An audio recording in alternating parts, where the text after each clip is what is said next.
My name is Devi, and I'm currently the main roamer for Homeboys SG. Hi, I'm Naufal, also known as Icon from Alchemy SG. I play as the jungler for the team. Hi, I'm JPL and I play for Bleed Esports. Hi guys, I'm Diablo from RGSG. I'm also the captain and EXP laner for the team. My name is Chesty. I play for Team Stella, and I'm the mid laner for them. I'm Powerful from Team Evil and I'm the jungler for the team. Hi, I'm Adam Yo, and I'm the captain and as well as EXP for Team Flash. Hello everybody, I'm Nick Stain from Vanguard Esports and I'm playing the roamer and also the captain of Team Vanguard. I would say that the team doesn't have a fixed play style, but more of we try to adapt on the fly and try to play as many scenarios as we know. I would say we would be preparing a lot. We've been screaming a lot, practicing as a team together for the past few months after qualifiers, after the last season until today. Uh, we have been playing rank games. We have been playing scrims to try to improve on our teamwork and chemistry. Yeah, cause we are a new team. We have been training very hard and watching all the MPL from other regions, trying to see what they are doing, and we have been picking those small little things up. So this time round compared to previous season, for the last season, I think I started training too late. So for this season, what we have adjusted is like I have trained more with other MPL teams from other country, and we have started training earlier this season. Okay, maybe quite a lot have changed. The emblems now we get to choose three different emblems. Yeah, and most of the emblems got nerfed. So yeah, maybe it kind of balance out the game. Everybody will not be used to the new emblem change, but eventually, when you play more, when you train more, when you grind it, you'll get used to it. You'll get used to the new emblem. You get used to the new meta. Personally, I think it's a big change. Yes. I don't have any preference whether I like it or not. I would say it opens up a lot of possibilities to new playstyles and also more heroes that have never been seen before will be used because the emblem system allows for more versatile gameplays, especially during the early to mid games. Yeah. Actually, for me, I would say I'm pretty comfortable with the new meta, the new patch, because it brings more complexity towards the meta changes. Especially bringing the new emblems. There's a lot of things you can adapt to. A lot of strategies you can bring onto the table. We don't really have a goal. Yeah, we just want to go into every game and play our best. This season, I'd say it's probably quite a high expectation, aiming for at least a upper bracket slot after regular season. I think for every team in MPL, the ultimate goal is always to be the champions and move on to international tournaments, and that's the same for Flash as well, I would say. Of course, I'm aiming for the top one in MPL SG. I mean, I've failed 3 times already, so yeah, hopefully this season I can make it. We must definitely achieve better results than what we did in SMGSG. Definitely the aim and the goal for Homeboys is to achieve champion and eventually this season M5. Personally wise, it will be top 3 uh, because I really feel that in MPL SG it's really doable for top 3. But as a team wise, of course, we would like to win the whole thing itself. So for the past few seasons, I always have been targeting top 4, top 3. But this time round, I'm coming for top 1 lah. For me, I have always thought of winning the champions to prove myself in the international stage because I already have won, like as you say, multiple championships. So the hunger for it is actually not as strong as the first time. But my hunger to do well in international tournaments is actually even more than what I wanted at the first place of winning MPL SG because I already tasted it. So I want more. So it's like this is just actually a first step to me. It might be the bigger step to others, but to me it's only the first step of entering M5 and trying to get a better placing than last year. My name is Cheryl Yao, and I'm the host for MPL Singapore. My name is Eugene, also known as Abstract. I am the caster for MPL Singapore Season 6. Hi, my name is Churros, and I am a commentator or caster for MPL Season 6? Well, my name is Jace. I'll be commentating for MPL Singapore Season 6. Excited for Season 6 upcoming. My name is Scrubby, and I'm a commentator for MPL SG. My name is Vertigo. I'm a caster slash commentator for MPL SG for about 6 seasons already. Hi, my name is Kindofu. I'm one of the few casters that are doing for MPL in this season 6. Funny story. So when I first got my Mobile Legends Bang Bang gig, back then Mobile Legends Bang Bang wasn't like much. There were not a lot of people play it. Eventually, after that one gig, more came to me, and it always comes down to that idea whereby the game that I don't expect doing ends up being one of my staples. How did I become involved? It feels like it's been so long ago actually. So I was doing a couple of tournaments offline, I think community tournaments before that, and I was also learning the ropes, and then I got the opportunity from my mentor, Abstract, who brought me into MPL. So I think since then I've done a couple seasons, and yeah, it's been a fun ride. It started off as an accident because I was a MC for an event, and then for some reason I realized there was no commentator for Mobile Legends at the time. So I just picked up the mic since I had the mic in my hand, and it was history from then on. I went through a casting program with Abstract. Abstract's my mentor. And then lo and behold, here I am. It's a fast pass to being a professional caster and professional talent within MPL.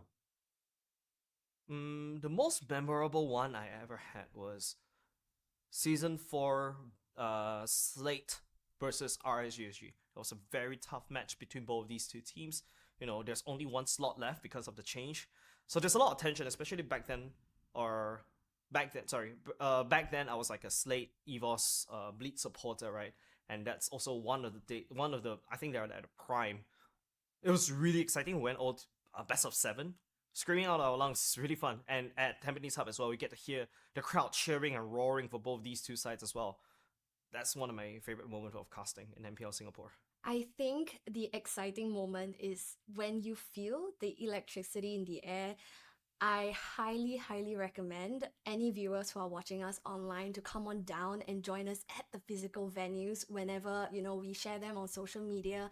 Keep tabs on that. Come and join us at the live venue itself and feel the literal electricity in the air. That is something that I will never forget, and I enjoy every single time when we're doing finals. I think, first and foremost, I'd like to thank them. I know that we have a lot of overseas viewers as well. Thank you for your support for MPL SG as well. Without you guys, I think we wouldn't be at the level we're at now. And I think just keep giving us your feedback, because good or bad, doesn't matter. If it helps us improve, we'll take it. I personally really do appreciate the support coming from the community. Things like streamers playing the game and people supporting those streamers eventually kind of rose up to support for the entire MPL community as well, and scene in Singapore. So I feel like keeping that support and viewership going really, really helps the scene, because that's the most important thing. If you don't have viewers, the scene isn't going to grow. If you don't have bodies at Suntec or at OTH, at our Tampines Hub, it's just not gonna work because no one's gonna watch the game. So keeping that support going, I think, would be really important to me, and I'm super grateful that we have these people in Singapore right now, and it continues to grow. Honestly, first up, Singapore is very, very small. And if you have the slightest, interest in Mobile Legends Bang Bang, I highly encourage you guys, to follow our social pages, come on down and support us live. It's really, really appreciated, that presence there, whether you're online, physically with us, it's greatly appreciated, especially Singapore is so small. And of course, for our players as well, they would be deeply encouraged by, your roaring screams, especially on the live venue itself. And with Singapore being so small, we need to show other regions that Singapore might be small, but guys, we are mighty, and we need you, all of our Singaporean viewers, to be there to support Singapore all as one. Being part of an ecosystem, that has been very enjoyable, because honestly, if I were to go to the playoffs and I'm just going in, I cast, I'm done, I go home, honestly, that's kind of boring. So whenever whenever the audience members or the community members comes over and we just chat each other up, I think that's a very refreshing feeling, and the experience is different every season. MPL Singapore itself wouldn't be possible without you guys. Every one of you are very important to us. And, like what we mentioned, come down every week if you guys can. I know you guys can be quite busy. Or during the playoffs, we are around and about. Just ask away and, have a chat with us. We're more than happy to chat with you guys. So I feel like you guys are really important for us. And I really thank you from the bottom of my heart how much support that you guys have been pouring in towards us since season 1. So I really thank you guys.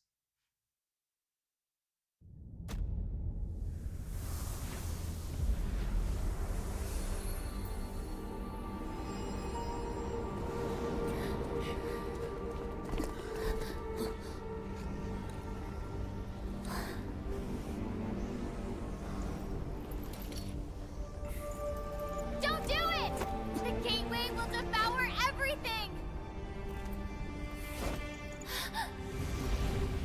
Sleep tight, my star. Daddy's watching from afar. Close your eyes, mommy's little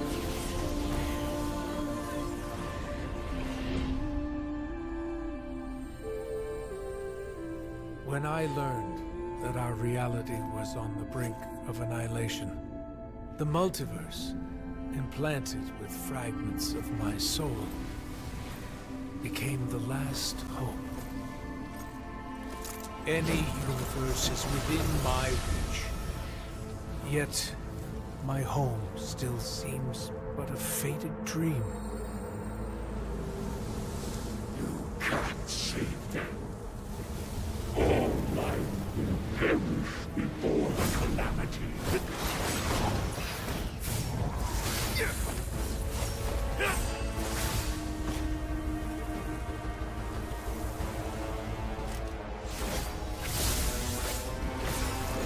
Dad! Is that you? All these years.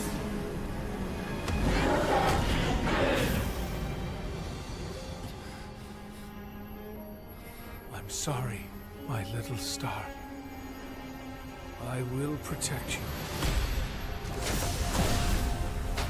No matter the cost.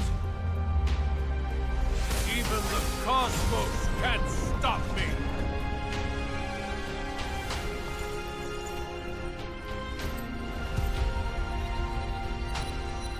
Layla.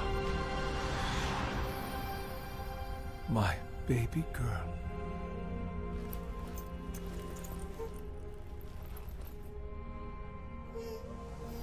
Goodbye.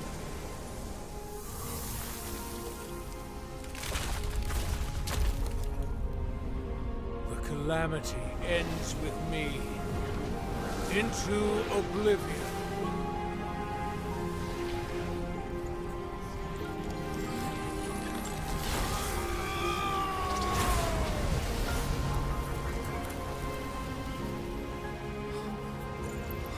Finally, you are safe, my little star. Can you hear me? It's Layla. Father, can you hear me? It's Layla. Please, come back home.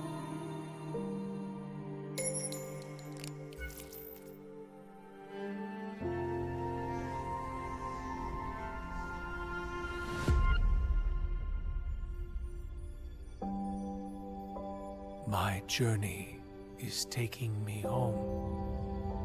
For you are the home where I belong.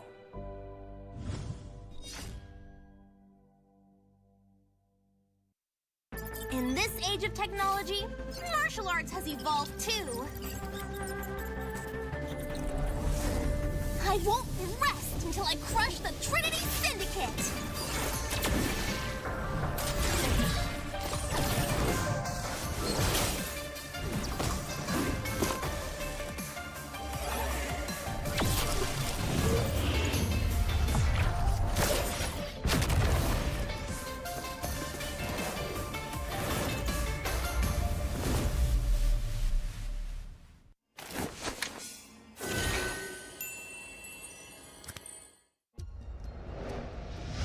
I am Optimus Prime. No one can outrun Bumblebee!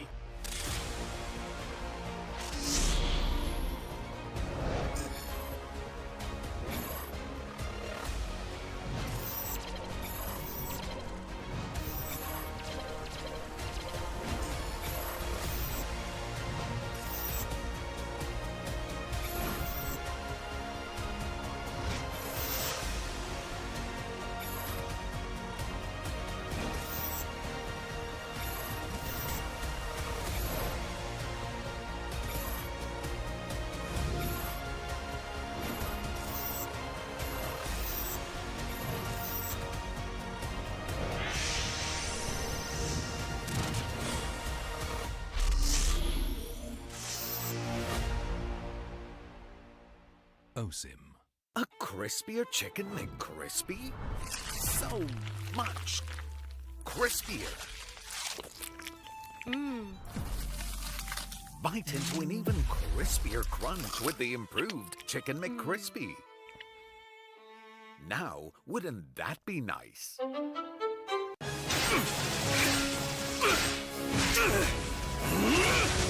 Legendary! Tigreal!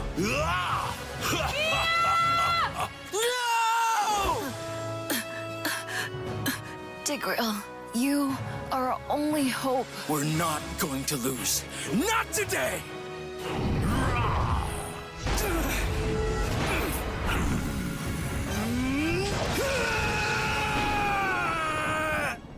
Huh?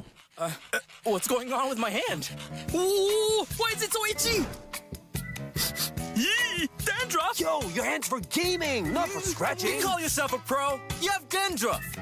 Tigreal? Tigreal, is that you? Yes, that's me.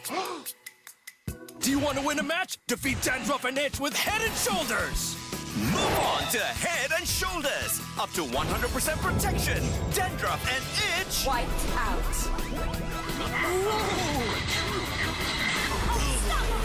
We defeated the Lord! That's why everyone should move on to Head and Shoulders.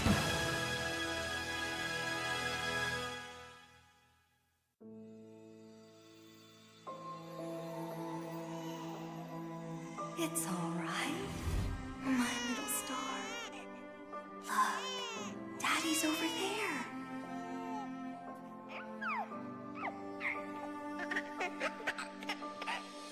The calamity's approaching, and it will destroy everything. I'll hold it back and buy us more time. Nolan, protect our daughter. No! Lillian!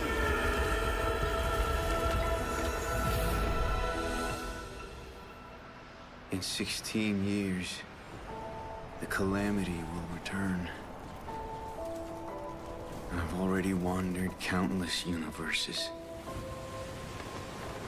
seeking an end to the impending catastrophe. There's no time to mourn, no time for regrets.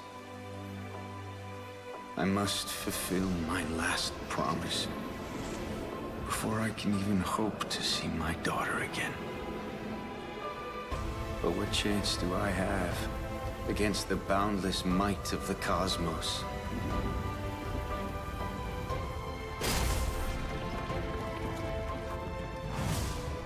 I'm sorry, my little star. I might not be able to return home anymore.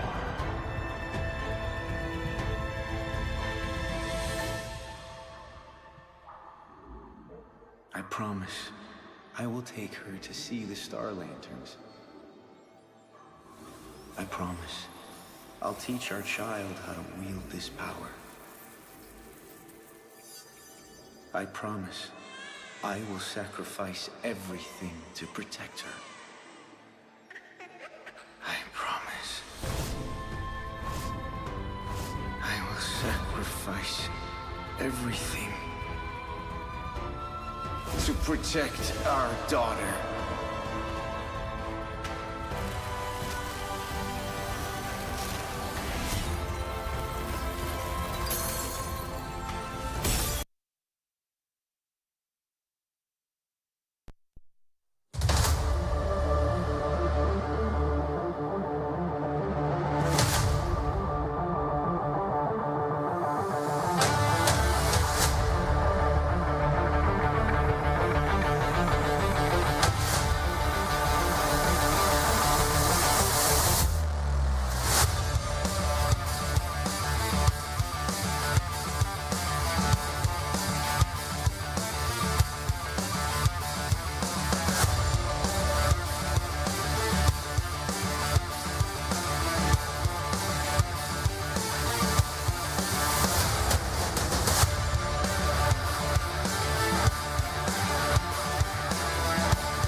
MPL SG Season 6 is brought to you by Moonton Games and Zenway Productions.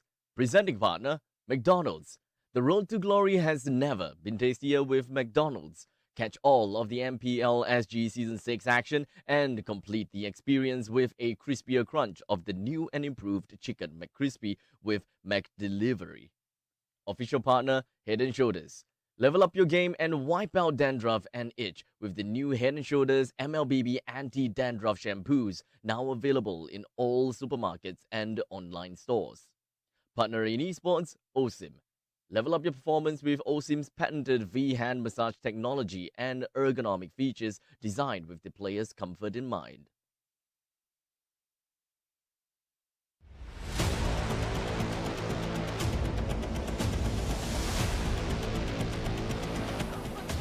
esports SG is your one and only victor when it comes to the MPL.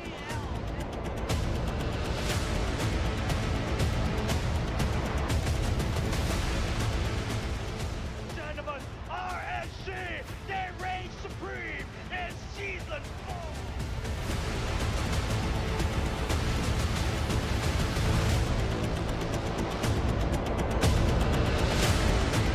RSG, take the game! MPL SG!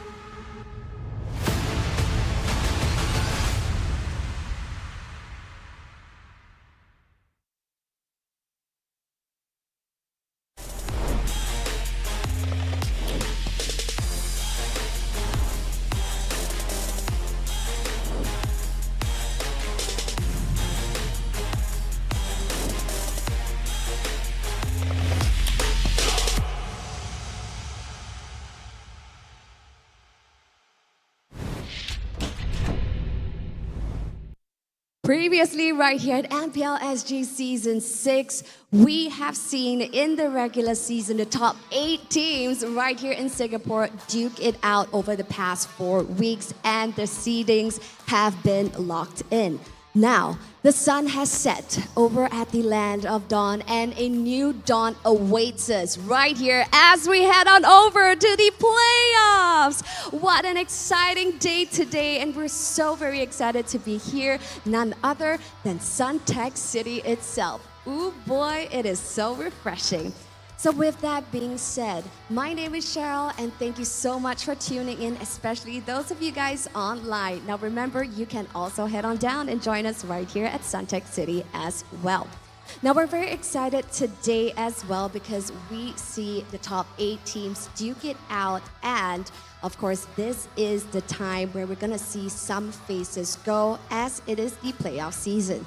As you guys know, for the other regions, they have already selected champion. Now it is Singapore's time to shine, as we said, and look for our representative that will represent Singapore over on the international stage and head on over to the M5 to represent Singapore. So we're very excited for that. Stick around over the next 3 days as we unveil which one of these 8 teams will represent Singapore.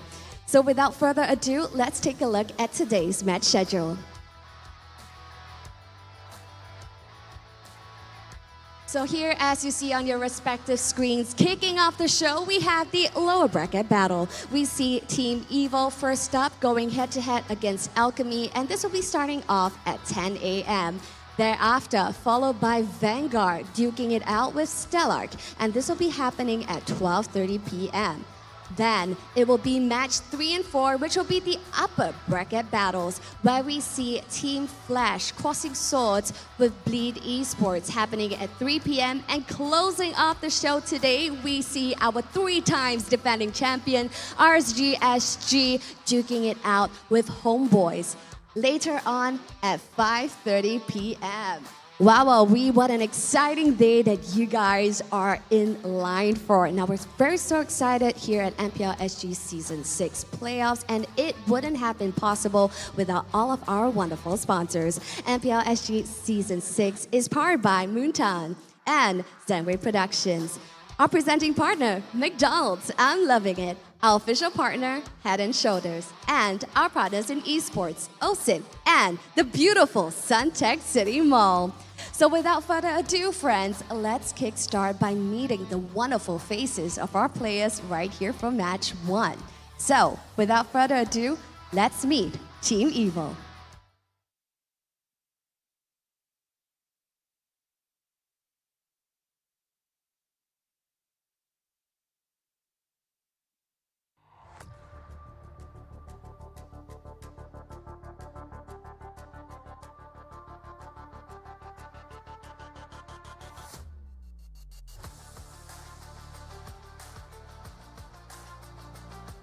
So right here, Team Evil is a team renowned for their playoff buffs, and they have arrived right here at the playoff season. Will this buff be in effect? Will they be able to pull off another amazing run as they always have? Stick around and let's find out.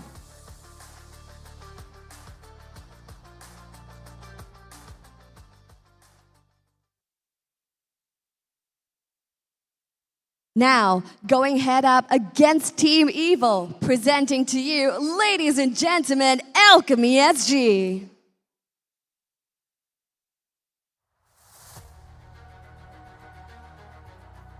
Now, friends, Alchemy SG right here in the regular season is but a warm-up session for them. Now, they're here at the playoff season, and they'll fight for their survival to retain their space amongst the titans of MPL SG.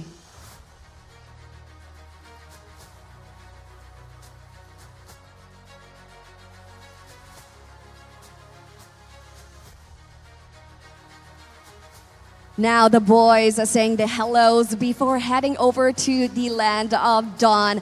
I don't know about you guys, but I feel a little bit of a bittersweet moment. Bitter because I know when it comes to the first 2 matches right here of the day, we will see 2 teams get relegated right here at MPL SG Season 6. Sweet. Just because we are one step closer to unveiling our champion right here at MPL SG. Are you guys over at the caster's desk feeling the same? I'll hand my time over to you. Take it away, guys. All right, ladies and gentlemen, welcome back to MPL SG Season 6 after 2 long weeks of break. But now we are back at it again, and we are expecting to see a couple of teams drop out, unfortunately, and a couple of teams that will rise up the ladder. But maybe we have a completely different story this season. But before we continue with the rest of the show, a quick little introduction. My name is Abstract. With me here is Churros. And we do have a guest on our side. Who is this? Have you got lost? Hades! He's repping his bleed jersey, so yeah, man. Yeah, you know. I mean, what can I say? Oh, right. I was getting a bit bored. I woke up a bit too early, and I was like, okay, tell you what. You know, it's a nice early day. It's good to enjoy some great ML, some MPL SG. So I figured, why not hop on? Why not hop on? Yeah, I mean, like, it's not like we got this all planned and all. It just so happens to be like, oh, we got a random Hades that got lost, and they're like, hey. You wanna get up here or not? But, well, let me just ask you a quick little question. How are you feeling today? Feeling very good. I'm a bit nervous for Churros because, you know, Churros, like, the first thing he got into the makeup room, right? He was like, oh, this is not the other Hades. I'm like, oh my god. I really thought this was the Pinoy Hades. But, well, it is not. It is because not. we do have the OG right here. There is definitely gonna be a lot more insights that we will be able to, you know, yoink out of Hades throughout the entire season, or not entire season, sorry, during the entire panel for this series. But for now, let's talk a little bit more about the nitty-gritties and take a look at what have came out in the most recent update and what are the things that we should expect. Well, when you look at the new patch, you can tell, obviously in the middle of the regular season, we kind of like sort of transitioned over to the support meta. You start to see all these support heroes popping up. You see the Angelas, the Matildas. Hospital meta! Yes, hospital meta, or like I call it pocket meta. And obviously you start to see, you know, surprisingly, some heroes didn't really make it into the criteria list. You could see like maybe your Estes, your Diggies. These heroes never really took off. Right. And when you start to see the, you know, the resurgences of these like Angelas, Matildas coming in, I would say it opened up like a lot of different play styles, and then if anything, it was more inclusive to all these support tank players. Now they can actually start to show where they come in. Right. But of course, with that coming into play with the new patch, I would say that it started to affect, say, goal laners or cores who used to getting caught out of position, I would say. Yeah. So that's where you start to see this new patch with all the new tiny nerfs in there. Actually, we did a bit of experimentation as well. I'm not gonna lie, when this kind of hit, I can kind of tell you, like, I'm pretty sure from every team's perspective, right? The first thing they're gonna be worried just before playoffs, you're like, something's a bit wrong, Is it as good as it used to be? So if anything, I would say how significant this patch is to the playoffs is that you're gonna see some teams, they're gonna question their heroes a little bit, or you're gonna have teams that really thrive on it.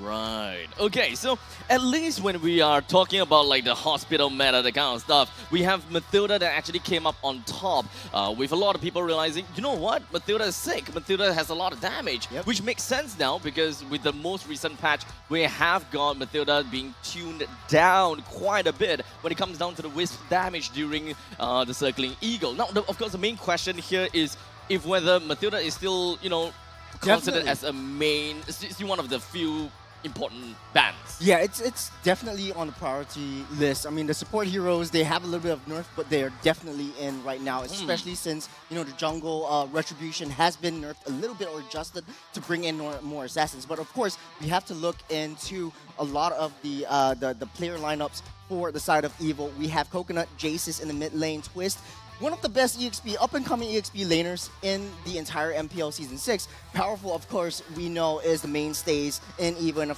And lastly, Carrot. Right here, we have the old dogs, I would say. I would say, yes. Yeah, it's they've been really, really improving a lot of through the entirety of the seasons, all from Season 3, since their debut, up to Season 6. And they've constantly shown improvement. Last season, Season 5, they've been 3rd place. This season, they are the top contenders for the 1st place. Let's not forget about the fact that Evil themselves, they have the playoff buff. I was really hoping that they will be able to move up in the regular seasons, but you know what? They still went to the lower brackets. But together, since we are talking about lower brackets, we do have Alchemy SG as well that will be fighting against them first. I mean, this is the team where, till now, I would say one thing they've struggled with up to throughout the entire regular season would be solidifying their identity as a team. Obviously with all these young and I would say relatively like inexperienced players, one thing they are lacking is obviously being able to solidify into like one direction into the way they want to approach the game.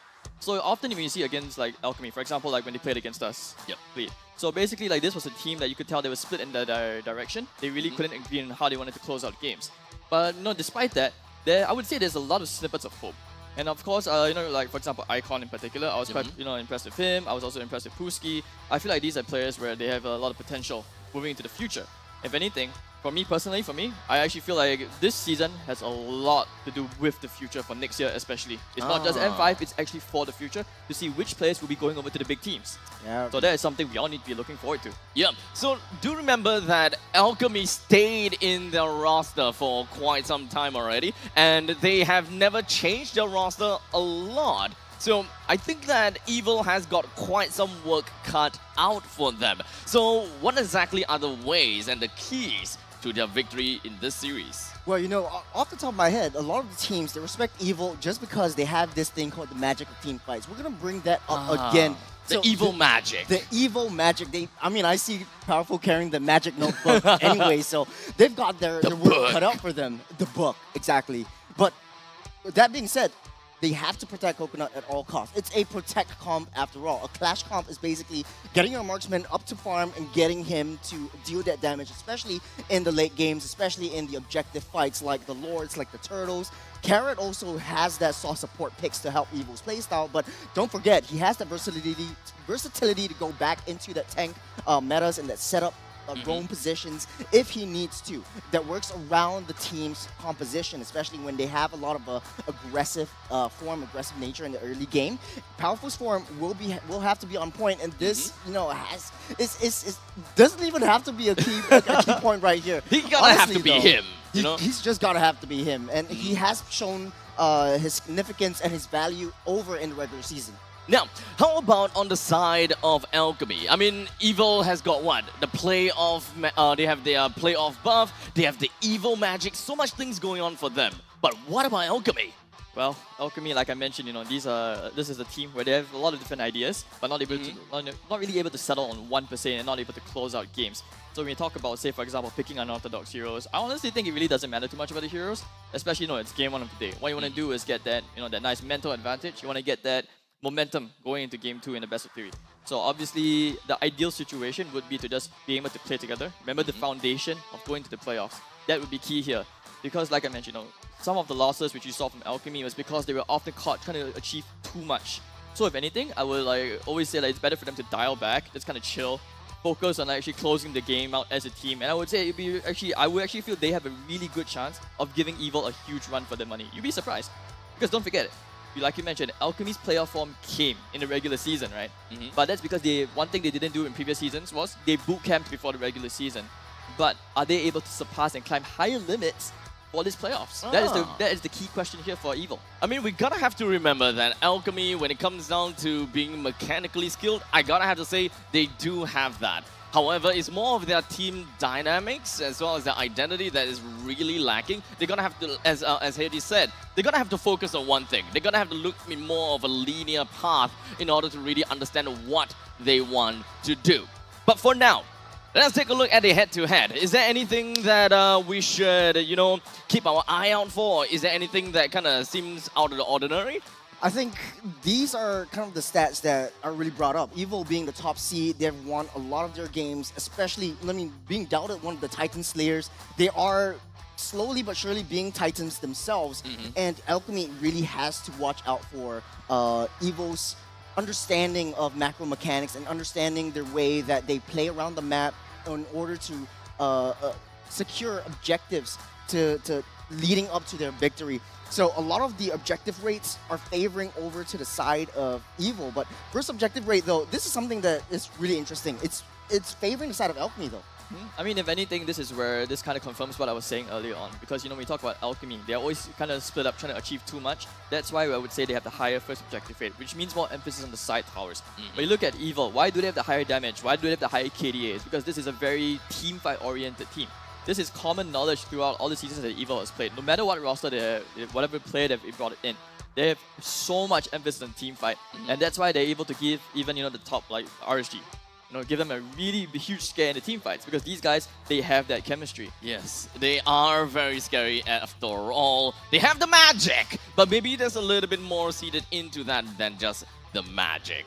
But for now, talent as well as the audience predictions. What do we all think about this game? We did see that their previous head-to-head in the regular seasons was a 2:1, but it does seem as though all across the board, for the three of us, we all think that is 2-0 instead of their, scores in the regular season 2-1. I just gotta say, they have won my heart.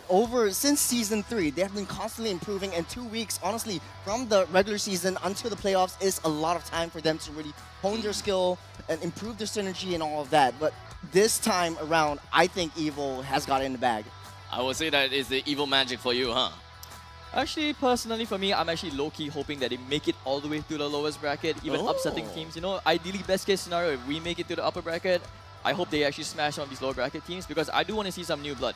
The thing is with Evil, right? To me, they're always one step away from making it to the top 4. They're like half a step. They're not far behind, but something is missing. So will this be the playoffs that they actually identify what is it to actually take them to the next level, finally break the curse? Yeah, I mean, so far we have always been talking about, the top four, the 4 teams that are always close to one another. But when it comes down to the playoff, things are starting to look a little bit different, because we've got the Evil Buff, Evil Magic. You guys know the drill. But as for the audience side, it seems as though we have quite a lot of audiences that are pushing more towards the Evil side. In fact, 70+% in favor for Evil. But this is the game that we should be looking out for, especially since they are starting the day out. We've got Evil that will be starting off with their bans as first man, first pick, and we have Alchemy on second. Well, Evil actually banned out that Nolan first, so it's a very, very new hero that has been used, I think, in MPL PH once, but to a little success because of the fact that Nolan actually scales pretty I wouldn't say hard, but like it doesn't scale as well as a lot of the other assassin heroes into that late game. But right off the bat, you can actually tell Alchemy is still banning out a lot of these assassin doctor kind of heroes. Evil going on the whatever can disrupt my early game team fight composition. I mean, if you think about it from the drafter's perspective, right? These opening bans, I would say it's very, very cautious. This is where you can really, I'd say from a team's perspective, you can feel the psychological factor take over. When you look at, for example, the Matilda ban, the Angela ban, all these bans all scream, these are all the meta heroes that are currently very, very popular. Especially when you look at Matilda. One thing why she's so commonly banned is because of the rotation speed. She accelerates rotation timings, farming patterns, and it makes like reaction timings very scary. Teams that are not coordinated well enough, that's where they tend to struggle. And meanwhile, you look at the evil side, see the Nolan ban. Why is he so scary? It's not just because, scaling and whatnot. It's because he's still so new. Teams are still getting a proper feel of him. And I would say even when coming to the build, he's still quite flexible, but he can still be a very, very huge pain in the ass. One thing about Nolan as well is that he forces teams to really like bunch up together. And that's something which actually I feel like, I think I actually wouldn't have minded experimenting and letting it do. But this is why I say that, with team perspectives with drafting, it's always going to be a little bit different. And now the Baxter comes out, and if anything, the common theme of this entire playoffs with drafting, I'm going to feel, is definitely going to be about anti-heal, and of course the rotation speed. Rotation speed to the side lanes is going to be very, very crucial between these two teams. I like the fact that Baxia has been up and coming as one of the priority picks for a lot of these teams, especially when you do team fight compositions. You really need that early game to scale up. You really need to snowball your way through, provide space for your marksmen to farm up. Baxia is one of the mainstays of the team. I've always told my friends and everyone else, like, hey, when in doubt, just choose Baxia. In this support meta, Baxia is the way to go.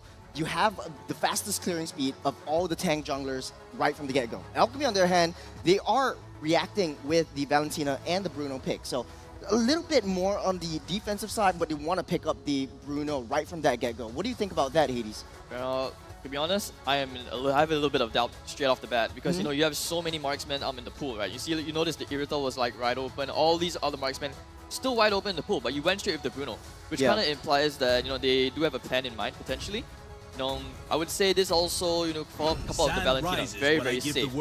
But meanwhile, I'm actually a bit more curious towards the evil side. We went straight for the Novaria and was it the Khalid I'm seeing? Khalid, yeah. Yeah, I know like some of the Singaporean teams are starting to accept the Kali. Maybe it's the Diablo influence. Everybody wants to be the next Diablo. Yeah. I mean, understandably, when it comes down to Khalid, he is absolutely strong in lane. You do have the sustainability that you want coming from Quicksand Guard. You pretty much have a very good rotational power because of the passive as well. And that will make very good sense since they immediately ban out the Terizla. They do not want the Khalid to have a losing lane. They want to have some form of lane priority at the very least. Well, game plan for Evil, very, very simple. Just clear wave and invade the jungle. Try to choke Alchemy out of any farm possible within all of this. And it kind of looks like, hey, they want to play the range game. They do have quite a bit of dive heroes, a lot of frontline defense tanks just to soak up those ultimates. So Evil trying to focus fire on like, hey, let's just protect Coconut. And this screams like, let's give give Coconut that Ixia. Don't you think so? I and they ban it out in the end. Yeah, I love that ban actually. This is a really, really good ban as well because considering you do have a considerable amount of CC and stuns and team fight on the side of Evil. Yep. So that makes a lot of sense. Now when I think back about it, a little bit of reflection, I realized the Bruno pick actually could be a really, really good pick for Alchemy specifically towards their playstyle.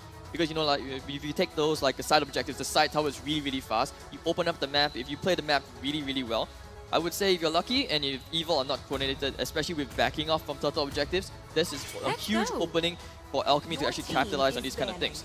So we'll see. And obviously with the Martyrs as well, you can tell they have a plan, which is they're not very confident in hard coming to that team fight. They don't really want to challenge and hold this bull by the horns. This is something where you kind of want to dodge and see and assess the situation from there.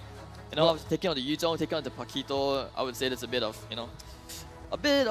skepticism to what's going to come up from the EXP lane now. The options are dwindling, and I wouldn't say they are the most ideal. Yeah, but from both teams though, they really identify their recons. Like Alchemy, they really want this Bruno to scale up fast. So banning out all of the marksmen, Evil identified that, hey, let's just get Twist up to speed even faster. Let's take out all the threats that he has to deal with. So Alchemy, they will pick up the X-Borg a little bit more on the safe side just to wait and see what Evil picks up. Maybe Alchemy could go for a wild card. What do you think that is? And I'm seeing the Xbox, I'm not too convinced on this. Because when I see the first 3 heroes, I can see the plan right there is to open up the map, create that pressure, especially with the Martis and Bruno. And when you come out the Xbox like that, it kind of goes against what that original game plan could have potentially been. And I think that that is something they may have been baited into by Evil. And obviously now when you're looking at the last game roams... This is my tempo. Oh my god, they took the Rafa and the Brody. This is starting to look a little bit scary. So what options would there be in the roaming? I would say that you would probably have to go with the initiation tanks at this point. Yep. This is rough. I love Evo's draft actually. Like you have a lot of support. Definitely, Rafaela gives a lot of movement speed and the slow reduction. Triple finder. From all that, Alchemy going for that pick-off strategy, but he has to really work overtime in this. You have a lot of frontline tanks. Cho really has to find his way into that back line. He's going to be very well protected by the Baxia and by the Khalid. So both drafts, they are set. Evo going for that magic of team fights. Alchemy on the other hand, they have a little bit more of a pick-off strategy. It doesn't have a lot of like, you know, that fallback crowd control ability. So Alchemy though, will this draft actually play into their favor? Well, ladies and gentlemen, with that all said and done, we've got the first game draft already done and underway. We've got Evil that have drafted themselves as per normal, a very team fight-oriented team composition. While for Alchemy, we've got some pick-offs, a little bit more here and there, but that is definitely what we want to see coming from Alchemy, if whether they will be able to get that down. As such, into the land of Dawn we go for game number 1, series number 1 for playoff day number 1. Actually, real quick, I want to pick your head real quick. Okay, Churros. So when you look at between the jungle matchup, what do you think here would be the easier win condition?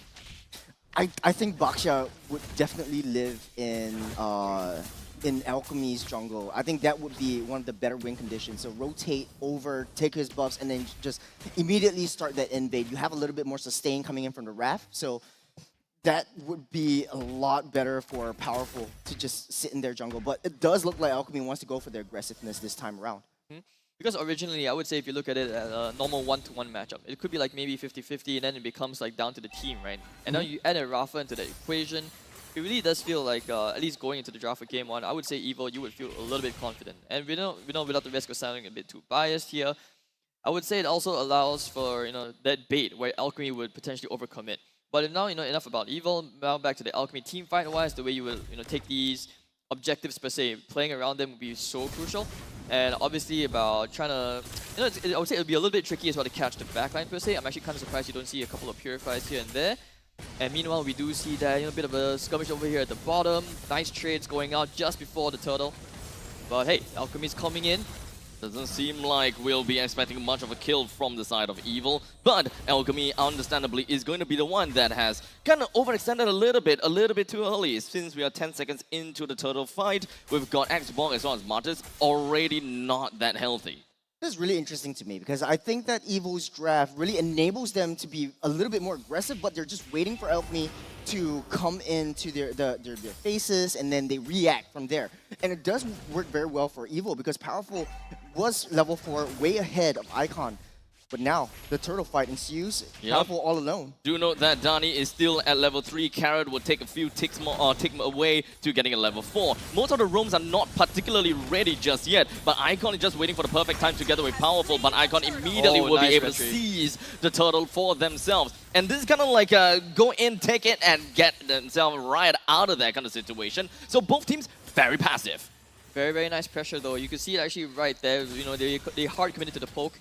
And surprisingly, I think like Evil, they tried to adapt to the Alchemy's response over to the side lane, but unfortunately, the consequence of that was that Twist was not level 4 in time for the turtle, not able to really reinforce to try to play for the objective with Powerful, therefore losing the retry battle right there. So really, really well played for Adam. Oh my god, nice pick.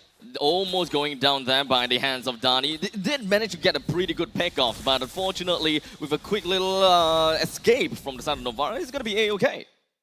Twist actually running for his life from Pooski. The early game matchup right here, okay? That's insanity just to get away from Powerful.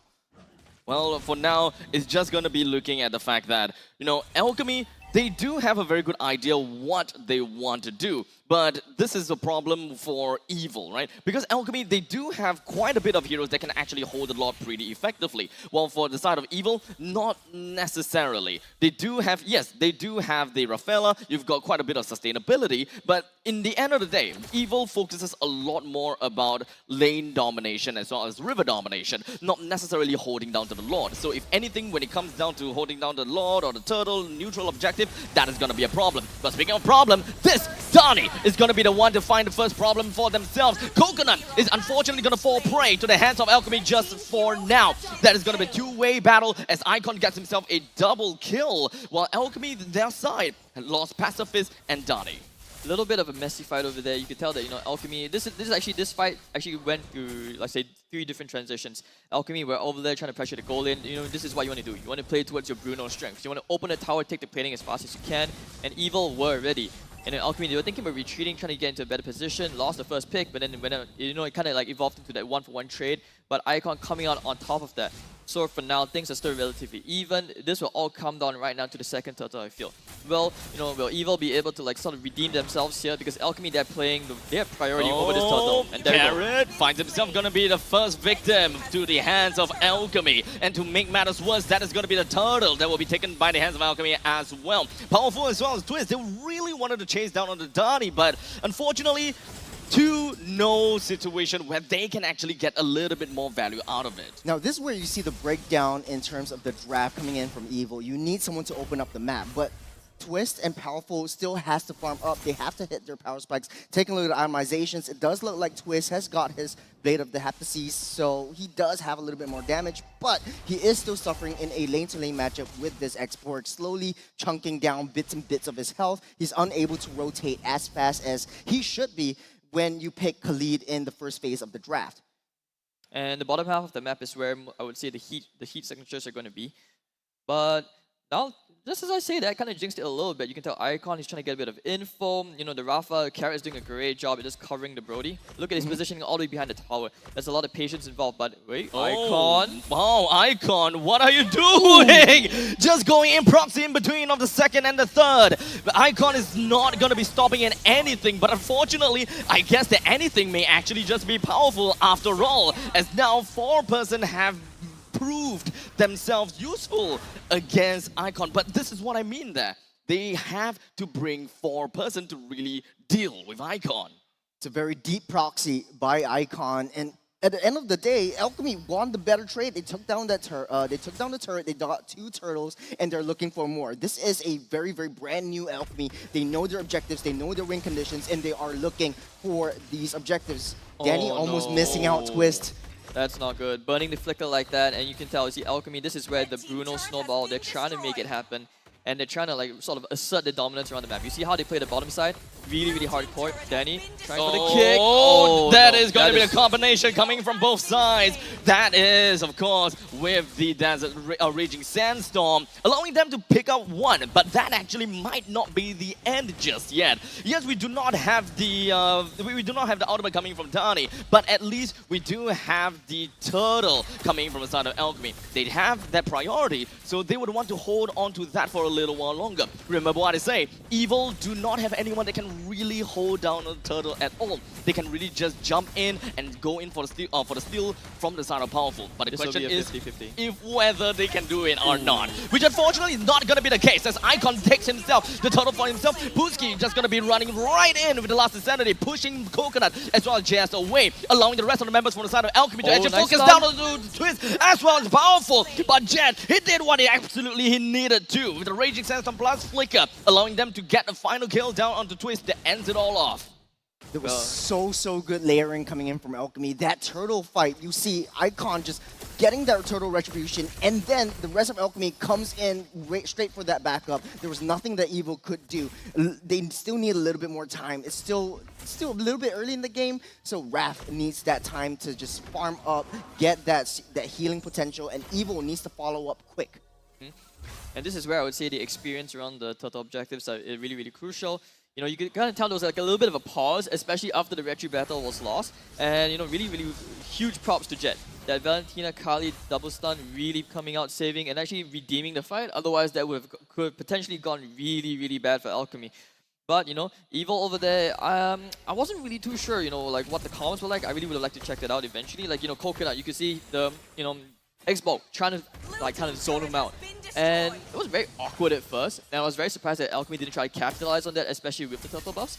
But, overall, still a very, very good trade. Alchemy coming out on top. And now I would say it will come down to kind of like trying to play for the tier 2s before they can finally go for the Lord. If you look at Alchemy's rotations, they're playing a protect composition. Pacifist is the win condition. Danny just zoning them, zoning Evil out very, very deep into their jungle. And Pacifist just slowly but surely farming up. He's just staying back. There's nothing that Evil can do to reach Danny. There we go. There He we immediately goes past Pooski as he wanted to go for Donnie. But unfortunately, Donnie is the one that managed to get away, but not Pooski. Very, very safe. Pacifist is so, in a lack for a better word, just very passive, just staying back, hanging out, waiting for Evil to just burn all their ultimates onto any one member of Alchemy, and then Pacifist comes in and gets that free hit. What you don't want to do is have a Bruno get free hits on your team. And even now, he's getting so much damage into the fray. Twist, though, dealing a lot of damage, but there was no follow-up from Evil. Powerful and Twist needs to really get the communication on and layer in that team fights together. You would have thought that even though they won that skirmish, you would have expected them to be able to, get priority over the Lord fight for once. But strangely enough, Icon overall the map, you could see tiny. Oh, Donnie! Oh, That's what no. we want! That is not what Evil were looking for. I guess that's the first Lord and the tier 2 is down. You can see Twist, he's over on the other side, he's not coming in. They're decided to give this up. They're going to play the map and try to split things up, try to alleviate some of the pressure away so that the siege will be a little bit easier and hopefully they can try to, take down the Lord and not lose too much resources on the map. Well, hey, when you're playing on Novaria, it's all about that high ground wave clear. You have that backside defense coming in from Evil. So Evil just desperately trying to get that lane management, lane priority. Alchemy really needs to split themselves up, trying to maintain that lanes. In 10-minute mark, this is where Martis starts to fall off hard.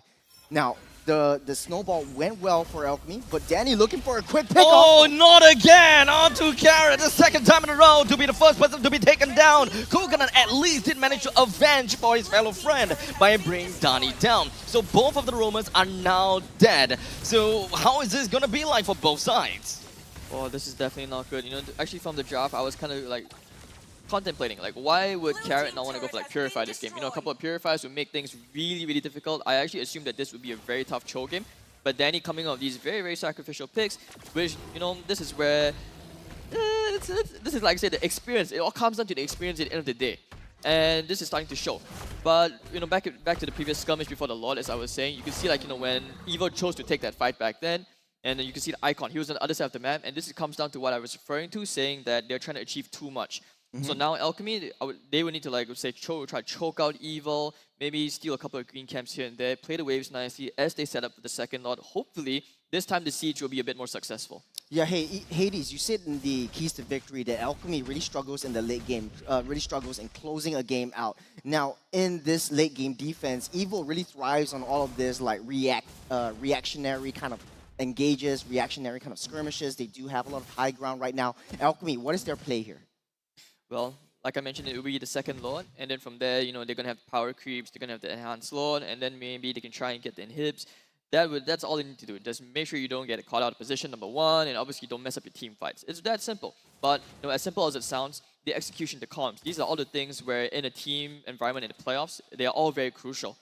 So you can see right now it's all about playing the map. And this is what they're trying to do. They're trying to get maybe that one potential pick, trying to get that mental factor out. Now, of course, we talked about it before that Evil was exceptionally good at dragging out the game and constantly playing turtle, playing possum. But this lineup in particular actually doesn't allow them to do that. They don't have a very good wave clear at all, except for Novaria. Probably just a single Star Shatter, that's all.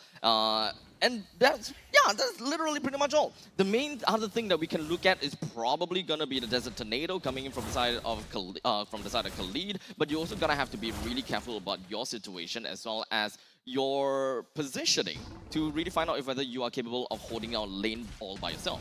Well, Evo has a sort of like a run it down kind of kind of draft, so they really need to look for an open opportunity to run it down, and this is where they are waiting for that Lord. Alchemy will thrive better in all these Lord fights. They do have that economy advantage as of now, but Evo, they really have to watch their 6. As long as Alchemy gets a nice flank, Evo is done for.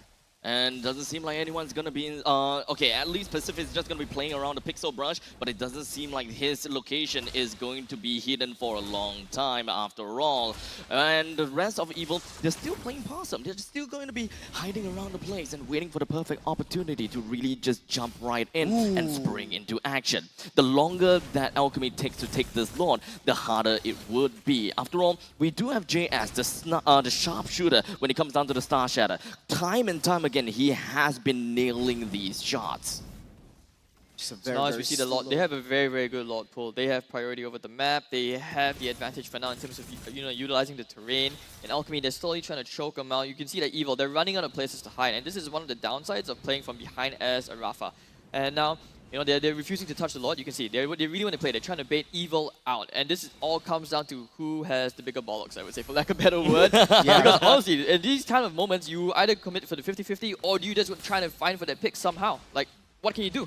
Yep, they're pressing button right now. Twist Oh forced to no, use that resistance defensively. That's not going to be good at all, as now we do have the Way of the Dragon that's going to be committed down on the powerful. That is going to be the junglers that are going to be taken down. No more retribution whatsoever. Buski still survives with a pixel of health, and yet he's not down just yet. The rest of Alchemy is just going to be running it down. Pacific is just going to be going straight in the faces of Coconut. He does have his Heart's Claw, so at least he's going to survive for now. Alchemy will be able to take this Lord pretty darn easily, but they're gonna have to reset this Lord a little bit. Let's not forget about the heavy lane down at the bottom. It's a very, very crucial Lord for Alchemy. They really need this Lord to try to push in all 3 waves in sync. As long as Evil is split up, especially through that base defense, Alchemy has a better shot in clearing this game out.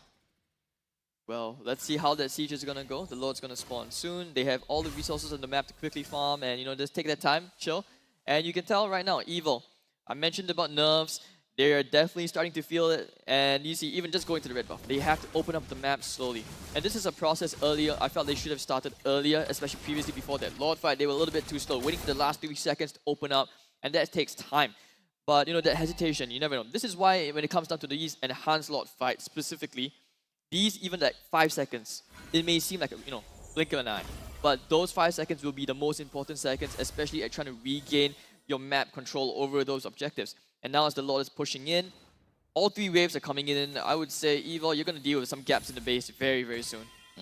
Let's not forget, they don't have a very good way of clearing the waves. So they should be expecting a collapse down at the top side as well as potentially the bottom side. Powerful Coconut, JS, and Carrot just going to be holding down the fort in the northern area and hoping that they will be able to bring down this Elemental Lord as soon as possible. Alchemy, unfortunately, they didn't quite sink the wave in the middle and the bottom. I think they did. They did, but Evil, they cleared the wave pretty efficiently, if I could say so myself. Jace's has a very efficient way to clear that wave with the Star Shatter and with that field. Alchemy, though, they really need to try to draw Evil out of their base. As long as Evil is stuck within the vicinity of their castle, they do have that extra defense boost. They do have that high ground capabilities to just wipe Alchemy out. Remember, Alchemy's draft is all head in. It's all out. They need to be in their faces. Now, of course, I think that Alchemy has kind of fallen back into their old habits of playing comfortable. Remember, we're looking at Alchemy with about 6,100 goal lead, close to 6,200 goal lead, and yet they aren't exactly playing like as though that they had the lead. Remember, when the Lord was pushing down the northern side, Evil doesn't have a composition that allows them to wave clear fast enough. If Alchemy were to literally just run it down onto them, when Jet do have the Raging Sandstorm, when Dani have got a pick-off, literally every single one of their battle spells were available. They could force that out. They could literally do that. They may lose a couple of members, but what can Evil do with that couple of kills when they have all of their inhibitor turrets taken down? Yeah, it's just waiting for them to at least make a mistake, because they know that Alchemy's draft is really in-your-face kind of draft. So you need a troll to make a mistake into this, your own side, and then you try to react to that situation. But Twist has to find the opportunity to flank over onto Pacifist. As long as Pacifist goes down, Evil has a perfect win con. Now, we will have a little bit of a pause, but to talk about all of this, though, Alchemy really learned from their mistakes in the regular season. They were always a little bit too gung-ho, if I could say so myself. This time around, super, super disciplined. They don't want to make any mistakes. They don't want to go in a little bit too disciplined, a little bit too passive, if you ask me. But it's what wins games. You don't want to just dive into your opponent's team and lose all your members and make a mistake, a grave mistake that Evil could take to overturn the entirety of that situation. I mean, maybe from a spectator's perspective, right? You know, you want to see more kills, you want to see more hype, but I'm telling you, man. True. But when you're in that room and you're hoping that your team doesn't like do too much, that's a completely different feeling, man. You're gonna be like, okay, please don't do that. Okay, wait. That 3 seconds is gonna feel like 10 years. This is where all the white hair came from. But you know, at the end of the day, I would say like you see one of even a very nice like details. Like for example, like with Alchemy, you know, in the middle of that freezing the lanes, just making sure that like, you're like daring Evil to come out of the base. Yep. You're like, hey, come here, come to me. This is what I like. I like to see, you know, teams use macro to like kind of like assert dominance in the map, so that this It's a very smart move too. Yes, exactly. It's efficient. You farm all the camps. You're not losing anything. You're still gaining, and if anything, you know, that's where Evil, they not just playing from the backhand, man. You basically you're trying to like leave the base with like a huge weight on your shoulders. You feel like there's so much to fear. There's so little you can do, and it's not like they have heroes that can easily open up the map as well. You know, you look at the Rafa. What's she gonna do? She walk in, she dies. Yeah. The Baxia goes in, he's gonna die too. Yeah, as tanky as he is, he doesn't have any escape mechanism because basically the mechanics of a Baxia, you roll in, you try to find someone, you try to get a little It's got bit a little more one-way movement speed. ticket in. It is. It's throwing all your eggs in one basket, but in this case, all your Baxia in one bush. Well, it is relatively unfortunate that they do wanted to play a bit more of an aggressive start. So it's kind of like an aggression versus an aggression. How they would want to dominate the lanes versus how they want to dominate the jungles. At least for the start of Evil, we didn't really quite see that part whereby they want to win in the middle ground. They do have a Novaria, and Novaria is not particularly great at opening up the maps as well as really just wandering around. But that is a hole for the Baxia to fill. Whenever you are able to get enough information for your team, you even have the assistance of your Rafaela. Generally, whenever you choose a single jungle, be it the northern jungle or the eastern jungle, you pretty much have the control of that. But unfortunately, that wasn't quite the case for Evil. As such, Novara didn't have the kind of opening to really just piece in all these Star Shadow damages to really just poke down Alchemy in the early stages. Yeah, I think one of the other breakdowns as well is, just to add on to your point, is they need to play around that Brody. You have Novara with a huge range, giving you a lot of vision. If you pick a Brody, you have to play around the Brody. Brody has one of the highest turret damage in all of the marksmans, and you need to have Brody take down those turret objectives. You need to protect him while doing so, but Alchemy not giving them any chance whatsoever. Which comes down to a pretty good point, right? Whenever you have a Brody in your matchup, you would or rather in your lineup, I would believe that something that really complements with Brody a lot, that is going to be aerial denial, aerial control. Right. Fasa, Yves, in fact, Novaria, but Novara to a certain extent, right? But in most situations, you'll want to have an immediate threat onto the list. Because if you want to bring out your Star Shatter, let me go into phasing first. Ball come over to me, great, now I can Star Shatter. It takes time. So it's not exactly an instant gratification of a area denial that Fasa or Yves is capable of bringing out onto the board. As such, that kind of siege composition, or like sub-siege composition coming from this lineup from Evil, didn't really quite work out, or rather, they probably didn't even have that in their mind. I mean, this game all comes down to having like Plan A and Plan B not really working out for Evil, right? Yes. Because, you know, we've always talked about how they're such a good team with the team fight synergy, and then it all boils down to the mid trio. Like, why are they able to, you know, do so well, even give some of the top 4 teams like such a huge scare? It's because you got Jace's, you know, coming in from the EXP, previously a shot caller. He carried them last season, right? And now you bring him over to the mid. I mean, like, yeah, last year. And then you bring him over to the mid. Him, powerful. They're supposed to like really be like the foundation of this entire team. But for some reason, that didn't work out. And even with Twist as well, not having a good time, Alchemy. You know, I'm very pleasantly surprised with how this game is turning so far. The problem still stays at the fact that Evil doesn't have anyone to really just jump right in. Or not say jump right in, but kind of go in, pull the Lord away from the hands of Icon, because if Powerful were to be the one to do that, boy oh boy, is he putting himself in such a bad spot. All in all, we gotta have to focus a little bit more onto the heavy lanes as well as the long lanes rather. Bottom lane, look at that. It does seem as though the priority is going towards the hands of Alchemy. So over time, Evil is definitely going to have a tad bit of a problem dealing with that. So Alchemy, just play with time. Bide their time. Eventually, that moment will appear for them. In this draft, I mean, Alchemy should have just went fast with this lore, because every single time they waste is the Star Shatter hitting onto any one member of Alchemy. And now you see this Bruno just going back, trying to heal as much health as he can. Jet already at half health. Twist trying to pull the trigger on him. Jet doesn't really have a lot of health to work with. He immediately used his flicker to get himself right out of dodge. So he gonna have to go back home. That is pretty much for sure. Evil have managed to relinquish the control from the side of Alchemy and starts to pull the Lord for themselves. But the question is, are they going to pull the same thing as Alchemy did, which is to play things slowly? Or are they just going to keep it resetting over and over again until they find some advantage in the short lane? I mean, to be honest, like the longer this, the longer they prolong this Lord pull, right? You can see the Novaria, she's just going to slowly chip people away. So you need to make sure, if you're Jet, if you're Pacifist, just make sure you don't get caught, don't take too many hits. The last thing you want. We saw like one Novaria hit, bam, half HP gone, and Pacifist is to go back to heal. And he's running out of camps from time to time, So this is, I would say, both teams, they can kind of just chill, slowly assess the situation. There's no reason to get too aggressive right now. This is all about who has the strongest nerves as a team. Individual gameplay will only be like 5% of this, how this Lord fight is going to be won at this point. But that being said, the bottom wave is starting to look like it might be pushing in on the side of Alchemy and Evil. One person has to respond to that. Top lane's pushing in, Brody can take care of that. But if someone splits to the opposite end of the map, that's where Alchemy, they have to capitalize.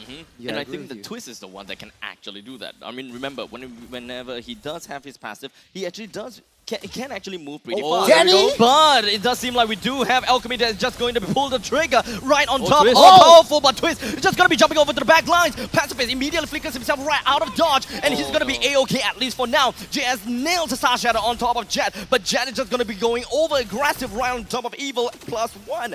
And with that all said and done, both sides of Evil and Alchemy, they didn't manage to find a lot of damage onto the opponent's side. It's just that Twist, he went in for the call. He went in for the call and he was hoping that he would be able to do much for his team, only to his own demise and Alchemy not having a single one down. Now with one man down, Alchemy can pretty much take this Lord whenever they want, but Evil slowly but surely with this Wrath just healing everyone back up. Evil is ready to go. Without Twist though, it's harder to get Pacifist. Oh, Danny hits Carrot up, pushes Evil back out of the way. It is just full out zoning from the side of Alchemy. And now they know that they have got a pretty good zone. They can just actually focus down the Lord as much as possible. As the Star Shadow strucks down on the 5 members. Pacifist is going to be the first person to be taken down. And let's not forget the torn apart memory will all be connected down onto Donnie. But Buski somehow finds a way to bring down the Lord. So they do have a little bit of insurance for themselves, even if they have a couple of members taken down. None of the members from the side of Evil is down just yet. Alchemy, the only silver lining in the clouds is going to be that Lord marching up north. And this is one of the perks of the Novaria. The slow pokes. These are all slowly coming in. And it was really close as well. And are they actually going to make them sweat? I feel like Alchemy, they have to be sweating a little bit. They want to cycle. It doesn't seem like things are going to be very easy for Alchemy. The Lord top lane. They managed to clear the wave pretty darn fast in the middle lane and forced Evil to react to the Lord in the northern side. This brings more time for Alchemy to buy. And in fact, it doesn't seem like the third Lord is going to be the end of the game. Perhaps it would be the fourth or the fifth.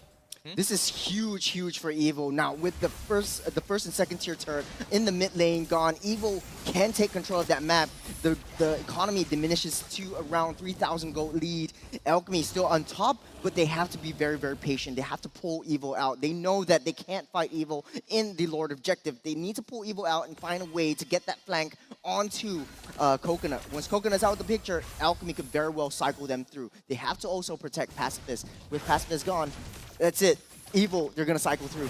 Now, we are entering into the end game stage, whereby goal, deficit, advantages, they just mean absolutely nothing.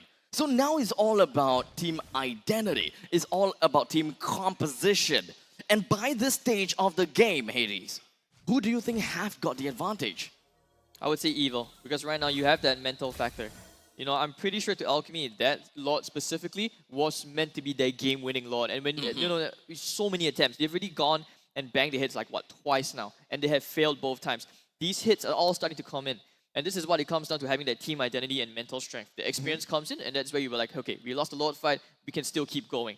But right now, if you're Alchemy, you definitely have to be sweating. I mentioned, like, you know, their draft, like the Bruno, for example, it doesn't scale as well against the Brody. And you can start to see that the Novaria is only going to get more painful. All these pokes. The Cho, having a hard game anyways, we saw that just going down very, very easily. And now, if anything, Evil, they just have to keep playing safe. Just let Alchemy mess up. So I guess that for the side of Evil, they may be lacking in zone denials and area denials and all this kind of jazz, but at least they have high ground, which essentially is going to be great for them to eventually work their way around a slow, methodical game. Well, Alchemy, they have that kind of aerial denial coming from the side of Xbox. They have the kind of lockdown that they would need. As such, this is why I previously suggested when they had this 6,000 goal lead, they should take advantage of that. Take advantage of the goal lead. You will want to run it down right in the face of Evil. In most situations, people will always say, yeah, you shouldn't do that, you shouldn't do this, you shouldn't do that back then. But in that current circumstance, that was probably the only good time for them to actually secure themselves the win in Game 1. Yeah, I agree with you 100%. Now, you need to change. You need to understand your shifting win conditions. You cannot take that turn, or you cannot take the Lord in a Lord fight because Novaria is just chunking down a lot of your health. You don't have any sustain mechanism apart from your House or your lifesteal. So you really need to play a 4-1 kind of composition where you send Exborg down and try to pressure one of the lanes. Try to pull Evil apart. As long as Evil fight S5, that's where, you know, you're going to lose any team fight 10 times out of 10. And I would say actually overall, the whole gist of like how that Lord fight kind of didn't go the way of Alchemy's way, it's also because, like I said, they're trying to do too much. You can see that, like, you know, the waves. Let it push in, let it slowly do its thing.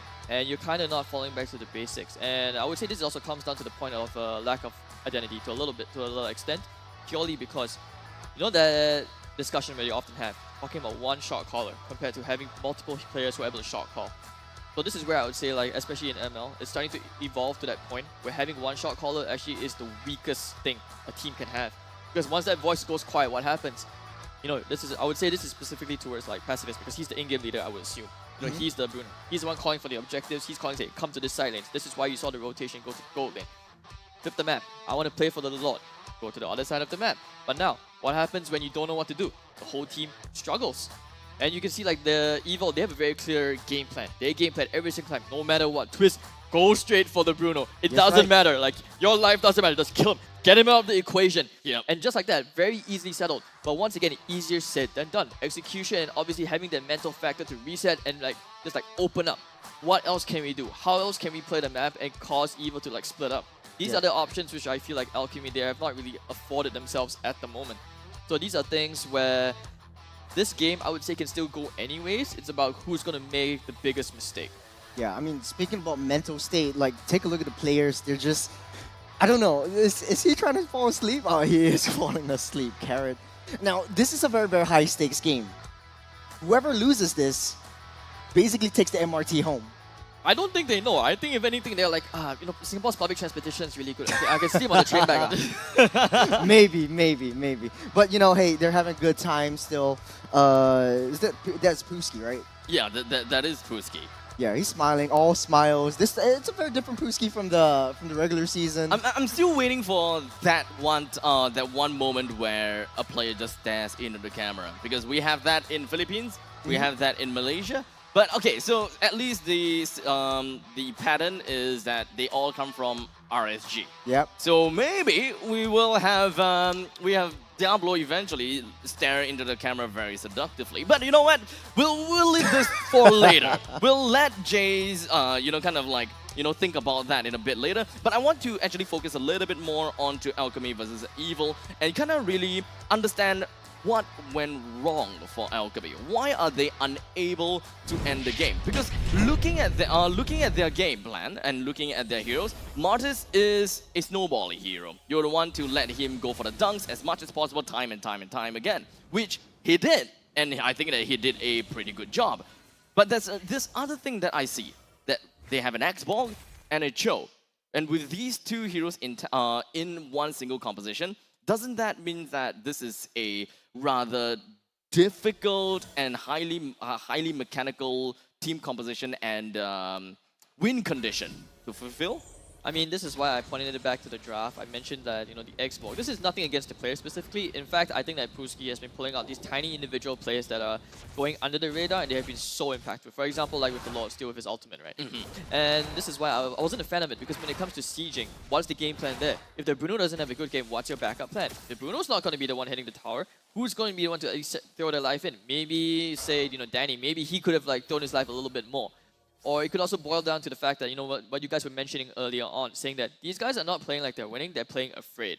And that is, right. That's also one thing. When I mentioned that, saying they're trying to do too much, playing afraid, that would often be like the go-to factor. It's just human nature. When you're afraid, you move back to what you're comfortable with. Yeah, so this is back to the habits of Alchemy, whereby they're not necessarily playing to win, but they're playing not to lose, which is going to be the main problem for Alchemy that has been around since the regular seasons. And unfortunately, I wouldn't want to call that their team identity, but it has been quite telling time and time again.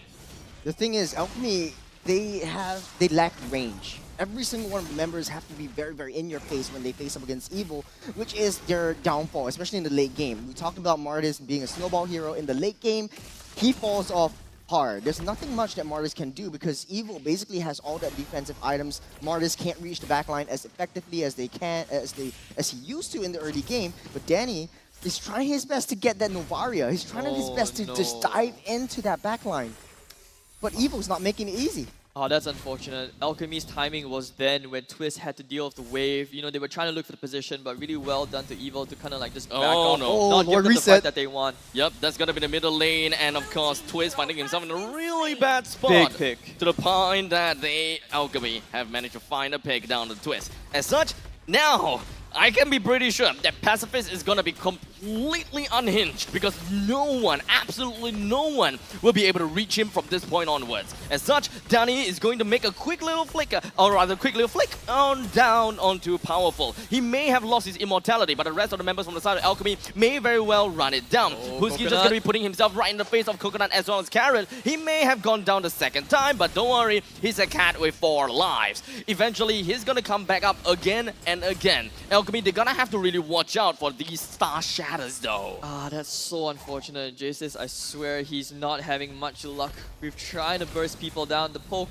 If he let just as I said that. Okay, maybe he's the only player on Evil that I can praise. The last team fight when I praised the Evil, for some reason like a Twist kind of got caught. So maybe I should just stop for a bit. But now we're back to another Lord dance. Welcome back to the Caster's Dance where you can actually invoke the power of the Caster's Curse. Yeah, man. Nice to see I still got it, yeah, to a certain extent. But now we see Alchemy. They're running, I would say Danny. He doesn't have that immortality, so he can't throw his life as much as he would like to. But that shouldn't stop him from still trying to do it anyways.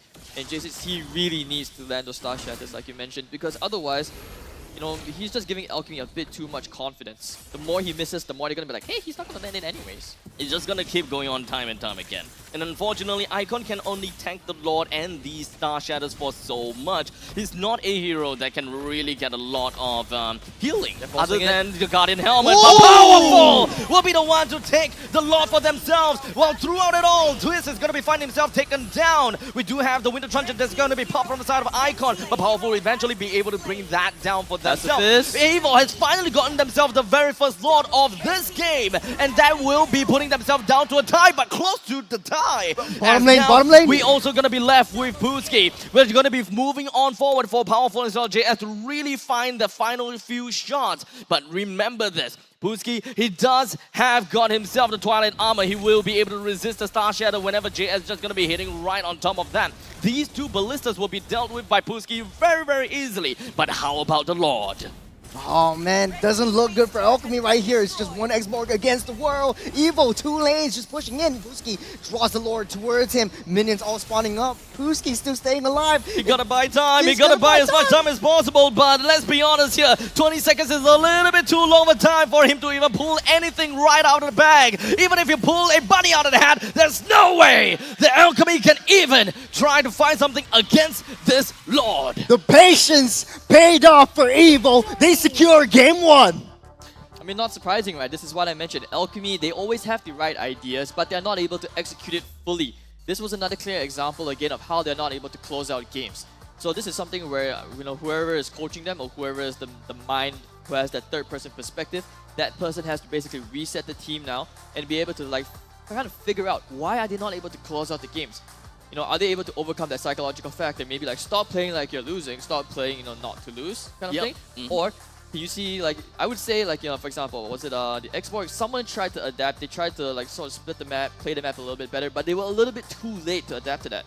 So often you see this is why, again, experience comes in, especially in these such crucial matches. Yeah, you need to know your draft, the ins and outs of your draft. They know that in the Lord fight, especially for Evo, they know the longer they stay in, the better chance they have in getting and securing that Lord and securing a lot of these team fights. You have the Wrath to sustain you, you have the Novara to poke you down.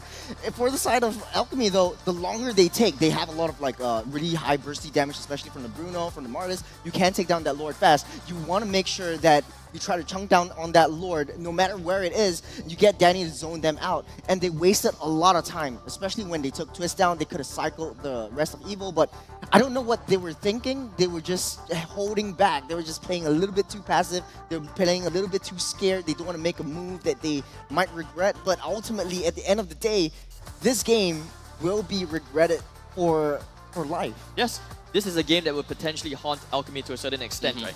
And this is also one of the say the strong points of the Novaria pick, for example. These prolonged fights, the longer it goes on, Novaria just chunks you down, chunks you down, chunks you down. It's very hard to come back. And there was a reason why they were playing safe as well. I wouldn't say it was completely unjustified, but this is something where they're going to have to revise the game plan, because moving forward from here, I would suspect that they would probably try to like change their ideas and their win conditions a little bit. When you make it around your gold laner, it's just too much pressure. It's just not realistic. It's more of a gamble more than it is a game plan to a certain extent. Taking a look at the itemizations though, you see how adaptable Evo is, especially on Twist. Twist got the rapid boots. At the end of the day, he sold his Blade of Heptasis. He went for full defense because he knows that he needs to be one of the main soakers for a lot of these damages coming in from Alchemy. And he has that lane clear ability on that offside. So Evo, from a 5-0 kind of team fight clash kind of composition, moving into a 4-1, someone, especially Twist, on the offside, giving a lot of map pressure into the face of Alchemy. And, you know, this is one reason why sometimes in certain regions, they would often say that, you know, turtles are a little bit overrated. It's more about winning the team fights at the end of the day. And this is why, from the stats, you can clearly see what happened there. See, all 3 turtles went to Alchemy, but still not able to close out the games. And trust me, for first-hand experience, just saying my team, we've also been in that situation way too many times. But credits to Evil, and that's why I said that, you know, the longer this game drags out, Evil has it, and team fights is where they excel. One thing though, which I feel like they will have to revise, is being able to work on the chemistry for Game 2. If anything, this was a warm-up game. We have yet to see the true potential of Evil. Because that net trio, it should be way scarier in my opinion. That's and right. Despite the win, I don't think they should be satisfied with it. I don't think they will be. If anything, I feel like they know it themselves. They were underperforming their Game 1.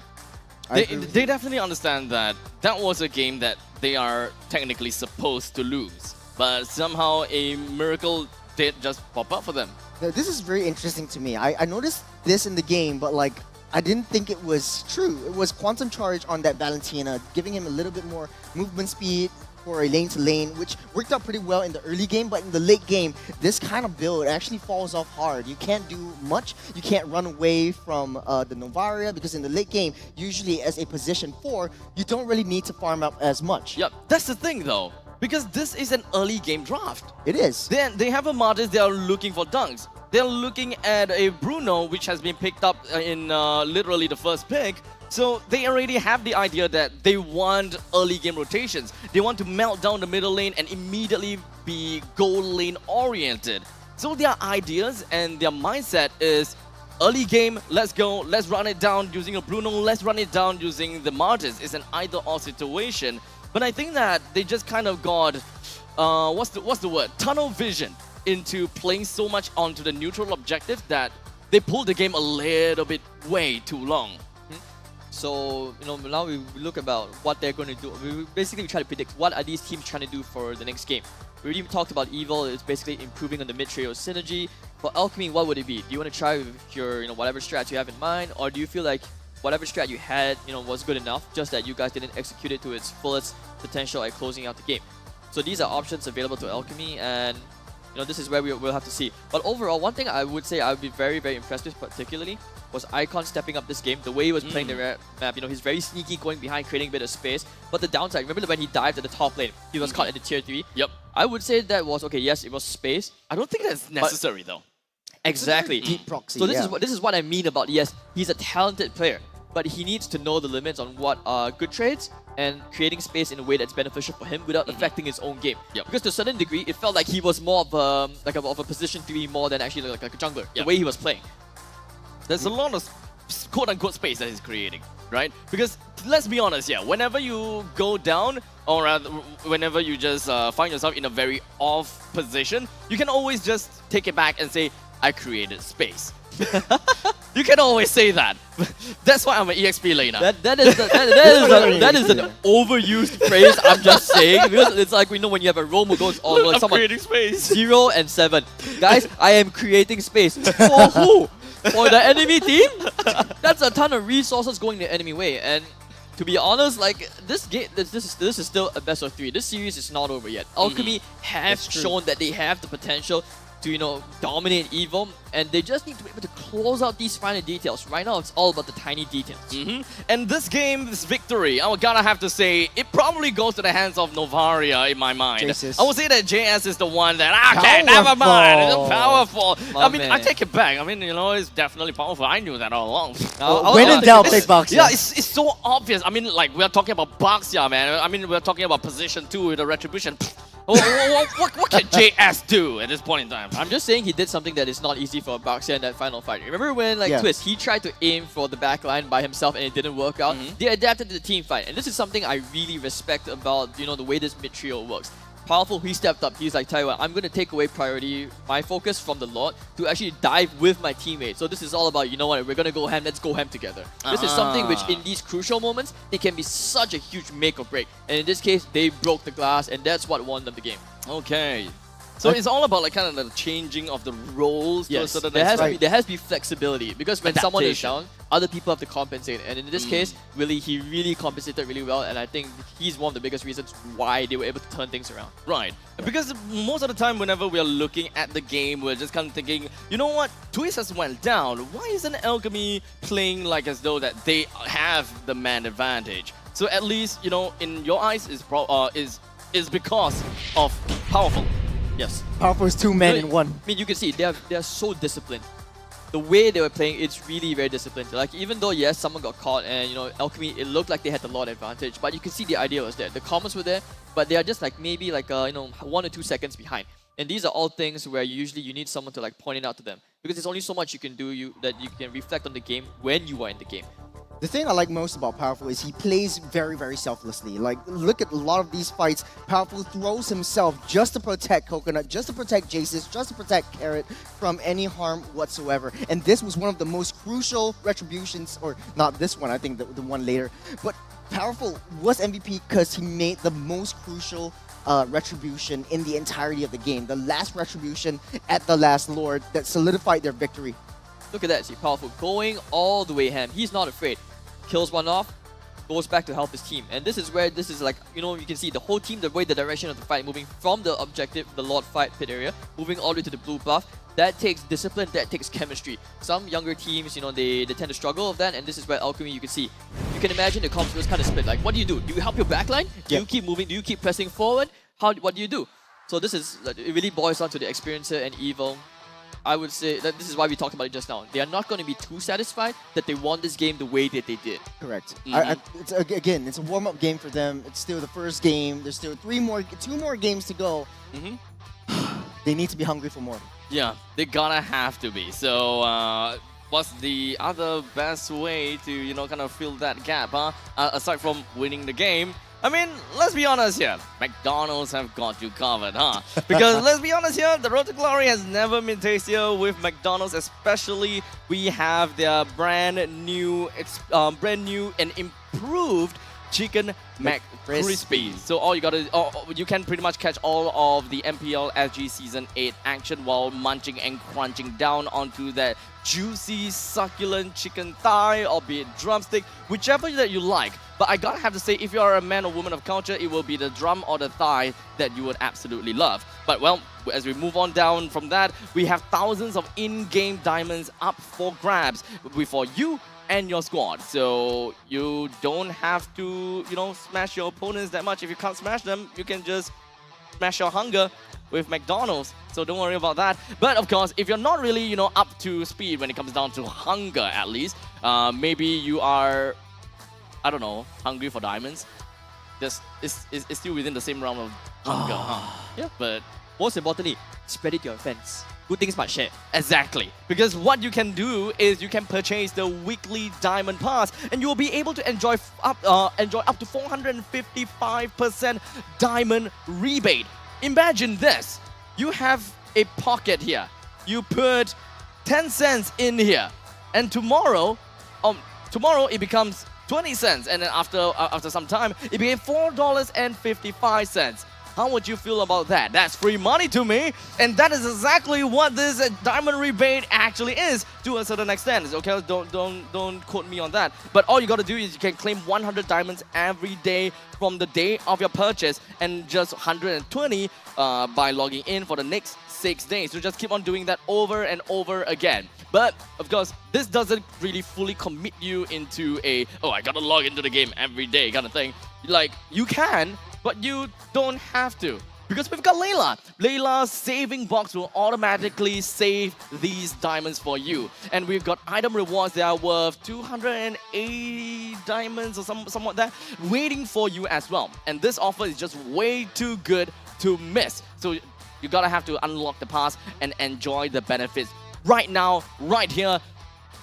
Get yourself into MLBB and just get yourself that weekly diamond pass. And of course, you know, hold on for a little bit. I got this sorted out. I got this thought out. Okay, you know, waiting. from We're one waiting. ad-lib to another. Okay, because it has been long. My segment, I've been talking for a long time. MLBB has been around for a long time as well, because this is their M Series 5th anniversary. Oh man, I love that. In conjunction with the M Series 5th anniversary, you can vote for your heroes, Diablo, JPL, to be awarded as the top 10 greatest players in the M Series history. So all you gotta do is gonna stay tuned on November 4th for more information as to how that is going to turn out, because I know this for sure. I mean, Jace is definitely picking Diablo. For sure. Did you see his post? You reposted his post. That's his actual dream team. Actual dream He team. made a dream team. Actual dream team. I mean, I'm just saying there was no way I was gonna like it, but I saw it just because my boys weren't there. I mean, I'm gonna be very biased. I mean, I'm wearing the jersey for crying out loud. Like, even right there, you talk about the vote. Ask me, who am I gonna vote for the greatest player of all time? So as we move on to I the just next got stages ghosted. of the game. Okay, who do you think is the greatest player of MPL SG? It's JPL, bro. Okay. How much has he? Do we not expect the answer? No, but think about it. Logically speaking, even if it wasn't from Fleet, think about it. How many like reputable Rome players are there coming from the Singapore region? You know, it's always easy to find core players. These younger players, they're all going to be great mechanically. They're all going to have the faster fingers. You know, they're young. But when you talk about the roaming players, you know, these are the guys who have to be the most selfless. They are working with the most, like I would say, with the least resources on the map. And they have to achieve so much. What can you do? So I have to say, it has to be JPL. I gotta have to say this though, after looking at the analysis of Bleed's gameplay and all together with Lafell as well as Gideon from MPL MY, we did have an idea of Bleed's identity, and it all centers around JPL when it comes down to zoning. Bleed has a lot of zoning capabilities within of their lineup whenever we are watching them play. So it's always kind of like a JPL is always tagging onto someone, and whenever you tag onto someone, you find opportunities, you find information, and such information is such a valuable thing to Bleed. At least in our eyes. You may have your reservations, you may agree or disagree. You may feel free to tell everyone if whether that was true I or like not. how this kind of segued into the hey, welcome to the Let's Analyze Bleed segment here at MPL SG. I mean, we gotta have to make full use of our guest caster here, who happens to be wearing the Bleed jersey, That's fair. Right. So tell us more. Tell you more? Yeah. I mean, all I can say is I'm excited for our series later. Uh-huh. If anything, the focus should always be back to the two teams who are actually playing. Uh-huh. Oh, you look very handsome today. The Hey. makeup artist did a great job, eh? I know, right? But yeah, tell me more about Bleed. What I said about JPL just now, and the I'm just entire enjoying team of, them being together. Actually, Bleed. ironically enough, right? Uh-huh. Real talk, I actually feel like that part was a little bit off. You know why? Uh-huh. Because I feel like to me, even I don't know my team's identity yet.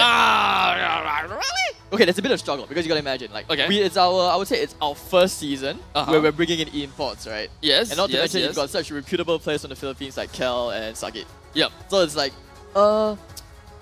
there's always this incoming joke with us online on Facebook. It's like, we are Bleed, we are best Filipino organization now. That's why you look at the comments. The comments are gonna be amazing. It's gonna be like Bowie, and I'm like, this is not very Channel 5, huh? I would love to actually see all of these comments, but that will only happen in the later stages of the day. Because now we're gonna have to go back and beeline into what have been paused. And that is going to be Alchemy SG versus Evil as we dive into the draft with Alchemy on first pick, first ban, and Evil onto second. Now, Evil looking to ban out that Fanny as well as the Angela. Alchemy, on the other hand, banning out the Valentina, Matilda, and the Terizla. Evil banned out Nolan in the first game. I don't know if they would do the same right here or open it up for Alchemy to take it up. Maybe they might want to force over a Nolan onto Alchemy, but it does look like the objective is very clear for Evil. You don't want anything to disrupt their team fight composition or any form of very heavy pick-off kind of style. That would come from Nolan. Now, Alchemy prioritized this Edith. After looking at the patch notes, I think Edith really falls off hard, especially with the Primal Wrath. You don't have a lot of sustain, and it's nerfed to the ground, in my honest opinion. I think it shouldn't be prioritized, but they want to pick it up because of the value that it brings through the crowd control and the pickoffs. Exactly. So that is, at least for me, I believe that Edith have got the flexibility still be played in the EXP as well as the roam side, at least, because there's still quite a lot of that crowd control that we are looking out for. We do have the counters coming in from Edith onto the Kufra. There's a lot of interactions from Edith, right? You still do a very good job as EXP laner. You still do a very good job as a roamer as well. Yes, you may lose out a little bit of damage, but I think that is you can compensate for that. That's fair. I mean, you have to know your objectives. Now, with Edith being nerfed to the ground, especially with Primal Wrath, maybe you want to play it in the wrong position, pair it up with a Paramis, and you got an unstoppable force. What do you think, Hades? I'm a little bit confused here from the draft because I'm seeing like the Edith, the Claude, and the Faramis. Probably because I mentioned in the last game. After game 1, they might want to switch things up a little bit. They're switching things up too much for you. Yeah, a little bit because I talked about Pacifist being the biggest voice on the team. Now you point it down to a Claude. This team is going to be super reliant on flanking, and then you combine it with Faramis on top of that. That means that he's going to play either a super selfish Claude or a super a bit too selfless kind where you're going to be like, guys, I have no farm, but I'm going to spin and dance anyway. Uh-huh. No. Okay, so you have a very good point about that, right? They have two ways that Alchemy have two ways to play this. But regardless, all of that two ways still it still focuses on one thing, and that is team fight. They want to go head to head against Evil. Just drafting a Faramis for your team essentially forces you into playing a team fight composition. There's no way that you'd want to find a way to really we gotta have to split push this, we gotta split push that. Most of the time, you would want to play team fight, or else you're going to get quite a bit of disadvantages. Faramis doesn't have a lot of capabilities when it comes down to... okay, no, sorry, I take it back. He does have got the Cult's Altar, no, not Cult's Altar anymore. What is it called now? Netherrealm. Netherrealm, yes. But a quick question. Has Alchemy played the Faramis in the mage role before? Mage. Have In they? the mage, in mage position. I mean, I think you don't use Paramis in the role just because that it's too valuable. You need his damage in the early game. You have a lot of splash damage. Alchemy. Now going back into the draft though, we talked a lot about Alchemy. Evil, they have a very strong draft right off the bat. They prioritize the Irithel right from that get-go. They know what they want. It's a run-it-down kind of composition. With the Farsa, we talked about a very long-range artillery mage just protecting and giving that zone capability for Evil to just do their thing. I wanted to say that Yu Zhong was a very good pick for Evil, but Alchemy, they take that out of the way. So, in both of these situations, Evil really identifying the backline as one of the main win conditions. They need to protect Irithel at all costs. Alchemy, on the other hand, they don't want a dive kind of hero. So both of these teams, they are banning out all of these dive kind of dive-heavy heroes, Olympic divers, if you may. Yeah, I mean the Yuzhong and the Terizla, of course, these are just signature heroes, right? I mean Terizla being just very common, it's great overall. It's hard to go wrong with it, and easy to execute. It makes the game plan a lot smoother per se. And then you look at the Yuzhong, I mean, we lost to these guys, Yuzhong, right? There's a good reason. And strangely enough, even though we lost that series, we felt that was the best series we played in the entire regular season. And to say that and losing to Twist on that Yuzhong, I would say it's something that you have to respect it no matter what. So taking it out as a ban, very good. Evil takes X-Borg here, I think. I think you have to take it up. I think that Alchemy is very likely gonna go for a very damagey type of jungler. The very fact that they have picked up everyone else and they still have some time to really consider how do we want to play our EXP laner? How much of a tankiness do we have? They capped on to that Edith for that slide of flexibility option. But I think that there's quite a high probability that Alchemy may actually play a okay, never mind, I forgot that it's banned out. My bad. Okay, take it away. I mean, Martis might still be the case then. Yeah, I mean they still have a bit of room, I would say, on the side of Alchemy. You know, the Edith is always a bit of a flex pick per se, and you know if they need be, you know, obviously you put the Faramis on the mage role, right? Yep. And but the last time I know that they played Faramis, I know that Jet, he was a little bit too gung ho, a bit too trigger happy for those like nice 3-man pulls, which eventually lost them that high ground defense. Okay, that Hellcat. Okay. Is this a way of cheesing into game 3? Oh no. I don't know, but I pretty much expect that they would want a damagey, a carry sort of jungler, but it is not the Hellcat that I was originally expecting. No, but I have to say, I like this. I like this I like this a lot, into yeah. Evil's draft. Specifically because the Hellcat, not is he able to like snipe the backline really quick. If you're blinds Evil, and already blinded Farsa. yeah, you know, if Evil has to worry about like, you know, being on the retreat, watching positioning the whole time, these guys are gonna have to retreat all the way into the last game just to hide from this Hellcat. And so it really comes down to whether Alchemy are they able to execute this pinpoint like near perfect. Look. If Farsa is already blind, how do you blind a blind? For a punch. With Dark Knight Falls. With like those blackout curtains which is what Hellcat pretty much has. She's already blocking her eyes. Or you But you can always see through. You always can have that, always like, be light. blinded by the love of your teammates. Oh, wow. I feel so cheesed Valentine's Day came a little bit too early man. this time around. Man. Isn't it supposed to be late? It's coming to the end of the year, guys. Exactly, we're still in the same year. It's closer to February right now than it was. Wait, how do I put that? I don't know. But anyways, Paquito will be the last pick for Evil.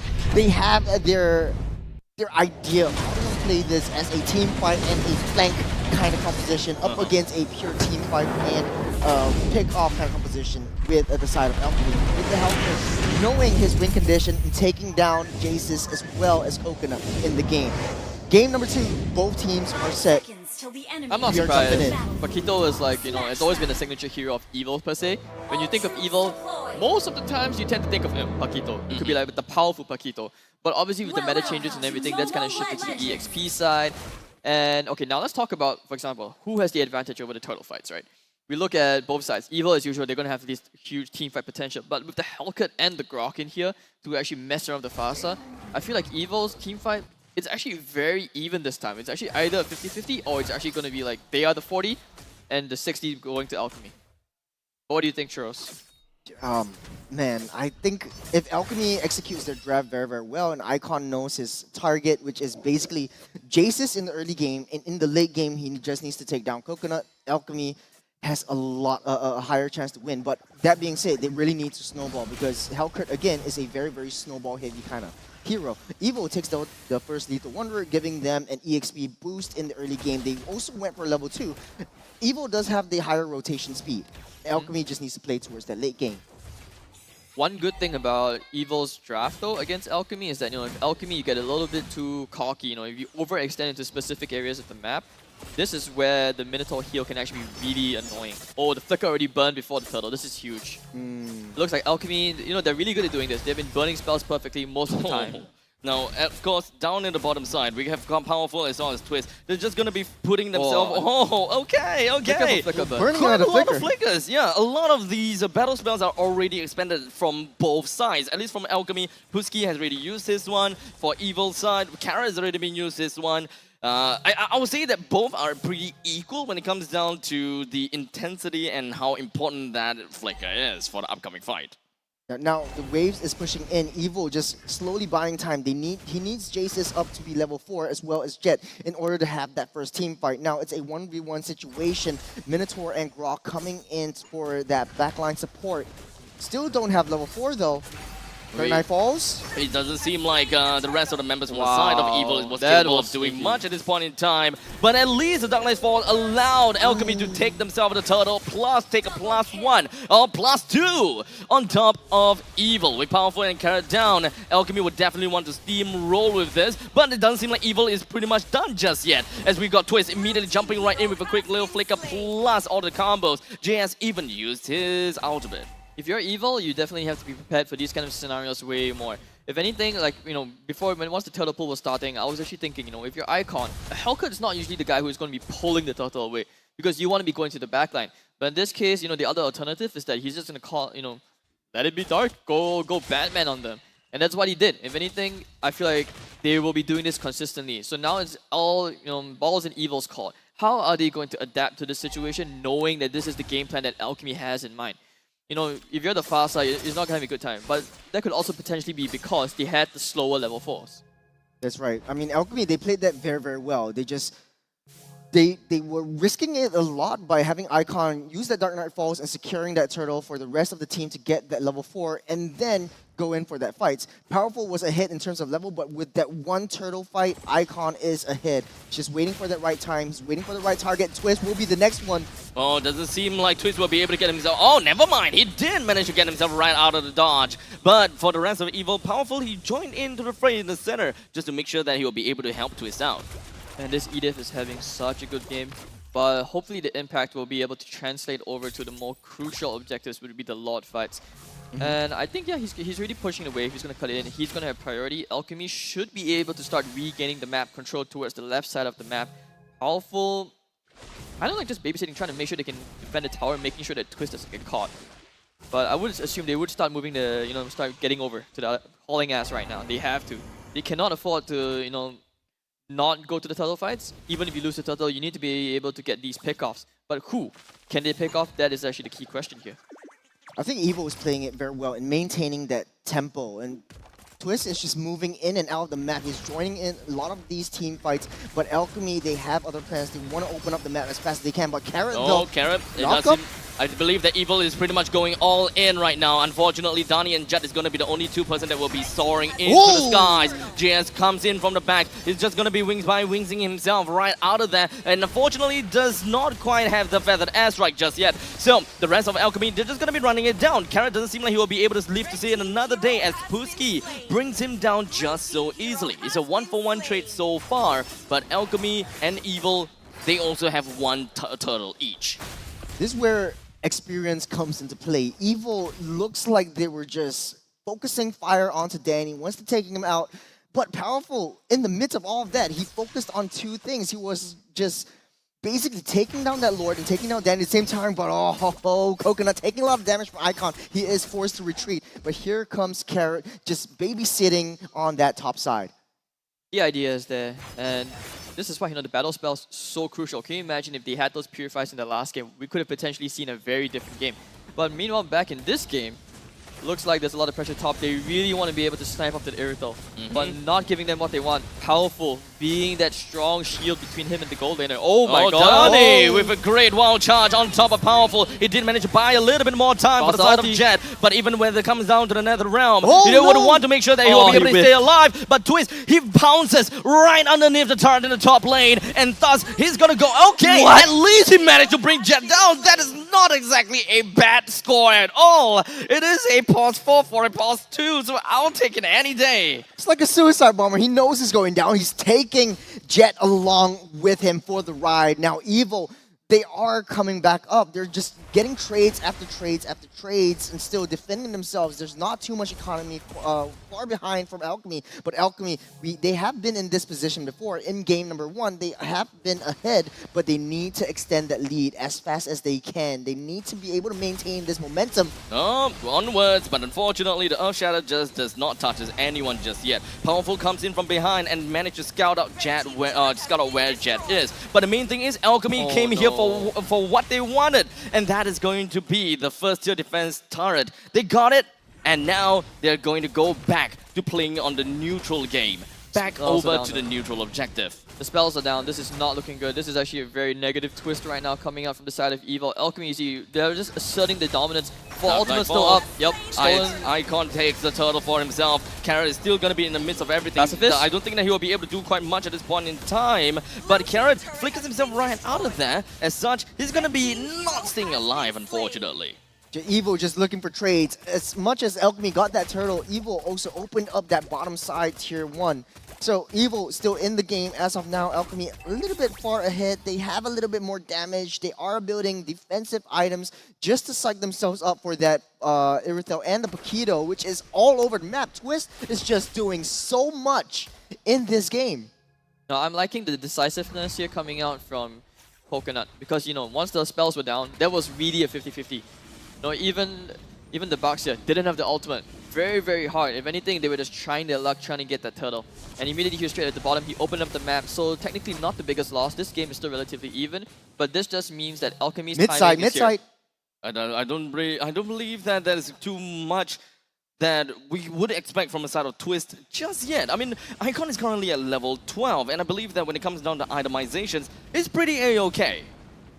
It's building up a lot of defense though. Alchemy again with the passive aggressive kind of nature. And we've seen Alchemy in this stage before. They are ahead. They should be able to cycle Evil all the way through. They have Jet who's able to pull, like he has made some very good plays, pulling them over the walls, trying to single them out so that Alchemy could get an easy kill. But Evil is just defending and trying to react to a lot of Alchemy situations and skirmish. They have to find a way to at least burn the Faramis ulti before these key team fights. But they haven't been able to do so just because, you know, both teams are playing relatively safe right now. And, you know, when I talked about timings just now for Alchemy, it looks like they may have just found one to accelerate theirs. Wow, they're going all in on the Pooski. They want to make sure that they bring him down as soon as they can. He didn't even manage to pull off the Primal Wrath, get himself right out of Phylax. So it's really unfortunate if you ask me. But Evil took that opportunity by force. Look at Twist cutting the waves, playing the waves, and now they will have, you know, priority over the Lord fight. And it looks like this time, Evil changing things up a little bit, that pick really turning out to be what could be the downfall for Alchemy in this particular situation. But now it looks like Evil, they have figured something out. This is what you need to do. Take these tiny fights a bit, you know, faster to Alchemy so that these ultimates are burned and then they can run over. This is something they're already good at doing around the Lord fight. They need to use this kind of tactics around the other ends of the map. So now we're looking at Pacifist. He's trying for the flank. If I'm not mistaken, he's been the one who's been trying to actively hit the backline. But he hasn't been too successful yet. But now with a bit more farm, maybe he might be able to pull it off this time. Twist is putting in the work. He's just playing that macro game, maintaining lane pressure on all 4 lanes. And here comes Purple with the knock, with the stun. Pooski caught out. The Nether Realm came in quite clutch, but unfortunately, it popped right at the edge of the Feathered Airstrike. But Pacifist comes in to join in the battle over to the backside. And the Blazing Duet manages to get himself a double, and very potentially might be able to pick up a little bit more, as now his gun's blazing down on the Carrot. But Icon seized it right under his nose, and Alchemy manages to pick off 3 with only 2 casualty, and even with a bonus of the turret in the middle lane. Questionable, like, teamfight decision over there to keep pursuing, to chasing the Faramis. Faramis is basically trying to kite them away from as far off, from the rest of Evil as much as possible.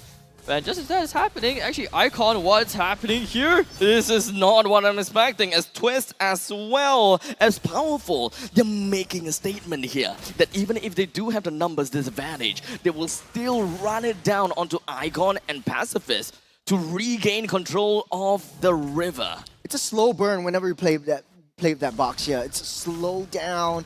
Powerful will always be in your face, and you can't shake him off as much as you can. But now the Lord is ensuing. Alchemy looking to pull the Lord over to their side so that they have the advantage. Evil doing a lot of work, especially Twist, maintaining that lane management for Evil to have a better time with this objective. Claude not showing on the map yet. He's trying to split. It looks like he's not really ready to commit to that 50-50 at the Lord fight just yet. He kind of wants to let the wave push in, get some info, then maybe he'll decide. Is he going to keep it back? We shall see. But meanwhile, Evil is usual, just doing what they do best. Jet goes down again. This is what I was talking about. Like him on the Faramis, I think he's just sometimes a bit too trigger happy. So when he likes those, those huge pulls, he tends to put himself in these very awkward positions. And this is something which may just cost them the lot. I mean, I don't think that they pretty much need that kind of pull. I mean, we're looking at Pooski, we're also looking at Donnie. Both of these heroes are very capable of finding these kind of opportunities. And Jet doesn't have to go all the way out for that. But speaking of going all the way out for that, Evil, 4-man run it down on the 4-man. But Pacifist, whoa! He manages to bust right in and manages to bring JS down. Coconut is going to be the next one on the chopping block.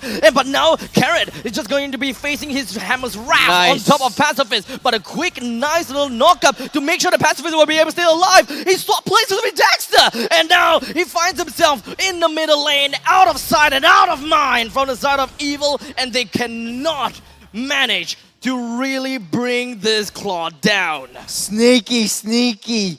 Pacifist just making Evil work for their meal.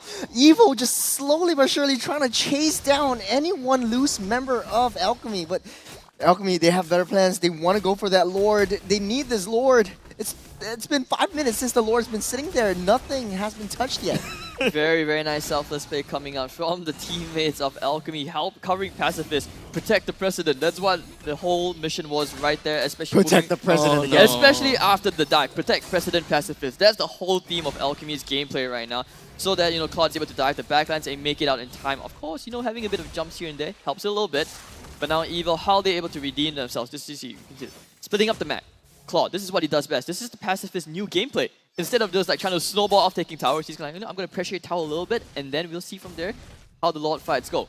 I think this is what they're missing, that split push capability, playing that map, maintaining that lane management so that Alchemy has the upper hand and able to pull Evil out of their base and out of their comfort zone so that they can try to get a flank onto the win conditions, which is maybe even Jace's or Coconut. Once they're taken down, Alchemy pretty much win this game easy.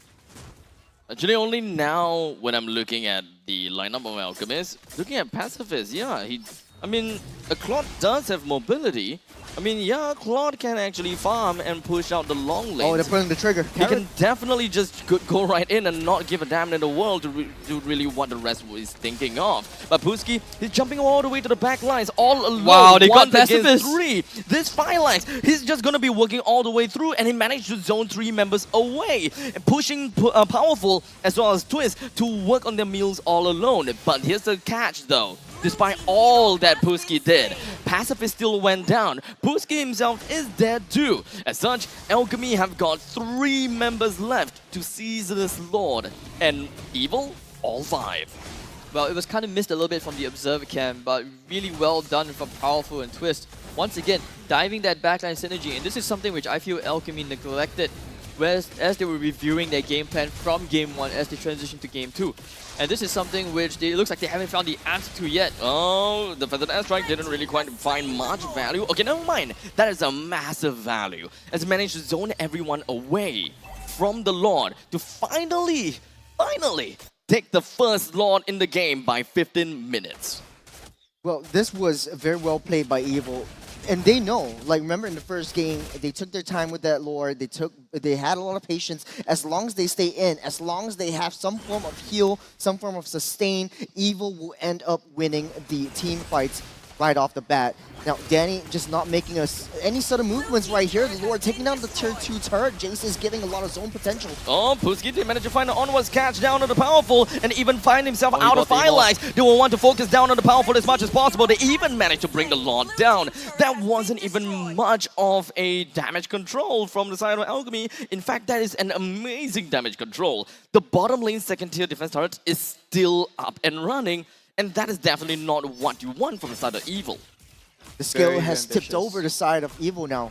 Like 1.3k gold up ahead in terms of economy against Alchemy, and Evil trying to pull them out. They know that they want to get a flank onto Pacifist, and Pacifist at this point of time, as long as they stay within their base, they will be able to defend. They do have high ground, they do have sufficient wave clear, they do have a little bit more mobility and utility to play in a lot of these team fights. I mean, Abstract does giving me the hint right here, passing me some of that wonderful chili sauce. Things are getting a little bit spicy here as we, as we reach the end game. And thankfully, that death from Powerful wasn't the most. Danny! Oh, wow, Yo! what a prediction! Are you for real? Just gonna be jumping over the back line, JS with that Winter Truncheon, but unfortunately, not quite long enough to get himself out of the grasp of Pacifist. Dude, what are you doing? He just went in a perfect timing and bring JS and Coconut down. This is just so bad for the side of Evil. As Alchemy is going to be pushing down at the top lane, second tier defense turn. That was amazing.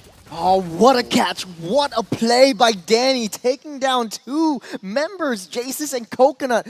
With them gone, the Alchemy, they're trying to cycle. They're trying to come back up on top. They're trying to take down as many tier 2s as they can. Open up the map and play the map. Alchemy really needs this next Lord. Yeah, I don't think they get the inhib here. But if anything, it's all about setting up for that Lord fight. And you can see that's where their priorities are. Maybe take the tier 2, and that's good to go. Now, I'm just really afraid that Alchemy will go back into their bad habits. Well, the fact is, we are only looking at a 2,000 gold lead. It's not necessarily that much, but it's all about the mentality. If whether they're playing not to lose or they're playing to win. So far, Alchemy has managed to find these amazing pickoffs, and this is technically a slightly simpler game than the previous one because it's not that mechanically intensive as compared to the Xbox plus Cho. There's so much things that you're gonna have to consider. But for this lineup, for the side of Alchemy, it's so much easier to execute, and I think that this pretty much fits the alley of Alchemy. Well, Twist and Pacifist having their own micro skirmish here over at the top lane, trying to see who's able to adapt better to give their team the best situation here, especially with the creep equilibrium. And now, here we go, the Lord pull is starting to happen. This dance could potentially seal this entire game. Twist, is he the one outplaying Pacifist? No ultimate, that's huge! Well, Pacifist doesn't even have much of a movement speed to work with. As such, Evil, it does seem like they are going to be putting themselves back against the wall. Or maybe, never mind, it's the other side. It's Booski as well. Downey that doesn't really have a lot of HP to work with. Karras with a really clutch heal actually came right in the nick of time. As such, none of the members from the side of Evil has went down just yet. All of those skirmishes was all for naught. It's a push and a pull from both sides. Evil, they really need to take someone down. Alchemy, they have a second life in that Theramis. With the Nether Realm, it makes it so hard for Evil to even take any one member down. Alchemy, though, they are finding it easy. They do have a lot of damage onto that backline. As long as they take either Jaces or Coconut down, that is their window of opportunity. They can cycle, they can take down that Lord. Looks like they are about to start again. This time, Pacifist, he's taking a safer approach, pushing out the wave. Twist also afraid that someone was coming to back Pacifist up. But it looks like he's going to be behind this time. The flank could potentially be coming in right now. Initiation coming in from the side of Puski will definitely get a really good timing for coming in for his friends. While Pacifist is just going to be jumping over the back lines with the blazing to it. He will be able to bring Coconut down. And it does seem like Icon is going to be taking it down as well. JS is going to be the next one on the chopping block. And unfortunately, that's not going to be the case for him. But the Winter Truncheon is just going to be popped coming from the side of Powerful as immediately bought that. But it's not quite enough to prolong his health. Alchemy, they found a perfect opportunity coming from the side of Puski. He initiated at a perfect time. Pacifist then popped that sprint. Perfect execution. Twist trying to buy time. I don't think that they will be able to buy as much time. In fact, he's just going to be speeding himself over to the dogs. Alchemy, with all 4 members beelining themselves down in the middle lane, taking down the inhibitor turret, and even down to the core. That's it. That's it. Alchemy. They closed out the game. It's a 1-1. One more game. The stakes are riding high. Emotions are high. Smiles on their faces. They know that they can beat Evil. They know they can take down the Titan Slayers, the Titans themselves. Yeah, so instead of the brute force approach, looks like they're deciding to go with a bit more cat and mouse approach, which is starting to work out a little bit. And it all came down to like skill. And I would say this is where Pacifist he actually surpassed his limits over at the top while dealing with Twist. This was about who was able to like adapt a bit faster to the situation. So really nicely done. I was a little bit concerned though for the Lord fight, like how that actually could have turned out. Like why were Evil a little bit slow? Like what was the plan going on there? Yeah, I think Evil, they were a little bit too far behind. They were just lacking that defense coming in. They don't know where. There were so many members that could flank over onto the back lines. Coconut, Jaces, they weren't safe at all. And Alchemy just capitalized on every single situation that they found. Danny made so many huge plays. Even Puski finding onwards after again and again and again. It's just pickoffs after pickoffs. There was nothing. Even the sustain was not enough to keep Evil alive. I guess that the main problem really boils down to the fact that, well, it seems as though that our friend here, Claude, didn't really have much of a threat coming from the opposite side. As long as he went over to the long lanes and cleared that out, Twist is pretty much forced, well, not say forced, but he has kind of like an idea if whether he wants to stay at the top lane and defend the lane or makes his way over to the fight. Because if Twist stays there, he has the information that, okay, Twist is still up there, I can play a little bit more ballsy. I don't have to be caring so much because generally it is Paquito that is really after the life of Pacifist. And as long as Twist isn't there, Pacifist has got free reign. Run right in the face of Coconut, although I gotta have to say, it is very surprising that Coconut just doesn't seem to be melting down Pacifist. Probably because the heavy crossbow has already been expended and Pacifist's timing were always there only after the heavy crossbow has been done. I mean, this game, the entirety of this game, I felt like it was very one-sided, favoring Alchemy. And even though they built defensive right from the get-go, even though Jet had so many deaths in the early game, at the end of the day, it was all around Pacifist. Like, play around Pacifist, protect him as much as you can, give him space to farm up, give him the long lanes. He's got 17,000 gold at the end of the day in a 20-minute game. Take a look over on the side of Evil. Twist, even though he had a very good start, he was building a little bit too much of a defensive items. He didn't have that presence seeping into that late game. Evil just couldn't defend their backlines enough. I actually beg to differ when you mentioned that Pacifist, like on the Claude, didn't have that much of a threat. If anything, I would say like he was forced to play that specific way because that was the game plan all along. So he did execute the game plan the way he was supposed to do so, considering his job is supposed to melt the backline. You saw that. He almost did pull off the 1v2 most of the times. The Irrital and the Fasa never felt safe. And on top of that, I think this is where like the backline and the frontline of Evil were not exactly aligned. Purely because you look at the Minotaur's like positioning. He was the one who was taking too much damage before these fights happened, and when they wanted to back off, you could see like he was maybe like just half a step not on the same page with the rest of his team. And that actually leads to the whole thing crumbling down. Like it's not even like a piece by piece destruction. It's just total annihilation at that point, just because the person who is supposed to be the foundation of the team fights holding the wall, just not there with the rest of the team. Yep. There's a huge disconnect that needs to be fixed, and I think Alchemy have just found out what that is. Initially, I was thinking, you know what? Alchemy trying to fight Evil at where they are most comfortable in. I thought that I'm actually very concerned about it. But somehow, that actually worked out pretty well for them. I mean, understandably, Alchemy have got a great understanding on the macro, and they're constantly just pushing the waves from the long lane, leaving Pacifist there. Okay, just push, come in, and then Puski just pull the trigger. I think that has been pretty good timing for Alchemy, much more than Evil making mistakes. That's my opinion. Alchemy, honestly, they broke the code to fight against Evil. Like, I've said this again and again, Evil, they have a clash kind of composition and they always thrive in a clash comp. Alchemy, they succeeded in drawing them out, flanking over to the backlines and taking out the players that matter. And now, taking a look at all the post-game statistics, look at how well Alchemy was playing as a unit. And this was so much better than the previous game where everyone had at least a 70% kind of team fight participation. Everyone was playing together, even though you see the entire team split up all apart. That's the rotations and movements coming in. But guys, who do you think the MVP of the game is? I gotta say Puski actually. Oh no, okay, no, never mind. Pacifist. I'll still say pacifist. Yeah, I think it's Yeah. pacifist. Yeah, He played yeah, pretty good this game. pacifist. Yeah, I gotta have to Pacifist give it to him. He was huge in a lot Yep. of these cases. I gotta have to say, pacifist. Okay, there we go. We saw we this- saw- we we saw saw the a spoiler. right. Glimmer, We we saw saw a the spoiler in the glimmer. bottom right. Okay. There we go, Yeah, pacifist. there we go.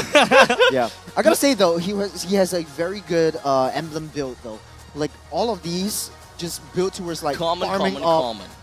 up, farming up. Just very his goal in the early game wasn't to take any kills. It's just getting your items and getting your power spikes. You don't need to be in the battle because at the end of the day, in the end of the day, it's all about objectives. So even if you don't join in team fights with the Claude, you can go for a backdoor kind of attempt. I gotta have to say that throughout my entire time in Season 6, I was never convinced by Pacifist's gold lane so far. But at least for this game, I think that I can see it. I can see that coming a little bit. I do see that light at the end of the tunnel now, and I think that Pacifist has been improving. I gotta have to say that he has definitely been keeping the good works in. So I really do hope that Alchemy do manage to keep up this good work, and for this upcoming game. Although if they This do Daddy win, Abstract talking. Daddy Abstract talking. if they do win. That is going to be a massive major upset over to our evil boys. So, For sure. Yeah. Because right now, if you think about it, right, the pieces have been rearranged. You look at game 1, who was the one in charge of balancing the waves and pressuring the side lanes? That was Puski. But he was sometimes a little bit too slow or maybe uncomfortable when it comes to the Xbox, so like joining the team fights. But now when you look at game 2, what happened? He switched things around. Your EXP laner sticks with the team, mobile goal lane. and that's where the Claude comes in. So what is Evil's solution to this? How are they going to rearrange the pieces themselves? Are they going to stay true to that playstyle that we know them for, which is forcing the team fights? Maybe they're going to go with even stronger heroes that have like way better initiation. You never know. So this is all about finding out what the team's perspective and approach to this is. Because if you're Alchemy, do you want to take the risk of sticking with the same game plan? No, like thinking that, what if Evil has figured it out? Or do you think you just go with it anyways? These are all these questions that there's no way for us as from spectators' point of view, we are not able to really predict what it's going to be. All we can do is basically just like hypothesize at this point. Yeah, it's just the entire team for Alchemy creating so much space, and it's so different from the first game that we saw where they were very, very hesitant and going in. This time they were very decisive. If they see someone that they don't like, hey, I don't like your face, I'm going straight in. That's what Danny did. He kind of understands how Evil operates around the macro kind of decisions, and they make a very decisive play towards a lot of these kinds of skirmishes. I gotta have to say, it's very much not on the face value, but I mean, probably that could be you onto me. Maybe there's something about my face that you don't like. That's why there's something against me. But well, regardless of all of that fact, I gotta have to say that Alchemy definitely gave us a massive show. There are two main players. They're Mage as well as their gold laners. Boy, oh boy! From the clip, we can see they are constantly under threat. Either by a direct threat or an indirect threat. Either they are looking at a wild charge coming at their face, or perhaps a blazing duet, or onwards of Shatter, or an indirect threat coming in from the side of Hellcat with that really annoying Dark Knight Falls. Because let's be honest here, by the point in time you don't know what's gonna happen, that is gonna be very annoying, and that pretty much just completely breaks the entirety of Evil's lineup and destroying their mental game, and to some extent could be destroying their world. Like how Nolan would to bring Calamity from to stop Calamity from destroying the world. That's a very long segue, I know, right? Thank you. Oh, continue. I mean, it worked, right? It worked. It worked, right? He scattered the fragments of his soul. Okay, you know what? It needs to be like low and slow. To stop the Calamity from destroying his world, he scattered the fragments of his soul and faced oblivion.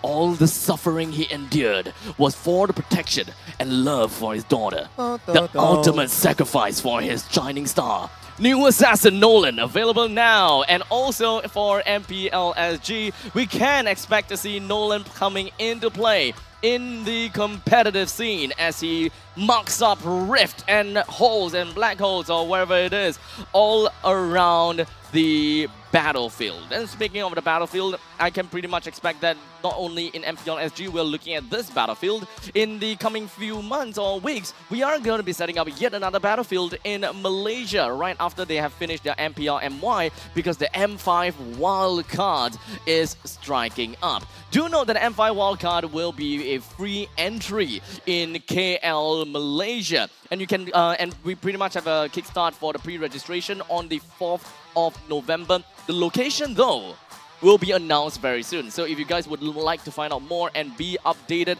make sure you guys keep yourself updated with all of the social media channels coming in from the side of MLBB, be it the Mobile Legends Bang Bang Facebook page, or you can hop on down to our MPL SG official Instagram account or TikTok account, or literally everywhere from Facebook, Instagram, TikTok. We will announce all of these as to where the location of M5 Wildcard is going to be.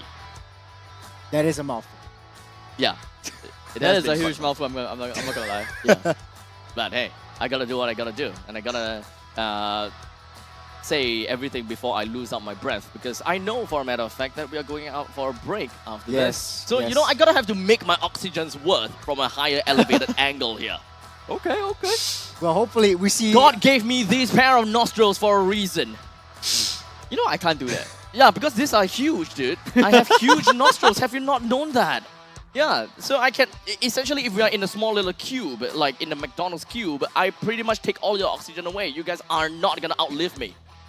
You realize that, right? I would like to... I don't know how to respond to that. Yeah, I think for me, I can speak on behalf of Churros. I think we will like to not be in a cube. But yeah, looks like we are going to be cutting to a break. Let's go into the cube then. So we'll see you guys in a short little bit, and we will be looking at the very unfortunate conclusion of Evil versus Alchemy.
and gentlemen, welcome back to the close of this series between Alchemy versus Evil. I think you got a filet fish in your mouth. That's why. Yeah. Maybe.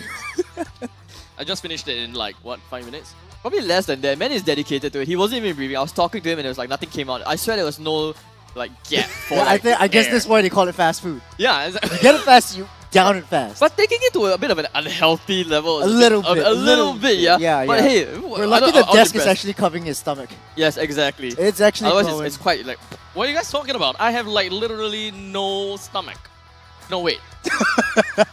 What are you saying? Tummy. The words are not going through it. I have no response to that. Yeah, Abstract. I'm sorry. I probably just need some drink. I need my McWings, man. Where are my McWings at? Ooh, thank you, McDonald's. Thank you, McDonald's.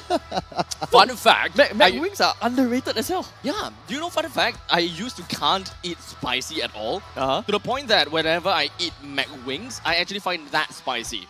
And I love McWings so much that I kept eating it over and over and over again. To the point that I built a tolerance to spiciness to allow me to eat McSpicy. Is this how you're like trying to sell out to all the Asian parents out there? You know, like for me, for example, I have low spice tolerance. You know, my dad's always gonna be like, only real men eat spicy. So I'm like, I guess I'm not a man. And then, like, here you are pushing this education level of like McWings is the entry level to spicy food. It actually is. I mean, to me at least, is delicious. And Is it spicy. actually? Is it actually that spicy? It's not spicy. But when It's you not- don't it's have not the really tolerance spicy of a to me. spiciness, it is actually spicy. To me, at least. Well, you know what else is spicy? The game, The of course. game, of course. The game. The game. Okay, That's but clutch. of course, Nolan is gonna be banned out. We won't see. Nolan won't see the light of day as of yet. Danny also from the side of Evil Alchemy. On the other hand, they are still sitting on banning out all of the support heroes. Now, will there be any change to the draft from Alchemy? The Claude, the Hellcurt, they worked very, very well in the previous game. Will they still stick to their guns? That's the Maybe, question. because that's what, we talked about how they revised the game plan, they rearranged the pieces. Another thing also that Alchemy did was, what's better than someone who's able to hit the backline? Two people who can hit the backline. Exactly. So it's all about arranging the pieces here and there and being able to adapt outside of the usual positioning and stuff like that. But so far, I've been pretty impressed. And Evil actually, strangely this time, they're the ones banning out the box here. I would have thought that I would have left it in the pool, just to maybe like trade heroes with in the first phase. I think they want to prioritize something else. They want to prioritize twist heroes. I think in this case, they very well should. So the Edith could very well be picked up for the side of Evil. That's Only pretty makes much open. Or go back to basics, pick up the Valentina, and give you a lot of opportunity and versatility in the short run. Yeah, there is a lot of possibility that they can actually work around for them. But now that Alchemy have the opportunity, getting themselves the Valentina pretty much is it is the only one of the few ways that we can expect, right? Yep. Otherwise, we can pretty much expect I was thinking of Fredrin, but Tarizla is also going to be another great pick for them. But if they do pick up a Tarizla over to their over to their XP lane, they're gonna have to expect a high mobility hero over to their gold lane. Yo, this is... I'm loving this a lot. This is scary. This is scary from Evil. But this is the confidence coming out from Evil. They're like, Yeah. you know what, tell you what, we'll leave both these heroes in the pool, and you're gonna have to choose. You can take the Tarizla, but we will take the Yuzong. And that is something that they really thrive on. Twist on the Yuzong is something special. There's always good Yuzongs, but he's one class above that, and I hope he gets to show that after this game. And this actually answers the question. It looks like Alchemy have decided they're going to stick to their game plan. Like, if it's not broken, why fix it, right? Yeah. Why make any changes? And now we see the Claude picked up very early on. I can dig this just a fair bit. Yep. And I mean, it's a high mobility hero that I was pretty much all the thinking injustice in of the world. after all. Because I think that after the previous game, they understand that the split pool potential is ultimately the best way to really get at Evil being a team fight composition. so it looks like Kuski will be the one who basically have to be like a secondary tank to a certain extent, opening up the map, helping out whatever they're gonna pick for their roam. And Evil, I know we all saw Powerful in his nice little notebook. I want to see what's inside as well. I kind of see what he's talking about to the team. It's like, hey guys, you know what? Quiz Yuzong. Maybe we have something else. What's gonna be Powerful's hero? That is, that's something which is, I would say, I'm a little bit curious about. I think you go very well to the Martis, like secure the early game, because Claude is definitely a very, very late game kind of hero. secure the early game, try to get as much as you can, choke Alchemy Yeah, out, hot and tank here. don't let them go into the late game at all. Yeah, Alchemy definitely needs someone that Emperor's goes with order. a hot tank here. Oh, So Akai. There's the answer. There's the answer. Akai works very, very well here, especially in securing the turtle objectives and slowly but surely giving a lot of space to that Claw to farm up. And this screams team fight. This screams team fight. I'm thinking an Irithel again, or probably even an Ixia over here might work very well in Evo's favor. They just have to protect themselves from Claude in the backside. Well, at least for the side of Alchemy, they do have a single Claude that enables a backline access. If Evil will want to do anything over for the side of their backlines, they're gonna have someone that can really anchor down pretty nicely. Novaria is the one that will stay pretty far back, so Novaria might not be the anchor after all. You're gonna have to look around for a really close-knitted kind of team fight. The Yuzhong will be the one that really heads out far enough. So Brethren will act as a very good anchor for their team. As such, they have an answer to Claude. And Alchemy, how do they want to respond to this? Because generally, if we are taking a look at Akai, it can be flexed over to the roam. It can be flexed over to the jungle. Joy is currently available if they want to actually add on to that backline access. Joy can actually be pretty applicable here. Doesn't Alchemy... okay. Fair enough. Yep, there we go. The Lancelot, Wow. that's the answer to the backline. So you have like a plan A. If Claude doesn't work out, you always have a Lancelot as a sort of like a backline kind of approach. Wait, quick question. Is this the first Akai roam that we're seeing in MPL Singapore? It has to be, right? It is. Usually Arkai will be playing in the jungle because it's too valuable in the jungle, especially since you have the early game damage with your passive ability. And not to mention, I do believe, the last time we did see an Akai in MPL Indonesia playoffs and it actually destroyed an Irithel. Maybe this could be inspiration, kind of like influencing the Singapore region. You can see we are very observant. We absorb a lot of information real fast, right? Well, Alchemy is the only one that so far has been playing an Akai jungle. Literally only them that plays Akai jungle, apparently. Alchemy? Alchemy, yeah. It is literally only Alchemy that have playing Akai jungle. Everyone else... Akai roam, sorry. Only them that have been playing Akai roam. Yeah, Everyone else, Akai jungle. Yeah, that kind of like caught me off guard for a bit. I'm like, wait a minute. I'm like, didn't Bray play like Akai That's jungle? not right. Didn't we play Akai Bray jungle? went roam. But well, regardless of all of that, ladies and gentlemen, we are going to be jumping down over to the land of Dawn. And that pretty much means that this is match point between these two. What are we going to be expecting here for this very tightly knitted fight? Oh, they're doing the dual lane thing. So this is one thing that Fast too. both teams are prioritizing for. Yeah, exactly. And I think it should be okay. It'll be pretty fun because Danny, obviously he has a lot of pressure on him to actually perform. You want to make sure that you get that level 4 at a very good timing, so that you're able to do the dives and also secure the turtle objectives for the Lancelot. I mean, Lancelot's just going to do his thing anyways, right?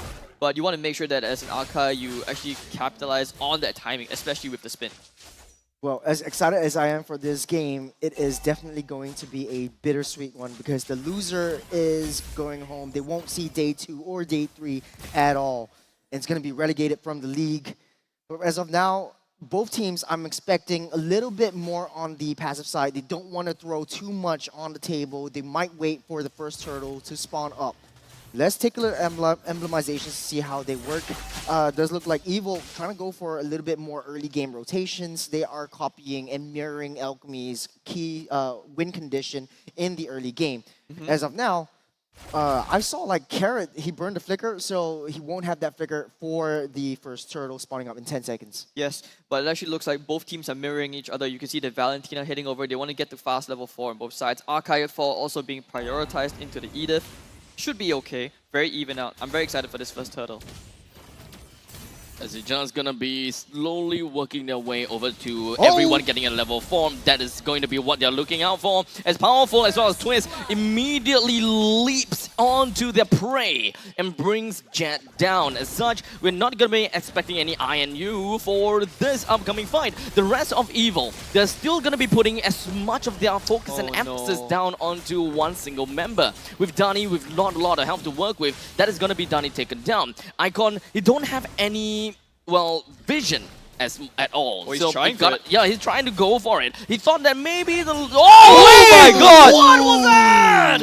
Made full use of the appraisal's wrath from Powerful, and of course with the Phantom Execution, Icon took the turtle. What? The Thoros though, just What? in the nick of time. What a play! Oh, somebody messed up there. The turtle shouldn't have been that low. But at the same time, Icon, doing a bit of a Kyrie cosplay for a bit, working really, really hard. I'm loving that. These individual plays always never fail to surprise me. I'm liking it. I'm hoping you guys back home are enjoying it too. And now, I think you guys pretty much suspected, right, that Alchemy might want to give that up. Yo, that wasn't even the Phantom Execution that actually got it. That was That's actually a retribution. Yeah, it was just regular dash plus retribution. So Yeah. he just thought, you know what? I saw that the turtle's low now. Let me just yoink it right underneath Powerful's nose. And Powerful didn't even have the chance to react at all with his own retribution. Oh, with the Akai in the wrong position, it's so difficult for Evil to even secure a kill. It's sort of like they want to go in, but they always push back. It's Evil always invade. very, very defensive with the heavy spin. Yo, Icon getting stun locked right here. A very aggressive push coming from the side of Evil went straight into the faces of Alchemy. It's like as though Evil is just like, you know what? No more. Playtime's over, kids. Let us just run right in. And Evil very easily takes 2 of the heads of Alchemy, and they have got 3 kills in total with a 600 gold lead already.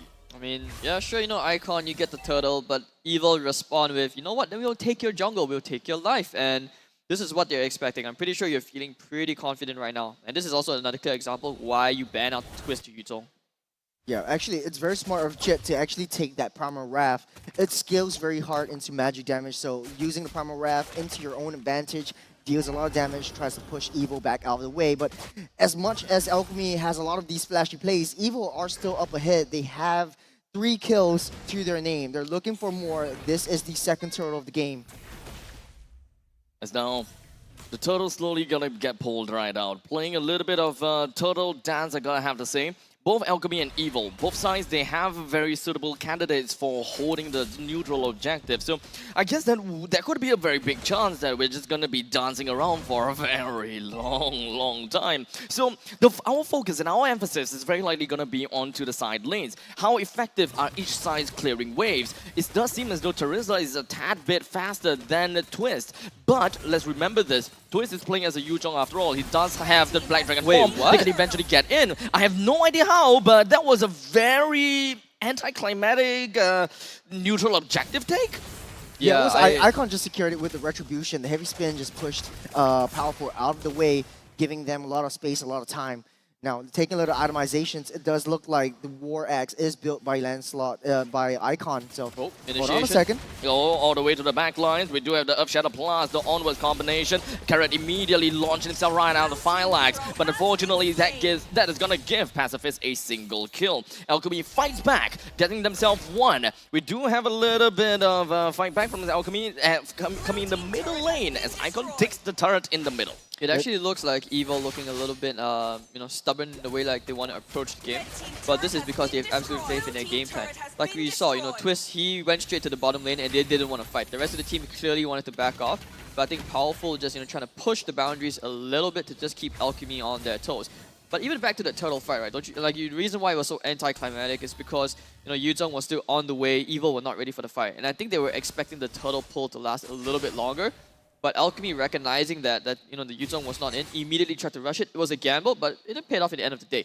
But this game's still relatively even, as both teams will look to try and reset for their next turtle objective. Well, to be honest though, from a lane-to-lane matchup on the EXP lane, it does look like Yuzong would have an easier time up against a Terizla. But it's always Pooski moving faster than Twist. He's always one step ahead. He's always there first before Twist even comes down online. But he's looking for trades. Evil want to just find the side lanes objectives. They want to take down those turrets. They want to open up that map for that opportunity for a nice little flank. Eventually down in the bottom lane, there there's we go. Donnie just gonna be popping out with the heavy spin right down on the Twist, making sure the Twist would not be able to get a fight back. But unfortunately, there's not quite enough Shao rest to be built up on top of that Kai. Jet, on the other hand, is finding himself in a really deep situation. He flickers himself backwards just to make sure that he don't get clipped by the Appraiser's Wrath. But in the end, he's still gonna have to go down. As such, that is going to be quite a bit of a trade from both sides. Evil losing 2 and Alchemy only losing 1. They need everybody here for this team fight. The turtle got reset, so it should buy them a little bit more time. Jaces should be able to make it in time for the turtle fight. But Alchemy, once again, trying not to give them that timing. Powerful. What can you do? This time you can't do anything. Icon still sees the turtle for himself. Evil has lost 3 turtles in a row, and that is going to be the result of unable to just hold down to the jungle domination or perhaps even the river domination. big The rest of the members from the side of Evil just going to be jumping right in onto Alchemy, and Donnie disengages the fight with a quick heavy spin of him. And Icon, even Phantom Execution himself, right out of the way, allowing them to make sure that they keep on with this lead. Evil doesn't have an answer for Pacifist. He's always in and out. He's always using the BMI to its fullest potential. And Evil, on this side, even though they had the early lead in terms of kills, Alchemy just focused on the objectives, especially the turtle. And with this turtle, got them up 2,200 gold lead. The lane management is favoring the side of Alchemy. Evil, they are forced to back off and pick up the scraps. And, you know, Edith having a very, very tough time. You can see their game plan is try to get the Edith to, you know, try and lock down that Lancelot, but it's not really going as well as they would have liked, considering how fast Alchemy are playing. They're playing really, really fast pace. You know, the Claude, I'm pretty sure he's up to that next power spike real soon, and it's going to be up for the Lord especially. Question is, how does Evil adapt to this right now? Yo, Pacifist is online already. He already has 2 core items, and he's halfway building up toward his third. His Holy Trinity is coming up online. He's always farming up. There's never a situation, there's never a second that he is not having he's not hitting a creep. As now in the middle lane, we are looking at a little bit of domination coming from both sides. They would really want some dominance, I gotta have to say. Icon going head up against Powerful. Do note that Icon is playing a little bit more towards the tank jungle on his side, as he does have the war at Thunderbelt and Endless Battle. So it's very much of a hybrid, I gotta have to say. He's still relatively tanky, so he's gonna be pretty A-okay. Now Evil, I think they're looking trying to reclaim the map, right? And one thing I am concerned about is that they are trying not. They're playing too safe, don't you think so? Like Churros, like Evil are playing so safe. They're not burning any ultimates. Meanwhile, Alchemy, they're taking all the initiatives. I think I agree with you. I think they shouldn't go in a little bit too aggressively because there's always a time for a flank, and this is where Pacifist gets stunned up. The BMI puts him to safety. No. Dragon. Yep, exactly. Because Twist was expecting that. As such, they did manage to bring Pacifist down almost immediately, and Alchemy understood that. They're gonna have to run all the way back. But Kara, look at that! With a quick little flicker plus onslaught. The onwards. They did manage to hold him down for a tad little bit, but not quite enough to really lock anyone down for a secure. Okay, the passive gameplay is working out for Evil. All they need to do is react to Alchemy's aggressiveness coming into them. They still like that range. Evil, they're playing towards their advantage. So it looks like both teams have kind of adapted in their own way. Lesser priority from the Lord. They want to get the kills first so that they're more confident in taking that big objective. And now Evil, they'll be taking a little bit of a step back for now, just to make sure that things don't get too hyped up. But Alchemy, as usual, they want to take things they want to take this bull by the horns. They're going straight for their Lord objective. But Powerful, already reading them there. Akai, he has so much to do. I would say his spin will be this will be the most important one of the game so far. Now, with no support healers in both of these teams, they can't afford to dance like they used to within Game 1 and Game 2. There's no element of heals coming in from either side, but Evil looking for a nice flank. They're trying to use that Lord as bait. Powerful pulling the trigger. Information is going to be key coming from the side of Alchemy, but unfortunately, because they don't know anyone or where anyone is, this is bad. As Icon doesn't have a lot of help to work with, Putski is just going to be left behind to deal with the entire country. So now, the entire nation crumbles on top of Alchemy, and Alchemy collapse with not a Putski in this battlefield. And now Pacifist, he was hoping for really a big fight. He's really hoping for a miracle to work out for for him. But unfortunately, push. that Blazing Duet didn't really do so well. And split push, yes, that is going to be the Claude that immediately got himself out of the fight using BMI and into middle lane. So at least, out of all of that, they may have lost Puski, but they managed to get the middle lane second tier defense turret. Great macro in my opinion. And what you're seeing right here are like at least a dozen split-second decisions constantly being made from the team fights to what happens that, okay, we've lost the Lord control. We're going to try for the split push. What can we do to alleviate the pressure so that Icon can try at the same time for the Retribution skill? He hasn't used the Retribution yet, but now it looks like all the cooldowns are coming back off. Maybe not on the side of Evo, you know, now they literally just got the Dragon off cooldown. We could be looking at another huge team fight, but it's about who is going to give ground first. And Irithel trying to push out the wave, trying to get, Alchemy, get one person to kind of like respond to the lane a little bit, but Pacifist not allowing to do that. We saw that in game 2. He's going to try and be the one responsible to push back, pull back Twist from that team fight so that his team is able to commit to securing that Lord. But both teams, right now, this is a huge stare down. The Evo is actually deploying 2 members, Twist and Jaces, to try to maintain Pacifist's position. Because if you leave him alone, he's definitely gonna try to do a backdoor, trying to look for a backdoor opportunity. And Alchemy could very well take down all of these objectives. It's all about splitting the lanes and trying to maintain that the macro play, the lane priority, and getting down the awareness of your maps. And Alchemy's playing it just right. It's all about the mind games. Information overload, I'm gonna have to say, from the side of Alchemy as well. Carrot actually dove right in with onwards, but didn't really quite clip onto anyone. And Alchemy, I think that this is back to what they have done in game 2. Just push the long lanes using a Claude with great amount of mobility. And let's not forget, they even have a Lancelot. So even if Lancelot is not anywhere around the Lord's Pit, hey, he's still in middle lane.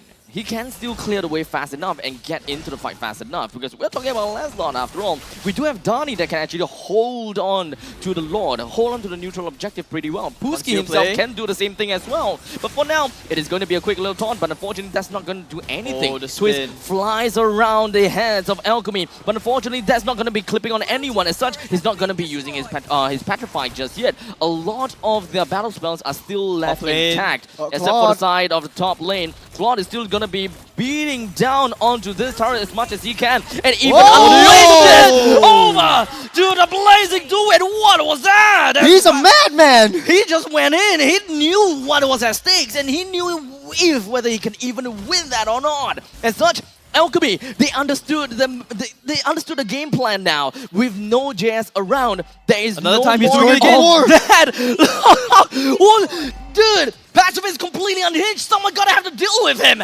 And now they have expanded 3 members to deal with Pacifist. That is essentially gonna be a free Lord. And the rest of the Alchemy is just gonna be focusing down onto Powerful to make sure that he don't get a Retribution down on the Lord. They may have lost 1, but even they have lost so much more. There's the typical split push to fight a typical team fight composition. Evil, they have to exhaust so many members just to chase down one guy. Alchemy doing so much work, so much effectiveness onto taking down these objectives. Evil, they have to respond, they have to sit back and into a barren wasteland onto their base. Evil just not able to adapt once again. They're just struggling with, I would say, with a bit of a monkey problem. And this is something which they were going to have to figure out. The game is not completely lost just yet. They're just 3,000 gold behind. And they managed to get the Lord defense out here. They cleared it out nicely. So they only have the waves. This is basically going to be a very dragged out game. Can they bring things down back to a balance? This is kind of like a classic, right? When we're looking at a team that plays on team fight compositions, where it becomes kind of like a game of rock, paper, scissors. Whenever you are on a team fight composition, you essentially lose to, split push composition to a certain extent. And we go all the way around with that pick-off kind of thing, right? So back to the trifecta. This is what Evil has been lacking of in this game so far. They lack the mentality and the understanding for the fundamentals as to how Alchemy's lineup is capable of doing. As such, they keep losing sight of this Claude. It's like they're trying to fulfill a little bit too much. They want to get domination and dominance on the lower side or around the neutral objective, but in the meantime, that means that their long lane is completely exposed. While the long lane is completely exposed, no one is really keeping tabs on it. They're shifting their win conditions. They know that at either side, any point, one point of time, they can put Icon on the offside, or they can either put Pacifist on the offside. It doesn't really matter because all of them has escape mechanisms, and they play very, very well. As long as they split Evil apart, Evil is going to be in shambles. Alchemy can overturn any situation as long as they maintain the split push capabilities that they have. If anything, Evil right now, they're, like I said, they're not, you guys mentioned it, they're not adapting as well because of the Claude push. And they're too reliant on Twist being the one to fix the waves. So they need to rearrange the pieces right now. They still have the options of, maybe getting the Irithel, or even getting Irithel +1 to go and push the waves back out. And then it comes down to Powerful, who is able to hold it together with Twist to try and do that. Because we've seen it before. The 1v4, he doesn't die yet, as long as he maintains his positioning. These are the options that are there, but in the heat of the moment, they're not really thinking. Maybe it could be the fear kicking in, and that is what holding Evil back. So Alchemy right now, we talked about how they couldn't close games before. Right now, they have the advantage. They need to play the waves a lot better. I'm looking at their positioning right now. It does look like Alchemy, they want to try to go for a backdoor approach. They want to put Pacifist on the offside, away from that Lord. They want to bait out that Lord and try to pull Evil into a team fight, which they know that they can't win. They know that they can't take because they have to deal with a very, very sneaky Pacifist. I think they're expecting it, and this is what they managed to adapt, but this may have been a bit too late. But hold that thought. Now they're trying to go back in. I think the three of them will try for a play. They need to try and snap the Valentina at least. Oh, they can't do it. Oh, the backside. They force Dani to work onto the heavy spin, and it doesn't seem like Alchemy will be able to hold on to that for a little while longer. But take a look at the bottom lane. We still have got a split push ongoing. As long as Evil is split up, they need to find someone to handle Pacifist. This trying to do a 3-2, so 3 men at the Lord. They can't fight in terms of numbers. Alchemy is definitely going to outnumber them in terms of that Lord fight. It's all about baiting out. Their goal, or Evil's goal, is not to get that Lord. It's just to use it as bait. Try to get a lane management away from that Lord fight. I think they're also trying to do, basically karma. Trying to do what Alchemy has been doing to them. But it's not going to matter. There is a tier 2 still standing. Irithel and the Edith, they are going to try and get back in the nick of time, but it's very unlikely. Oh, Evil actually wants to try and burn it ultimate. Now if the Lord reset, they buy themselves a bit more time. They see the Claw. They have to commit here. This is their timing. It's gonna take a little bit more than that for Alchemy to take this Lord for themselves. The mid wave's open though. Evil is doing whatever that they can, and do note and remember, yes, we do have a naturally pushing wave in the top and the bottom lane. Alchemy doesn't even have to pour out so much resource down in the middle and the top in order to get themselves a lane priority. But hey, look, Alchemy, you're gonna have to look out in the middle lane. But hey, watch the back. First turret, what's that gonna matter at all, right? Passive is just gonna be diving all the way deep with that Blazing Duet. Did they manage to pick one off? And that is going to be JS. Powerful and Twist doesn't really have a lot of health to work with, while Carrot is stuck in between of the sandwich. He's hoping that he'll be able to do quite a little bit, while Icon dove right into the action, pushing Evil away. And Alchemy, once again, taking the priority over the Lord. They're going to reset and try and get to in the nick of time, but I don't think they can. It's going to be very, very tight. Powerful alone at the forefront, trying to open the map, trying to get them that info so that they can try and make an aggressive move in, but it's just not happening. He's getting noted.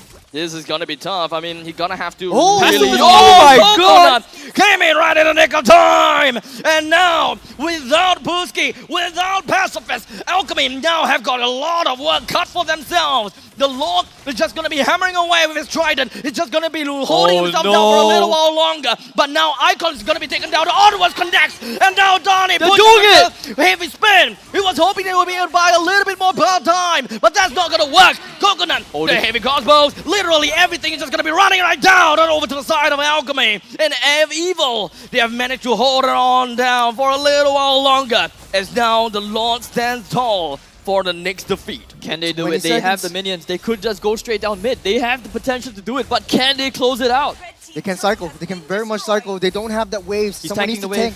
Someone needs to take the turret hits. Carrot is currently going to be the one that's going to be doing that. The 41 seconds creep wave is just going to be diving right in, and they still have one more ballista to work for themselves, but unfortunately Pacifist is back in. But wait! Oh, the damage almost there! But now the ballista is just going to be hammering away. As such, the evil magic triumph, and the alchemists unfortunately wasn't able to do much.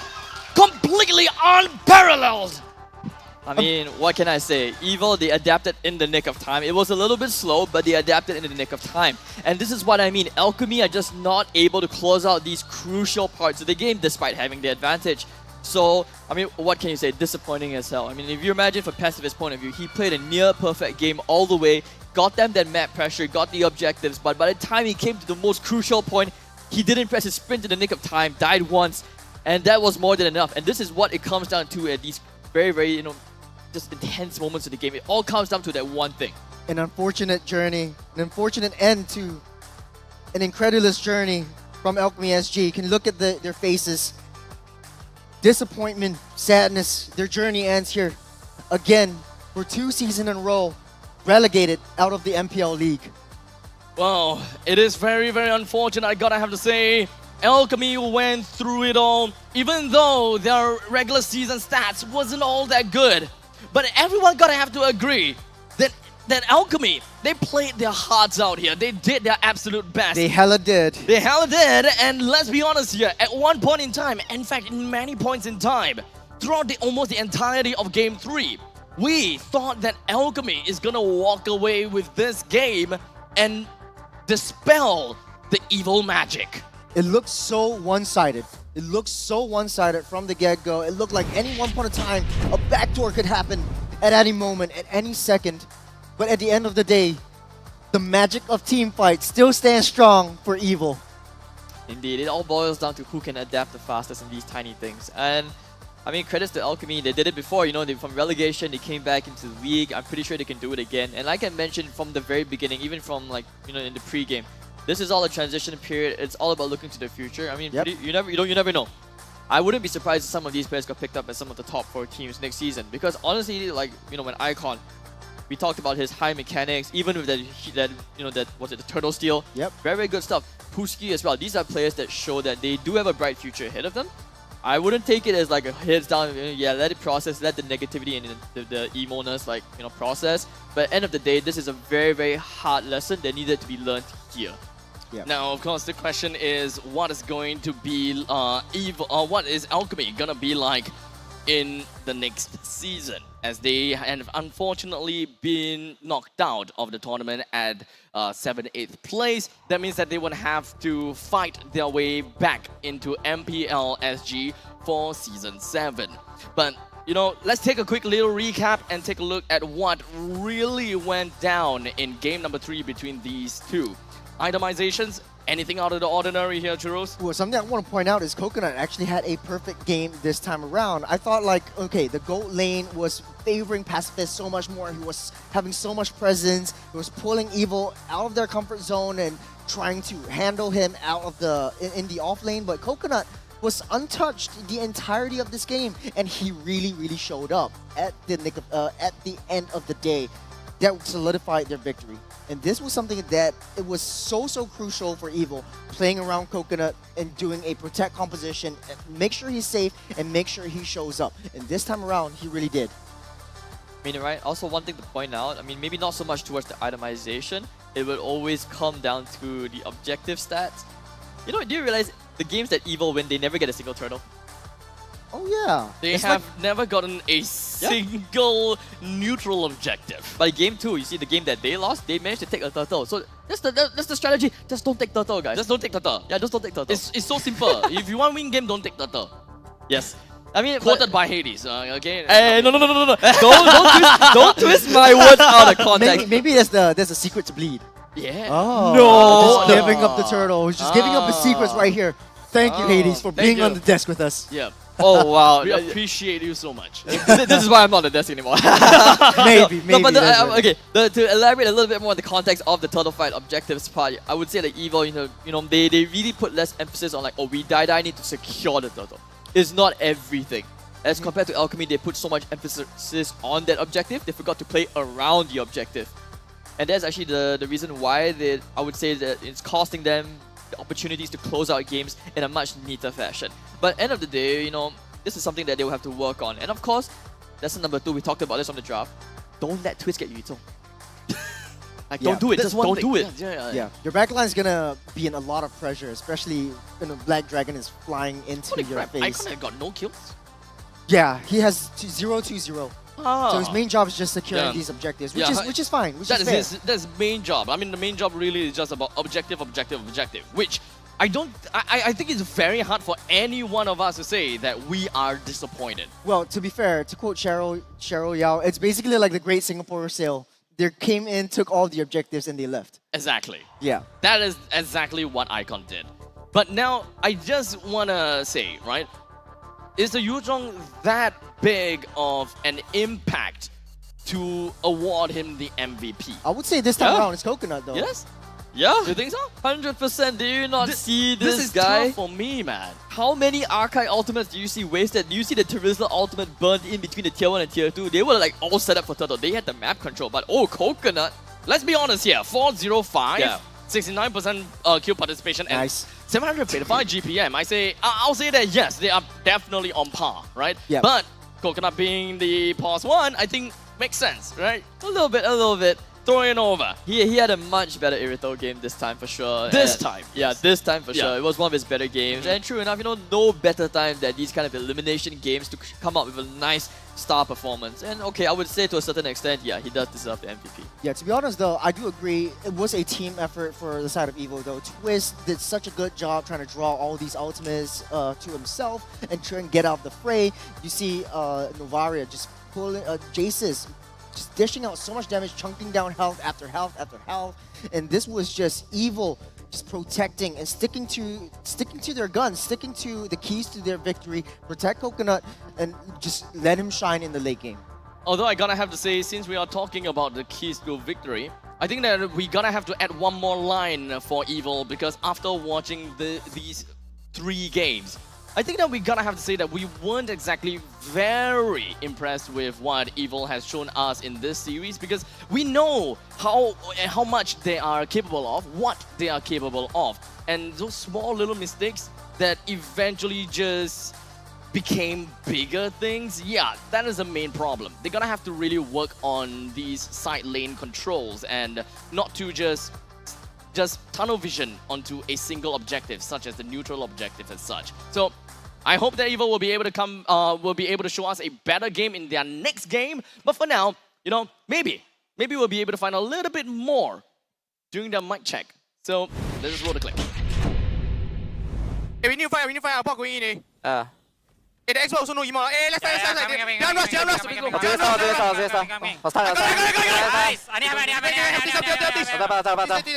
Icon.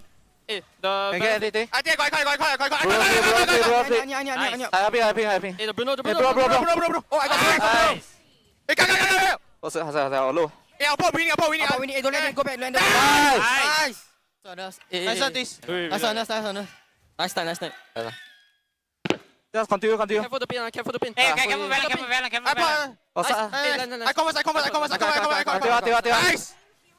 converse. Nice. Nice. Oh, I'm dead. Netflix 是吗？ Continue. Go. Hey, Ken. Go me. Go. I think Ken. Go. Tower. Go, tower. 再定，我再定。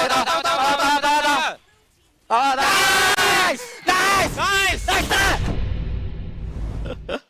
The communications were a little bit different from what I was expecting, especially since after going through the regular seasons, we have actually been hearing the mic check evolving. It used to be like this, whereby there's a lot of flood, and then it started to be a lot more concise, crisp, and clear. But for, I think, Evil, they've been sticking to the same kind of communication. Perhaps that has been working for them to a certain extent. I mean, I wouldn't say it was that messy as you described it to be. I still think it was concise. If anything, talk about it as a whole, this is also, I would say, an after effect of all the imports coming in. Right. The Singaporean teams have all had to force to level up. And on that topic as well, I actually feel like, even though this was like a lower bracket team, a relegation game, the gap from the bottom 4 to the top 4 is not as, as big as it was before. Just because all these teams, they just need to figure out how to work on all these like tiny details that are pulling them helping them lag behind. So if they work on all these things, I would say, the league will be very, very exciting.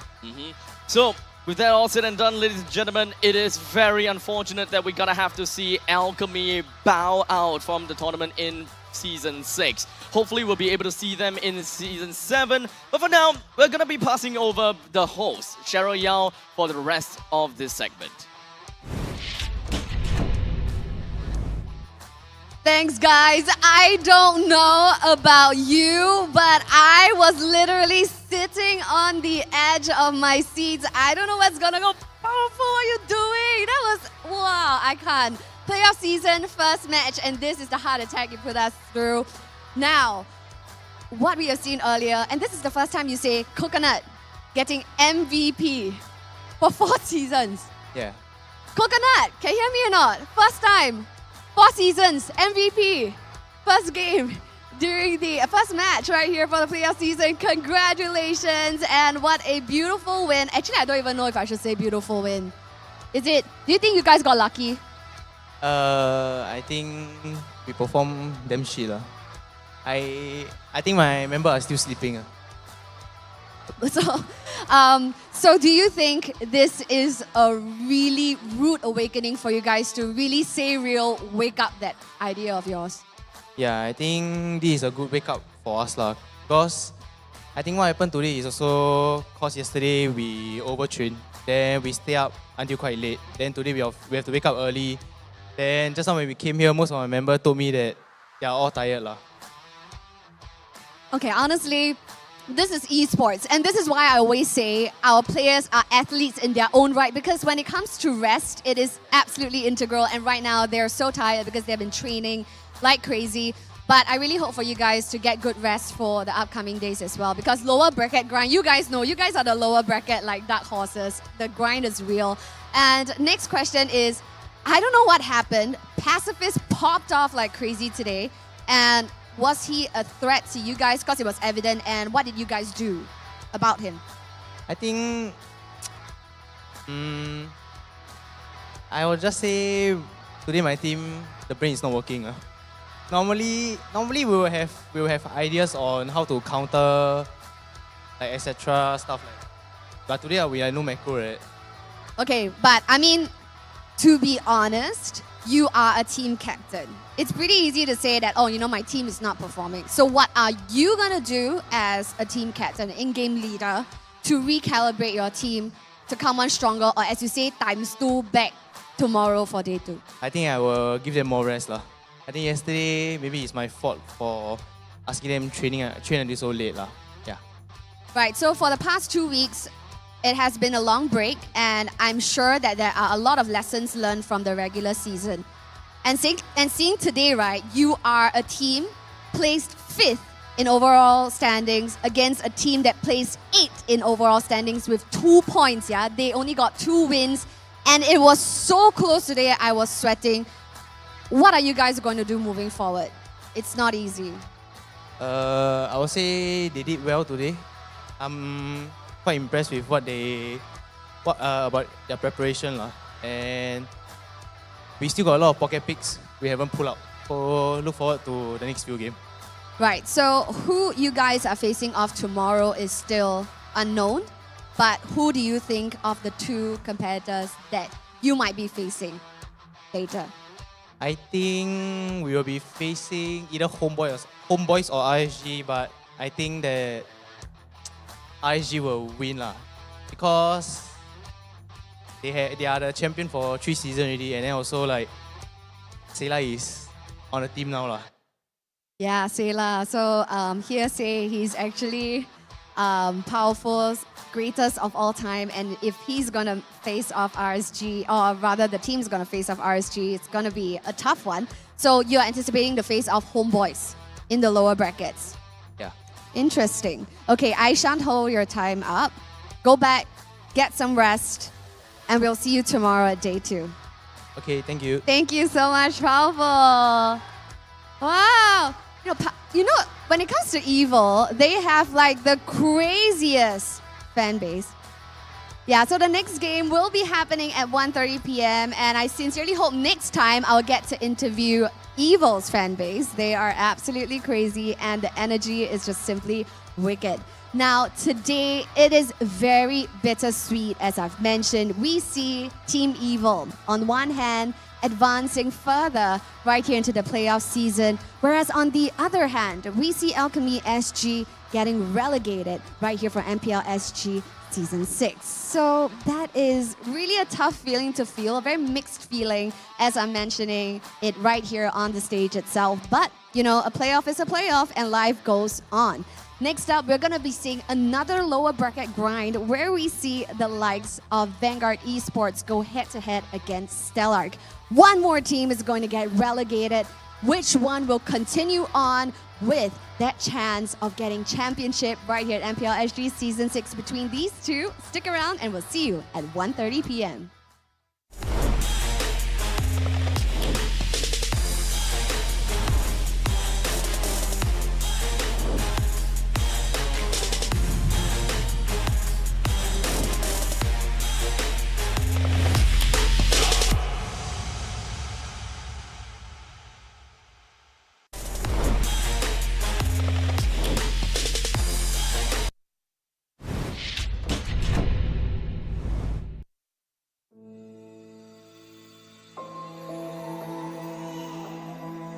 It's all right, my little star. Look, Daddy's over there.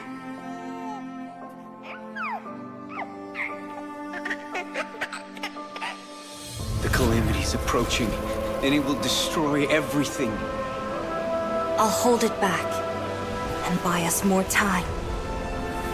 Nolan, protect our daughter.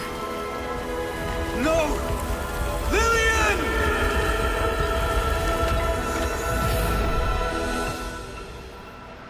In 16 years, the calamity will return.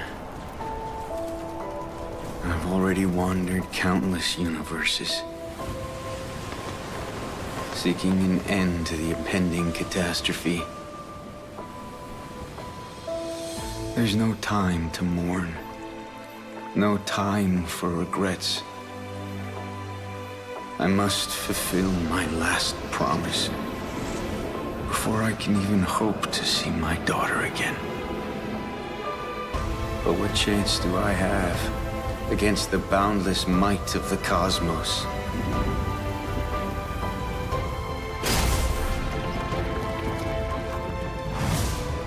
I'm sorry, my little star.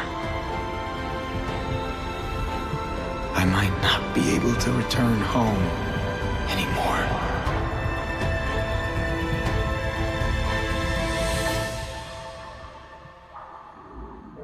I promise I will take her to see the star lanterns. I promise I'll teach our child how to wield this power.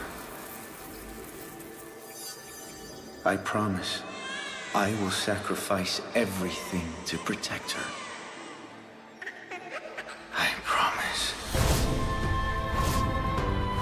I will sacrifice everything to protect our daughter.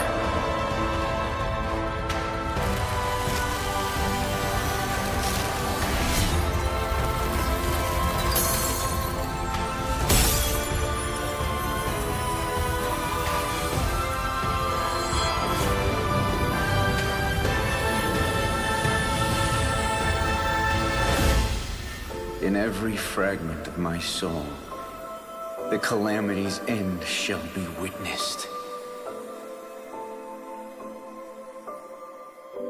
Dad? Are you out there?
electric in-game emote from MLBB. See you all in-game. Y hay un torneo que lo confirma.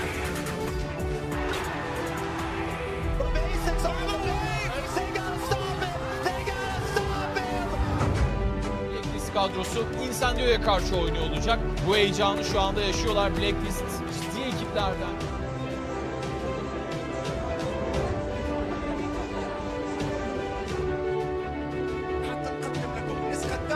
من دور المحترفين للعبة وجه الأبطال.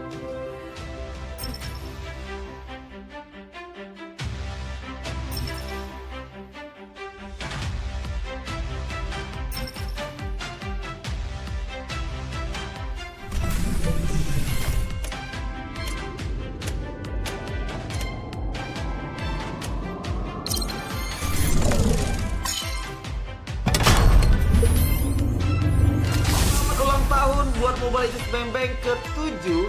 Happy anniversary. Anniversary sama untuk MLBB Mobile Legends. Selamat ulang tahun yang ke-7 MLBB.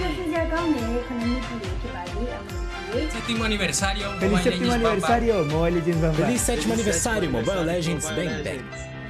Mobile Legends с днем рождения. Тебе сегодня целых 7 лет.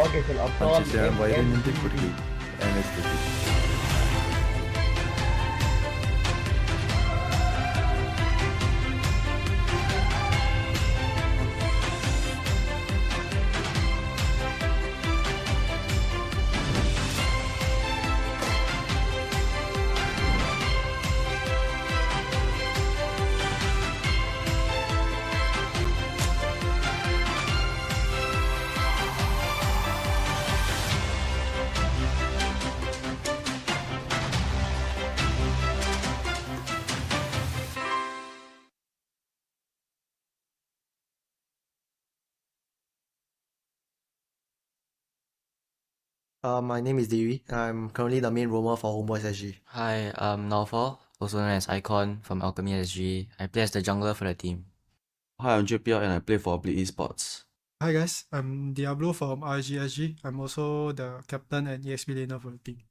My name is Chesty. I play for Team Stellar, and I'm the mid laner for them. I'm Powerful from Team Evil and I'm the jungler for the team. Hi, I'm Adam Yo, and I'm the captain and as well as EXP for Team Flash. Hello everybody, I'm Nick Stain from Vanguard Esports and I'm playing the roamer and also the captain of Team Vanguard.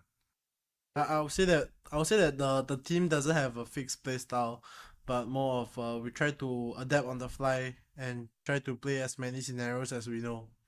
I would say we will be preparing a lot. We've been screaming a lot, practicing as a team together for the past few months after qualifiers, after the last season until today. We have been playing ranked games. We have been playing scrims to try to improve on our teamwork and chemistry. Because we are a new team. We have been training very hard and watching all the MPL from other regions, trying to see what they are doing, and we have been picking those small little things up. So this time round compared to previous season, for the last season, I think I started training too late. So for this season, what we have adjusted is like I have trained more with other MPL teams from other country, and we have started training earlier this season. Okay, maybe quite a lot have changed. The emblems now we get to choose 3 different emblems. Yeah, and most of the emblems got nerfed. So yeah, maybe it kind of balance out the game.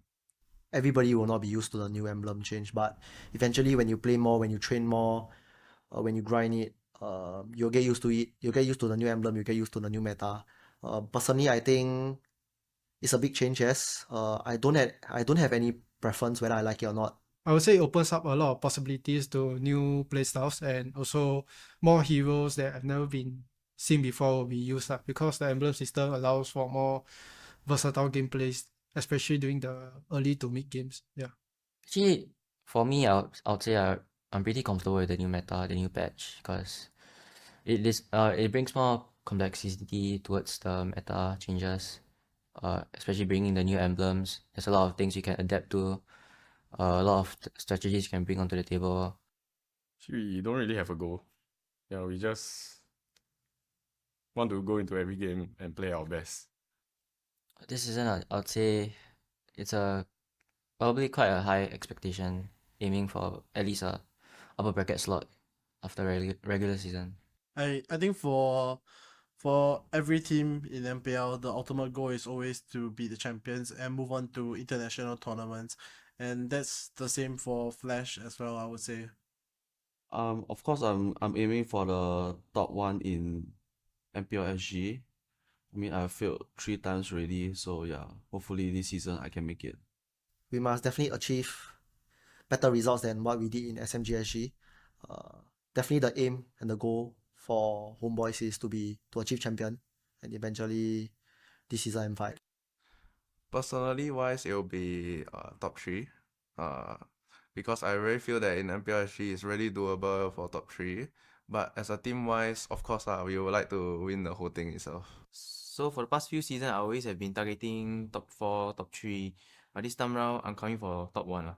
For me, I have always thought of winning the champions to prove myself in the international stage because I already have won, like as you say, multiple championships. So the hunger for it is actually not as strong as the first time. But my hunger to do well in international tournaments is actually even more than what I wanted at the first place of winning MPL SG because I already tasted it. So I want more. So it's like this is just actually a first step to me. It might be the bigger step to others, but to me it's only the first step of entering M5 and trying to get a better placing than last year. My name is Cheryl Yao, and I'm the host for MPL Singapore. My name is Eugene, also known as Abstract. I am the caster for MPL Singapore Season 6. Hi, my name is Churros, and I am a commentator or caster for MPL Season 6. Well, my name is Jace. I'll be commentating for MPL Singapore Season 6. Excited for Season 6 upcoming. My name is Scrubby, and I'm a commentator for MPL SG. My name is Vertigo. I'm a caster / commentator for MPL SG for about 6 seasons already. Hi, my name is Kindofu. I'm one of the few casters that are doing for MPL in this season 6. Funny story. So when I first got my Mobile Legends Bang Bang gig, back then Mobile Legends Bang Bang wasn't like much. There were not a lot of people play it. Eventually, after that one gig, more came to me, and it always comes down to that idea whereby the game that I don't expect doing ends up being one of my staples. How did I become involved? It feels like it's been so long ago actually. So I was doing a couple of tournaments offline, I think community tournaments before that, and I was also learning the ropes, and then I got the opportunity from my mentor, Abstract, who brought me into MPL. So I think since then I've done a couple seasons, and yeah, it's been a fun ride. It started off as an accident because I was an MC for an event, and then for some reason I realized there was no commentator for Mobile Legends at the time. So I just picked up the mic since I had the mic in my hand, and it was history from then on. I went through a casting program with Abstract. Abstract's my mentor. And then lo and behold, here I am. It's a fast pass to being a professional caster and professional talent within MPL. The most memorable one I ever had was Season 4 Slate versus RSGSG. It was a very tough match between both of these two teams. You know, there's only one slot left because of the change. So there's a lot of tension, especially back then back then I was like a Slate EVOS Bleed supporter, right? And that's also one of the I think they're at a prime. It was really exciting. We went all best of 7. Screaming out our lungs is really fun. And at Tampines Hub as well, we get to hear the crowd cheering and roaring for both these two sides as well. That's one of my favorite moments of casting in MPL Singapore. I think the exciting moment is when you feel the electricity in the air. I highly, highly recommend any viewers who are watching us online to come on down and join us at the physical venues whenever, we share them on social media. Keep tabs on that. Come and join us at the live venue itself and feel the literal electricity in the air. That is something that I will never forget, and I enjoy every single time when we're doing finals.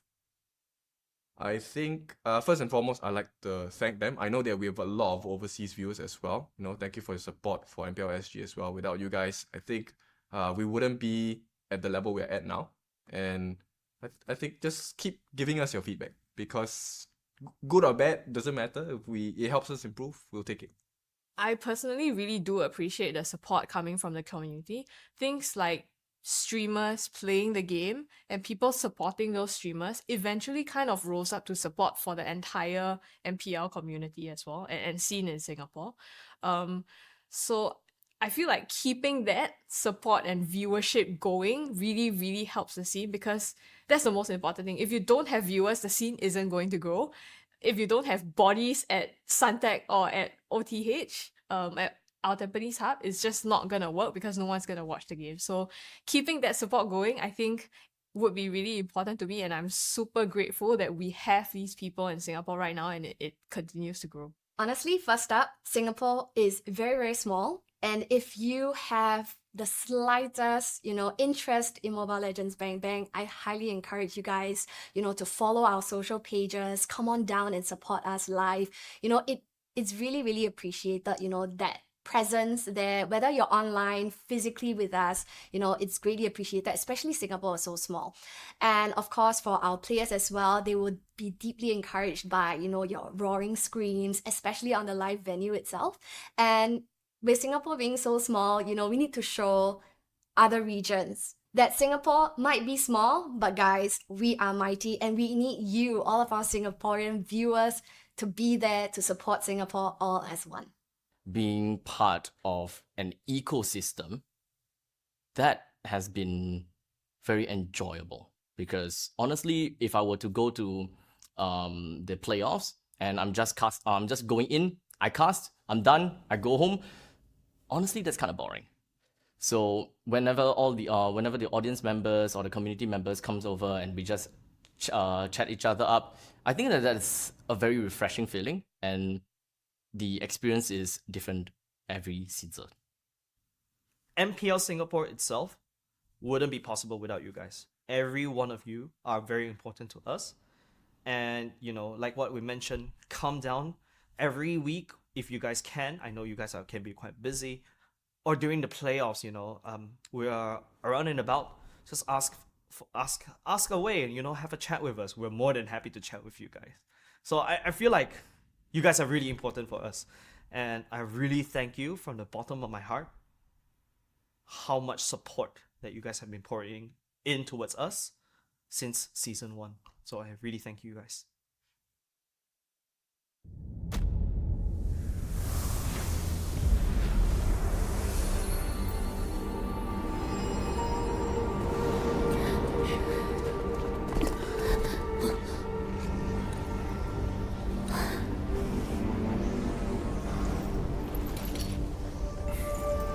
Don't do it! The gateway will devour everything! Sleep tight, my star. Daddy's watching from afar. Close your eyes, mommy's little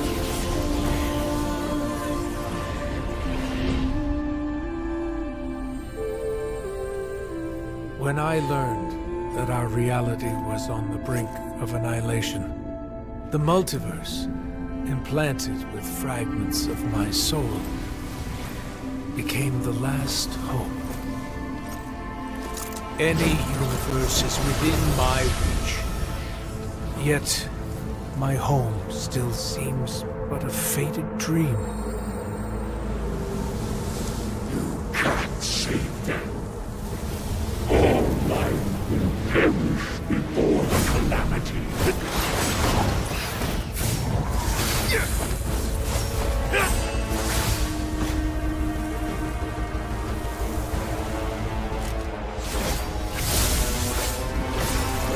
Dad! Is that you? All these years.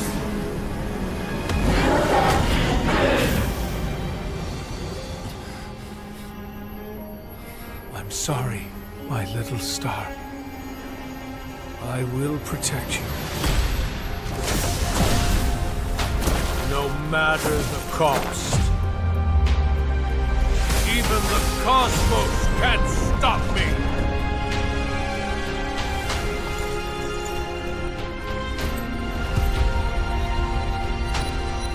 Layla.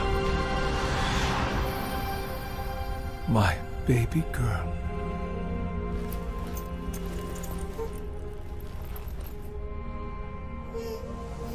Goodbye.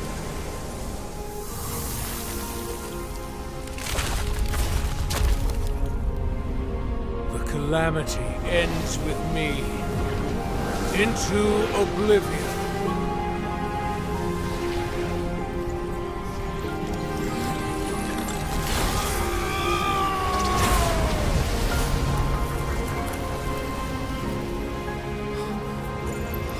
Finally, you are safe, my little star.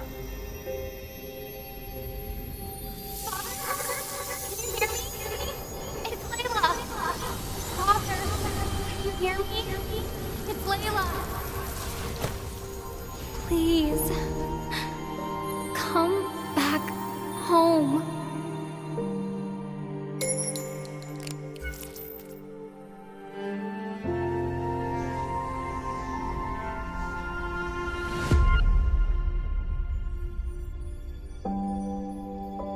My journey is taking me home. For you are the home where I belong.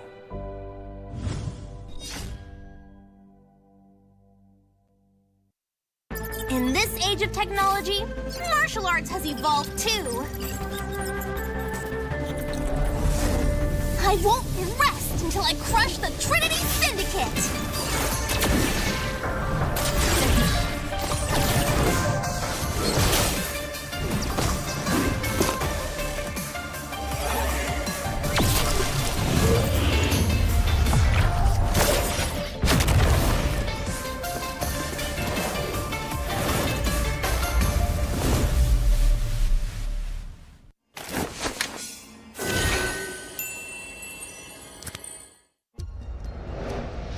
I am Optimus Prime. No one can outrun Bumblebee!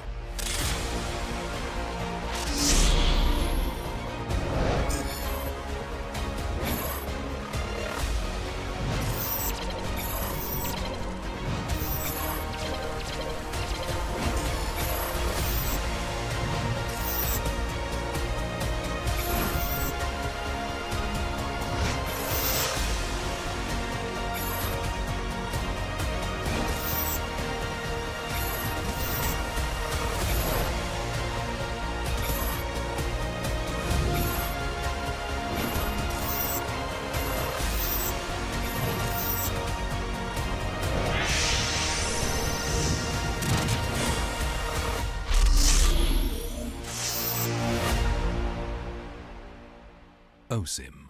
A crispier chicken McCrispy? So much crispier. Mmm. Bite into an even crispier crunch with the improved Chicken McCrispy.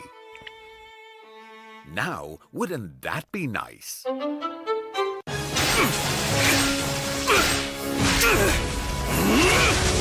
Legendary! Tigreal!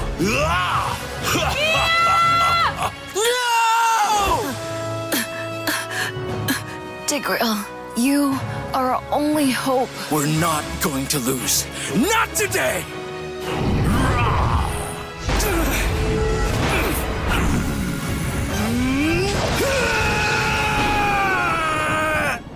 Huh? What's going on with my hand?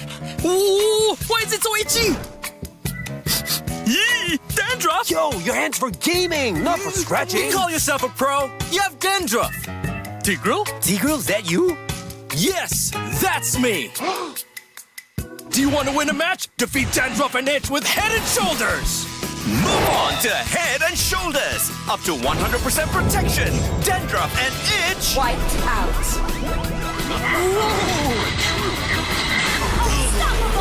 We defeated the Lord! That's why Everyone should move on to Head and Shoulders.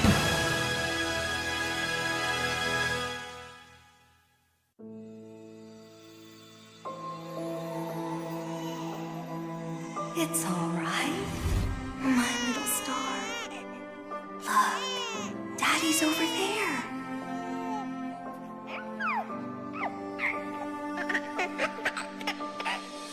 The calamity's approaching, and it will destroy everything. I'll hold it back and buy us more time. Nolan, protect our daughter.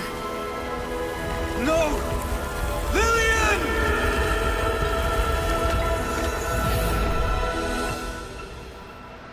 In 16 years, the calamity will return. I've already wandered countless universes,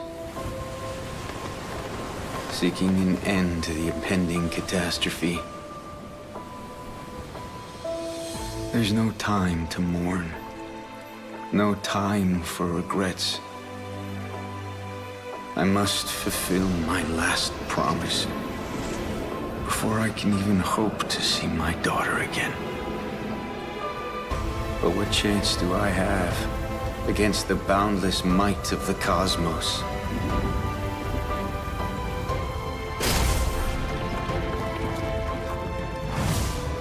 I'm sorry, my little star. I might not be able to return home anymore.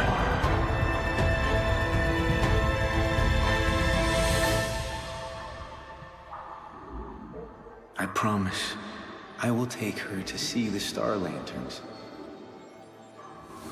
I promise I'll teach our child how to wield this power. I promise I will sacrifice everything to protect her. I promise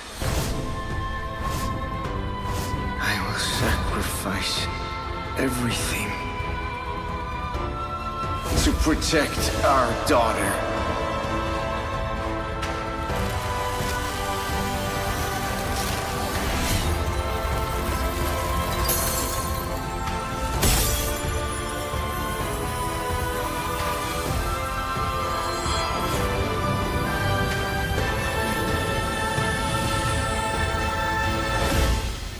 In every fragment of my soul, the calamity's end shall be witnessed. Dad? Are you out there?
And welcome back, ladies and gentlemen, right here at the wonderful Suntec City. Now the electricity in the air right here is just absolutely buzzing.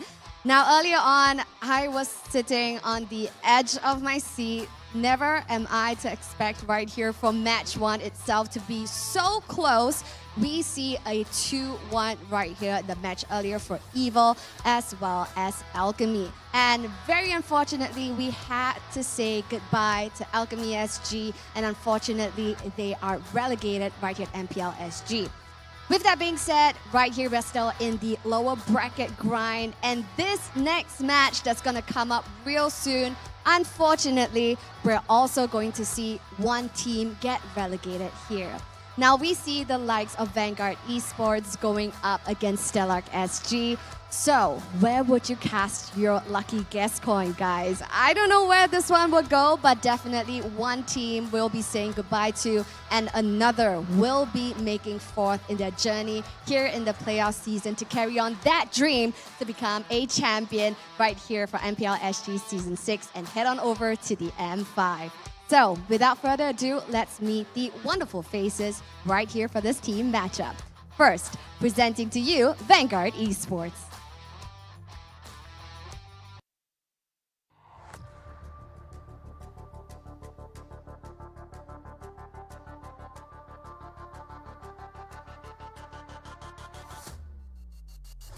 So right here we have Vanguard Esports. The newcomers have shown much promise in the regular season. Can they overcome the odds to push further in the playoffs?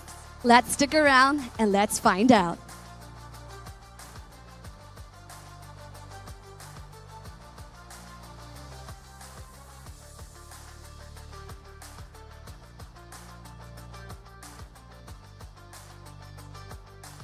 Now next up, presenting to you, Stellark SG.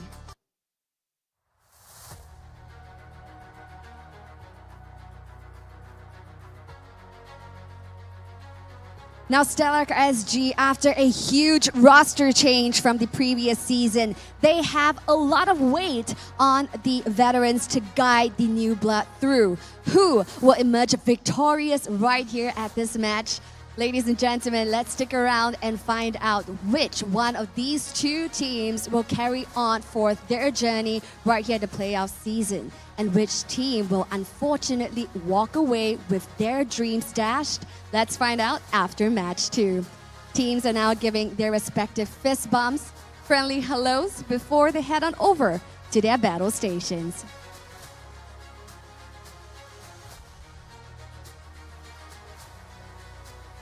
So yes, once again, friends, thank you so much for joining us right here at MPL SG Season 6. Right now, we're at match 2, and we're going to be seeing the clash of two teams, namely Vanguard Esports and Stellark SG. Now, these two teams, when it comes to the overall points in regular seasons, they are so very close. For me, as the host, I really don't know which way this match is going to go. So I'm just going to leave it to the professionals to tell us more about what they think is going to happen for this match. Take it away, casters.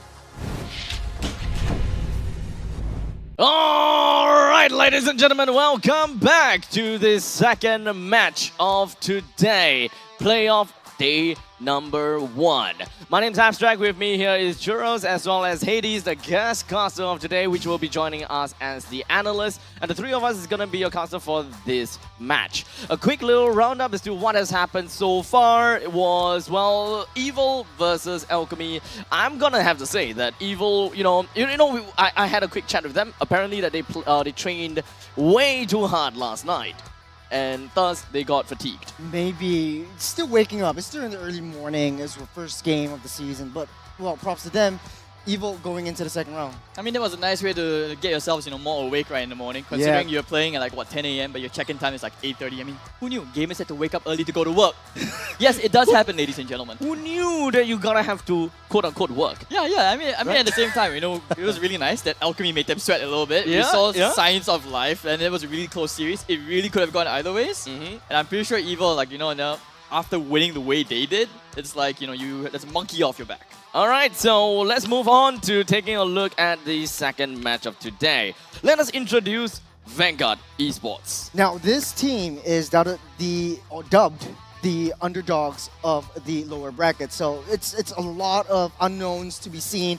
There is no changes to the roster. They have 2 Indonesian imports, Chewed and Slowly taking down the mid lane and the jungle respectively. But of course, the leadership coming in from Nick Stain and O-Dogs, Super Ryan, as well as Luxon Stain within the entirety of this team. Now, they have a lot of work cut out for them, but 2 weeks is a lot of time. They had a lot of miscommunications, especially coming in from the imports. They want to do one thing, but the Stain brothers want to do another thing. So hopefully, after the 2 weeks, they have got what it takes. They have found that synergy. They have found that momentum coming into this game.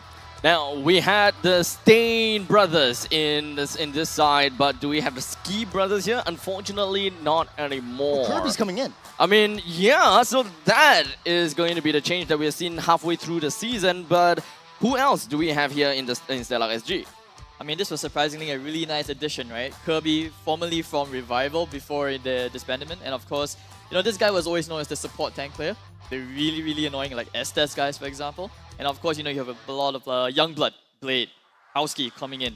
You know, we talked about, remember, like, I think before the day even began, we were talking about, like, the Stellac roster, how they were doing, how they were, like, kind of struggle to, like, find their stride. But now that's actually really taking off in a really nice way, all under the guidance of, you know, a former teammate of mine, Chu, from Zion. It's really good to see that he's taken on this, like, mentor kind of role. So I'm really, really not used to that, but at the same time, pleasantly surprised. You know, people can step up when they need to. Yeah, so honestly, when you have the experience, you will want to pass down the experience and, you know, guide the newbies along. So I really do hope to see that Stellac will be able to push through this hurdle that is right in front of them, and that is going to be Vanguard Esports. This is understandably going to be it's going to be quite a rough game, right? Especially since Vanguard Esports do have Indonesian imports. We gotta have to say that when it comes down to imports, it's fair to say that they are definitely very strong when it comes down to mechanics, and that's the main reason why they were imported over. While Stellac, they don't have one, so they're gonna have to work on It's one of themselves. the few teams that have like pure Singaporean lineups. Yeah, one of the few teams. So for now, let us just jump right in and take a look at what Vanguard Esports gonna have to do in order to step up. I mean, Vanguard Esports, keys to victory, very, very simple. Positioning for Luxon Stain is key. This is something that is across the board. They like to play in the protect composition. We see in the 5-minute mark, Nick Stain going over to the goat lane and just protecting him, giving him enough space to farm up, and he really needs to pop off in the later stages of the game. We saw that happening in the previous game in Evil, where Coconut finally stepped up to the plate. But this game, Luxon Stain, he didn't have a decent, the regular season that he wanted. So in the playoffs, I'm really looking forward to how this guy really pops off right now. Prioritize pick-off heroes for Roamer, and this is especially so since they play around this kind of assassin kind of compositions, especially from Slowly, and of course follow up on Slowly's engagement. Slowly has this ability to play a lot of the heroes. He has a very versatile hero pool, and he likes to play the assassins, don't get me wrong, and this is something that Vanguard really has to watch out for. The communication from them really needs to pop off. Now, of course, on the other side of the story, we do have Stellac SG. Now, Hades, what do you have for us when it comes down to Stellac? What should we generally be looking out for so far when they have been playing in their regular seasons? Well, I like how you guys are throwing me in the deep end. Yeah, I like how, you know, No, like, you're like the Churros analyst. Churros had all these like Yeah. key points. I'm just like, wait a minute, there's a new guy on the team here. This is completely. Let's mess with him. Okay, I mean, but back to it, we're building on that support meta kind of Yeah. style. I would say, if anything, it's about giving True like somewhat winnable matchups because he's not exactly known for his like mechanics. You know, he's not the flashy, explosive player like Diablo, but he's always been that guy. Even back then on Zion, he's always that guy who is able to regulate the waves and tell the team like, okay, I have a good position. He's able to flank at certain times.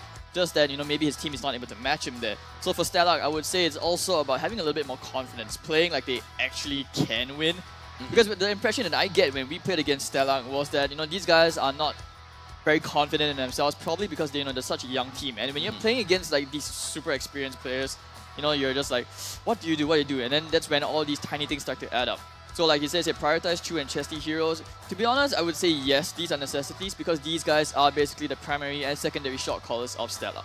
And when you say give Howski his comfort picks, at this point, I think honestly, you have to prioritize true and chesty. If you have like 3 people which you have to prioritize comfort picks, honestly, we're never going to get anywhere. That's an unrealistic situation, to be completely honest. Watch out for Slowly. if anything, so far the impression that I am getting from Stellar is that these guys, you've got a, like, it's not even like 3 separate, like, great ideas. It's 5 ideas going 5 different directions. I rather they just ball up into the fist and just punch straight instead of punching with like your fingers. That's the whole point of Stellar right now. Actually, to add on to your point, there is something that is very uniquely Stellar, which is the aggression. That we've seen that in like, well, they do their thing. I'm gonna be saying my piece. Stellar has been known to be like this aggressive kind of team that really invades, that really sets the tone in the early game and just snowballs their way through in the late game. We've seen that in the previous season 5, where Bambi, Fossa, they were known for this. And they really thrive on this, especially this new team. So I want to see that coming back. I really want to see the aggression that Stellar brings to the table. I mean, when we are talking about Bambi and Fossa, it's been quite some time already, and they have a vast amount of experience. And I really hope that at least some of those information and some of those tactics or strategies will pass down at the very least, hopefully in preparation for the past 2 weeks or so. But even if the information is passed down, you're talking about a team which has basically swapped out 3 players. I mean, yeah. Like it's not only that, you swapped the 3 players out for the whole regular season, your so-called boot camp period. All that training has basically been, I would say most of it has been scratched to a certain extent because you have brought in another player again. So technically you have swapped out 4 players and you're expecting them to learn and try and incorporate all this from 2 veteran players who are in the past, in the previous roster. So in the end of the day, it's more of them creating their own identity at this point in time, right? And the stats itself, actually, you look at the hit-to-hit, total damage dealt, this is something which, Stellar, to be honest, this is why I said they have too many ideas, no unity yet. And I feel like that boils down mostly to the roaming part, and I think that's where Yunsky basically struggled during the regular season. Like, when you go and rewatch any of the games, like if he has a good game, the team actually does okay. They look like they can be a team. But then the inconsistency on that part is too much pressure on a new player, putting him into an IGL role, especially as a roamer, who are usually expected to be the most vocal players, right? Yep. There's too much pressure and he's not able to cope. Especially when out of the way, it's like this is transition from ranked games to competitive. Ranked games, people are more disoriented, they are not coordinated at all, most of the time. Right. When you put them into a competitive environment, I don't know, man, it's just too much. It's a different ball game altogether. Yeah, it's like going from level 1 to level 100 immediately. Yeah, so you just kind of like skip a couple of steps. Okay, actually not a couple of steps, but quite a lot of steps in order to really get to what you want to. It's not that easy after all. So the main question is, how is Kirby going to incorporate himself together with the rest of the team from the side of MPL SG? That is going to be my question. But there is another question that I have, and that is for the both of you. Who do you think is gonna come up on top in the end of this series? Well, I'm gonna say, like, I'm gonna stick to my guns. I'm gonna stick to the statistics and vote Vanguard. As someone who was a strong Stellar supporter, I'm gonna stick to statistics on this one. Yeah, he has absolutely no respect for Stellar SG for getting 2-0 right now. I mean, I know you're saying that. Okay, I just want to say right now, I actually predicted Stellar to win this purely because, like, with Kirby, I've like. On the previous rosters that we've been on, with like whether it's Bleed or even Zion, we've played against Kirby before. We know what he's capable of, so I like to believe there is a little bit of that surprise element to kind of like refresh the team. And if you look at the other regions, MPL Malaysia, Indonesia, like they made all these like last minute substitutions. It has worked out for the most part on a positive note. The percentage is like probably like say out of 4 games, 3 to 1 win ratio. So I am very optimistic that maybe Stellar can actually pull something off. Because with Vanguard, I would say these guys are they have the higher individual skill. Yep. But in terms of being a team, I say they are still a little bit behind Stellar. I see. Now, for the side of the audience, they do have their say as well. As for the side of Facebook, 57% of them has voted for Vanguard, while for YouTube, they also are voting for Vanguard. So, Vanguard rather. So, throughout everyone on the table, except for you, as well as the audience, everyone's just like, yo, you know what? Vanguard's the way. It's essentially like you have a voice somewhere and just be like, yo, everyone has an opinion and everyone is right or wrong, but you're wrong. No, I'm just kidding. I'm cosplaying Vertical today. Shout out to him. Because I need to be the guy who basically plays devil. Plays devil. I have to play that role, right? I like that. I like that. Why not, right? So, Vertigo, what do you have? Okay, no, but actually, fun fact. I went for my bathroom break just now, and I actually met Luxin, Like, we were on Zion together as well. Like, he was after True. He was in, like, that final roster, right? So, he actually was, like, saying, yeah, I don't want to lose to Stellar again. Can you imagine getting relegated by Stellar twice, he was saying? Oh, yikes. So when the moment he said Oh, that, yikes. I actually Oh, yeah. forgot about that. Because this is after I made my predictions, right? So when he told me that, I was like, oh yeah, huh? I'm rooting for the wrong team, is it? But no. I'm gonna stay by my predictions. It's gonna be fun. Okay. It's not And- too late, you know. We are still on air. I'm good. I'm gonna stick by my guns. You're gonna because stick to the Stellark. Yeah, I mean, Okay. you know, the last thing you want to do, especially even in a team, if experience has taught me anything, is when you overthink things too much. You know, it's like when you go into an exam, you know the answer is A, but sometimes you're like, what if this is a trick? But there's like 4 A's in a row. Yeah, exactly, right? And then the next thing you know, you go for like B, and then when you get back the answer slip, you're like, wait a minute. I would love to see that happen. But maybe this time we'll be able to see A's all the way, because maybe this time Vanguard would not be winning against Stellark because, you know, the pattern is too obvious. But, well, we are going to be jumping right into the draft, ladies and gentlemen, with Vanguard Esports on first pick, first ban, while Stellark is on second. And we already have the first pick coming in. And that is the Angela for the side of Vanguard Esports. What do you have for us, Juros? Well, I mean, speaking about overthinking, Vanguard not doing that overthinking at all. They know what they want. They are picking up that Angela. They banned out Baksha in the first ban. They know that Baksha is going to be a huge threat in the start of the game. You don't want to give Stellark that momentum that they thrive on. Now, Stellark, on the other hand, they have other plans. Now, they have to just protect, stick to their keys to victory and protect Howski from any harm whatsoever. So the Fanny being taken out, the Joy being taken out, and the Edith being a strong pick-off contender whenever they jump in with the Earthel, that could be one of the threats. So really identifying the threats and just taking them off the table. And it looks like both teams, they're not wasting time at all. Stellark picking up the Kai, Earthel, and the Kufra, while Vanguard wasting no time, just auto-locks into that Bruno and the Yuzhong. I think both teams, like, they came into this draft very, very prepared, especially, you know, when they knew there was going to be a risk, and I suspect that they preemptively picked the Kufra because they were, like, saying, okay, Fanny is still in the pool. That could have been... Oh, no, so Fanny's not in the pool, sorry, yeah, I saw that wrong. But if anything, in general, I think they just want to lock down next hero. It's a hero that's been playing quite a lot at the same time, right? And Yuzhong Angela is actually very scary, and they need a hero who's able to, like, try to counter, protect the Earthel a little bit. So that's why you have two heroes that are able to provide some level of CC to a certain degree. But regardless, you know, this leaves the options open for, like, you know, for Stellark. Quite open, because there's a lot of space. Like, their jungler is pretty capable. But once again, it's a bit too green, where his inexperience shines a little bit sometimes in those, especially those prolonged lot, like Turtle Dancers. Yeah, for Stellark though, they really identify like, hey, let's just take slowly off the game. We're gonna ban out all of his hero pools, especially all those like tanky front lines, so that Stellark has an easier time, especially in the jungle. They picked up the Kai. It's most probably going into the jungle. You already have the Kufra going into the roam position, although you have that flexibility to go around. Vanguard, on the other hand, they are banning out a lot of these mage heroes. So an oath of respect over to Chesty. Now Novara being banned out. That's 3 mages taken off the tables for the side of Stellark. What will they go for? I think pretty much they should lock on to maybe even a Farsa, giving a lot of AoE zone capabilities from that side, but Vanguard has already got that covered with that Yuzhong. This one's gonna be a little bit tricky. It is tricky, yeah. Because like when I'm thinking about like trying to like visualize the way the team fights are gonna go right now, the synergy is not exactly the best. I think like Stellark has run these kind of drafts particularly a few times, but Howski's damage output as a marksman has not been the most impressive per se, right? And then if you compare it to like say on the side of Vanguard, like Lux is okay, he's pretty comfortable on the Bruno, but sometimes, you know, this is about who can hit the backline, and Stellark doesn't have that at the moment. Sicilian.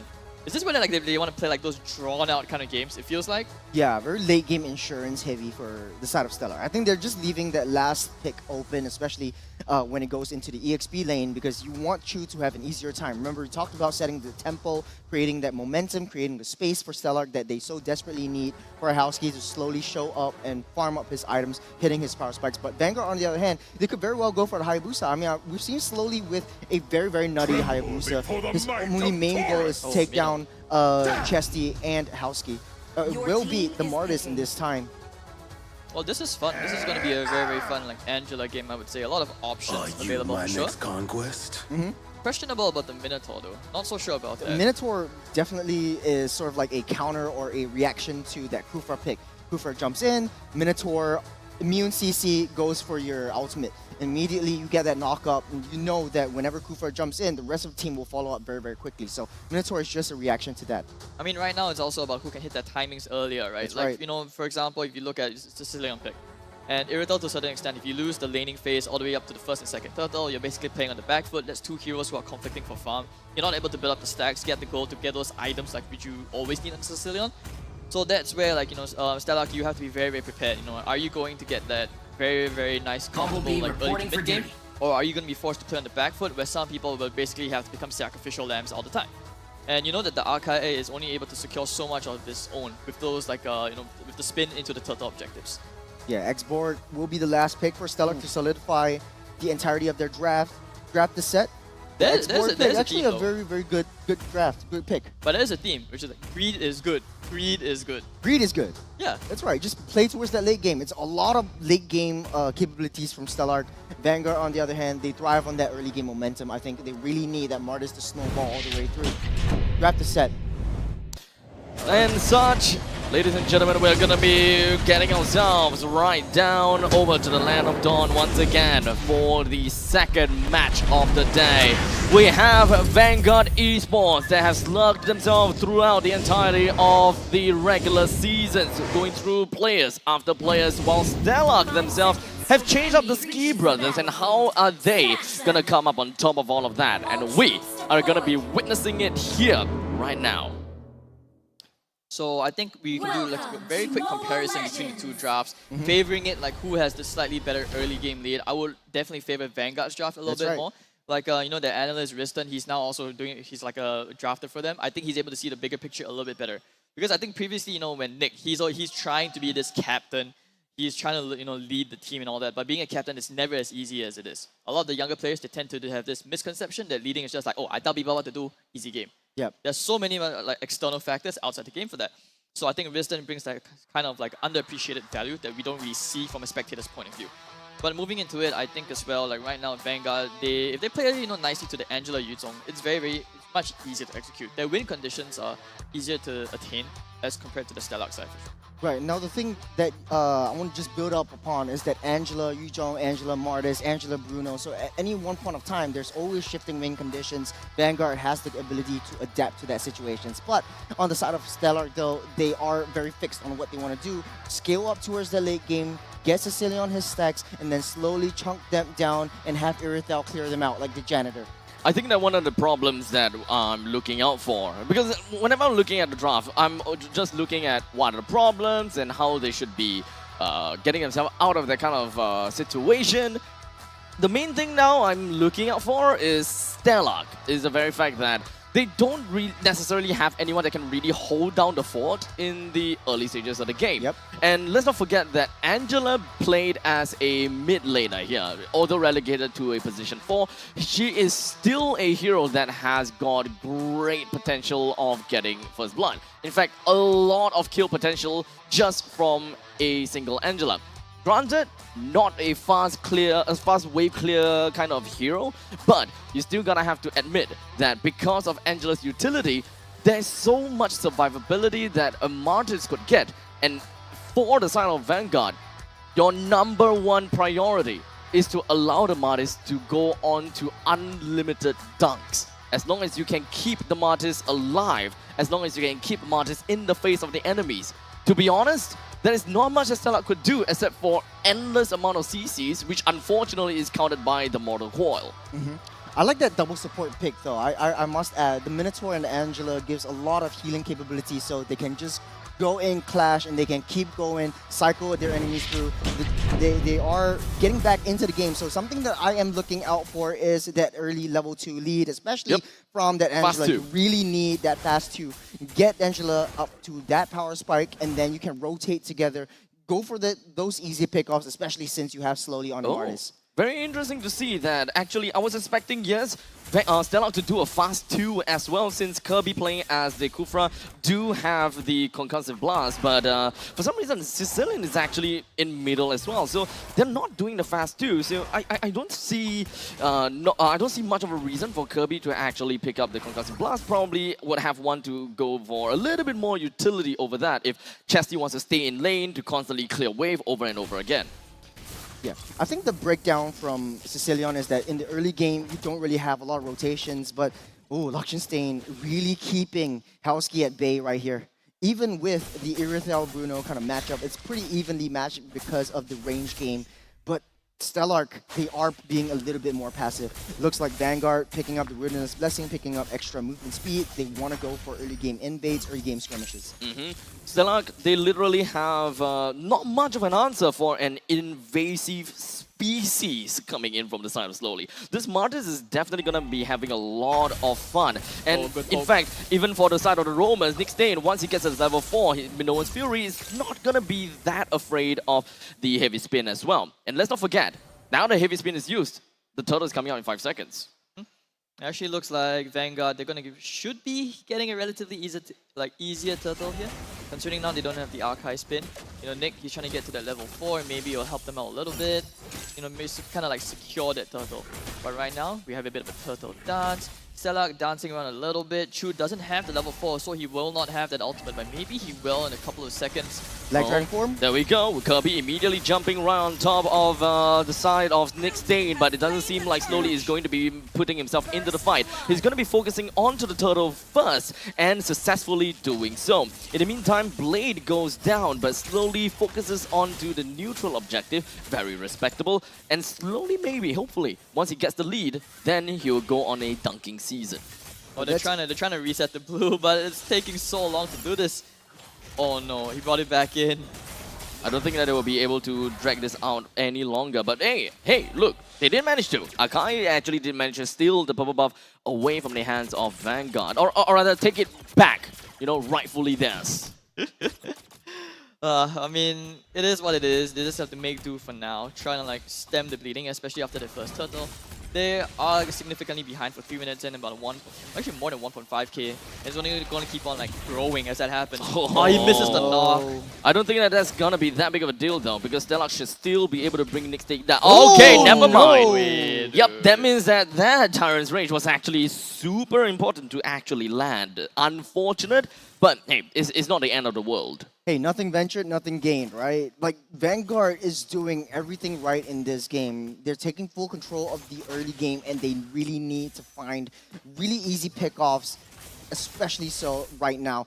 Slowly already 2 levels ahead of Blade, and Blade always forced to use the heavy spin very, very defensively, which is what Stellark doesn't want, especially since you have to contest for a lot of these objectives with this heavy spin.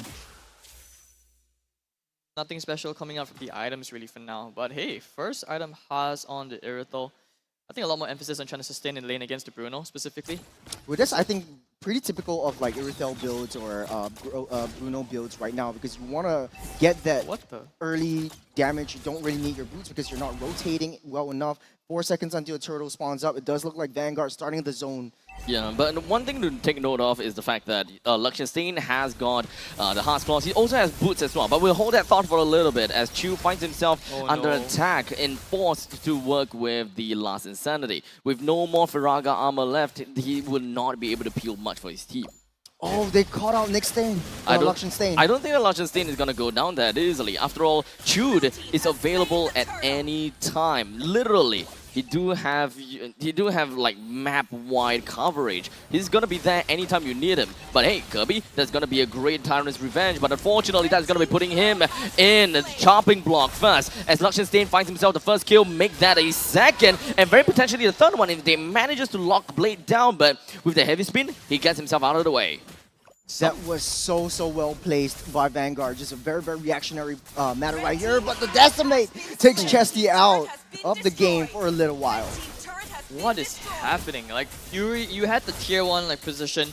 You had the you had the right intentions to try for a flank, maybe try and pressure somebody. But for some reason, I'm not sure why. Stellark were playing very, very cautious there. Without knowing like what was going to happen. And I think they're just overthinking it at this point. Oh, wouldn't you say that it's because they don't particularly have an answer to the front lines of Slowly? Because it's just kind of a run it down hero. If we focus on Slowly, then Liechtenstein is just going to bite us in the butt, and vice versa.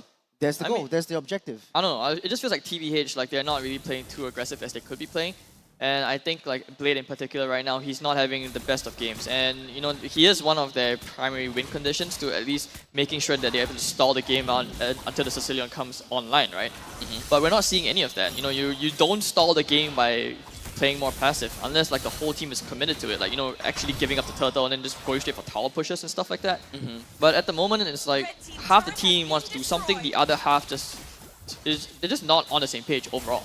I guess overall they just don't really have a subset of win condition, I guess, or rather mid game. You know, they don't have a mid game to actually pass the time to really let Chesty farm up, or perhaps even let Howski farm up. Because right now it's more about managing the waves here and there. But unfortunately, once they have all of the first tier defense turret taken down, it's pretty fair to say that Vanguard will be able to steamroll this part of the game, because there's just so much free real estate for Vanguard to just roam around and gain information that Stellar just can't do much. Yeah, I mean, just look at the way they're moving, even like at the bottom trio. They are so afraid. You basically, like, the Arkai is basically another position 5. Yes. Like, why do you have your jungler and your roam in the same bush, looking out over one green camp with the Irithel, you know, they can be cutting the waves together, knowing that the rest of the enemy team would probably be at the turtle side. And they had the info from the waves pushing in over at the top and mid as well.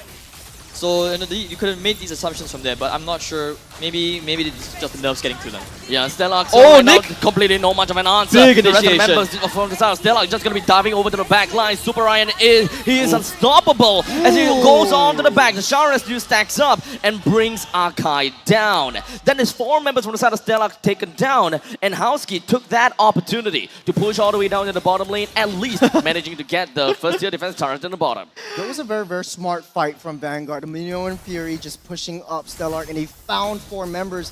Stellar trying their best to split push, but Vanguard just skirmishing, taking everything that they can from everywhere. Stellar has nothing to do but just pick up the scraps. But Vanguard, though, I have to say, slowly built the BOD. He is going for a full damage Mortis. Now, I like that. Only if Stellar is able to go into late game, then slowly will fall off really, really hard later on. But Vanguard does look like they are leaving no stones unturned, and they're going hard, riding on that momentum. Well, at least I do appreciate the adaptability coming from the side of Slowly, right? They know that they are in the lead. They can even push the lead even more with more damagey item, right? So BOD, when it comes down to the early stages of the game, is an exceptional pick whenever you have got yourself a massive lead. Because they're not building up much on physical defense. There's not much point in picking out the Malefic Roar, especially after the change, whereby early game Malefic Roar just not as effective anymore. So might as well just pour your investments into a BOD and just go for Dunk City, which is something that I would love to see in a short little bit. I mean, to be blunt, Abstract, at this point, you know, Vanguard can go for any item and they'll still do okay just because they are playing better overall as a team. And it's almost at a 10k gold gap, so that's very reflective of what the current state of the game is, right? Yes. And, yeah, you know, we talk about the mid trio, like, you know, you've got the Sicilian, the Arkai, and the Kufra, all 3 of of them them. no damage. Yeah, and even on top of it, you just look at it from a you know, teamwork perspective. The impact is just not there. The moves are not being made. The pressure on the map is basically non-existent. And Vanguard, you know, it's a bit early to say that they have the game in the bag, but it's really their game to lose at this point. Well, I guess what would be the saving grace, I guess, is at least Chesty has some form of high ground, and they can clear waves pretty effectively as well. But now the main problem lies with the Lord. Do they have enough damage to deal with the Lord plus another 5 members from the side of Vanguard? I guess that is going to be the main problem. Those split pushes and those kind of those 3-way attacks coming in from all lanes, I think that they can deal with that. But the 5-man plus Lord might be a little bit more difficult. As we can see, Nick's Dane immediately just flickers right in on the final hit of the Minoan's Fury, but unfortunately he's going to be taken down throughout all of that. Stellar is still holding down pretty well, as only Blade and Kirby has been taken down. Is left with Jude as well as Luxionstein. The front lines of Vanguard got demolished quickly, but at least Vanguard, they understood that, hey, Lux, don't get caught, what are you doing? More stuff, a little bit greediness coming in from Vanguard, but they managed to just kind of walk away from all of that.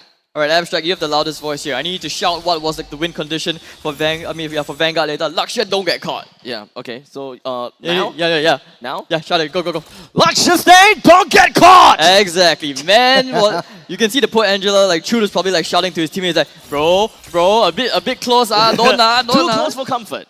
I think a lot of ML players can relate to that when your MM is like overextending, staying Yeah. a bit too long. Like, That was bro, exactly you are what's not going the on. tank.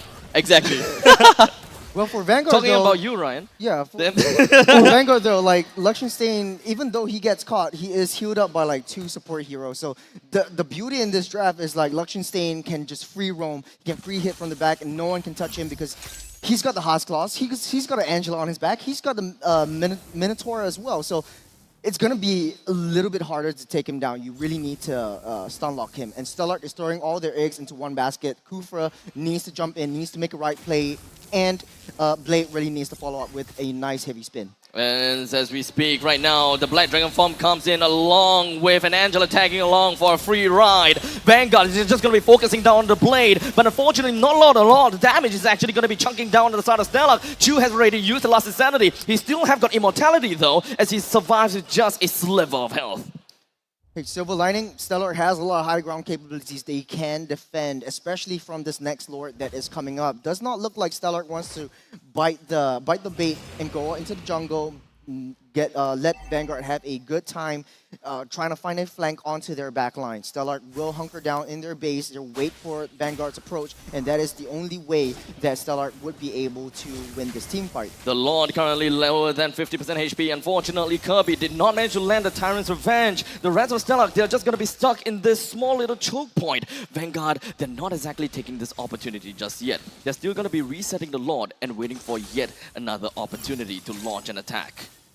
Yeah, this is just the respect for Chesty on Sicilian, just because it's really 12 minutes and a half in. You know, you're going to be looking at it. He's starting to deal like significant amounts of damage. We saw that from the last siege, and this is something where whether you like it or not, you have to like kind of just watch positioning a little bit. Kirby and the Kufra still struggling to find an initiation or counter initiation for that part. And there we go. Looks like Super Ryan with the Angela combo.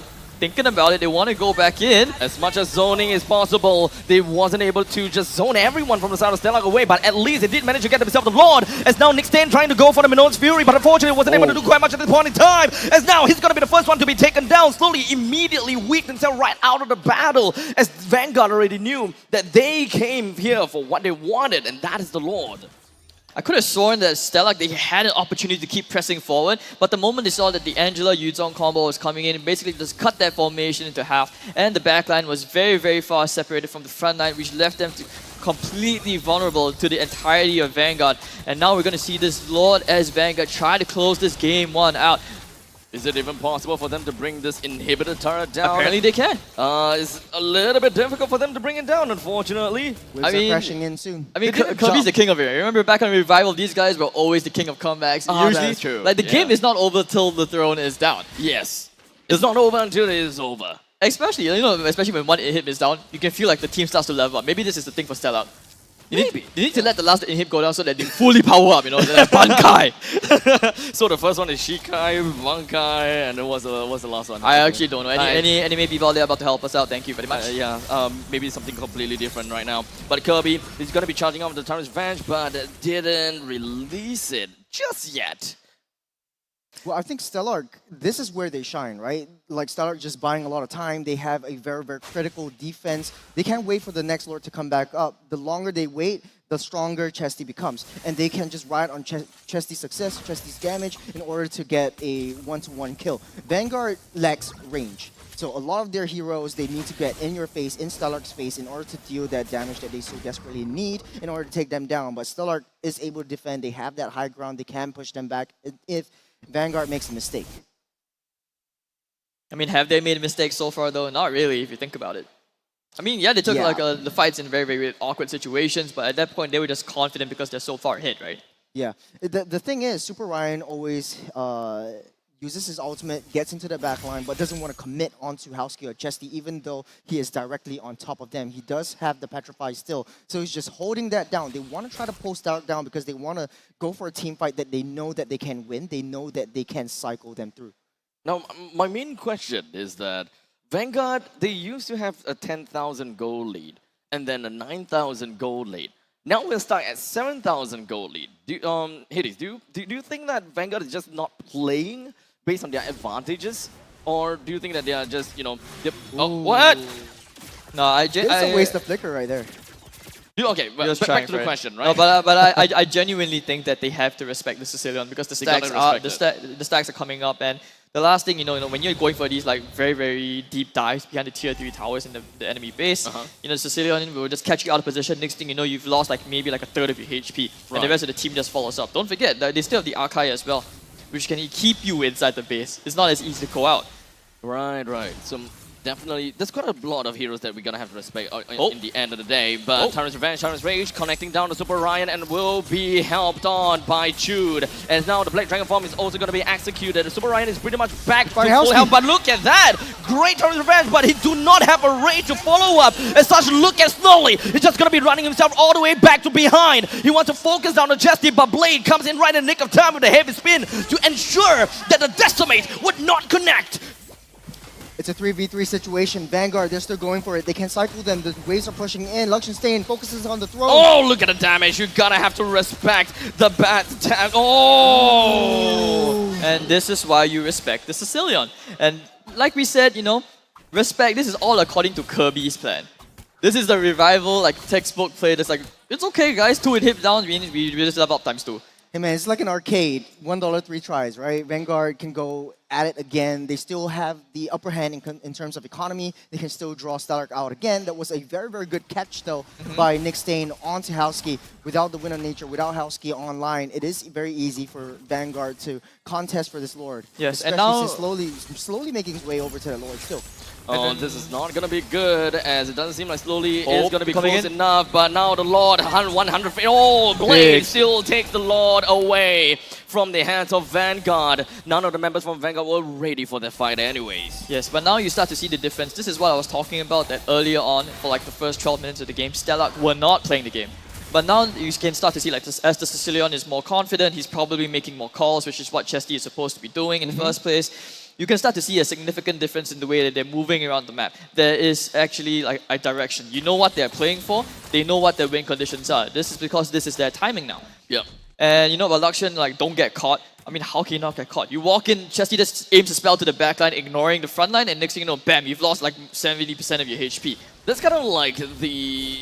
I guess the main thing about what a Sicilian is capable of. The Sanguine Claws, yes, is locked down to a certain range, but heck, that range is huge and large. So you're gonna have to really watch out for that. And like you said, respect the Sicilian, and you gotta have to. Because Stellark now, they are turning the battlefield around with the Lord trampling down on the bottom lane. Okay, maybe not trampling, but it's kind of like swishing around with, since it is made of water after all. But Super Ryan is just gonna be immediately committing down onto the Black Dragon form to clear out the waves as well as the Lord as soon as possible. This is the first lead that Stellark has in the entirety of this game, and this is pretty much what they play for. They play for that late game, and this is where they shine. Stellark just slowly chunking down health after health. They have nothing to do but just hold Nick on. Stain, Massive four-man knockup. knockup coming in from the middle is Fury, but the follow-up coming from the side of Vanguard unfortunately have not been enough to bring any one of the members from the side of Stellark down. They did, however, bring the Faraga armor of Choose down, but nothing else after that. Vanguard, no way to move an inch as of now. They have to stay back, they have to defend, especially slowly since he built up an offensive build instead of a defensive one. I mean, that team fight, if anything, you know, even though there weren't like that many casualties per se, or none for that matter, you can see that, you know, Stellark, they are starting to feel the confidence. They know that this is their fight to take, and they can basically start to assert that kind of pressure, which previously Vanguard were doing to them. And, you know, Vanguard right now, they have to be very selective about how they take these engagements, and like now. Ryan's not able to just go for these like random dragons anymore and start diving the backline like he used to.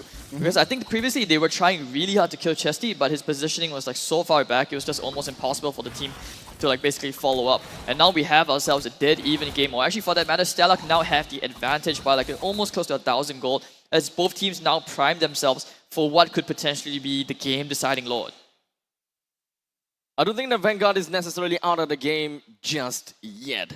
I think that this is also still going to be a game for them, provided if Stellark makes a mistake. Don't doubt it. Slowly still has massive amount of damage in his arsenal. Luxenstein and Super Ryan as well. While Jude has got all the utilities that they need, while Nick Stain has got all the durability that he needs. In fact, he have eaten through 3 ultimates in that small amount of time. And he even have the immortality. And this is actually a perfect fight for the side of Vanguard because they can just jump right in over to the back lines because Super Ryan just going to be soaking in and he's going to be peeling in for all 5 members from the side of Stellar. Luxionstein joins him from behind. Just going to be throwing all the soccer balls right in the face of Garby. Brings him down. Immortality is down. While slowly just going to be pushing down to the bottom lane as much as possible to keep Irithel in the base, allowing Vanguard to reign controls of the Elemental Lord pit. I think that was the first time where they successfully caught the Sicilian in a way that they actually wanted. So this Lord will go the way of Vanguard. However, it looks like Stellar may have different plans in mind. Will Blade be able to come in and do some GTA stealing a lot of stuff? He doesn't have his ulti. He doesn't have the Retry as well. There's just no way. Man. They'll just give. Stellar needs to give. That is probably the mistake that we were looking out from the side of Stellar when they throw everything that they have onto the side of Nick Stade, only for the immortality to pop, and he still had utility even after the immortality is up. Very unfortunate things. I think as well, like the mistake here was that yes, the idea was like half right, but they didn't have the full picture, which is, you know, with Chesty without the flicker, it was still on cooldown for like about another 8 seconds. There was just no way that was going to work out without taking some serious losses. As the heavy spin is just going to be used right now, Luxionstein actually melts him down almost immediately. The rest of the members from the side of Vanguard, they're pushing over to the back lines, while some of them, the Bruno, focuses onto the core, and Vanguard takes game number 1. A nail-biting performance by both teams. At the end of the day, Vanguard takes the first game. What a play. Very, very disciplined, very, very patient. And this is something where you look at the reaction of the players' faces. They knew that was a very close shave. That game was not meant to be that close. It should have been closed out before the 15-minute mark. Indeed. So now the question is, like, what do they want to do going into game 2? What's the preparation going to be like? What is Wisdom going to tell them? And then meanwhile, if you look at the side of Stellar, I think right now, you know, they need to just basically just hard commit to their game plan. If you know the Sicilian is not going to be online and that your turtle fights are technically weaker, I think your jungle may need to change a little bit. Or like maybe you just need decision making. You might actually need to ditch the turtle to actually put like more priority on like opening the ends of the map so that you're able to like get more farm to distribute across your position 1 to 3 in that process. You know, greed is good. It shouldn't have to take that long. So I think overall, both teams have quite a lot to do to review before we head into game 2. So at least when it comes down to game number 1, from what I'm understanding, right, is for the side of Vanguard, in order to extend their lead even more, or perhaps to really work onto their proper game plan of early game management, is to be greedy, right? Whereby you gain absolute control throughout the map because you know that you are in the lead, number 1 in terms of hero composition, number 2 in terms of power spike. You don't need so many people just to commit to a neutral objective. While you can have 1 or 2 people neutral objectives, the rest just work on winning your lanes. Yeah, I mean the key part as well is about knowing how to play the map a bit more efficiently. Instead of like, you know, like what I mentioned earlier on, we saw like, you know, both the jungler and the tank like taking up the same bush just to protect an Irithel, to trying to split push one lane, knowing that the enemy team is on the other side of the map. And it's not like they didn't know. They should have seen, like, if you looked at the mini-map and the way the waves are pushing in and all that, you kind of know what was happening as well because the rest of the team should have been feeding that kind of info. So that could also possibly imply that there was a bit of a communication gap going on with Stella. And that's where these are the type of things where, you know, nerves kick in at a LAN play. You know, here at a live event, there's the pressure of relegation as well. There's a lot of these external factors outside the game that could also affect the way that they are thinking inside the game. Yeah. So hopefully now, you know, I would say this wouldn't be like the roughest loss. It was close to a comeback. We saw it. It was close. So this is where they, you know, Stellar, you probably pick yourselves up and then like try to continue that confidence going into game 2.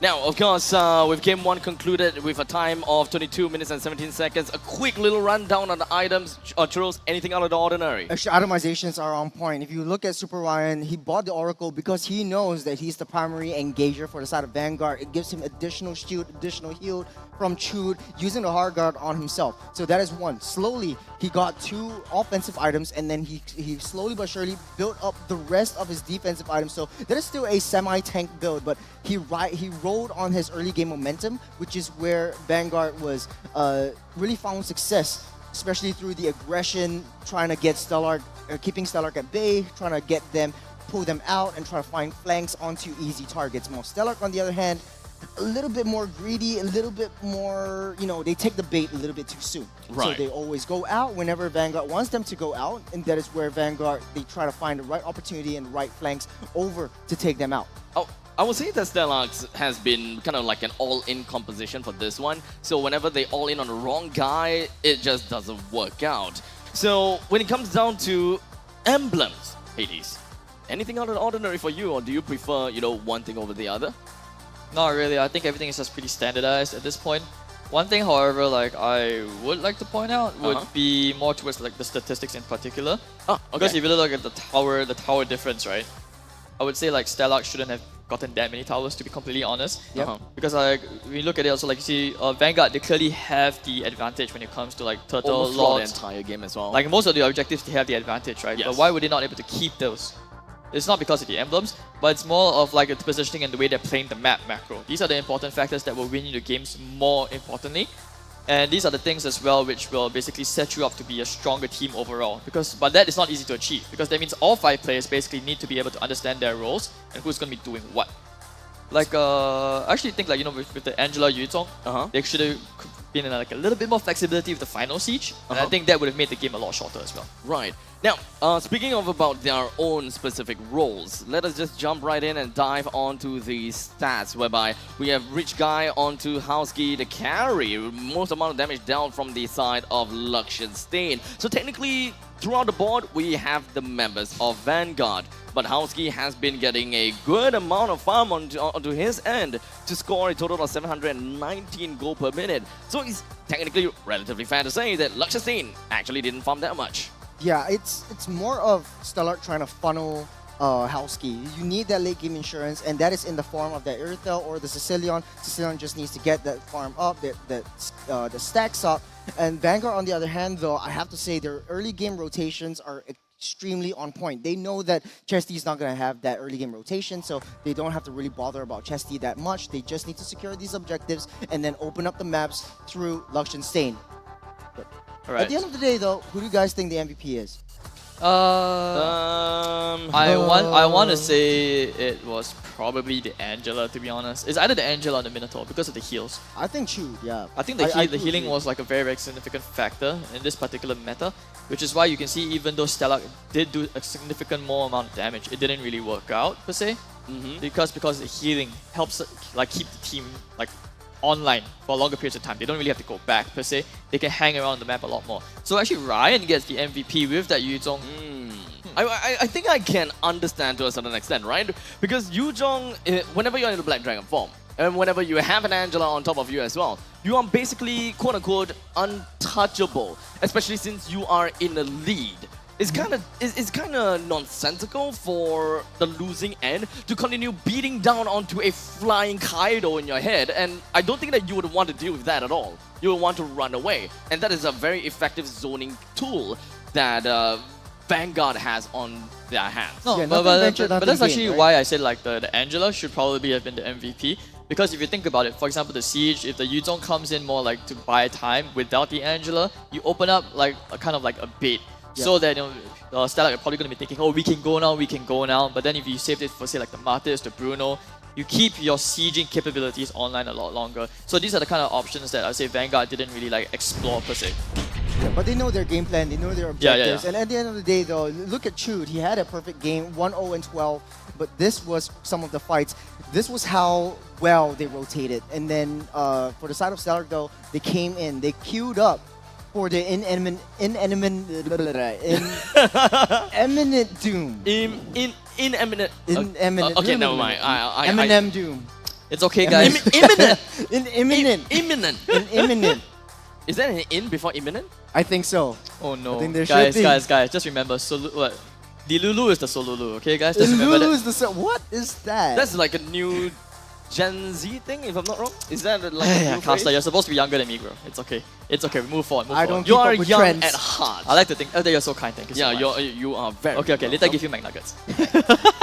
I will call you young anytime, any day if I get McNuggets for that. I know, right? But okay, based on the highlights so far, yes. So far, whenever we are looking at Super Ryan, he's always going in with the Black Dragon form. He's constantly twirling around. And like I said, yeah, let's be honest here. If you are in a situation and suddenly a giant dragon is in the sky. Let's be honest, none of us here is Luffy.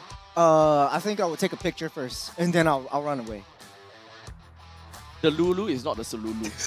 I don't know what that means. I don't keep up with trends. Eventually he will catch up to it. Yeah, eventually. Maybe. Okay, let's say I am the best EXP laner. I think you are. Never mind. Moving forward, guys. Moving forward, Ilulu guys. to Solulu. I don't know what that. It's okay. You can... When in doubt, Ilulu Solulu. Is that how you said it? Okay, moving on. Not getting any better, but eventually we'll get He's there. the, lah. he's the younger one amongst us. Yeah, that's the ironic. Hey, that's the we're actual we're ironic at the part. same age, Abstract. In terms of month, we're not. Wait, are you the older one? I am the older one. My man. Well, okay, so let's just keep that out. We are just gonna be understanding a little bit as to what went wrong for both sides, right? At least for Vanguard. Okay, yes, they won. But there must be some kind of problems, which technically we did tap into that, right? Whereby you go greedy, you spread yourselves like wildfire across the land of Dawn and not necessarily, you know, put everything into one basket, you know, and kind of like beeline yourself. Okay, neutral objectives out, we all go for neutral objective. Oh, goal lane is out, goal lane is help, we all go to help goal lane, if I'm understanding it right. Not exactly. I think specifically I was talking more about like playing the objectives a lot better. Okay. Like, you know, you obviously, I would say it's actually okay to surrender the turtle because we saw, like, for example, by the second turtle, I believe True already had the advantage. He was up priority, trying to, you know, trying to get their position, get info for his team. But then he just ended up getting caught and basically burning through his shield, wasted time. Right. And then the rest of the team was like, oh, no shield, okay, let's go away. Why not just hard commit to that? Just ditch, go push the other end to the map, apply pressure on the side lane so that, okay, fine, if they have to do it, you know, at least you're prepared. Just like maybe put more people towards the end near the turtle side so that you're covered. And at the other end, you know, maybe you could do like a 2-3 split. There are so many options available. It's just that, you know, these are things which haven't really been explored yet per se. Right. But overall, I also think that regarding Stellar's drafts, it doesn't really match the intentions per se. Yep. So that's what I mean by like the way their play style they're trying to implement to it is too conflicted already. As such, the team is very confused and they can only get together basically from a comeback kind of game. Okay. So that technically was the situation. And when they had the good fight, they will be able to turn it around. But it also depends if whether, you know, they make a mistake or not. But one thing that is definitely 100% a mistake is when you don't use and when you don't deal with dandruff. All you gotta do, of course, if you do have that kind of problems, which I used to, by the way, unfortunately, I do have quite a dry scalp in the past, and I definitely had some help. So with this said and done, Head & Shoulders collaborates with MLBB for the first time to release not one, but two new limited edition anti-dandruff shampoos featuring Tigreal and Eudora in their signature Cool Menthol and Apple Fresh. Cool Menthol,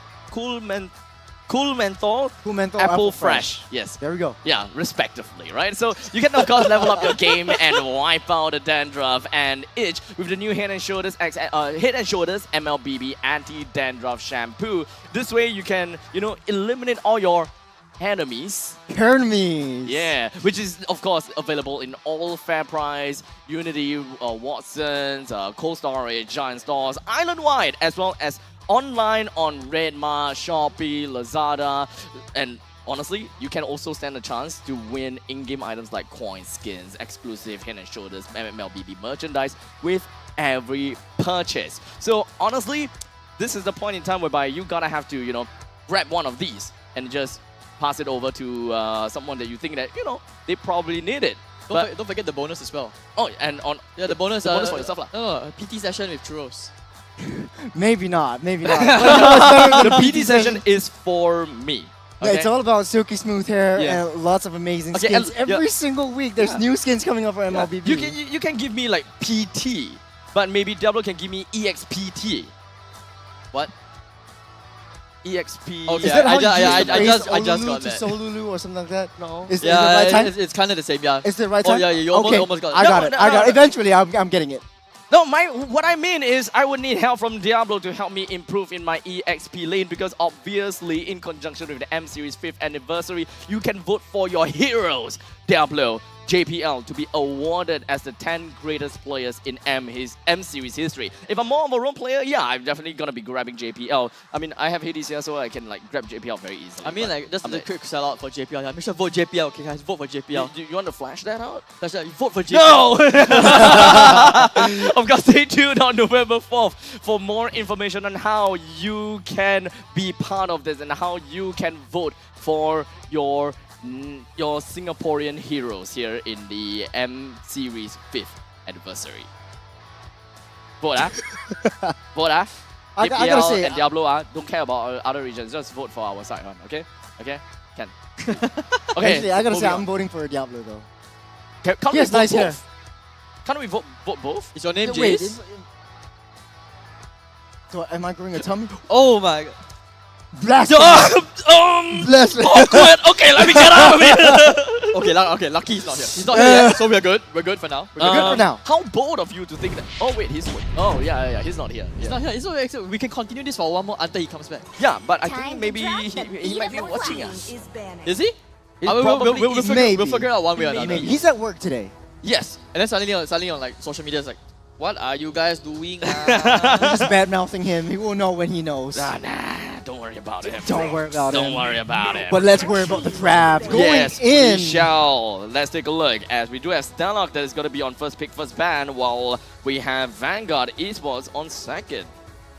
Okay, right off the bat, Stellar going for the same routine, banning out the Fanning, banning out the Joy. They don't want any threats, especially assassins, into their backline. So really keeping Chesty and House at bay. On the other hand, though, Vanguard sticking to their same recipe as well, banning out the Boxia. And this time around, Angela, they know that they don't want to give it over to Stellark. Oh. That is interesting. So no more Angela for both teams this time around. But I think they're trying to open up Matilda.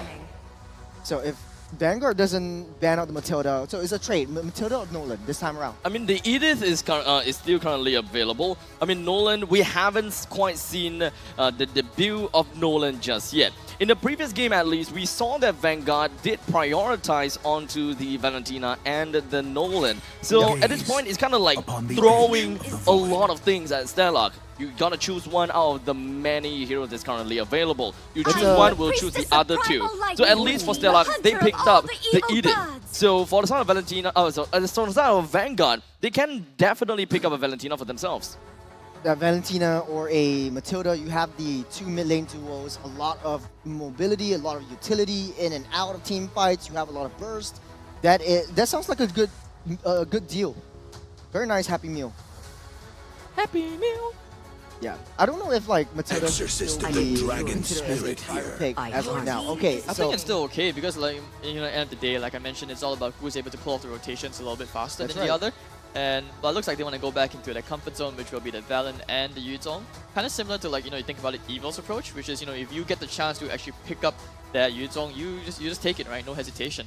And meanwhile, on the other hand, you know, I do think that I kind of have a little suspicion that Nick Stain cannot play the support heroes. I think he has to play the hard tank heroes. That's what I suspect.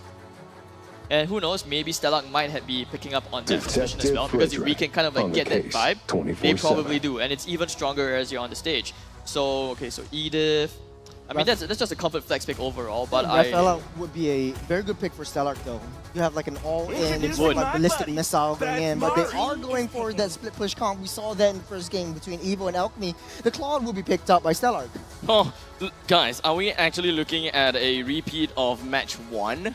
I mean, possibly. It feels like I'm watching Evo versus Alchemy right here. I mean, Claude, I mean, hi, pacifist. I mean, that's why we're MPL Singapore, right? We have that Singapore culture. We have our own perspective towards how we want to play Mobile Legends. So if anything, you know, I wouldn't be surprised if we actually do see almost similar. Where's your Khalid? Yeah, lor.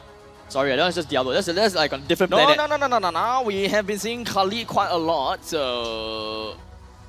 Okay, you tell him. I mean, even Repo also play Khalid now. It's not too late. Tell Stellark. Stellark right now. Khalid, very simple. Khalid, okay, Khalid, just jump only. Just jump only, don't need to think so much. Just jump, yeah. Then got flicker also. Yeah, that would be fun. But I don't think Chu plays Khalid. He yes. could. He could. I mean, but it will be a little bit slow considering the lane-to-lane matchup. Against, yeah, I mean, Yuzhong. Teresa is still available as well, so Yeah. I don't really see a need to actually pick up a Khalid if you really want to. So it's kind of like an either-or kind of situation. Yeah. Which one would you prefer? I'd rather pick up something else for the roam position and put the Edith in the EXP lane and then pick something else for the roam. So you leave that wildcard pick at the last moment for Stellar. I mean, I'm okay with whatever they pick, to be honest. I don't think there should be a personal preference here. The bigger to like tunnel too much on the hero specifically is to dodge the bigger problem, the main issue. So, I mean, I would say the only deciding factor for which hero would be better is about which hero will give the team more confidence. Because at the end of the day, Stellar needs to play with that confidence. If they're not playing with confidence, if they're playing like they're scared, they're like, oh no, we're gonna get relegated. And they're just not gonna play. Okay, so right now, Vanguard Esports, they have a very good idea what Stellar's game plan generally is going to be. So one thing's for sure is that Stellar, they do have a Claude, so we'll jump over to the back lines. Vanguard Esports themselves, they have their own ways of jumping over the back lines to deal with the anchors in this case, which is going to be the Mage. They have actually been picking things up pretty darn fast. I like this a little bit more, the Novaria pick, with the vision, and I would say the win conditions look a little bit simpler, at least for the teamfights wife in the early to mid timing. As compared to the last game where it felt like they have to go to a 20-minute game to have a game. Yeah. So this is something where I feel it would be a little bit more comfortable if you're on the side of Stellar. Vanguard, they have a lot of options. Just go with a typical Nick Stain hero. Maybe. I think Stellar should very well go for a roam this time around. Maybe a Minotaur will work well for them in this case because you have a Lancelot jumping in, or even a Franco right here. Esmeralda! Oh, what? Okay, yeah, that's the wildcard pick. That is the wildcard pick. Yeah, that's First actually game. true. I do believe that's one of the true specials anyways, so I wouldn't be too surprised. Unless they decide to do something crazy like Esme jungle and then end up putting that Fredrin into the EXP lane. But we shall see. I mean, Nick... viable, it's still a viable option. This may actually confirm whether he wants to whether he's only able to play like the hard tanks. So it's probably like your Grok, Franco, who else? Minnow. They go back to the Minnow, yeah. But I think they need an expected anchor. it. Yeah. They definitely need an anchor to really help Super Ryan. Super Ryan. To really help Luxian Stain as well as Chu stay alive, considering the fact that Vanguard, they're not necessarily a lot more of an initiative kind of team comp, but I mean, they can do that, but I would say that they would do a lot better when it comes down to disengage. I think game plan for Stellar is very, very simple. Clear the lane and try to open up the map, give vision to the rest of the team. Esmeralda provides that sort of rotation speed that Stellar so desperately needs. The aggressiveness would come from Stellar, especially since Chu is able to use this Esmeralda, set that tempo, and open up the maps, maybe invade the jungle in a little bit because Lancelot definitely is fantastic right here. But at the end of the day, both drafts are set. There's no going back right now. Vanguard versus Stellar SG. Game number 2. Stellar 1 game away from getting relegated. Vanguard 1 game away. I'm okay with this. Moving on. I'm okay with this, man. If Stellar win game 2, I'm okay. Predictions right then. Give me a run for my predictions. If it's 2-0, then I'm just gonna look like an idiot. But who cares? Fair. But I'm still hoping for the Caster's Curse. The implementation of my Caster's Curse. Yeah, nice, so nice, the nice. question That's is, why are you invoking it or are you revoking it? I'm invoking it. Okay. We'll With see my how vote. that is gonna work out for now. Okay, as fast we are gonna be jumping in and taking a look at how things are gonna be like. We got a fast 2 all the way up to the northern side, putting Chu down to the ground. I mean, we're talking about a Valentina and a Yuzhong after all. And Esmeralda really stood no chance. Nani? That was just very, very uncomfortable. Not sure why they were hard committing to that kind of trade over there. Not to mention, it's a Novaria and an Esme. It's not going to be a favorable trade regardless. So, a bit of I know they said that this was to play with confidence, but there's a fine line with confidence and just being careless. I mean, they're a high flyer, I gotta have to say. So they'll get there. I mean, okay, maybe, who knows? This is definitely Dilulu, but that could have been the start of that confident gameplay that I've been hoping to see. So I will never understand that phrase. I will never understand that phrase, and I accept it. We're gonna keep him in the dark. Hopefully, by the end of this game, he will understand what is Delulu or Solulu. I know it's sort of like an acronym for like delusional. Yes. But like okay. That's about it. I don't know. Then what is Solulu? I don't know. Solution. Yes, Delusional yeah. solution. Is it? Yeah, Is that it? it's that simple. Oh, seriously? Yeah.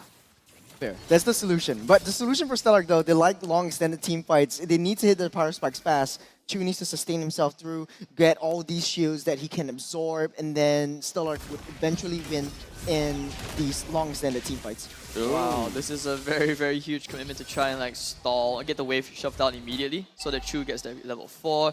And now they do have the turtle pull. It's a very nice one. And however, Vanguard, they do have the level 4s on all their key heroes. Kirby does not have level 4, by the way. Yes. So Vanguard, they definitely have got the better end of the wave management at the very least. So Stellar, they do have the shorter end of that stick. How are they going to be defending or rather trying to capitalize on this turtle, which they did have priority for? That is the question.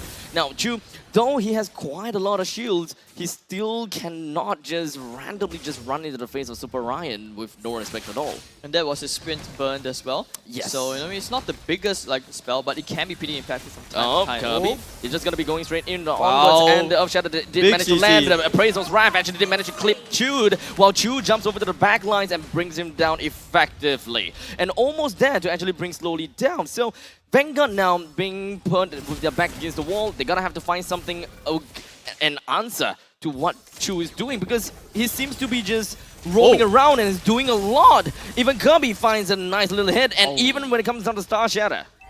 But okay, like I said, you know, now we're starting to see some signs of life. Back to that confidence thing. So maybe, okay, you know, one last time just for Churros. I'm pretty sure how Stellar wins this game, Dilulu is the Sululu. They need to Dilulu themselves into believing that they can win this game. And I get it. It is starting to show. It is starting to show. And you can tell that Vanguard now, there's a little bit of that respect. Obviously, you know, being a bit taken aback from that game 1, considering how there was almost a huge comeback. So now, you know, Chu, he's going to have to carry this game, especially on his trademark hero.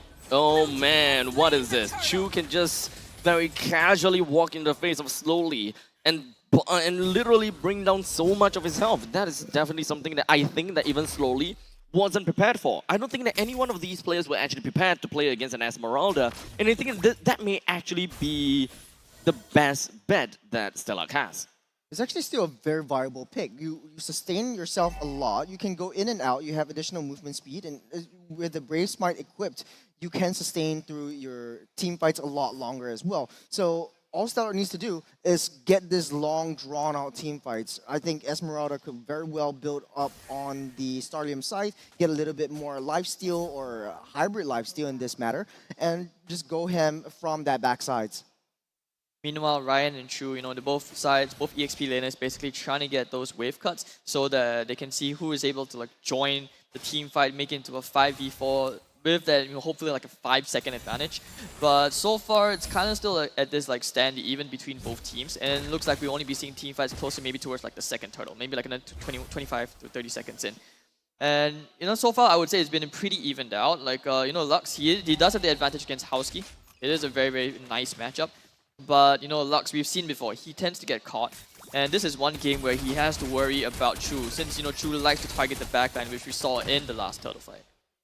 The 4 members already psyching themselves up, zoning out for that turtle, spawning up in 30 seconds, but also trying their best to get someone off in the gold lane. Look at that choke, look at that wall. 4 heroes staring at that tiny little opening near the green camp.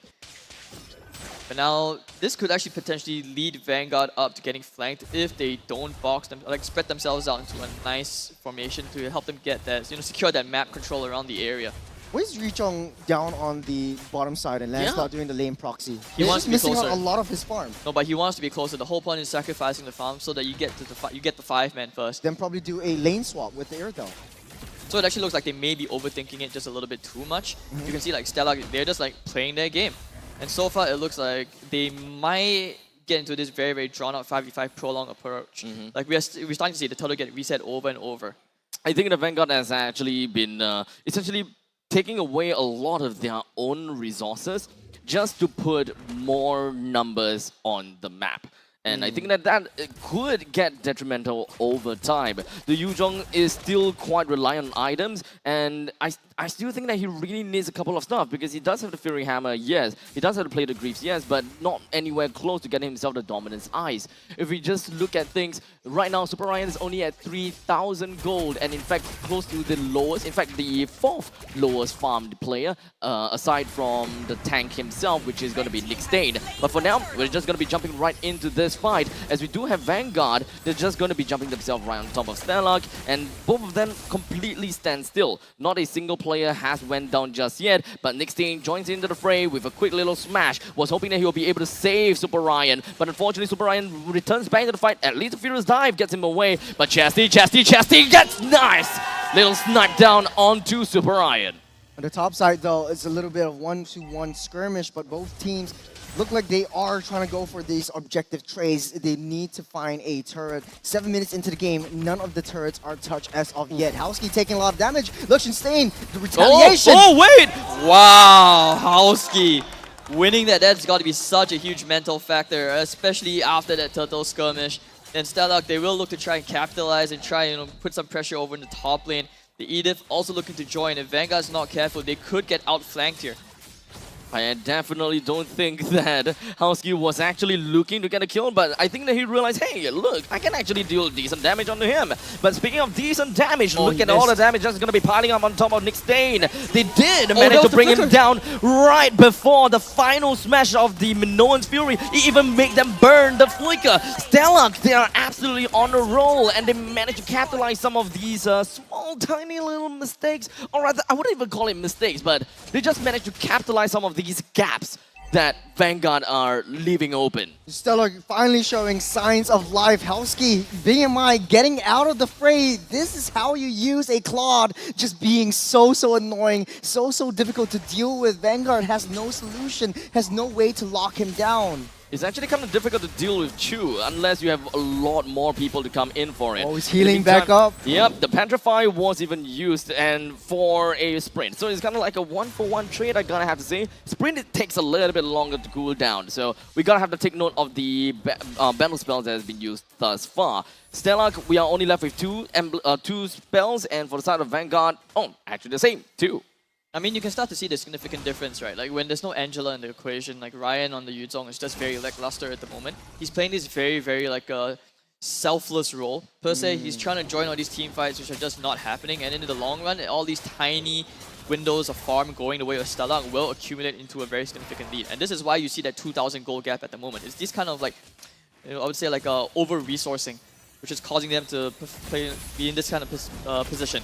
So Vanguard, the way back in, I would say, is they have to be able to address like what's going on right now at the front line, not so much about the Esme, because Chu's just having an amazing game so far.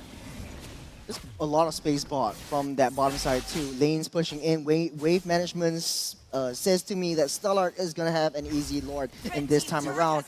As long as Vanguard doesn't split themselves up, they could outnumber Stellark, but Stellark is still pushing. Look at the bottom side. Yeah, Vanguard, they are completely not responding to any of these wave managements in the bottom lane that is established by this Esmeralda. Oh, no. But now they have seen it. Esmeralda has seen that. Hey, look, Iritel is there. He's already lost more than half Iritel HP bottom already. And perhaps this is a perfect time because now Iritel can't even defend the bottom lane second tier defense turret. While the rest of the members of Vanguard, they were trying to take a fight down in the Lord's Pit, but none of that were coming into fruition. Only for Chu to come in at the final second to bring Super Ryan down. And now Howski even joins in the fray. He does have the Blazing Duet that managed to bring Nick Stain and slowly down to a low amount. I'm not even surprised at this point, and you can see even bottom, you know, like the moment the Irithel was forced to base, Stellark capitalized on that, just playing good ML at the moment, and they're just out macroing Vanguard. They're just not able to address the situation. Actually, it does bring you back to the Evo series, doesn't it? It's the power of the Claude. It is the power of the Claude. It is the power of the Claude. The split push from the Claude, from the Esmeralda is creating so much space. Vanguard needs to split themselves up. Vanguard wants to fight S5, but Stellark is not letting them do so.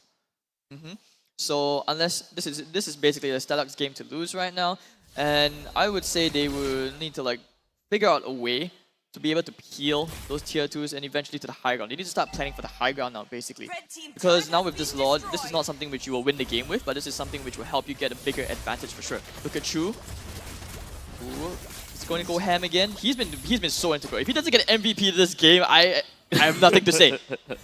I think they eventually will be able to get something out here from both sides of these teams. The second tier defense turret has been knocked open and pried through by the hands of Stellar. Nick Stain, unfortunately, did not manage to connect onto everyone with Daminoan's Fury, but a couple of them still fly up into the sky. Howski with a blazing duet. He did manage to put quite a bit of damage down on the Vanguard, but nice one. Not quite enough. Now Chu joins in the fray. He would definitely want to go for a duel against the Valentina, but that's not going to go anywhere. That's not gonna fly. There was some confidence as well, Chesty playing so far at the blue buff, and Yuzong doesn't dare to go in because the moment he goes in, he's just gonna get hit so much. And in the moment you pop the dragon, the Cloud just counters in with the blazing duet, right? And you can see Vanguard just kind of like split apart, and they were taking so much damage from that fight. Chesty, of course, with a very, very nice snipe and the Yuzong towards the end, when seeing that the Yuzong was trying to go for that, Lord clear. So now Stellar, they will build themselves a very comfortable advantage for now, as they look to farm up the resources of the map and try to prepare themselves for their next Lord and hopefully try to get themselves back into a game 3. Yeah, I have to agree with you. Stellar is winning the macro game. It looks very, very one-sided if we talk about like Stellar playing the map and creating a lot of pressure on all sides. Every single one point of time, Vanguard is always together and Stellar is trying to split them up. And that is the key to victory right here. As long as they are able to split Vanguard up, they might open a window of opportunity for them to do a backdoor approach. If that doesn't work out, they will win and find flanks onto Vanguard's backlines. There's so much escorting going on from the side of Vanguard. They are definitely afraid of the lead that Stellark has gone on their heads. So Stellark, I hope that they will be able to find some lead and some advantages with this. But hey, you gotta have to remember that the Lord will be popping out in 30 seconds. The bottom lane in Hip Turret is also gonna go down real soon. So perhaps a little bit of a macro game and just pushing Vanguard off the edge would be a nice little touch for this upcoming Lord. I would say that the chances of Stellark actually getting the Lord is relatively high just because of the threat of bottom lane going down. I just realized as well that Slowly has basically no KDA registered at the moment. Oh, that is true. He's had a very, very rough game, and I'm starting to anticipate that this might be a thing throughout the entire playoffs, just because, there's so many... I think when you use it too much in the regular season, other teams just eventually adapt to it. This is how fast the players, learn. You can't give them, any inches, otherwise they're going to stretch it to a mile. And now, of course, with the enhanced slot popping up, Esme, Chu, once again, I talked about his wave management skills. He's trying to keep them bottom. On top of that, the tower is really so low. This could actually be very, very annoying. Yuzong is going to try and defend that.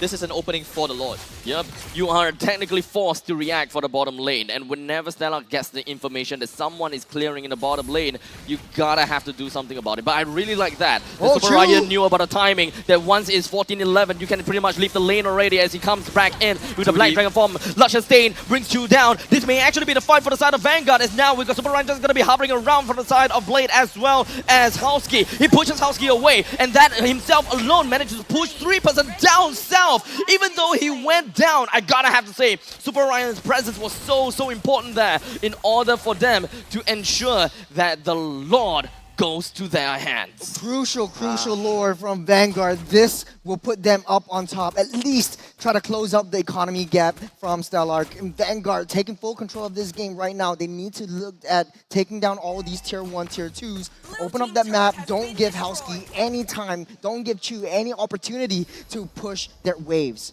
Very unfortunate tunnel from Chu. He was feeling it. He was feeling very strong, so cocky, but a bit too cocky, and ended up punishing his entire team because of it. And now with the Lord coming in, they will be forced to play from their own base. One thing as well is that maybe they underestimated that Ryan was coming into Yuzong just because he's had such a bad game from up till now. And this is completely changed just because of that one team fight. Yep. That is just the amount and the things that a Yuzong or an EXP laner is capable of doing. The amount of zoning advantages that you can get out of a Yuzong is absolutely insane. As long as Super Ryan keeps up to this kind of presence and he understands when he should leave the lane, when is that priority and all the kind of stuff, it's great. I think Stellar, there is still a silver lining. Stellar has a lot of high ground. They can very easily defend against all 3 waves that are coming in. And especially with the Novara, as long as she's safe, he's doing tons of poke damage. Vanguard needs to retreat, needs to go back. And that reset time creates a lot of opportunities for Stellar to come out slowly but surely. Things will now be on a little bit of a standstill, just because both teams are waiting for the Lord to come up. The buffs are about to reset and stuff like that.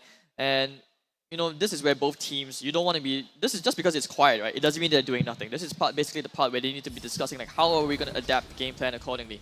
Because now you know how the team fights are probably going to happen for that next Lord objective. And Lakshan, he's been very quiet. I'm hoping he can pop off, maybe try for a bit of a flanking maneuver. We haven't really seen that from him yet. Compared to some of the other regions where we see the Irithals, they don't really like stay with the team as much. A bit more independent role. But I know that that's not exactly one of Lakshan's strengths per se. I mean, there's still a lot of time that's ticking down for now.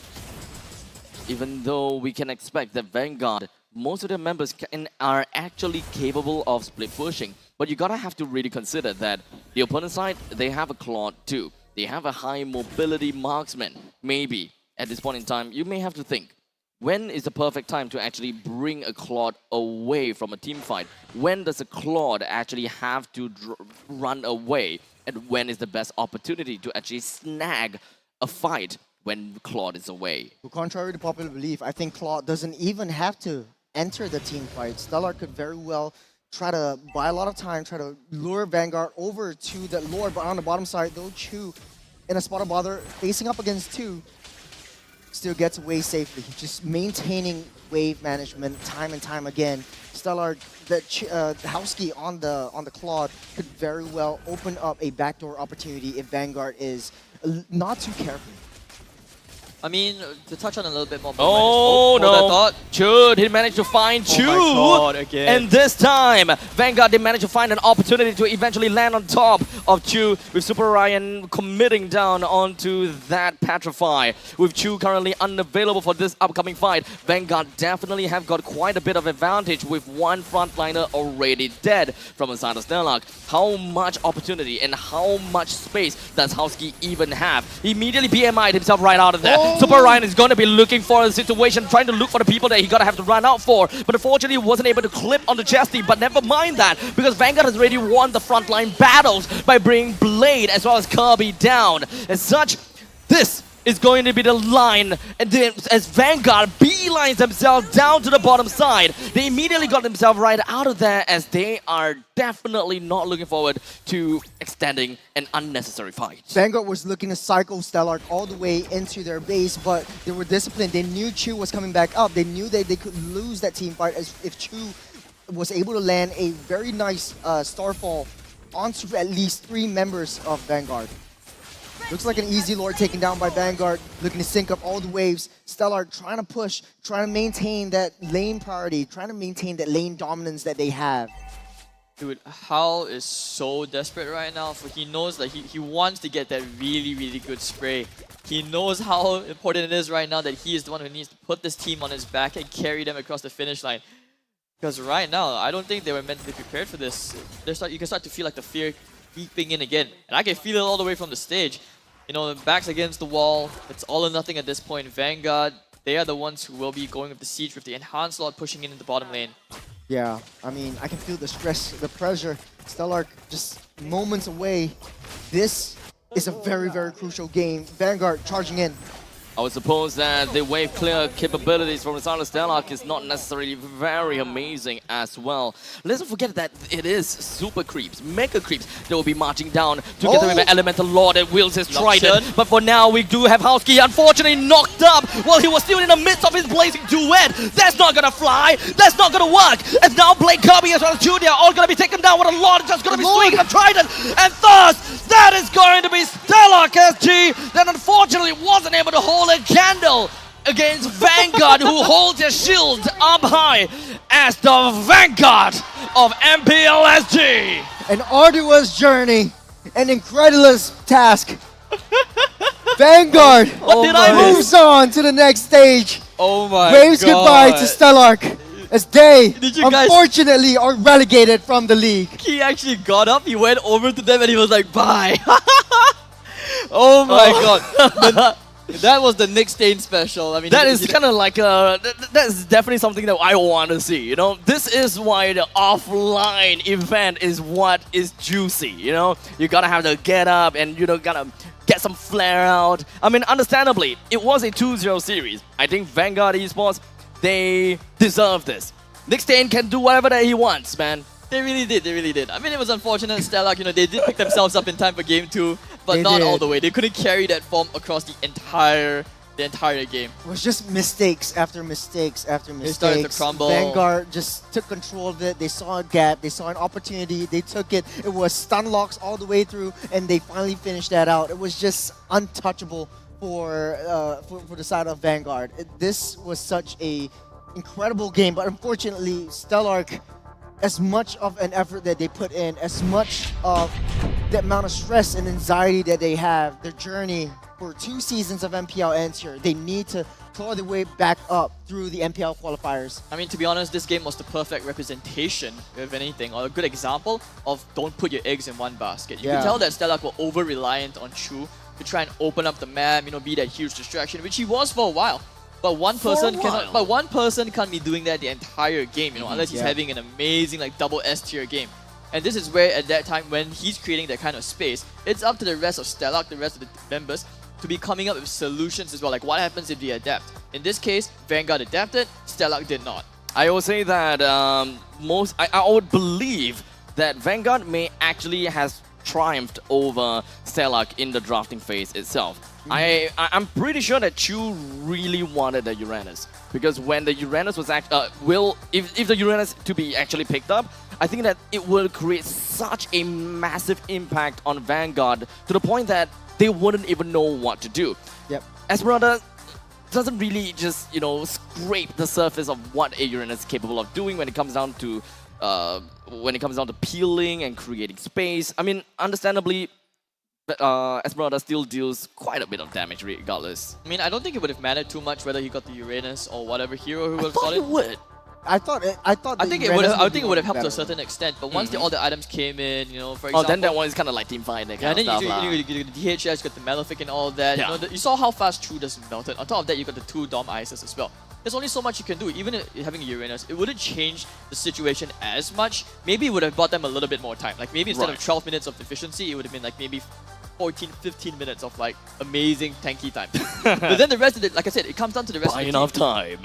Like, you see, they had one game plan, which is like, okay, Brother Chu is just going to go in, YOLO a bit, kind of mess around with Vanguard, and then, the rest of the team, they need to step up, capitalize on the chaos. Right. But the thing is, they never once capitalized on the chaos. They never tried to push it. Even when they were ahead, they were still playing like they were afraid. Like it's kind of like the same habit as our friends from Alchemy. Yeah, they gave a bit too much respect, basically. Right, yeah. It's like when you're winning, this is why they always said, when winners cannot be nice guys. Yes. You gotta have to capitalize as much as possible. You gotta play like you mean it. When you have the lead, play like you have the lead. Instead of, You call it respect, I might call it intimidation. I think they're a little intimidation. scared. Okay. I think they were So who's the intimidated. intimidating one in Vanguard then? I think at any one Nick? point of time, it will be Nick Stain setting up the right play. No, and the don't rest of say Vanguard- that. Don't say Come that. on, When the wait. moment he hears that, oh no, don't say that. Yeah, You I mean, we want to give him an ego boost, Oh, but you don't know. that's besides the point. You have opened not even floodgates. the Nick gates at this point. Okay, don't worry. I will save you at this point. Nick, there's so many moments in time where you could have done things so much better. Do you remember that point in time where you actually used the Minoan's Fury? You flickered before the final smash? Yeah, that was such a big mistake. Does that help? I guess a little bit. Okay, yeah. Kind of balance things out a little bit of good, a little bit of bad. That would definitely have been great. We're back to the drawing board for Vanguard. They deserve that amount of rest. So tomorrow, coming back a little bit stronger, facing up against the losers brackets in the upper brackets. Taking a look at the statistics, the post-game statistics. Actually, I would have thought, if Chesty had enough time, he would have been able to peel everyone out of Vanguard. He was hitting snipes after snipes. He was hitting, he was dealing so much damage all the way through 105,000 damage. And this is a very, very impactful kind of Novaria that Stellar so desperately needs at this point. However, Vanguard, they found the right target. The front lines was not front-lining enough. All right, so who do you guys think is the MVP? Damn. I would say Chud. I would say Chud. I would Yeah. say Chud. I would yeah. actually say Chud. Is there such thing? Is there such a thing where you lose but you still can be the MVP? No, you can't. Oh, that's so sad. So we have to choose from Vanguard. Yeah, so I'll say course. Chewd. Yeah, I gotta Of have this. course. It gotta be Chewd. I think that Chewd has been quite. Oh, Chewd, not Chewd. Yes, Chewd. Chewd. That's why when you're saying Chew, I was like, wait, you're talking about Chew or Chewd? And I was like, wait, what? Wait, who's winning? But yeah, I would say that Chewd is the one of is the MVP because he has been relatively consistent. I would say that Super Ryan would be nice, but I out don't of know. all, is like there's one play that I absolutely admired. Yep, it is true. It's him. It is true. 100% kill participation. You guys can't see the you guys don't can't see Hades' face right now, but please enlighten me, Hades. What's with that face? I mean, you know, Vanguard won because they were the better team. It's not because they were better individual players. Like, honestly, like, if I had to give an MVP, I would still give it to Chu from Stella. Just because of the way he was playing, like he was doing so much wave management, he was hitting the backline, he was basically being a tank all at the same time. And Kirby and the rest of his teammates were not able to really like capitalize on that kind of advantage. And you know, you could see Chu just dies alone, and the next thing holding the game is just won. So I guess to a certain degree, that's why he's also the MVP. Yeah, you're not wrong. That's right. So MVP for but they didn't win. Oh my god. Yeah. It's so unfortunate, right? I mean, if they did win, it makes absolute sense because it's literally the weight of the world on his shoulders. Right? If you put it that way, yes. But for Chewd, I think it's more about the consistency that Chewd is constantly putting into games time and time again. Game number 1 to game number 2. I think the main point is that he don't bring chaos and pandemonium to the team. He has been very consistent with knowing what he wants to do, the extent of what he can do, and even as a Valentina, I see him opening up the brushes and even getting that very pivotal kill onto Chu. It is a feels bad moment, to be honest. Like, because the theme of him, like how reliant they are on him to have a good performance. You know, even if the previous rosters, Chua has always been very crucial to winning these team fights. And it's really, I would say from his perspective, I hope he doesn't feel too bad that his team were not able to capitalize on these advantages. Right. We've seen it even in the losing games, like game 1 and 2. He's there already. He wants to fight. It's just unfortunate that his team is not really on the same page with him. So this is something where, you know, if they look back at the reviews, I hope that this is something where they have to approach together instead of a very individualistic approach. Because to be fair, you cannot outskill the entire world, not at this level. MPL Singapore is for the big boys, where basically they're all warriors. Yep. And not to mention they are trained or like tiny squadrons, right? Well, with that all said and done, let us just jump over to the mic check and listen to exactly what our friends at Vanguard were shouting about. Hey, go, go, Hey, can fight. Go lah! Let's go!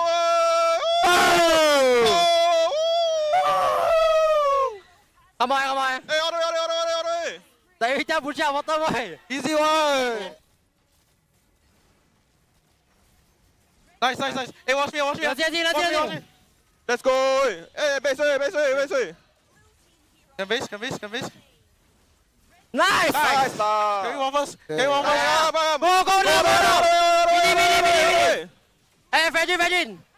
Right, coming. I back you up. That's nice. Hey, we can push top first. Oh, cannot. Hey, come. We can wipe. Nice. Oi, why you die? Oi. Cannon.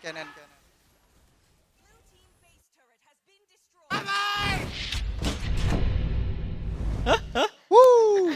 There's a lot of morale boosting within the entirety of the squad. And that last, okay, I'm gonna address that. Okay, yeah, we'll leave that as it is because we'll leave that as it is. They deserve that victory roar. It's all the adrenaline that came in, and obviously it has been amazing for them. They were happy, they were just ecstatic and all about. But regardless, it is still very unfortunate that we're gonna have to see one team bow out throughout it all. But I gotta have to say, yeah, sometimes you gotta have to, lose a little bit in order to come back stronger. Sometimes you gotta have to gaze into the abyss. As such, you gotta gaze into the abyss if you want to get yourself Lady Vengeance, because it's part of the Abyssal Wings draw event. That was such a good segue. I gotta say, that was such a good segue, man. Thank you. I'm not gonna lie, for a moment there I was thinking, is that your nickname for your girlfriend? What are you talking about?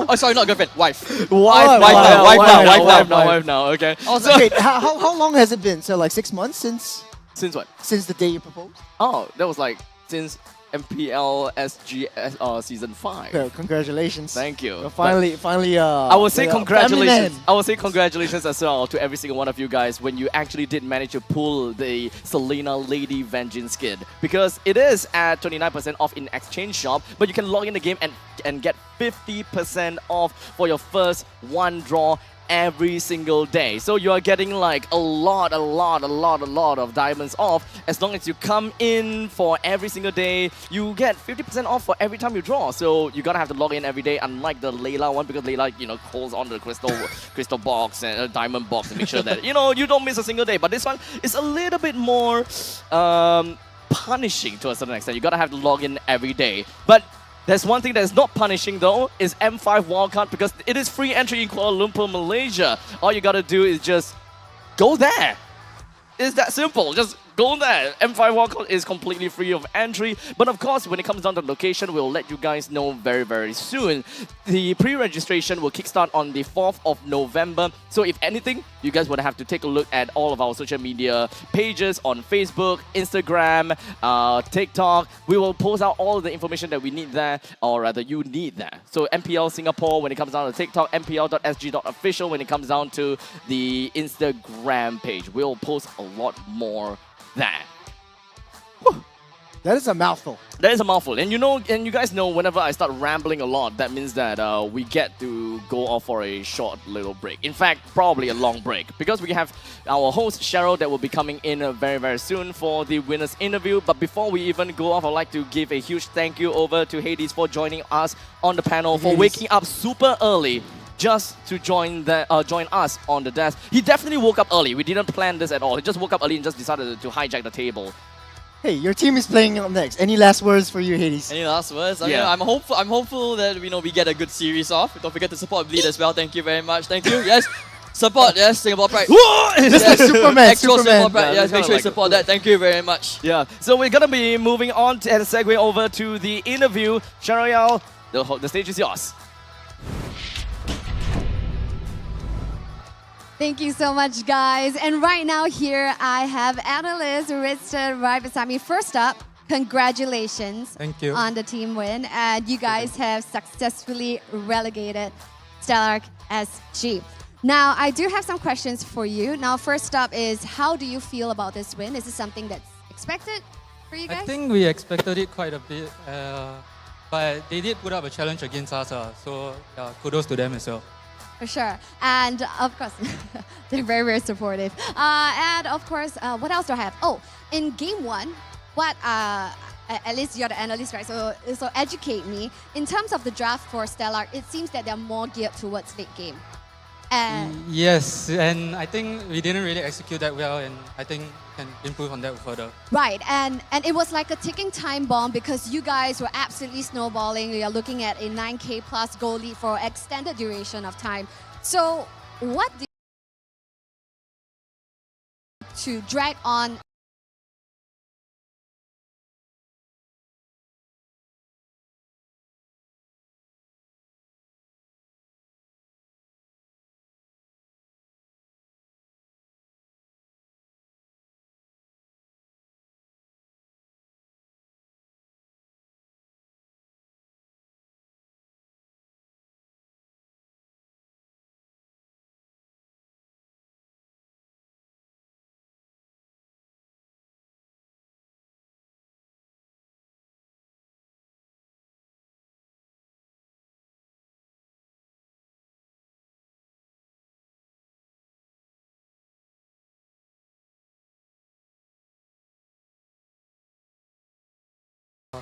Stellark did quite a good job against in game 2 as well, and I think they put up a good show today for all of us.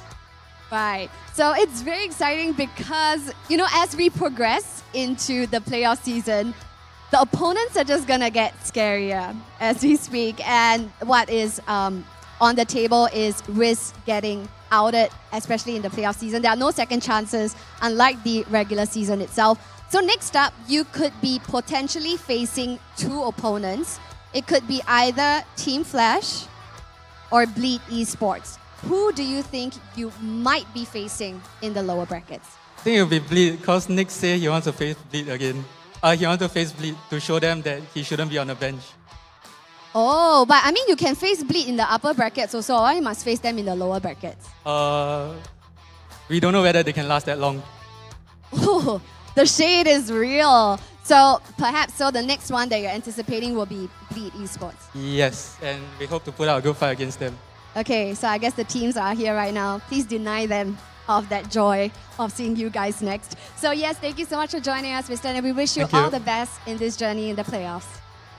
So yes, friends, that was Ridston, the analyst right here from the wonderful team of Vanguard Esports. Now the next game is going to be happening at 3:45 and we're going to be seeing a exciting match. And this, guys, I am just so excited talking about it because I see at the corner of my eye people streaming in, queuing up, getting tickets and getting their seats ready for the next match itself. We're going to be seeing the likes of Team Flash going head-to-head against Bleed Esports. Now, this is going to be a match that's going to blow the roofs off right here at Suntec City, I promise you. So if, at this time right now, maybe you're just ending work, maybe you've ended school, head on down right now to Suntec City and just soak up the energy. These are two titans in their own rights because Team Flash overall in the regular season have got the top seed position. And of course, we have the veterans themselves, Bleed Esports, who will be kicked down to the lower brackets to grind for the title champions right here for MPL SG Season 6. I guess we will only find out later from Match 3. Stick around and we'll see you then.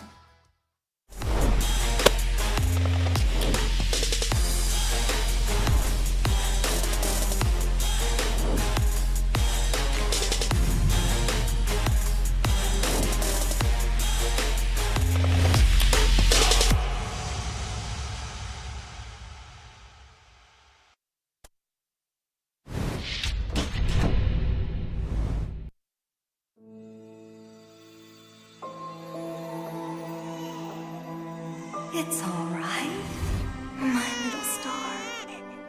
Look, Daddy's over there.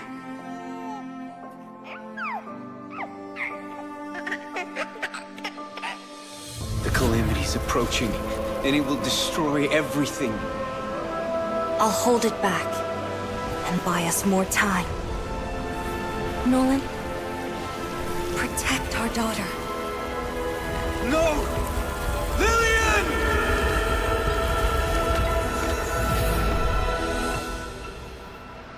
In 16 years, the calamity will return. I've already wandered countless universes,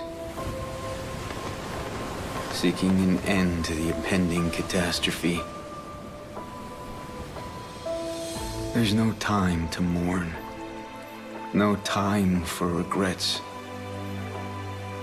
I must fulfill my last promise before I can even hope to see my daughter again. But what chance do I have against the boundless might of the cosmos?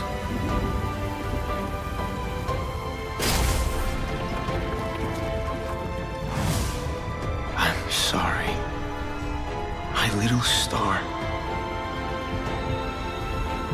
I might not be able to return home anymore.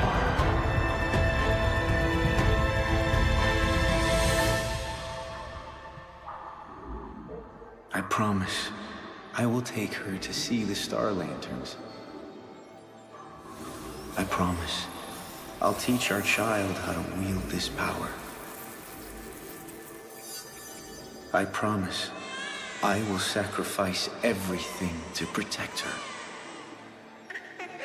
I promise. I will sacrifice everything to protect our daughter.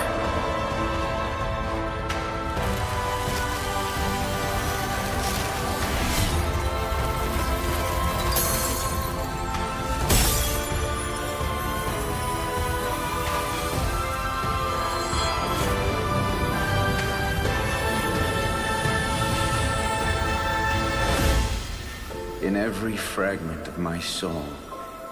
The calamity's end shall be witnessed. Dad? Are you out there?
Get your in-game emote from MLBB.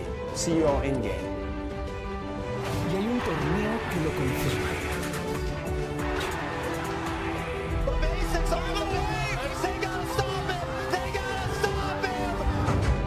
Blacklist kadrosu Incendios'ya karşı oynuyor olacak. Bu heyecanı şu anda yaşıyorlar. Blacklist ciddi ekiplerden.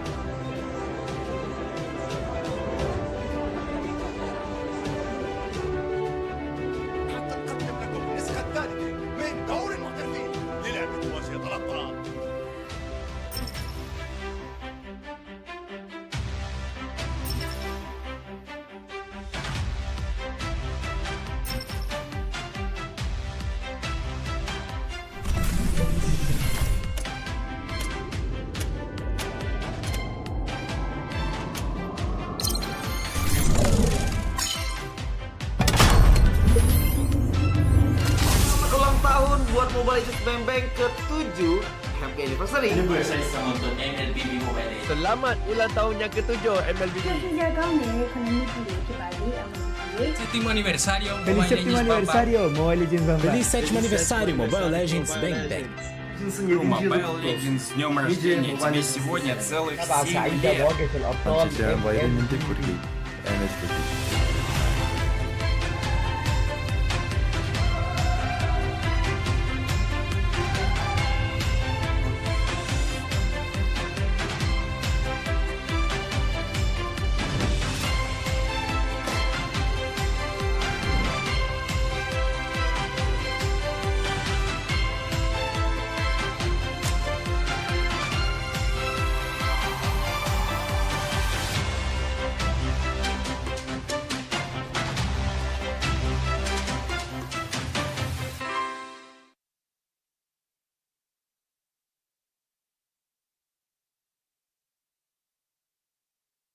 My name is Dewi. I'm currently the main roamer for Homeboys SG. Hi, I'm Naufal, also known as Icon from Alchemy SG. I play as the jungler for the team. Hi, I'm JPL and I play for Bleed Esports. Hi guys, I'm Diablo from RGSG. I'm also the captain and EXP laner for the team. My name is Chesty. I play for Team Stellar and I'm the mid laner for them. I'm Powerful from Team Evil and I'm the jungler for the team. Hi, I'm Adam Yo, and I'm the captain and as well as EXP for Team Flash. Hello everybody, I'm Nick Stain from Vanguard Esports and I'm playing the roamer and also the captain of Team Vanguard. I would say that the team doesn't have a fixed play style, but more of we try to adapt on the fly and try to play as many scenarios as we know. I would say we will be preparing a lot. We've been screaming a lot, practicing as a team together for the past few months after qualifiers, after the last season until today. We have been playing ranked games. We have been playing scrims to try to improve on our teamwork and chemistry, because we are a new team. We have been training very hard and watching all the MPL from other regions, trying to see what they are doing, and we have been picking those small little things up. So this time round compared to previous season, for the last season, I think I started training too late. So for this season, what we have adjusted is like I have trained more with other MPL teams from other country, and we have started training earlier this season. Okay, maybe quite a lot have changed. The emblems now we get to choose 3 different emblems. Yeah, and most of the emblems got nerfed. So yeah, maybe it kind of balance out the game. Everybody will not be used to the new emblem change, but eventually when you play more, when you train more, when you grind it, you'll get used to it. You'll get used to the new emblem. You get used to the new meta. Personally, I think it's a big change. Yes. I don't have any preference whether I like it or not. I would say it opens up a lot of possibilities to new playstyles and also more heroes that have never been seen before will be used up, because the emblem system allows for more versatile gameplays, especially during the early to mid games. Yeah. Actually, for me, I would say I'm pretty comfortable with the new meta, the new patch, because it brings more complexity towards the meta changes, especially bringing the new emblems. There's a lot of things you can adapt to, a lot of strategies you can bring onto the table. We don't really have a goal. Yeah, we just want to go into every game and play our best. This season, I'd say it's probably quite a high expectation, aiming for at least a upper bracket slot after regular season. I think for every team in MPL, the ultimate goal is always to be the champions and move on to international tournaments, and that's the same for Flash as well, I would say. Of course, I'm aiming for the top 1 in MPL SG. I mean, I've failed 3 times already, so yeah, hopefully this season I can make it. We must definitely achieve better results than what we did in SMGSG. Definitely the aim and the goal for Homeboys is to achieve champion, and eventually this season M5. Personally wise, it will be top 3. Because I really feel that in MPL SG it's really doable for top 3. But as a team wise, of course, we would like to win the whole thing itself. So for the past few seasons, I always have been targeting top 4, top 3. But this time round, I'm coming for top 1. For me, I have always thought of winning the champions to prove myself in the international stage, because I already have won, like as you say, multiple championships. So the hunger for it is actually not as strong as the first time. But my hunger to do well in international tournaments is actually even more than what I wanted at the first place of winning MPL SG, because I already tasted it, so I want more. So it's like, this is just actually a first step to me. It might be the bigger step to others, but to me it's only the first step of entering M5 and trying to get a better placing than last year. My name is Cheryl Yao and I'm the host for MPL Singapore. My name is Eugene, also known as Abstract. I am the caster for MPL Singapore Season 6. Hi, my name is Churros, and I am a commentator or caster for MPL Season 6? Well, my name is Jace. I'll be commentating for MPL Singapore Season 6. Excited for Season 6 upcoming. My name is Scrubby, and I'm a commentator for MPL SG. My name is Vertigo. I'm a caster / commentator for MPL SG for about 6 seasons already. Hi, my name is Kindofu. I'm one of the few casters that are doing for MPL in this Season 6. Funny story. So when I first got my Mobile Legends Bang Bang gig, back then Mobile Legends Bang Bang wasn't like much. There were not a lot of people play it. Eventually, after that one gig, more came to me, and it always comes down to that idea whereby the game that I don't expect doing ends up being one of my staples. How did I become involved? It feels like it's been so long ago actually. So I was doing a couple of tournaments offline, I think community tournaments before that, and I was also learning the ropes, and then I got the opportunity from my mentor, Abstract, who brought me into MPL. So I think since then I've done a couple seasons, and yeah, it's been a fun ride. It started off as an accident because I was an MC for an event, and then for some reason I realized there was no commentator for Mobile Legends at the time. So I just picked up the mic since I had the mic in my hand, and it was history from then on. I went through a casting program with Abstract. Abstract's my mentor. And then lo and behold, here I am. It's a fast pass to being a professional caster and professional talent within MPL. The most memorable one I ever had was Season 4 Slate versus RSGSG. It was a very tough match between both of these two teams.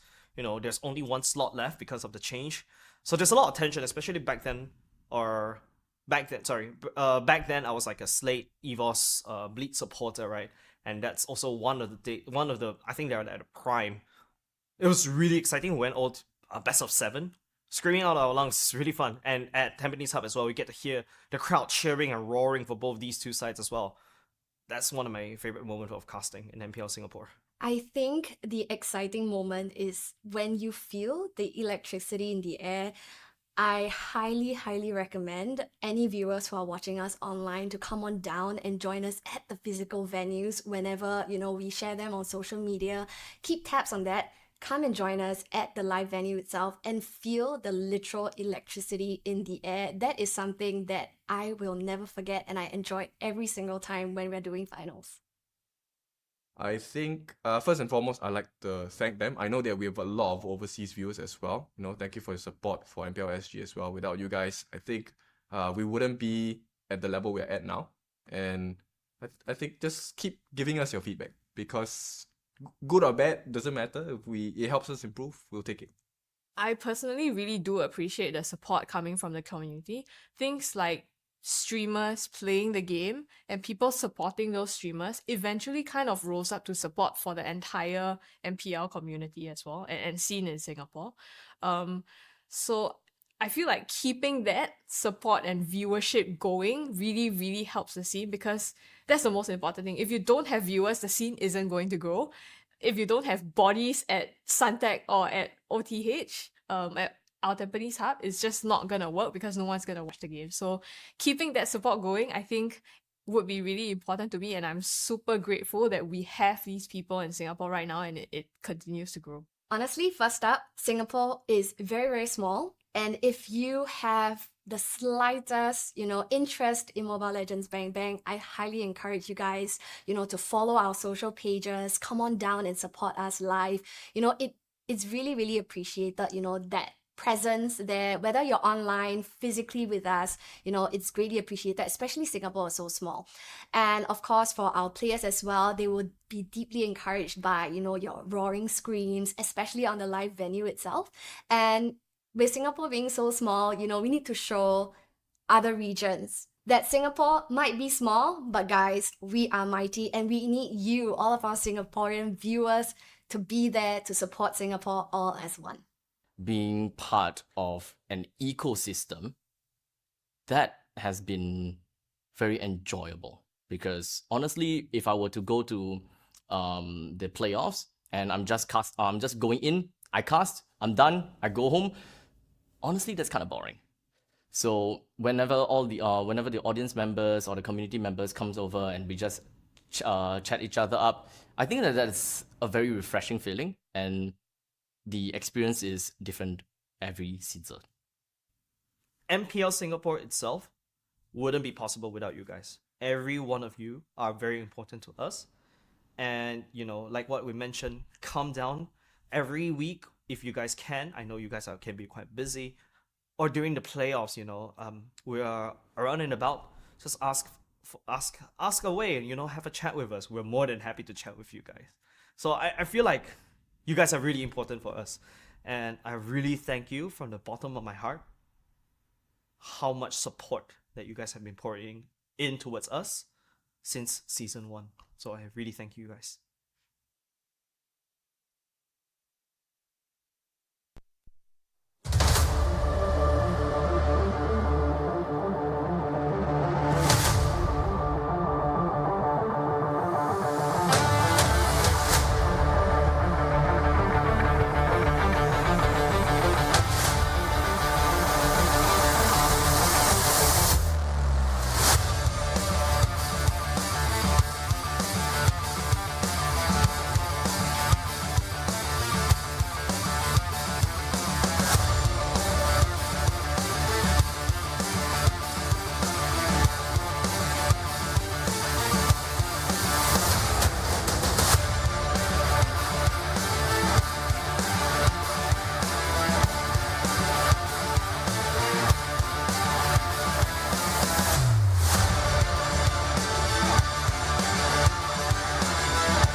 And welcome back, friends and fans, right here of MPL SG Season 6. Things are heating up, quite literally, right here at Suntec City. Even though the sun has set, you know, the heat is definitely up in here. We see an influx of our wonderful fans here of MPL SG itself to catch the upper bracket playoffs, where we see the likes of Team Flash go head-to-head against Bleed Esports. I assure you, the roof of Suntec City is going to blow off right here with this match. On both sides, they have so many fans. We see Go Bleed, everything, KelVJ fans, I see. Wonderful stuff. And over on the other side, we have Team Flash's fans as well. Now, right here on the venue, we do have so many activities going on for all of our wonderful sponsors and activities from the booths and the teams themselves that you guys can engage. So yes, once again, if you have just ended work or even school, we highly encourage you guys to come on down and join us right here at Suntec City,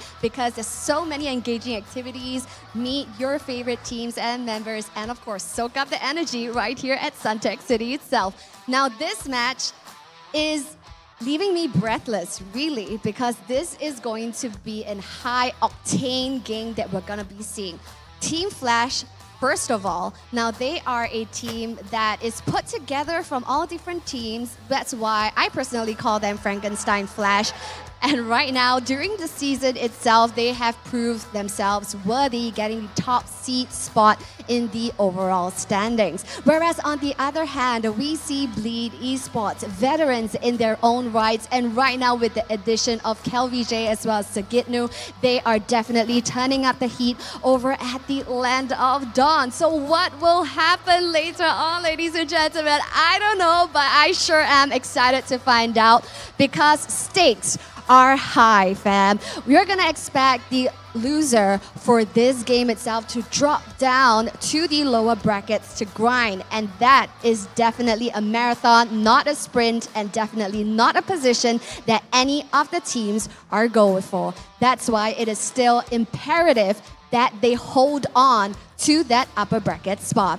So without further ado, I would love to take this opportunity to introduce to you our wonderful teams. First up, Team Frankenstein Flash.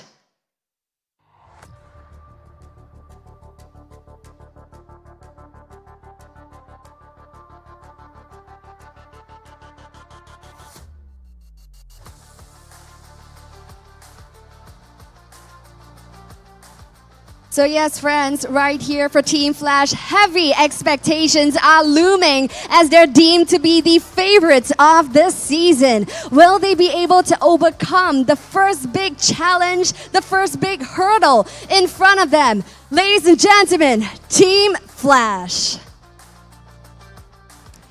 Going up against Team Flash, we present to you Bleed Esports. Now, Bleed Esports boasts some, what might say, the most experienced team with tons of accolades under each player's belt. Will they break the curse to regain the glory this time round? All will come true here in this match itself.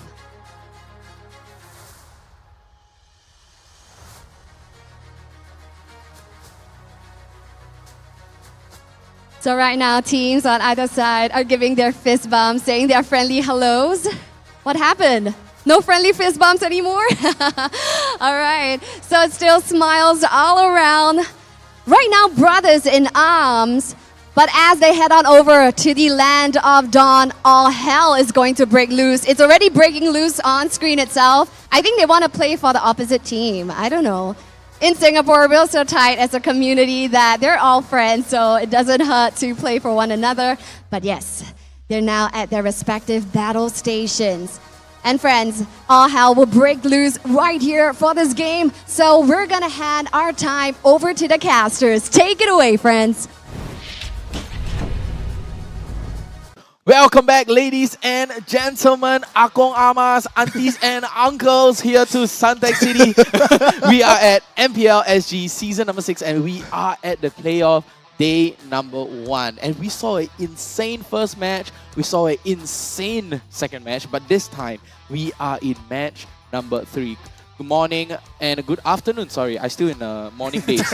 Good afternoon, ladies and gentlemen. My name is Vertigo. With me here is Ryan Churros, and with here we have Kin Dofu, none other than himself. And you know, we have a nice test today. We have a nice games today.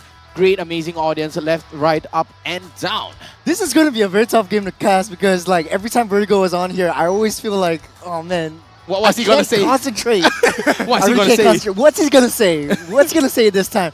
But hey, guys, I'm super excited. The first two games were lower brackets. This time around, upper bracket semifinals. Huge matches. Lots at stake. They have 2 lives within each of these teams. But now we are going to be looking at both of these teams, starting with Team Flash. Team Flash, we have our 5 famous heroes here, Vanix, Jay, Adamir, Hades, and Lawsy. Now, we've already seen the performance in the regular season, and I am very confident that this playoffs, they are going to be extremely hot and spicy. Exactly, hot and spicy. Team Flash will bring the flame like a flash fire to your face. And, you know, we have Vanix, like Jay, Adamir, Hades, Lawsy. They have been almost undefeatable in the regular season. Top 1, sitting at the top of the table. Nice and comfy, and this time, can they bring down the Titans yet again? But you know, enough about Team Flash. Let's go to Team Bleed. Now, mainstays, Powerhouse, Deck in the GOAT lane, FMN mid, Sagitnu in the EXP lane, QVJ in the jungle, and JPL are lovely JPL right here in the roam position. Now, they had a rough start in the regular season, but I call them the mainstay powerhouses because this team looks like they are a very scary bunch of individuals. But whether or not they have that 2 weeks to really solidify their synergy, solidify their composition, and work together as a unit, which is rather lacking in the regular season, remains to be seen right here. Exactly, and I mean, both of them, Team Flash and Bleed Esports, they are both equally strong. They are both equally formidable, right? Team Flash, you know, they came in a flash. They came in a sudden last season, right? Suddenly top 2 out of nowhere. Yep. No one would have expected it, right? But, you know, enough about hyping them up. Let's see what their keys to victory is. Sorry, my brain is still... I'm still shocked by the second game, guys. I'm still so shocked. But Vanguard, amazing game to them. Big shout out to them as well. But let's take a look at the keys to victory here for Team Flash coming up on the screen. And it is going to be Hades.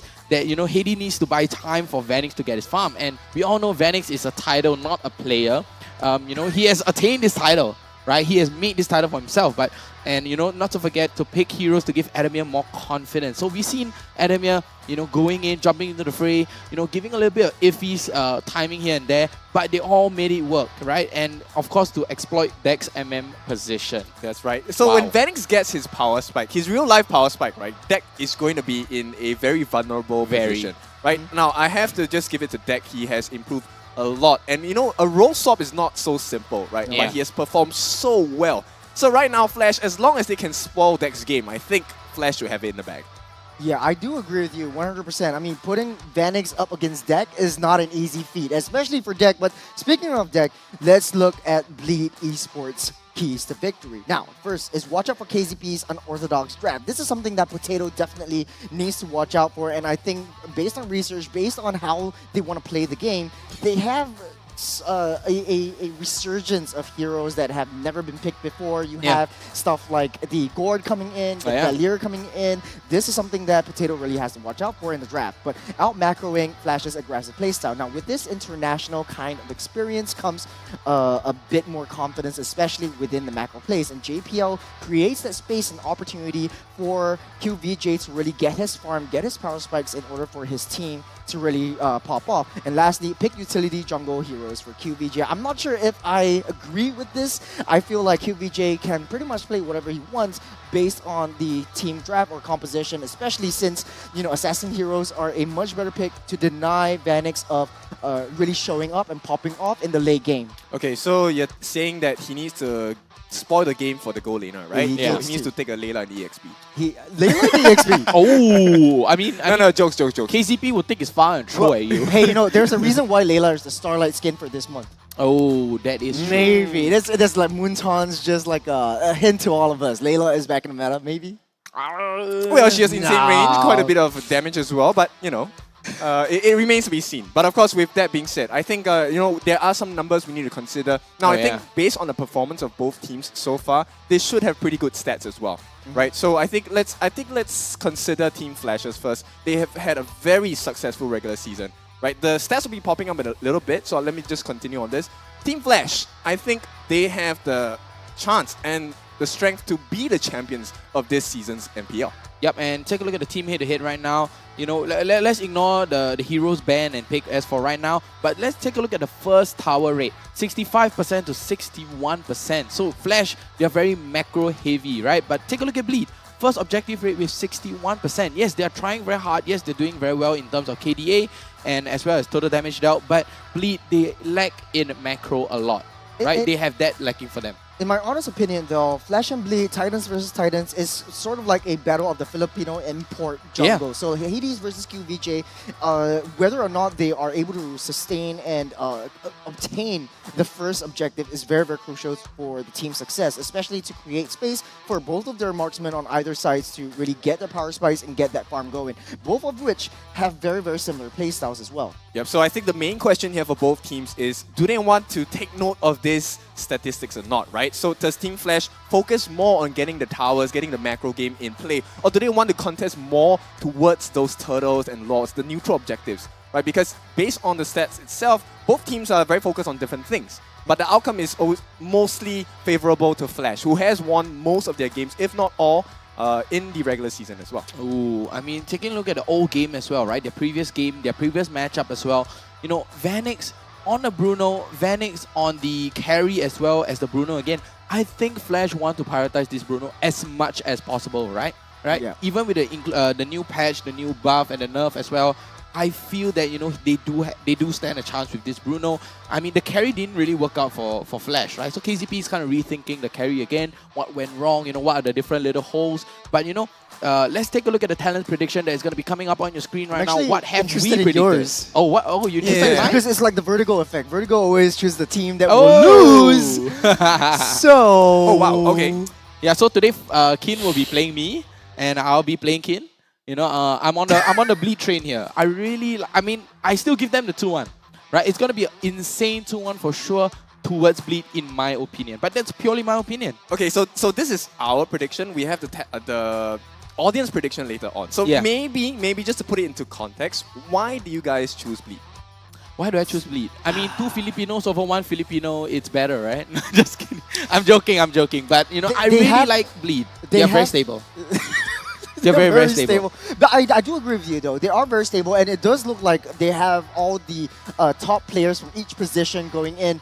But in the regular season, they were sort of like moving around like headless chickens. They don't have much communication, but 2 weeks is a lot of time. When they come together and they play together as a unit, there's going to be a lot of changes into the playoffs as well. Exactly. So let's take a look at the audience prediction first. And take a look at the stats itself. Ooh. Okay. So it's mostly going towards Team Flash still. So they agree with me on this point. Yeah. You know, that's good reasoning, good logic on that, right? So now let me explain why I think Team Flash looks better on the numbers itself, right? I think Team Flash, they had a very successful regular season. Oh yeah, and they do. I don't think they are a team that loses consistency, right? Oh. These are players with a wealth of experience. Vanix having played in multiple teams as well, and we have Lousy, who comes not just from RSG, he had success at RSG as well, right? So all of these factors add on, and you know, to me, they are a very huge monster. This season, I feel personally, is their season, so that's why I picked Team Flash. But honestly, statistics don't lie.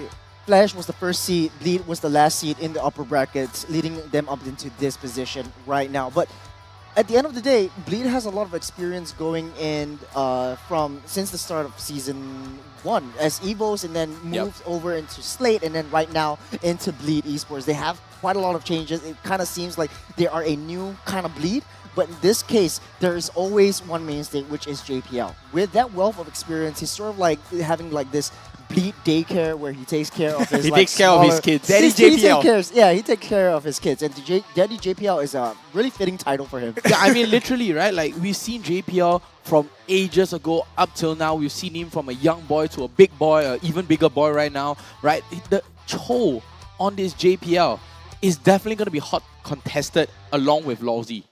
I feel like they're gonna ban it. They I have to feel ban it, they right? have to ban it. So yeah. whoever's going to be first pick, I think they should leave the Cho open for themselves, and or whoever's on second pick, they have to ban out Cho. And enough of that, let's take a look at the drafting phase right now. First thing is going to be that Fanny. They do not want Hades Fanny no matter what. Especially the Joy. We've seen how Hades perform on the Joy. They should be able to ban out the Joy as well. But no, they're going to go for the Fredrin ban. I mean, looking at the previous game as well, you know, we see Flash on the first pick. You know, previously they banned out the Yutong and the Angela as well as the Fanny and the Fredrin. But this time they're going to ban away the Rafaela. Something that speaks out to me is the Yuzhong being prioritized in the ban pool. In MPL PH, they also prioritize the Yuzhong pick, the Yuzhong ban, which is something that I think both teams are looking forward to play against. You have that Yuzhong. If you pair it up against a very strong support roam, a doctor, if you will, or a sort of like guardian angel, that Yuzhong can never die, and you can always find the right targets on the back lines. Exactly. I want to say as well, right? The reason for this Yuzhong ban as well is because of their previous matchup. Bleed has won Flash because of this Yuzhong, right? They played the Yuzhong Kufra and the Matilda slips through. Okay, but Potato knows this. Potato knows this. He's not running on a Potato PC, not running on a Potato clock. Nolan's open. Will Nolan we see is open. Debut of Nolan? Yeah, but we haven't had any teams picked up Nolan. No, it's yet, always right? banned. It's always banned out. First Yep, two games is perma banned. Yeah, so right now it's slipped out. Yeah, and I'm not sure if Bleed will pick up this Nolan as for right now, but the Matilda is going to be so detrimental to Team Bleed, right? It gets you in fight, it gets you out of fights, you know, very good disengage, very good engage as well. But what will Bleed do here? Is Lousy going to go for the Matilda roam, or is that going to be a Matilda mid? Hopefully it has to be the Matilda roam, right? I think Valentina will be a very, very comfortable pick for the side. Yeah, Valentina first pick. And the Nolan! Okay, it comes And the Nolan. true. Yeah, there's So- a 2 for 2 for me. Yep, so we'll see the potential fracture with that Oh, wasting no huge time. damage Wow, going in for Bleed as instant. well.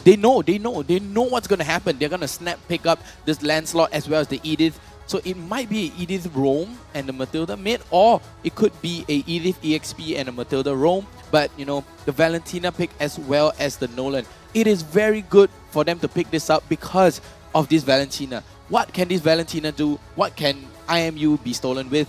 They're not going to steal anything except for the Circling Eagle. What else can you take now? Flash is playing into Bleed's hands. You have the Primal Rav. Yeah, exactly. That's all. Deal Only a the lot of Primal damage. Rav. Yeah, but that's all you have. You only have the Primal Rav or remember- the Circling Eagle. So it puts Bleed in a position where, hey, you know, this Valentina, what else can we do with it? Like, how much value can we gain from this? I think it's just the early game burst and early game wave clear just to give a lot of space to QVJ, and of course the Hilda comes up because you're facing up against an assassin. You're not going to want to give Hades an easy time in the jungle. You want to be able to have that Lancelot work for his meal, work for his keep. Yeah, this Hilda actually going to enable the jungler on the side of Bleed quite a lot, because if you have a Hilda chasing you down, more often than not, you're going to lose a little bit of farm in the jungle. This means lesser EXP, a slower growth of your jungler, which would be quite detrimental to Hades, right? Because he's going against a Nolan. And Nolan, as we all know, if you give him a good start, the amount of burst he can do with his skills, especially his ultimate, the Fracture, that's a lot of damage that is AoE within that very small circle, or the cross. Yeah, I mean, I would rather, you know, Nolan's passive is much stronger than a Fracture, right? The Fracture is a little bit of a disengage for him to get right out and leave the marks on the floor as well. But they're going to ban out that Valir. I would say it's a very good ban from Bleed. Take a look at what they're having. They're having a Hilda, a Nolan, and a Valentina. All in your face. They're literally walking right up to your face, rushing your backlines, and they do not want a Valir denying them from, you know, closing that gap, closing up that space. So they have to ban the Valir away. Very good ban coming out from Potato here. Big brains coming out. It's all about the range game, identifying the threats. And Bleed, they understand their objective. They're like 5 men on a mission, and their mission is to choke Hades out. They identified that Hades is a threat. As long as Hades is working for his keep, he's struggling in the jungle, Vanix will not have an easy time farming up towards his power specs. Now, Flash, on the other hand, they are prioritizing the EXP lane. Prioritizing the EXP lane, getting Adamir a little bit more comfortable within this Edith, or it might not even be this Edith. Yeah, banning out the Arlet, I mean, yes, there is a buff towards Arlet in this particular patch, so I think that's why they don't want to kind of enable sudden KLBJ too much. Right? Yeah, I mean, with the final sweep as well, right? Just Yeah, suddenly cooldown popping reduction. right in your face, just swings you over and just denies you. And final slash, sorry. The final slash comes in and sweeps you off your feet. There we go. Sweeps you off your feet. You know, disposition your whole team and denies that, you know, that nice formation that you're about to go on. You know, we talked about like Vanix being one of the mainstays of Flash and being one of the core threats that Bleed has to watch out for. I don't see Bleed actually focusing fire on banning out Vanix's heroes. Why is that so, Kin?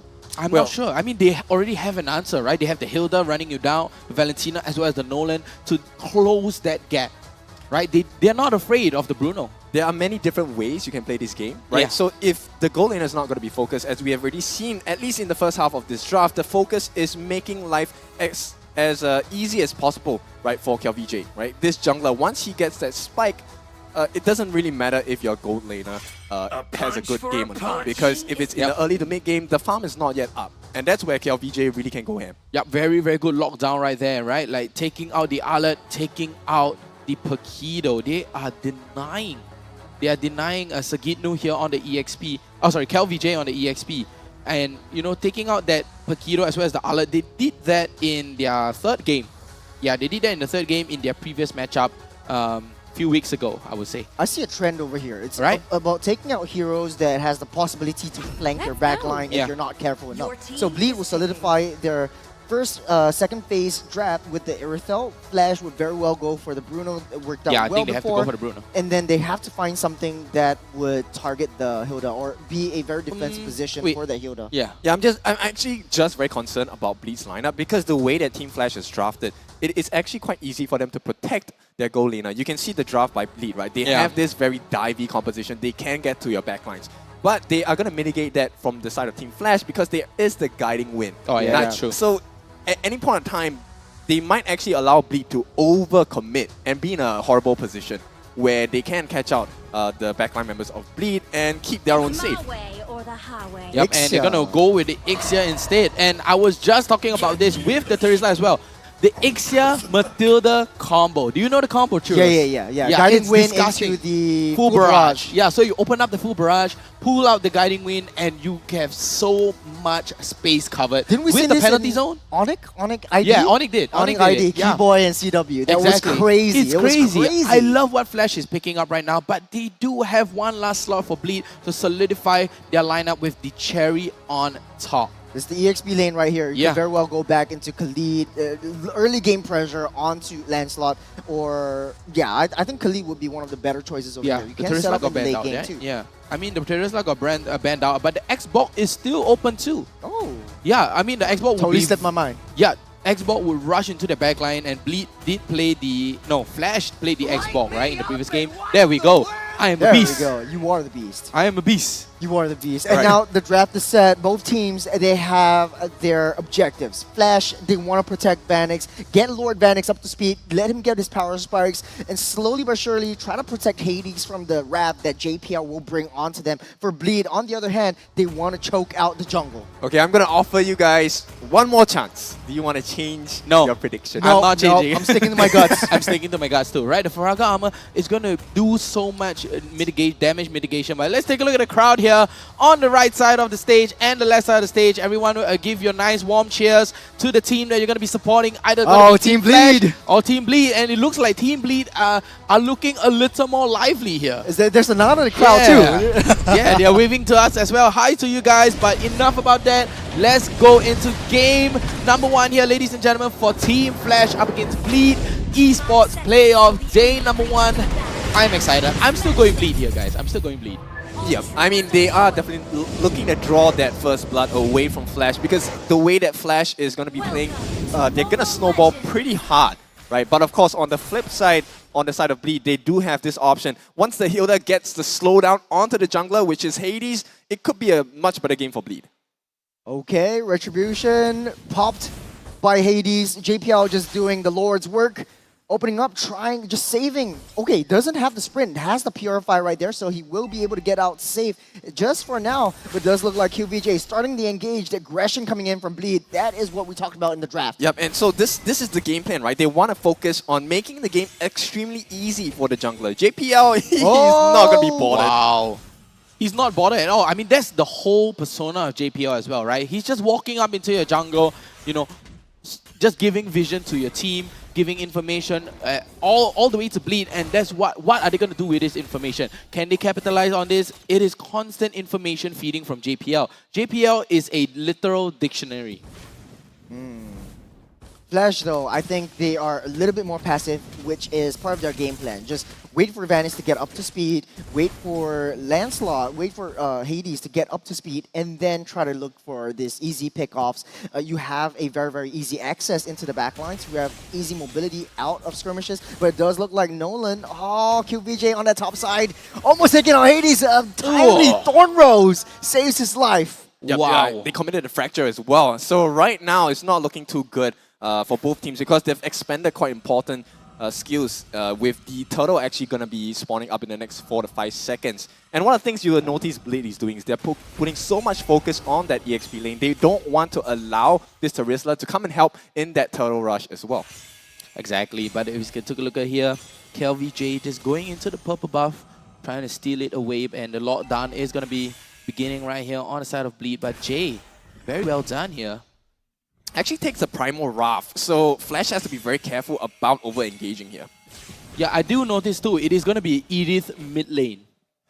Yeah, my brain just clicked. I was like, wait, it's the Edith mid lane. So, oh yeah. Yeah, so it's going Jay's to on be the Edith mid lane as well as a Matilda roam.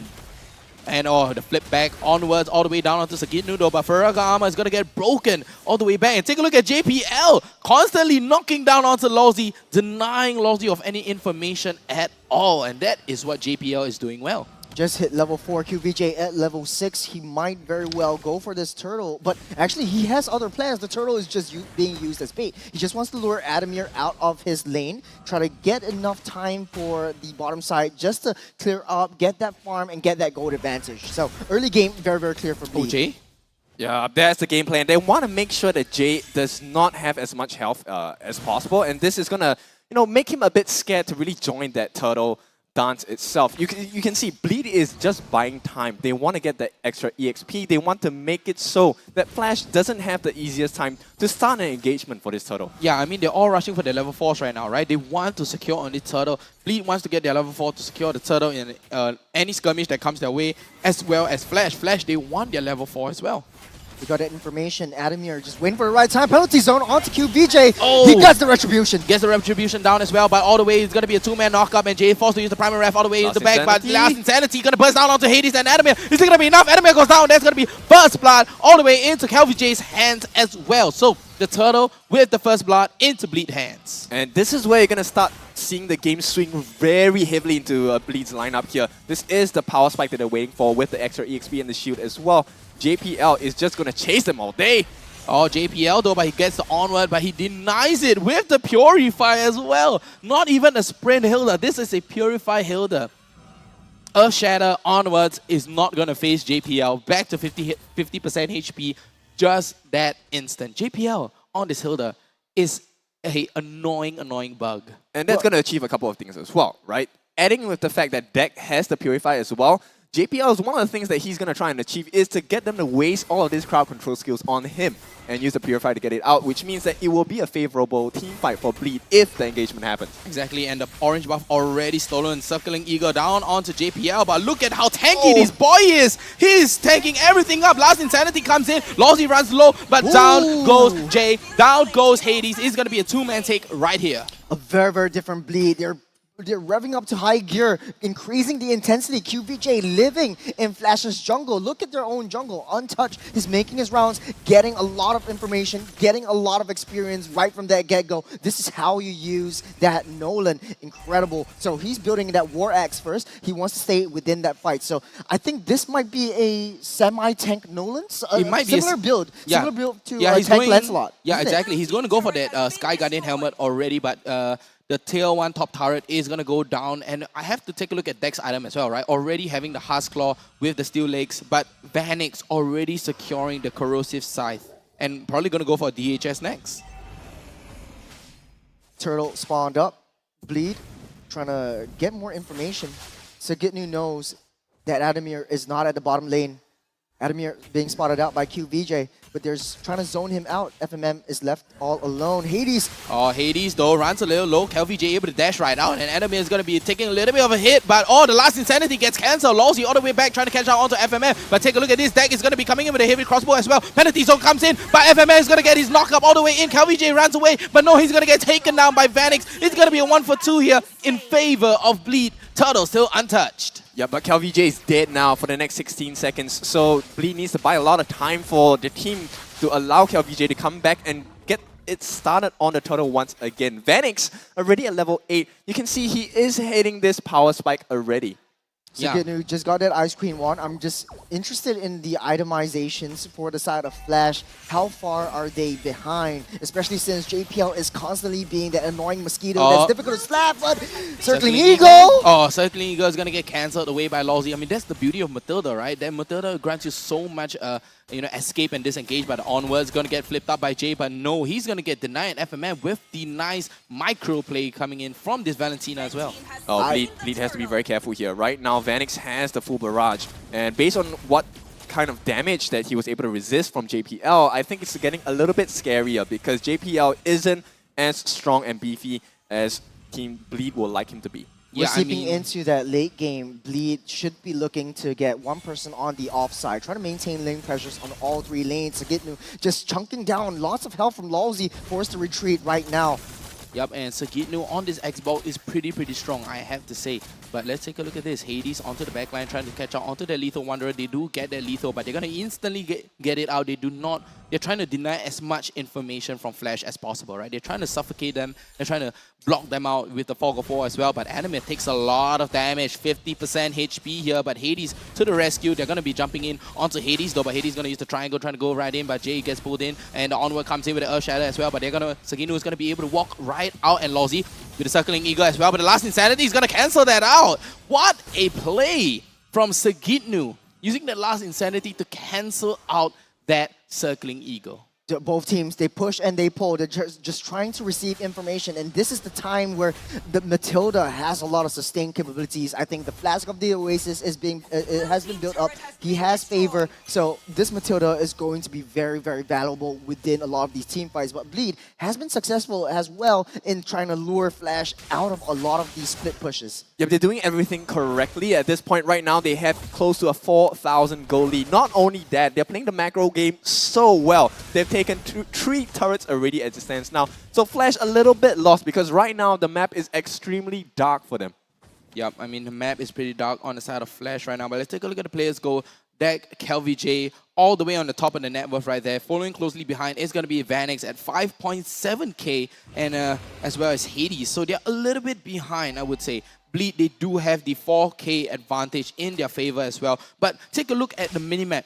Constantly, all you see is heroes on the mid lane. They're protecting their turrets because that mid lane opens up a can of worms. It gives you all that mobility. It opens up the map for your team. That mid lane turret is so important. Flash do not want to lose that. But JPL just giving reconnaissance work, just being a nuisance to Hades. Yep, and the triangle is going to deny that damage coming up from JPL as well, but the Lord is going to get started right now at 50% HP.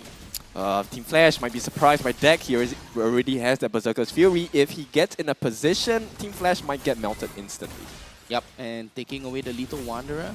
There we go, and it is going to be a little dark on the side of Flash as well. Lawsy takes a lot of HP, but JPL jumping right in. Oh! The big Earth Shatter coming in from Sagitnu. Sagitnu going to the back line as well. But take a look at this, Hades. Hades runs a little low. Hades trying to go for that steal, but no. It's going to be into Bleed hands, and a big killing spree coming out though. Look at Flash. Flash, they're trying to trade it back. They're going to be able to get a double kill, and Daddy Vanix right there with a big double kill. And just like that, I have to say Flash, they were smart. Although they have lost the Lord, they managed to get something back in return.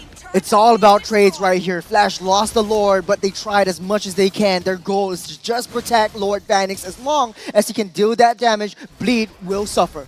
Yeah, but it's quite difficult for Team Flash at this point, right? Yes, they did well with the trade, but nobody was able to touch Deck in that fight, and that's a problem for Team Flash. They need someone to go in And with the Matilda combo, it's a bit risky because if you're going to be diving deck, you are exposing your own backlines towards the entirety of Bleed as well. Exactly, and right now, Bleed, they do have the Lord marching in onto the top lane, and they're just trying to get the mid lane opened up for themselves right now on the side of Bleed. But a big of Shadow coming out from Jay, the Conceal comes out, Saginu just trying to zone Adamir and Jay right back, and the top turret is going to go down. There we go, and Bleed, they are just trying to make use of this Lord as much as they can. Two-man stun right here on the side onto FMM and JPL, and the tier 2 goes down as well. And right there, Bleed regains back that gold into 4.6k. This base rush was so pivotal for Bleed. This solidifies their role on top of Flash, but we've been in this position thousands and thousands of times before. Bleed in the regular season had so much trouble closing out the games, even with teams in the lower brackets. Now, we have to ask ourselves, is Bleed ready to close out the game? And what do they need to do? They have one chance, one opportunity to seize anything they ever wanted. Would they capture it or would they let it slip? Oh, not again. Ryan back at it again with the puns and the memes. I love it. And right now, as you can see, Bleed, they're just playing it slow. They are very, very disciplined. And I have to say, if you were to compare, in the likes of Vanguard, Evil, Bleed, Flash, there's a very stark difference, right? They have a lot of discipline, right? Bleed and Flash, they both have very strong discipline. They do not overstay their welcome. They do not overpush. They stay, they get the fight, they come in and they go out. That's all they need to do. Yeah, but Bleed needs to close the game quickly because the power spike will start to fall off towards the late game as well. The play here for Flash, identify the win condition in this late stage of the game. It's deck, it's FMM. As long as they take them out of the way, there is a window of opportunity that they can use this Vanix to go straight into that fray and continue the cycling. Yep, a big steal from KelVJ as well, denying and suffocating Flash. And take a look at this. Hades runs a little low. KelVJ still very tanky. Lawsy or activates the circling eagle with Jay. Are they going to go for the bait though? But it's going to be a 2-man. They're walking into 5 members of Bleed. They're going to be able to get caught out right here. Jay runs low, but a full barrage comes off FMM running into the backline with the penalty zone, trying to catch out onto Flash as well. But he's going to go down. They're trying to chunk down onto Hades as well. But no, it's going to be FMM that's going to be downed. Oh, Vanix is still left open. It's so well protected by all the members of Flash. You're just hanging back, just waiting for Vanix to unleash that full barrage onto Bleed. Bleed, though, a little bit too close for comfort on that one. That was a little bit of a misplay as well, right? FMM jumps in with a penalty zone, but there was no follow-up because of Jay on this either with the Primal Rage as well, denying and stunning out onto Bleed, denying that follow-up from FMM's stolen penalty zone. And with that, what I'm telling you is Bleed has a couple more chances left. Once it hits that 15-minute mark, it's going to be hard. Up 2-man Earth Shadow all the way in, but Sagino is going to get up. Oh, he's going to be able to break that Faraga armor. And they're going to be still standing nice and strong. JPL here gets the Earth Shadow into the face. But take a look at Lawsy here, just trying to zone them out. KelVJ trying to go for that 50-50 steal. It is going to be, they're going to have a numbers advantage here. But JPL jumping all the way into the backline, trying to chunk everything up from them. But that's going to be a big mistake. But the Lord is going to get resetted right here. They do have the numbers advantage as well. But what can Bleed do? Can they tank this up? Sagino and KelVJ, they are pretty tanky. Lawsy goes for the circling eagle, but he's going to cancel it away. But can they steal it? KelVJ is just waiting. KelVJ, he's diving in. KelVJ diving in, he runs low, full barrages come out, but no, he's going to go into the hands of Flash as well, but Vanix takes down, it's going to be a big 1-for-3 trade right here, Deck not being able to deny the turret take as well, but Hades runs low, goes for the triangle as well, but he's going to get chunked down. Deck runs very low with a 1 HP, gets pulled in, Lawsy runs a little bit low, but no problem to that, and just like that, take a look at the goal, guys, equal sequels. Yeah, it's going to be just a cut down. They take all of the money out of the pockets here. Team Flash, this is what I was talking about. Bleed, they had that chance and they needed to capitalize on it. So it's really difficult. Right now, the game is definitely going to go back into Flash's favors. And Bleed, they have to start hanging on. Well, the challenge is how to get to Vanix. You can use JPL, just open that map, open up Vanix's location, try to get the rest of Bleed over onto Vanix, but it's not so easy. You have 4 members at all times just protecting, hunkering down onto Vanix. It's so hard to get into him. He's had a perfect game so far, 5-0-3. Bleed needs to forget this defense. This is so critical for them. Yep, they need that defense, right? They need to deny this Lord push, but the Lord is going to be charging up, and what can Bleed do right here? Penalty zone is going to get stolen. The Lord is going to be marching in. But look at Flash. So disciplined. They're going to go for the mid turret take instead. Well, Bleed had the chance, but they couldn't capitalize on it. And Yep, now KVJ. KVJ is going to get pulled all the way back, but Sagino comes in with the last insanity. He's going to pop his Faraga armor, is going all the way back just to deny their little push and deny the minions coming in from the mid wave as well. And Flash instantly turns it around. The sustain coming in from Vanix makes it so much harder, and to add on fuel to that fire, Lalzi is right there at all times, just protecting Vanix, and Vanix funneling to infinity and beyond. Yep. Oh, I'm not sure about you guys, but I'm pretty confident about what Bleed is feeling. Ooh, the Purify though. The Purify, no onwards. It's going to be a 3-man penalty zone coming in from FMM all the way in. Last Insanity as well. But take a look at Flash. Flash, Adamir runs low. He's going to be able to pop down his immortality as well. But KVJ runs low. Deck, take a look at Deck. Deck against Lawsy. Who's going to win? Lawsy is going to go down by Adamir jumping into the back line. Is it going to be enough? No, it is not. Adamir runs low. KVJ able to get right out. Hades able to dash right out though. But he do have the Faraga armor on the side of Sagitnu. And it's going to be a 2-for-2 here on the side of Flash and Bleed.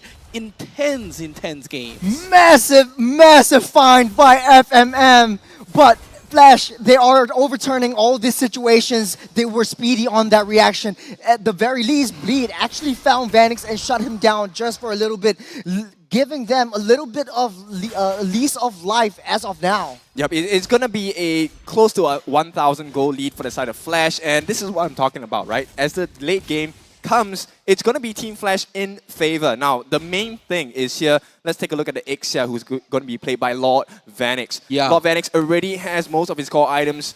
If not, no, it is a full completion. Yeah, full along completion. with the Wind of Nature as well. Yeah, he have the Sea Halberd, you know, the Malefic Roar, Wind of Nature, Demon Hunter Sword as well, the Corrosive Scythe as well as the Swift Boots. Well, so this is going to be a full attack speed, yeah. You could sell off his Swift Boots, get a BOD, get a lot more damage. That's going to be heal him a lot more, especially when it comes to team fights, as long as he keeps his position safe.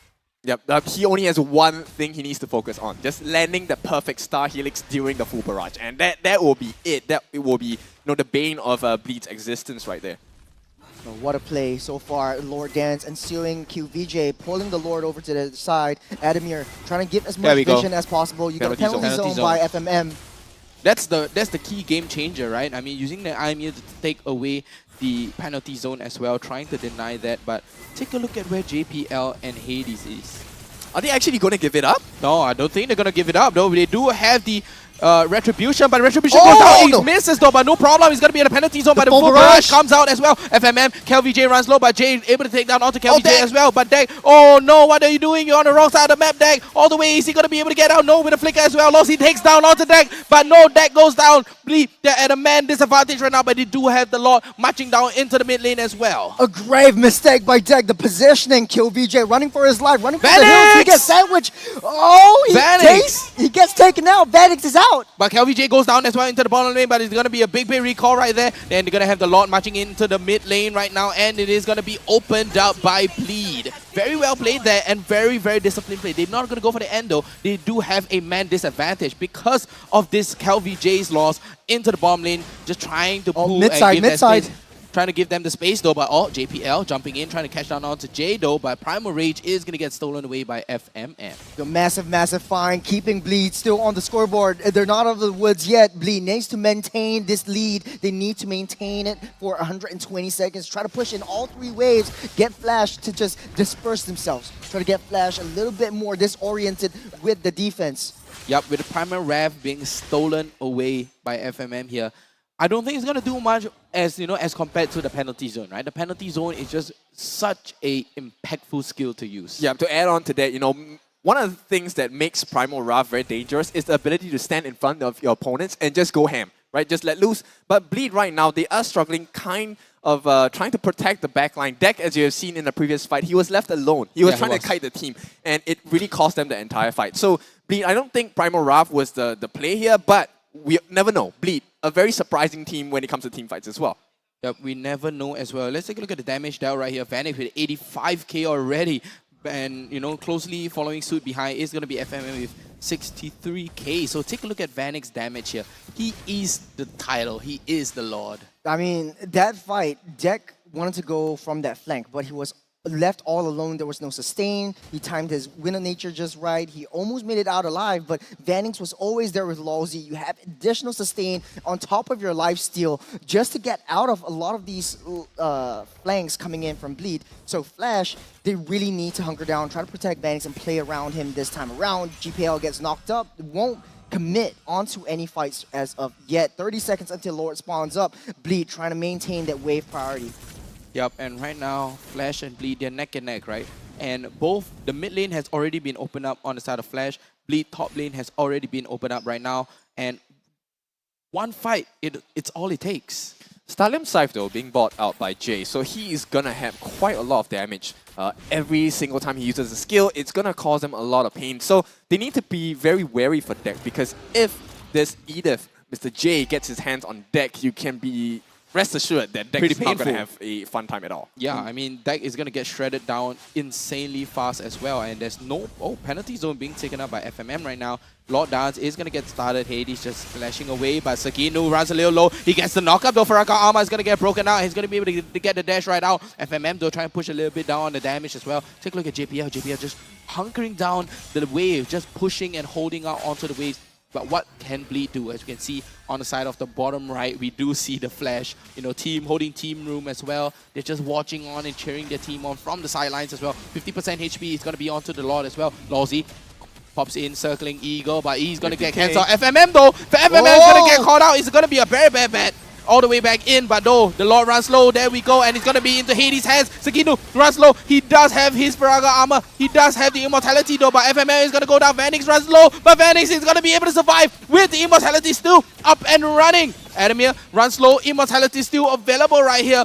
Hades trying to run in. KLVJ. They're playing fire. They're playing fire. QVJ from the backline. Into the backline, able to pop down onto Vanix with the takes down the immortality. What a ton of events here on the side of Bleed. That's a big take. Playing to the T on that immortality. Both teams making sure that they had the full efficiency of that item itself. So now Bleed, another lifeline has been given to them because they managed to clear a majority of Team Flash. Wow, 3-for-1 take here. What a big fight, right? Flash, they were winning instantly right there and then. They did take the Lord, but Bleed turns it around instantly. This is what Flash did in 5 minutes of the game.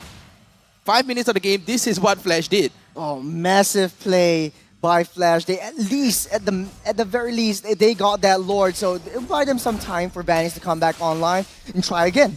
Yep, buy them that little bit of time to go back again. And that team fight, Bleed barely manages to get out alive, right? They managed to get 3 members out, and Flash, they managed to get the Lord. It's going to be a 50-50 yet again.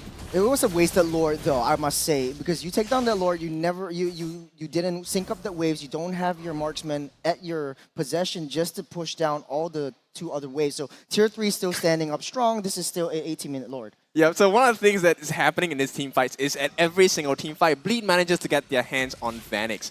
And you can see the fights are extremely close. So the one thing I'm waiting for actually is if Flash can set up the situation where Vanix is totally protected. It could be a very huge fight for Team Flash. Yeah, the main priority for Bleed right now is Vanix, right? Vanix is dishing out so much damage. He's shredding every single person right down. On the side of Bleed as well, KLVJ as well as JPL, they're not going to be able to even tank up this strong boy. Yeah, Brute Force Breastplate being bought out by KLVJ and Oracle being picked up by the Xbox as well. So there is quite a bit more survivability. That's what they're trying to survive, which is the damage that's being dished out by Vanix. If I'm not wrong, he's still top of the table on in terms of the damage output. Right now, there's a couple of things on the map that Bleed needs to watch out for, right? Flash definitely want to break that tier 3 in the mid. That's going to be a lot of pain and difficulty for Bleed because the next Lord is going to be coming up in the next 25 seconds. If they don't manage their waves well, it could cost Bleed this game 1. I think Flash, they need to be a little bit more proactive. It kind of seems like Bleed is always the first one to make that first move. The penalty zone from FMM, and then JPL follows up. You get the last Insanity. Then Flash needs to run for the hills. Flash needs to stand their ground. They need to be a very active team, especially when it comes to team fights. Lord coming online. Yep, and a big penalty zone already stolen away by FMM here. And it is going to go into the hands of FMM, and we've seen how much of a tide turner it can be, right? And all it takes is for FMM to get one nice solid catch onto Vanix. If Vanix is caught with his pants down, Vanix is going to get punished hard. But oh, Hades? Hades takes a lot of damage. They're forced to use the ultimate already to get right out there.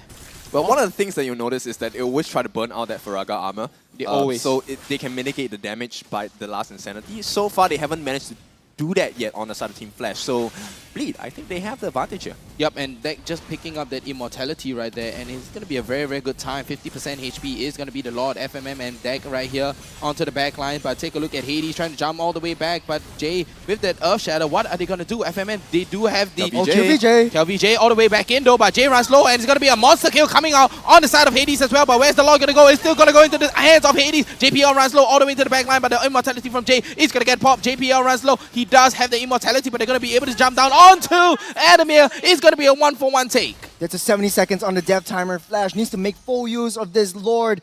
They are up ahead. They need to maintain this momentum. Rush it down. On the top side, though, on all three lanes, waves are pushing in. This is the super minions we're talking about. Yeah, a much stronger wave clear now, and macro gameplay from the side of Team Flash. You can see Hades already committing, pushing up as much as possible, as fast as possible to sink the waves with this Lord push. So Bleed now on the back foot. They need to have everything perfect. Yeah, Bleed, they need everything to align. They need the stars to align, but we can see the Lord is going to be pushing it as long with the wave. All the way, the wave is going to be synced up right now. Sagino, Faraga armor is going to get broken up. He do have that immortality left though, but take a look at Hades jumping into the backline. Did a lot of damage down onto Deck. Deck runs at 2 bar of HP, but a full barrage is going to be coming out. JPL able to tank that up, but FMM is going to get pulled all the way back with the onwards as well. Primal Rev, he's going to be able to get him out of the dodge, and they will live to see another day yet again. Oh, that was so close for Team Flash, though. The Lord was just chunking down bit by bit of the Throne's health, but Bleed managed to defend that AoE. The damage coming in from Deck was a little bit too much for Hades to handle. They need to back off. They need to try again. This is the third try this time around. Yep, Team Flash definitely upped the difficulty for Bleed now. As I've already mentioned, that mid-tier 3 has been taken. Bleed need to focus so much more on clearing the waves. And this is where you'll see Team Flash play extremely slow. They want to make sure that the creep waves is always in their advantage. Yeah, but all the Earth Shadow and the onwards down onto Sagitnu though. Sagitnu still have that Faraga armor in his hands. Bleed, they're just trying to get, information. They're just trying to open up the map right here. Take a look at JPL, slowly but surely opening up the map for his team. And Immortality being picked up by Adamir right now. At this time, I think in this late of a game, both teams could very well look to go for a split push kind of play style where either QVJ or either Hades on either teams could just play on that offside, try to push, try to get that backdoor opportunity for to maintain that pressure. Yeah, Bleed needs to stem their bleeding at this point because it's quite difficult. Team Flash, they have so much advantage around the map. Yes, they have the goal lead, but at this point of the game, the goal lead is redundant, right? It's really just about the item switching. How fast can your fingers and your mind operate at the same time? JPL, he's going to try and open up the map, but that's a risk as well because if JPL dies, there's going to be a huge gap in terms of defense for Bleed. Yup, and Hades taking a lot of damage here from Sagitnu from the flamethrower as well. Adamir still runs a little low, but the healing comes in clutch. And take a look at that. Oh, Circling Eagle is going to get cancelled away. And right now they do not have that Circling Eagle. It's going to be 40 seconds there on the timer on that Circling Eagle. So no Circling Eagle available on the side of Flash and Bleed. As you can see, Flash, they're just trying to walk up into the lane. They're trying to go for that Lord push. And Lord is running a little bit low. That's just taking their time. They can't afford to stay. They have that sustain coming in from They don't have that info. They do not know where is the rest of Bleed. They do not know. It's a 2-3. Oh, they're going for the base. They're trying to wait for the right time to find the right flank. Flash really has to watch their 6. Yep, they need to watch their 6. They're going to go pincer them right into the buff above. Conceal play all the way. They're going to be able to jump all the way into the back line as well. But all the Circling Eagle as well. The penalties don't come down. Full barrage from Vanix. Vanix is going to go and pop on that immortality though. Lousy runs a little bit low. But a godlike comes out. That goes down. Bleed do not have the damage right now. KLVJ runs a little bit low. He does have his immortality ready. JPL goes down. Hades trying to put a little bit of damage down to Sagino though. But Jay is going to be able to pop his immortality. And it's going to be 66 seconds down onto Vanix. But it's going to be a 1-4-2. Adamir as well as Sagino Last Insanity here by Saginu, trying to cancel it out, trying to hold some team, trying to hold down, but Adamir misses the penalty zone. Lawsy runs low, triangle comes out from Hades. Hades able to dash right out. Hades with a terrified runs low. Lawsy runs low as well. KelVJ able to catch down onto Hades for Lawsy. Still running low, still in the fight. It's going to be a 3v3 here. They're staying all the way. They're here to stay. Saginu trying to put a lot of damage down, but no, death conquered. It's 2 for 2 on each team. 2 for 2. Neither of the teams are coming up. The marksman is gone. The core for the side of Flash is gone. So QVJ has all this time to just get that reset, come into that Lord, and secure it for their first time. Yeah, but KelVJ, he has an important role right now. He's here to clear the wave. He has to clear the wave. So you got the bottom lane as well. The bottom lane is going to be pushing in. Can they clear? Can the minions take the bottom turret though? Yep. So at this point, Bleed is they have a very simple job, right? They need to make sure they clear the waves. They can take a lot here. Space. Yep, that's They right. can take a lot. KelVJ has the opportunity because Hades is still out for the next 29 Lawsy. seconds. They shouldn't lose this fight. Bleed. Everything is on this moment. Yeah. So that's a free Lord over the side of QVJ. This is going to be a very, very pivotal Lord for the side of Bleed. As long as they are able to sync up all 3 waves, Flash, they got their work cut out for them to defend. But Vanix is coming back online. He's got the Rose Gold Meteor. He's got an extra defense coming in. Yep, they've finally swung this game back into their favor on the side of Bleed, and this is finally the one chance that they have. Right now, it's theirs to capture, and Team Flash, they have to try and make sure that they do not lose this, because this, I feel, is going to be the last push of the game. Yep, this is the pivotal moment here on the side of Flash as well as Bleed. And Flash, if they can win this, they can take the game away. But Bleed, if they win this, they can bring the game away. The one chance, the one opportunity to seize anything that Bleed had ever wanted. The Lord marching down on that mid side to get new. Flip back onto Sagino though, but the Farraga armor is going to get broken up and the Lord is going to be marching in right now. But take a look at Bleed. Where's the rest of the team? The team is right here. KelVJ still into the backlines though, but the knock up all the way onto FMM. What are you doing there? You're not supposed to be there, FMM. But Swellstop into the throne as well. But the throne is going to go down and Bleed take game number 1 away just like that. A nail-biting performance. Bleed working their way up, securing the first game. So you asked if they were going to capitalize on that chance, take that catch, right? They did it, and of course during the entire process, right, you can definitely feel their knees were weak, arms were really heavy. I think for Flash, there's vomit on their sweaters already, mom spaghetti. Not yet. Still, they do have a second chance. And this is only the first game of a best of 3. So Flash, right now, what can they pick up on? What can they do better? So going back to the drawing board, they need to take this time to reset. They had this game in the bag, especially the early game. They had a lot of momentum. They had the rotations going on. It was just only in the late game where they lost out in terms of getting ambushed by their 6th, by JPL shot calling. So that was a pivotal play that turned disaster for Flash. Yeah, it all came in that pincer from that bottom side of the jungle where they pinched them right in the top side jungle, right, for Team Flash. And it cost them the game because Hades was out for more than, 70 seconds? That was an extremely long time. Yeah. And during that process, all they needed to do was to clear the lanes. So Team Flash, I think they didn't prioritize the wave management too much, which kind of led to that moment because it allowed an easy clear in the laning phase, in the lanes for the creeps, which then allowed KelVJ to go for the Lord really easily with no contest because there was no retry. Exactly. No retry there. There's no one to contest for your Lord.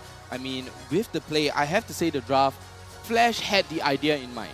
Right, they had the idea, they managed to execute it. It was pretty good, right? Like the execution was great, the Terisla is great, but because of this Valentina pick, that penalty zone just cucks you over and again.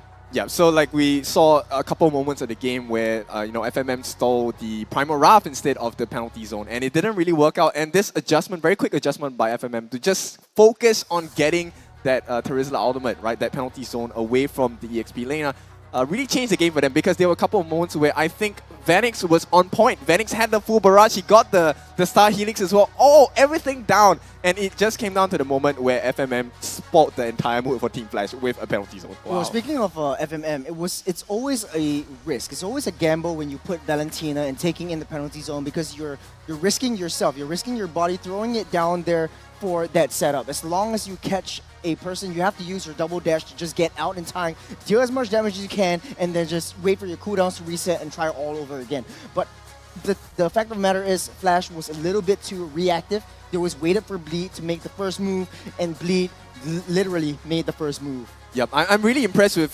Deck this season. Like the fact that he Yep. did the role change. He has been so clean this game. Nobody actually got their hands on him too much. That's right. Not too much. Yeah, I mean, he's performing his role, right? I mean, on the marksman as well, he went into a kiting mode, he went into objective mode, he went into team fight mode. Deck has been showing up, and therefore, you know, he's clinching them the first game.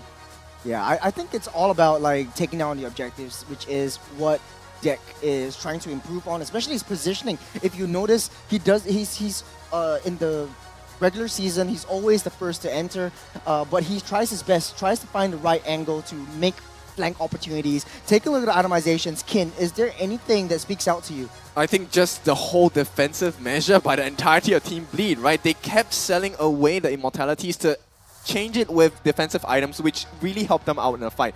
Because, I mean, let's be honest, Vanix was just wrecking them left and right with the amount of damage that he did. He definitely had the highest damage output in the game itself, and he really changed the team fight for Team Flash as well. But Team Bleed, with the amount of time they bought on their lives, allowing the space for Deck to run rampant on the backlines, I have to give it up to, especially to me, Sagitnu. He did a really wonderful job maintaining every single instance where, you know, during the Lord fights, Team Flash actually wanted him to burn away that Faraga armor. He Yeah, noticed but that it doesn't behavior. matter. No, he noticed that behavior immediately, and he never stood that close anymore.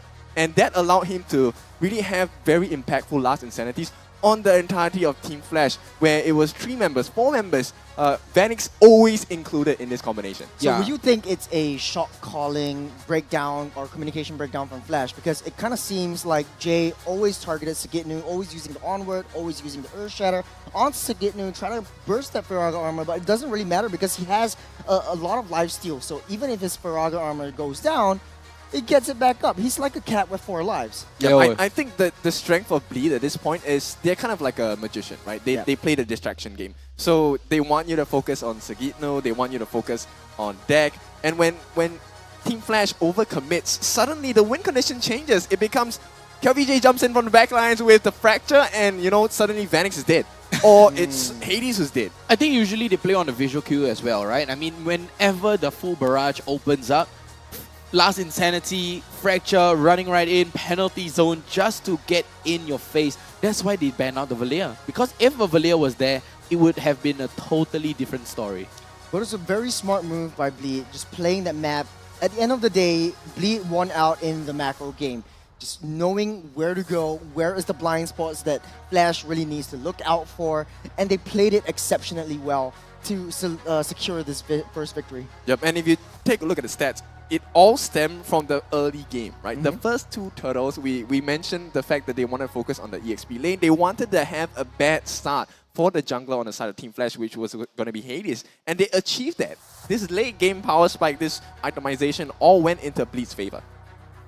There's something that, again, speaks out to me is the quantum charge on the Valentina. So every time you clear the wave, you have that last hit, you Give use your them auto attack, yeah, and then movement speed. move. Yeah. Move, rotate across the map, which is pretty much setting Bleed's momentum, especially in the early game. Yeah. So QVJ was pretty much living in Flash's jungle. Yeah, and as well as, you know, I have to say on FMM as well, they do have, you know, he do have that double movement speed, right? Wilderness Blessing, you have the extra movement speed, as well as that quantum charge.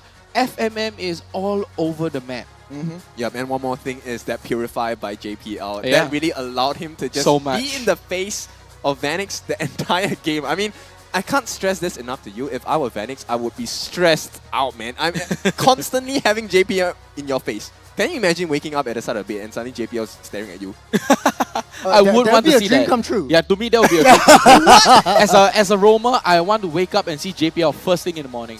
Yeah, but enough about that. Let's take a look at the stats right here. You know, damage dealt, damage taken. Honestly, it's nothing. It's both equal damage to turret as well. Flash, they had the macro in mind, right? Flash had a better macro, but Bleed, they discovered, you know, they finally discovered what is the key to winning Flash. Right? The key to winning Flash is having better macro, and Bleed, they know this. They spot it out very well. They are able to take down the Lord without Hades there. They capitalize on Hades' death cooldown timer as well. Take the Lord, go for that push, and you know, just like that, settle badminton. All right. So who is your personal MVP for the side of Team Lead? JPL. JPL. Yeah. How about you, Churros? I think FMM is actually quite good too, with the penalty zone constantly catching, Flash over and over. Hey, there's no I in team. I think everyone did well. But if I had to put my finger on it, I'd say... Man, I don't know. Don't put me in this spot. I'm No just going to worries. wait for the screen to come online. We will take a look at it. Yep, it is going to be Sagitno here with the MVP. I mean, his Xbox was pure class in this entire match. Right, going with the Ice Queen wand, going with the War X as well, with the additional slow, additional team fight, sustenance as well, Anticuras as well as the Oracle. Right, so he even went for the Oracle for extra healing to increase the Viraga armor of his, with the Oracle as well, and the Immortality almost never gets popped on the side of Sagitno. All right, so this is an inside joke, right? But if Team Bleed wins this entire season, he needs to do a dance for us on the stage. Oh wow!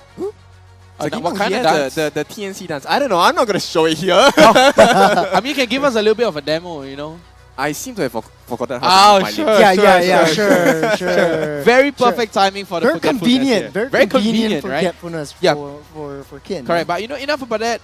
I want to talk a little bit more about the draft here, right? That Hilda was so detrimental to them, right? The Hilda came after, the Matilda and the Lance. They are here to hunt you down, right? Let's take a look at the highlights right here to see how effective the Hilda as well as the Xborg was whenever it comes down to the team fight and objectives. Look at him. Sagitno just burning that last insanity and taking a huge chunk of health from any one member of Team Flash, and Team Flash has to heal that back up. It's always Bleed making the first move, and it worked out extremely well for them. I mean, this portion of the game, it was all in Flash's favor, right? They won a couple of the lords as well. They managed to clear out so many waves on the side of Bleed. Got the turrets down as well. It was looking, let's be honest, pretty dire for the side of Team Bleed. Yeah, take a look at Vanix's positioning here as well. Just constantly chunking every single person down. JPL running into the back line, able to catch out Vanix as well. And this is where Bleed turns it around. Sagitno is living on a pixel of health, and he's living on the edge. Yeah, he's literally still going living for on it. the edge, right? And take a look at that. Lawsy goes down, Adamir goes down. Immortality everywhere is still up, and this right here is where Bleed turned it around, right? KLVJ going to the back line, catches out onto Vanix.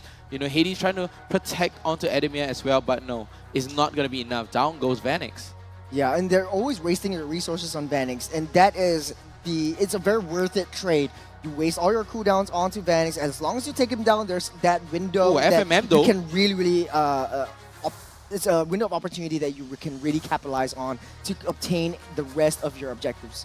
Yep, and this is the last final Lord push here, right? Take a look at that. FMM, the full barrage is on the wrong way, and JPL as well as KLVJ just going to town as well as Deck, and just like that, they managed to go for the throne.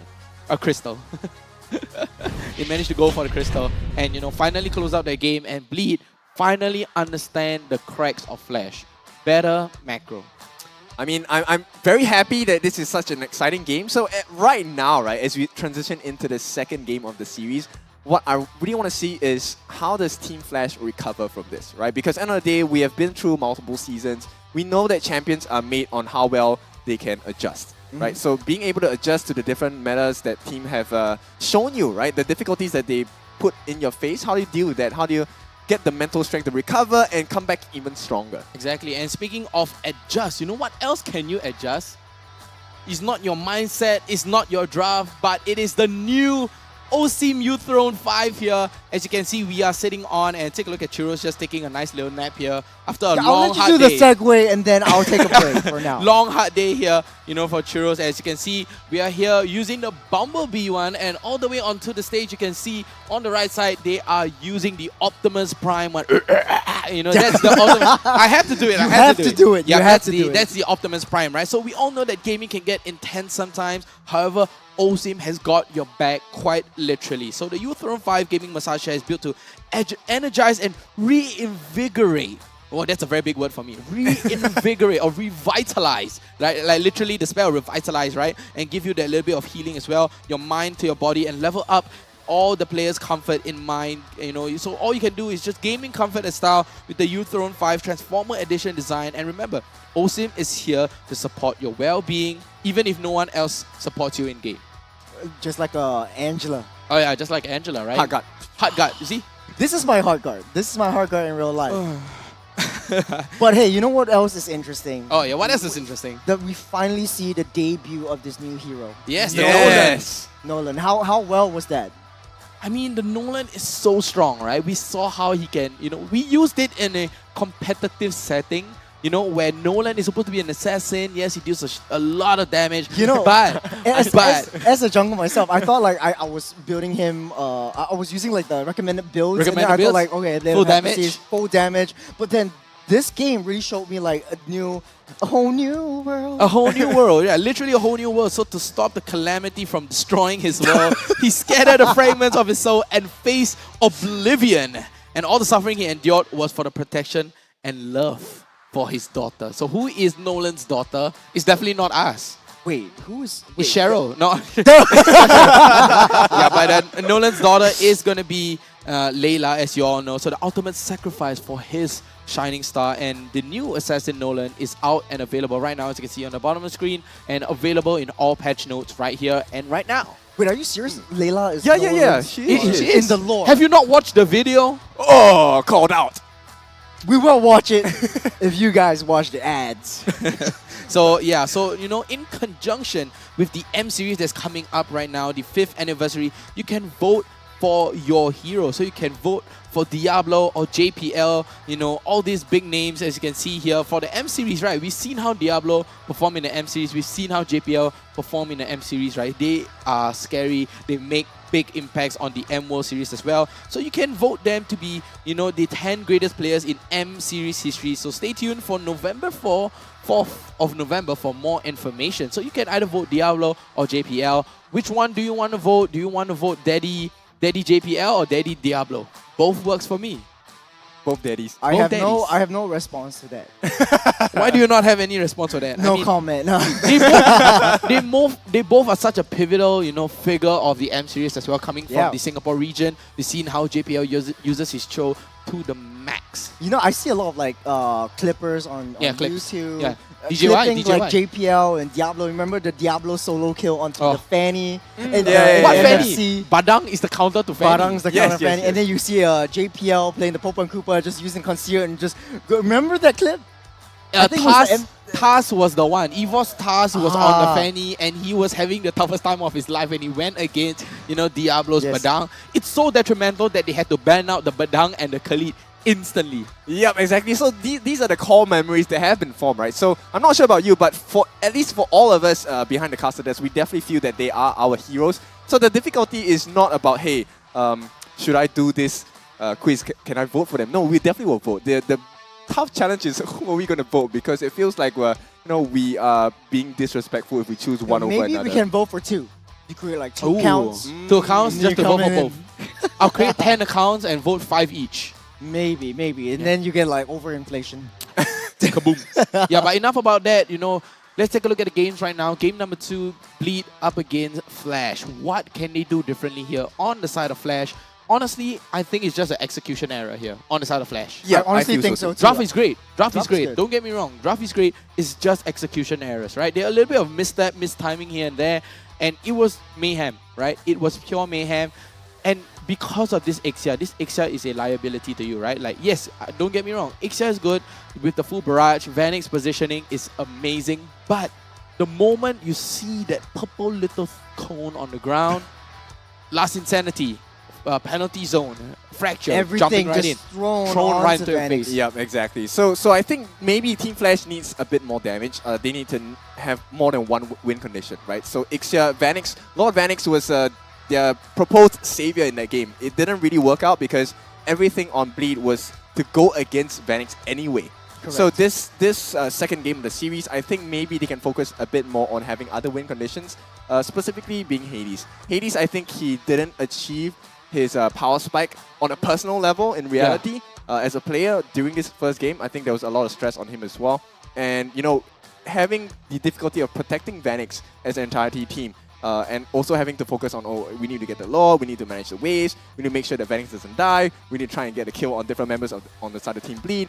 That's a lot of different factors happening. So I think that's too much mental work for Team Flash at this point. So maybe make it easier, have a secondary win condition where you can have more damage being dealt out by a secondary member on the side of Team Flash. Yeah.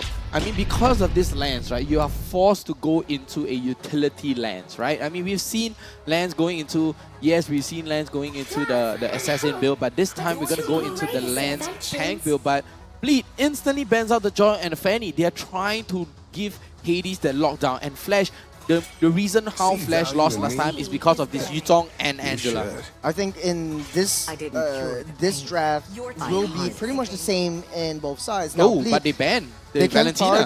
prioritize the Edith right off the bat, give them a little bit more versatility, flexibility for reacting to Flash's draft, or they could very well go for the Matilda themselves if JPL wants to go for that one. But you risk the roam position that was so pivotal in picking up the Hilda. I think this could be a main focus for Team Bleed, which is to let's get the roam out of the way first. Let's have that. And yes, it is going to be the roam, a Matilda, but of course this is still a flex pick. We have seen Matildas in the mid lanes as well. And let's be honest, I think Matilda does find some success in the mid lane if you play it right. Yeah. If you play it right, yes, but you are sacrificing on your wave clear capabilities, right? As compared to the likes of Lilia, you know, you lack that God. wave clear, right? God is amazing, right? No bias, definitely. Yes. No bias, no biasness behind that. And I have to say, Flash, they did not ban out the Kadita as of right now, right? The Kadita is still very strong by Flash this time. They're gonna snap pick up this Nolan. Take a look at Vanix there. Cool as a cucumber, ice in his veins. You know, he's like, I'm gonna wreck you. And there we go. It is gonna be the Baxia. So, Baxia in the roam? banning out, yeah. No, Baxia is gonna go. Yeah, Baxia is gonna go into the roam. They're gonna deny that extra healing, right? So that's healing degen right there. And I have to say, Bleed banning out 3 junglers just shows how much they are afraid of Hades. Yeah, that's a lot of respect for Hades at this point. Big respect. And if they're gonna go for 5 bans, you know, I wouldn't be surprised. Yeah, but it worked out, right? That It was the worked game out. plan for Team Bleed, right? Have the jungler have a lousy start to the game, and that's where we can snowball, get a bit more off the map, and have more macro game in play before we really pull the trigger and win the Lord fights, you know, have the Lord dance. No problem, we can sacrifice a few lives, but end of the day, it's all for the greater good of winning the game. Yeah, I mean, they can go for, I mean, they can go for a Martis right now for Bleed, right? The Martis would be a really good pick. There we go, and the Martis and the X-Ball, you know, a little bit of a... point today, Yeah, I'm on point. I'm feeling myself today. I'm feeling myself, right? And I mean, the Martis is a really good pick, right? I mean, you can deny and negate all those CCs coming in right into your face. And, you know, that X-Ball was so pivotal on the side of Bleed as well. I mean, we saw how Saginu utilized that X-Ball to the maximum with the Faraga armor, constantly with his team over and over again. I think the Baxia pick was a really well thought out pick because you want to deny the sustain coming in from Bleed, and Bleed is picking up all these very heavy sustain heroes like the X-Borg and the Matilda. And now I think something that could be interesting going over the side of Bleed is that maybe they could either pick a Valir or a even what was that? They're gonna go for the Edith this time. Yeah, okay, so Edith for Flash. They and might then go Edith Bleed. mid again. Bleed could actually go for the Hilda again, just to disrupt Hades in the jungle. Yeah, but If they're they so still tanky. play- But they're so tanky. But that's the whole point. Yeah. Because the Hilda was meant for the Lancelot as well as the Valentina.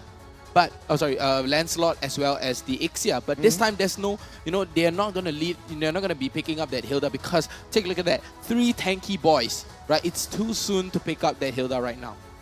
It's too soon. I think Bleed can very well just wait for the right call.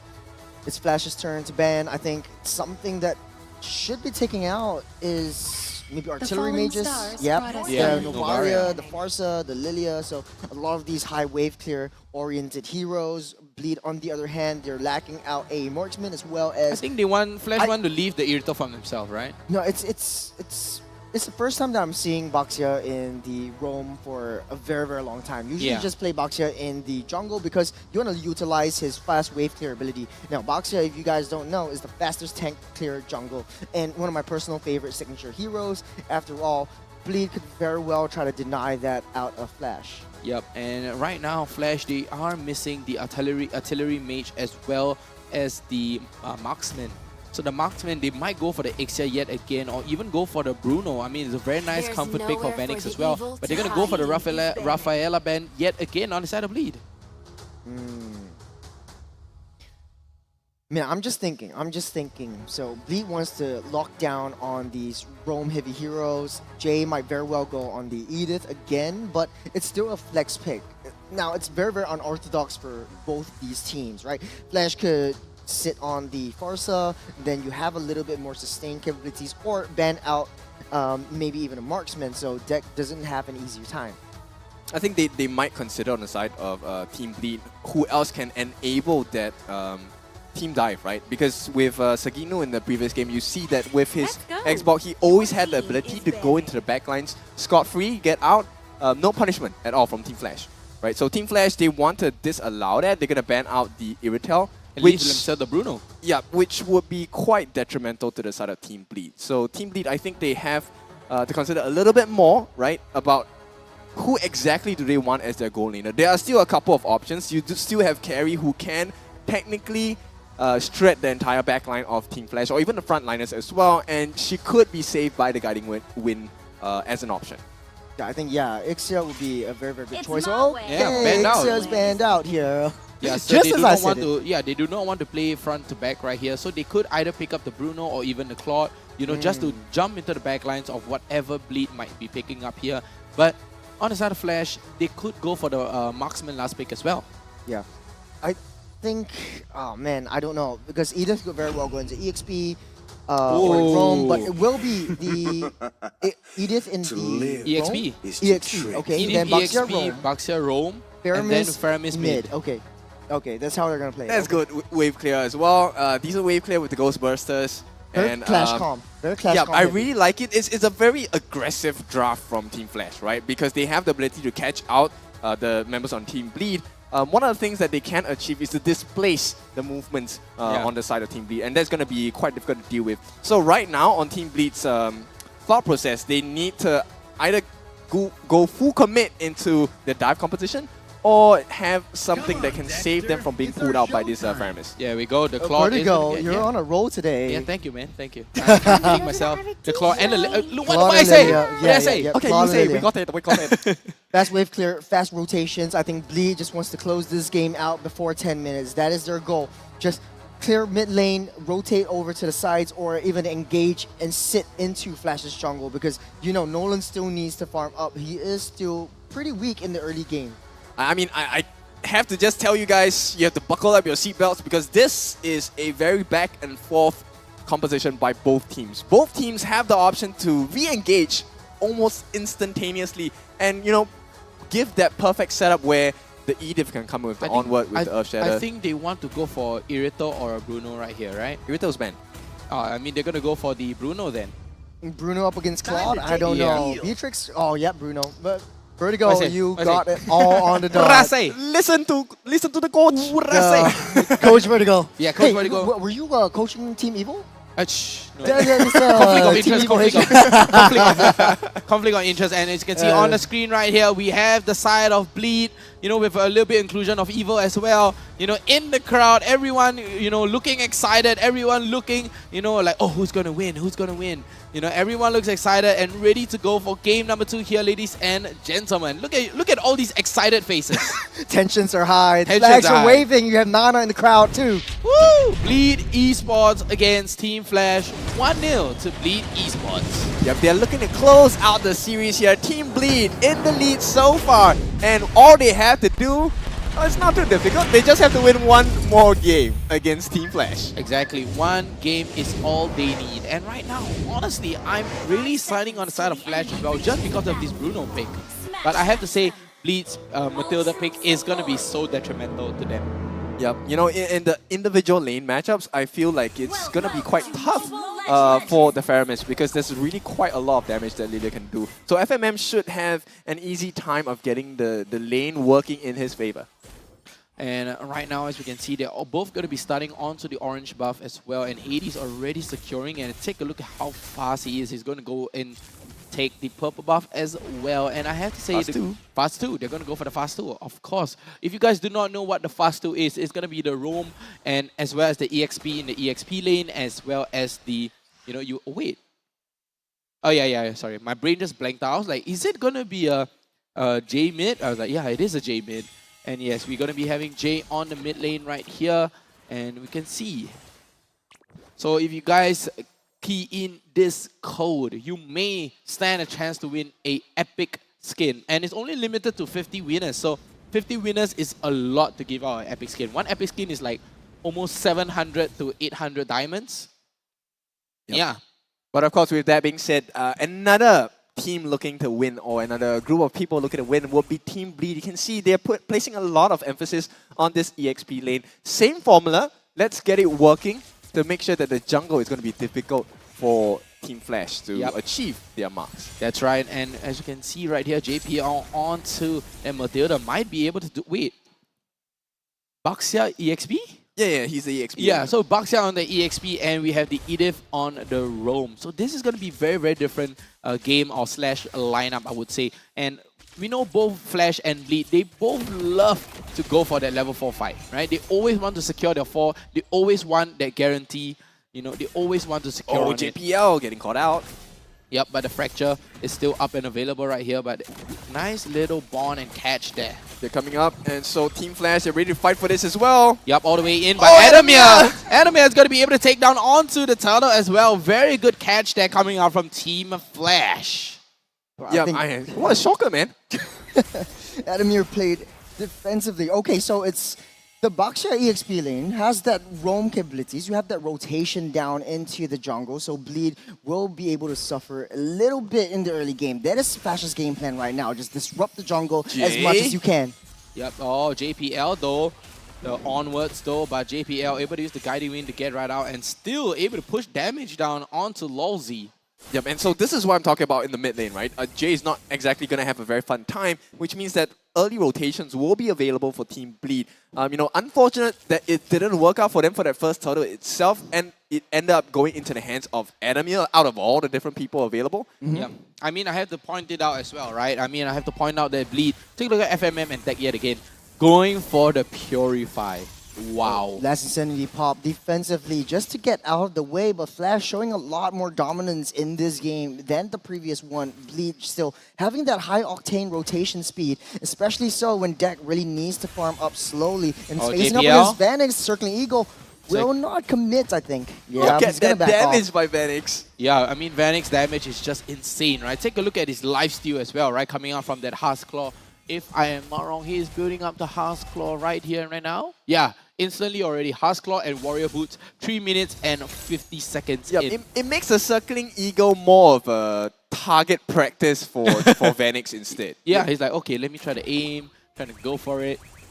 And yeah, right now it's almost at a standstill, but as you can see, Flash, due to that turtle fight and gaining their first turtle, they are able to secure themselves that nice goal lead. And Bleed, what do they want to do right now? They want to go for that second fight yet again to take the second turtle and equalize the goal lead. Yep, there's something that they're going to have right in their arsenal here. The Blade of Heptasy is being built by Hades, which means that he will have that burst damage. And Jay is going for a scaling build with the Clock of Destiny. So you know, Team Flash are expecting to have this game for a little bit longer than your usual, you know, 15, 20-minute games. They are looking to scale out into the late game and get that huge burst as well. You see the lane swap coming in. Adamir down on the gold lane side just to get that turtle, just to secure that turtle away from Bleed and solidifying their lead in the early stages of that game. Yeah, but FMM is going to get pulled back all the way in. Hades trying to jump in and just gets the retribution. But the Circling Eagle is going to come in, try to get Hades! But the Fracture is going to delete JPL off the face and the Land of Dawn. Do you notice that we just had our first blood after 5 minutes? Yeah, I mean that's the whole point of Bleed and Flash. They're very disciplined. They do not want to lose. They do not want to lose their life, you know, just as easily and just let it go just like that. Oh, they're shifting their win conditions. If you take, if you notice Flash, you have Nolan just after that 5 minutes, the gold reduction and the XP reduction from the lane creeps are taken off. So Adamir's main job is just to protect Vanix, and again with the same recipe, Flash tries to protect Vanix, get him to get that free hits off onto Bleed. Yeah, and I have to commend Team Flash as well, right? I mean, because of this Baxia and Edith pick, the Nolan can go for full damage, right? Blade of the Heptasy is already secured as well as the Legion Sword. Wow. He's going full damage, Nolan. It might scale off hard in the late game, Pretty especially since you're facing up against a semi-tank Mortis. If I could hypothesize what he's going for here. It's really go big or go home, right? So I like that mindset as well. Just go Yeah. full damage, man. Trust in your skills. Yeah, I mean, KelVJ already secured the Molten Essence, Fury Hammer, as well as the Dagger and Leather Jerkins. Oh, Flash actually very, very methodical, going for that top tier 1 and then bottom. moving down to the bottom tier 1. Yeah, the macro is so clean this game. Very clean coming out on the side of Flash, right? The moment they take their first turtle, objective, objective, objective. In this case, what is Deck doing then? He's just sitting in the mid lane. He's not going down onto the bottom lane. He's trying to get providing funneled, though. support. Yeah, he's providing support, into the mid lane as because a the mid Claude. lane. Yeah, as a clock. I mean, the mid lane is so important to him right now. They're just trying to funnel all that wave to him, and finally Deck can farm in peace.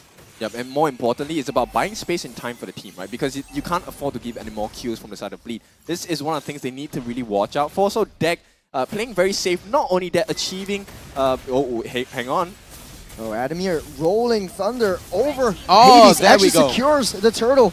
Yep, Hades secured the turtle, and KelVJ goes down with a fracture as well. But the kill is going to go into Adamir's hand, and it is going to be Flash 2-0 right now. And that's exactly why Bleed is playing in such a defensive formation, right? Yes, Deck should be going to farm, but it's really dangerous because look at the damage that Team Flash have on this point. It is too much, and I don't think they can win in a full, honest 5-on-5. I don't know about you guys, but this game really looks like a one-sided game favoring Flash. I think if Bleed is able to just sustain and defend until at least the 20-minute mark, that is where Deck might be able to come online. Deck taking a lot of damage on that top side, though. Yeah, taking a lot of damage from this Nolan as well, and Hades doing the Lord's work right now, and Vanix going for that push. Very, very good macro sense coming out from Team Flash as well. It's very, very methodical. Finish lane 1, go to lane 2. Lane 2, go to lane 3. It's always like that, and he's always farming. There's never a single point, a single second where Vanix is not hitting a creep, not hitting a minion, and getting his gold. Yeah, So, and constantly Flash, they're just putting a lot of pressure into the mid lane right now, right? They want to crack open that mid lane turret to open up all that opportunities. As you can see, Flash, they're just slowly working their way from the bottom lane as well. And the bottom lane, tier 1 is going to go down, but JPL though, circling Eagle down onto Lawsy using the primary ref just to get right out. Yeah, but in the midst of all that, we have our jungler Hades who is doing a lot of work. Once again, playing the macro game, making sure that the map is a little bit more red for the side of Team Flash. Yeah, but a big knock-up onto Sagitnu. The Faraga armor gets broken out. And take a look at Adamir, just being a nuisance and not popping the Tortoise Persons right here, just putting pressure, giving that wave presence as well, map presence, and just like that, tier 2 top turret and tier 2 bottom turret is going to go down. But big catch there, and JPL able to get right out, and the recall as well. Yep, it's all about damage limitation now for the side of Team Bleed, right? They need a lot more time. I mean, 15 minutes is kind of the timer towards hitting that late game itemization, but I agree with you, Churros, it has to be 20 minutes based on what's happening now because Team Flash, they're just going to take everything across the map. I don't know what's happening right now, but Bleed is just playing into Flash's demise. When Flash wants them to move into the mid lane, Bleed stays in the mid lane. This mid lane tier 1 is so important for the side of Bleed. If they lose this out, Flash could very well beat them in the macro game. So they're protecting it with their life, but a little bit too much, if I could say so myself, because they're not getting that farm, they're not getting the funnels. Yeah, they're stifling the growth. Look at the Faramis. He already has the Lightning Truncheon. He is going to be dealing a lot of damage. On the other side, Lilia only has the Enchanted Talisman. He's still so far away from any of the items that he needs to build. And for the Ice Queen 1. Yep, that middle lane is going to be the crux of the fight for them.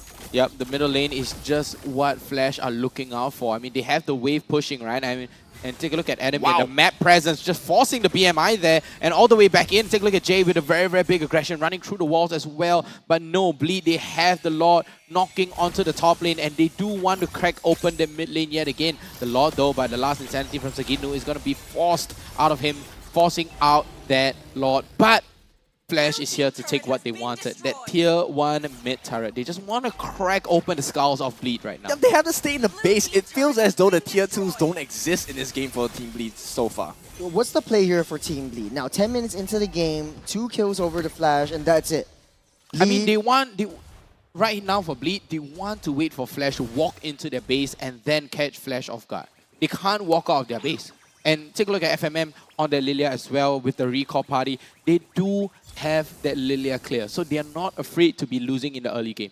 I'm actually quite pleasantly surprised that the Boxer EXP is actually working out very well in Flash's favor. And this is where the rotations are coming in. You have Adamir going into the off lane, playing as that last man, that off man, clearing the waves on the offside, maintaining pressure, and maintaining that lane management. Yep, you know, but your question about how Team Bleed can actually turn this around, it really centers around FMM at this point. He just needs his itemization. Yeah, he needs the itemization though. The onward comes in all the way back in though, but the Fracture is going to come in. Sagino runs low. Adamir trying to go into the backline though, but they're not going to go for that sandwich pincer instead. They're going to go for that orange buff. Very, very aggressive Team Flash. They are taking Wow. whatever 9K. Bleed has. They're 9K gold suffocating. lead. Yeah, they're suffocating out Bleed. They are choking Bleed out. They are giving them that big gold advantage as well. Take a look at that. Vanix, Hades, and Jay, and Adamir. Top 4. All top 4 of Team Flash are on the top of the net worth right now. Yep, 9,300 gold for the side of Vanix. That is close to the full itemization completed for this Bruno. So there's a lot of damage coming down, which is why I say FMM needs a lot more items. He needs the damage coming out from his Magic Shot Wave, which is his first skill, and his Shadow Energy as well. They need to start chunking down the side of Team Flash before the fight even starts. They need to have this poke. Without it, that's too much sustainability on the side of Team Flash. You have that ultimate Nether Realm coming in from Jay. That's going to be a spoiler for the side of Team B because yes, they can go full in with the Last Insanity. They can have KLVJ going with the Ashura Aura, with the Mortal Coil. But what is there to do when everything is mitigated by a Nether Realm? Just one skill. That's all it takes on the side of Team Flash. Yeah, one skill is all it takes. One Nether Realm is all it takes. But right now, Flash securing onto the Luminous Lord. This level 2 Lord that is going to be marching down the most probably mid lane or top lane. The Lord is going to be marching down onto the top lane as well. And Flash, they can take this game away.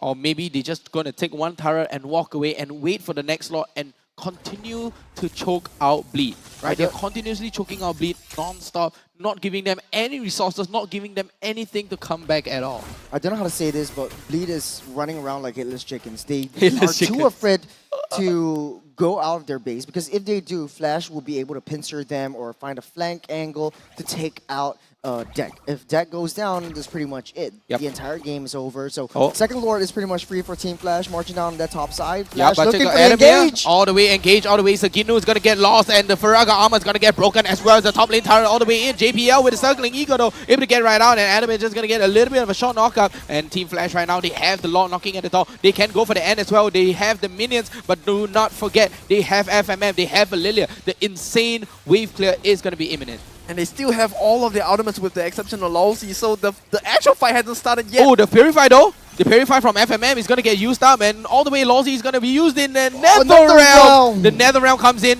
Nice clutch coming in from Jay. We all know Jay loves that Faramis.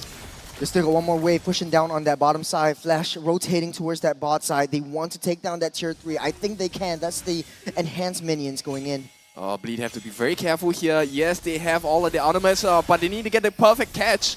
Yep, and all the way back, and there we go. The Circling Eagle is going to catch them off guard, but KLVJ dropping like grapes. Vanix just pushing and pushing the damage. KLVJ, 3 hits. Well, he's and still it's not gone. used yet. 3 hits, all the way gone, and there we go. Last Insanity able to catch on onto Adamir as well. It's going to be a 1-for-none trade here. On the side of Bleed, finally getting a kill. Vanix is 0-0-0. He's max build. Yep, he's max build. He has been farming the entire game, and right now, Bleed, they need to figure out a way. How do we get in the face of Vanix? They had that solution in game 1, but game 2, they're struggling to find it. They need someone who can dive the backlines, which was supposed to be JPL. He was supposed to be the one that brings one of the important members on the side of Bleed. It could be KLVJ on towards the backlines to try and get that combination for the decimation for the one-hit KO. But because Vanix is top farm, top damage, he is untouchable at this point in time. Literally untouchable. 3 hits and KLVJ's feather of HP.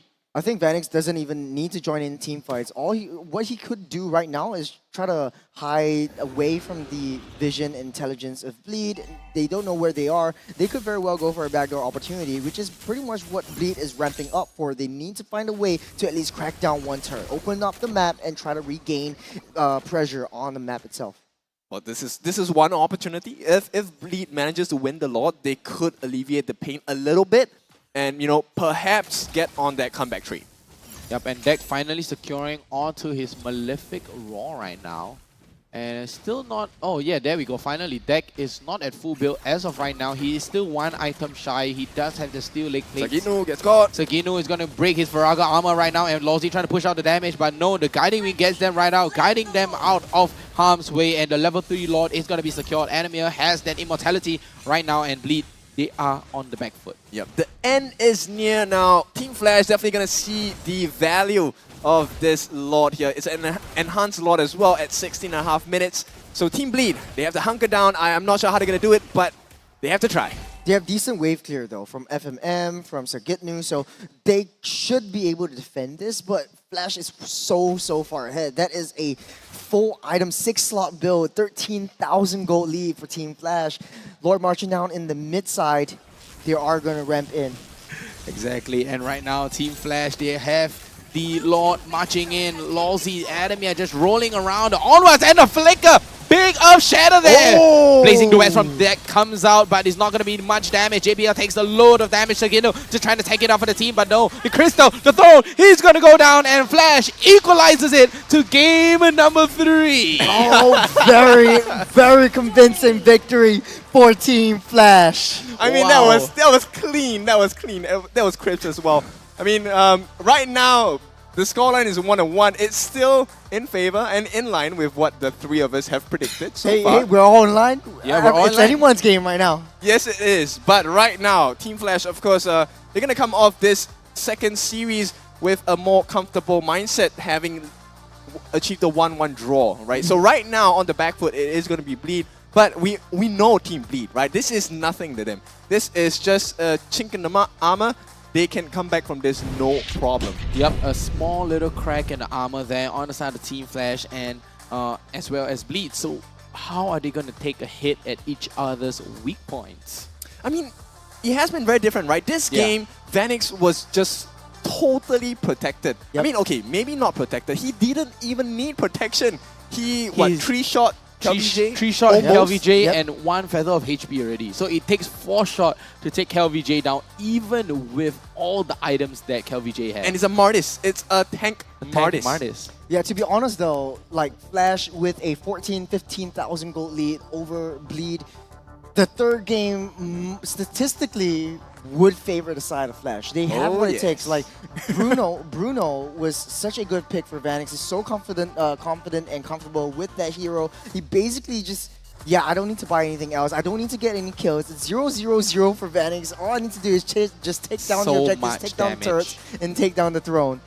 Objective wins games after all. Exactly. I mean, you have Sky Guardian Helmet, Anti-Curious, going with the Fury Hammer as well as the Molten Essence, and as well as the Tough Boots. KLVJ just gets chunked down so hard by Vanix. Yep, I mean, you can tell it was just a very straightforward game for Team Flash, right?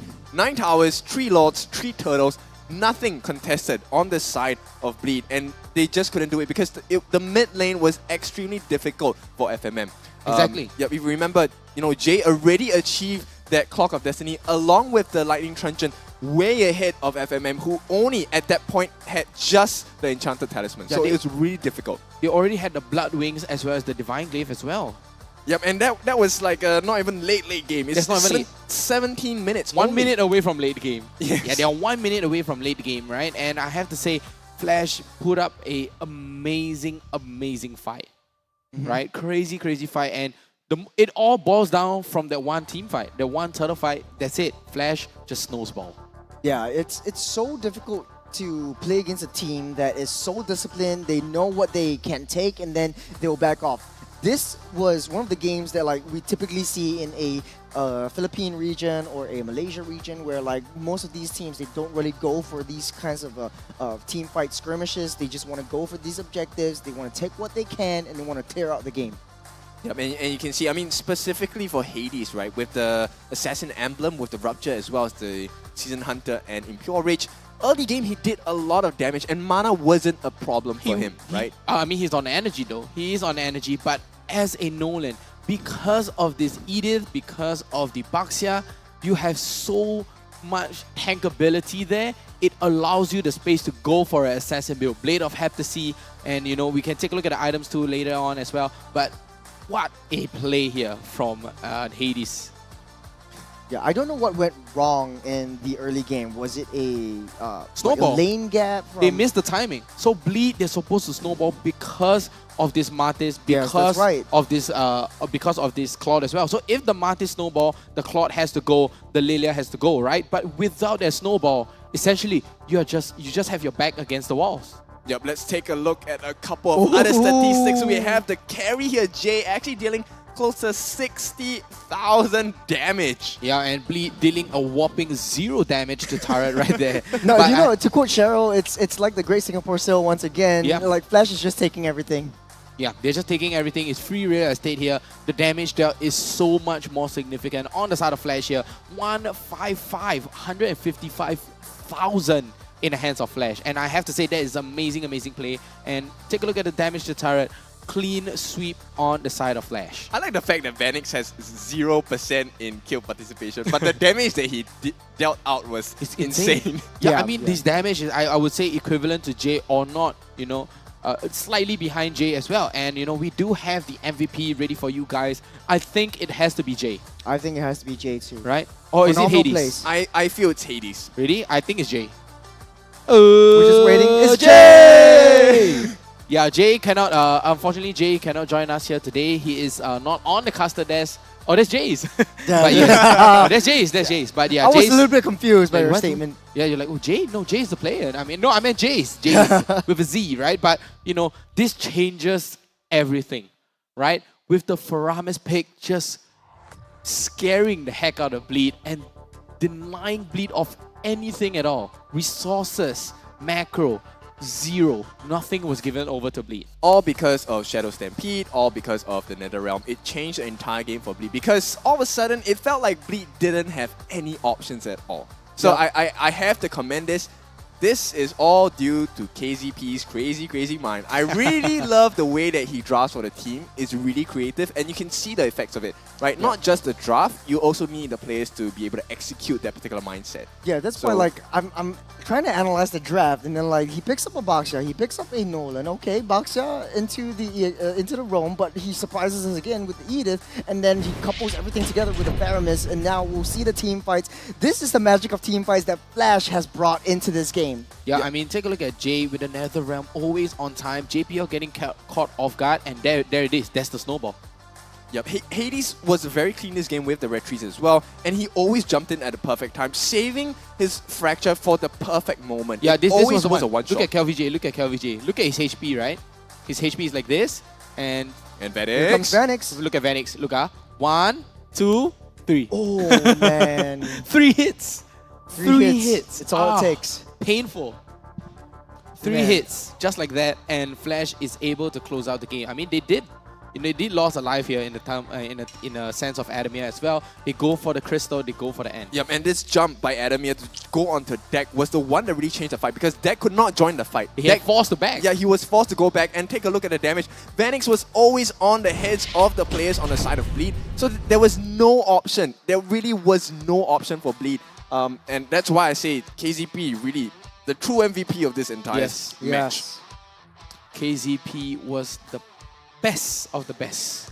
Yep. Well, again, it's the execution of the players, though. A coach can only do so much. But the entire team, though, they knew their objective, they knew their role, and everything was just so spot on. Yeah, I mean, you know, a very good pick. You know, you have that Lilia, which has very, very good clear. You know, good mage, good wave clear. But you know who else is a good mage, has good wave clear, and is also a sort of a artillery, or is the epitome of an artillery? Fasa. So Fasa, you know, you have the new skin, as you can see on the bottom of the screen right here, is going to be the Abyssal Wings draw that's event. Selena so, skin, right? sorry, the Abyssal Wings, yeah. So you have the Selena, you have the Saber, you have the Moskov as well. So go on and draw. You know, you guys have a nice 29% off in the exchange shop, and you know, log in, get 50% off for your first time, one-time draw every single day. So hashtag Mobile Legends, hashtag MLBB, new skin. Yep, actually, so Selena, right, was the first character that I learned skill names from. So like Abyssal Arrow was the Really? first skill name that I learned Wow. in MLBB. Ah, Yeah. so you'll never forget it. You'll never forget You it will first never time. forget that Abyssal Yeah, Arrow, it's the right? easiest. It's like, oh, look at a demon with the Abyssal Arrow. Exactly. Yeah. So, you know, we have the M5 wildcard that is going to be coming up as well. So the M5 wildcard will be a free entry in Kuala Lumpur, Malaysia. You know, the place of the twin Petronas Tower, my favorite Yes. place, right? KL is the place to be. Kickstart your pre-registration on the 4th of November and the location will be announced soon. Please be Petronas Tower. No, I'm joking. Petronas It's too Towers. small, it's too small. But, you know, we get to see Petronas Tower as well. Big shout out to our Malaysian brothers, you know, our neighbors as well. Hope you guys are enjoying the show with us. I really love today's game. Today's game, third game. Look at Ryan. He looks so happy. I am very happy. Yes, I'm so for excited game for the third three, three. full of I am energy. excited for the third game. I mean, I casted the first two games. Yeah? This one really woke me up. This one hits. This one hits. This one really hits a little bit harder, especially with 1 kill and 3 kills on both sides. Exactly. So, you know, I could have hoped for more. yeah, I mean, we can only hope for more, but right now, you know, the players, they need some rest, and we are humans as well. The players are humans, and even Ryan needs to take a rest. Take a look at him. He's already resting on his OSIM chair. But yes, enough of that. We'll see you guys in a short little bit. Take care.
Welcome back, ladies and gentlemen, uncle, aunties. We are here, Suntec City, playoff day number 1, and we have 3 games on our hands here, ladies and gentlemen. My name is Vertigo, and with me we have Churros, we have Kindofu. Today has been a fruitful day. Today has been a game of intensity.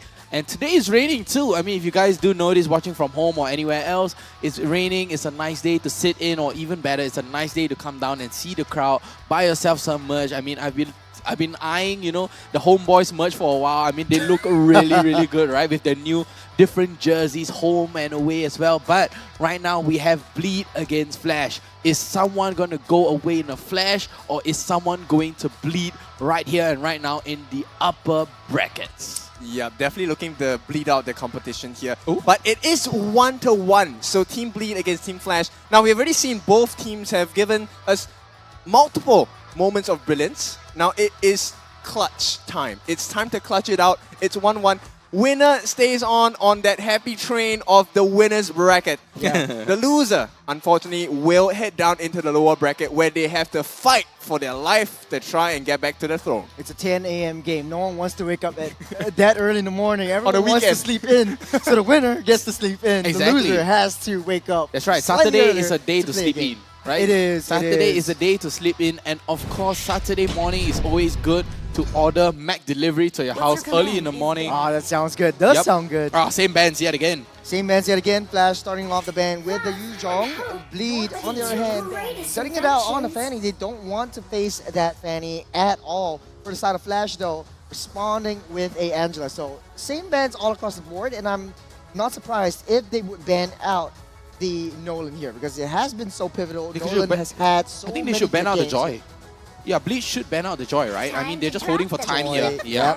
Yep, that's the Joy. And then Flash on the Fredrin man, that would be a very viable option over here. Yeah, for Team Bleed at this point specifically, I think I would really prefer for them to put a much more controlling hero onto Sagitno. I mean, Xbox is great, but he does not have any CC available in his kit. Yeah. So actually, I think if you give something with more crowd control, a little more damage as well, Sagitno could pop off. I feel Sagitno would be the cornerstone for Team Bleed, and if he really gets to pop off, it's going to be easy game for Deck to really run rampant as well. Yeah, but they're gonna be banning out the Fredrin. So I have to point out the ban for Hilda as well, right? It does seem like Flash are moving towards a assassin yet again. Of course they have to, right? So they're gonna go with the Nolan on the first pick, snap picking it up.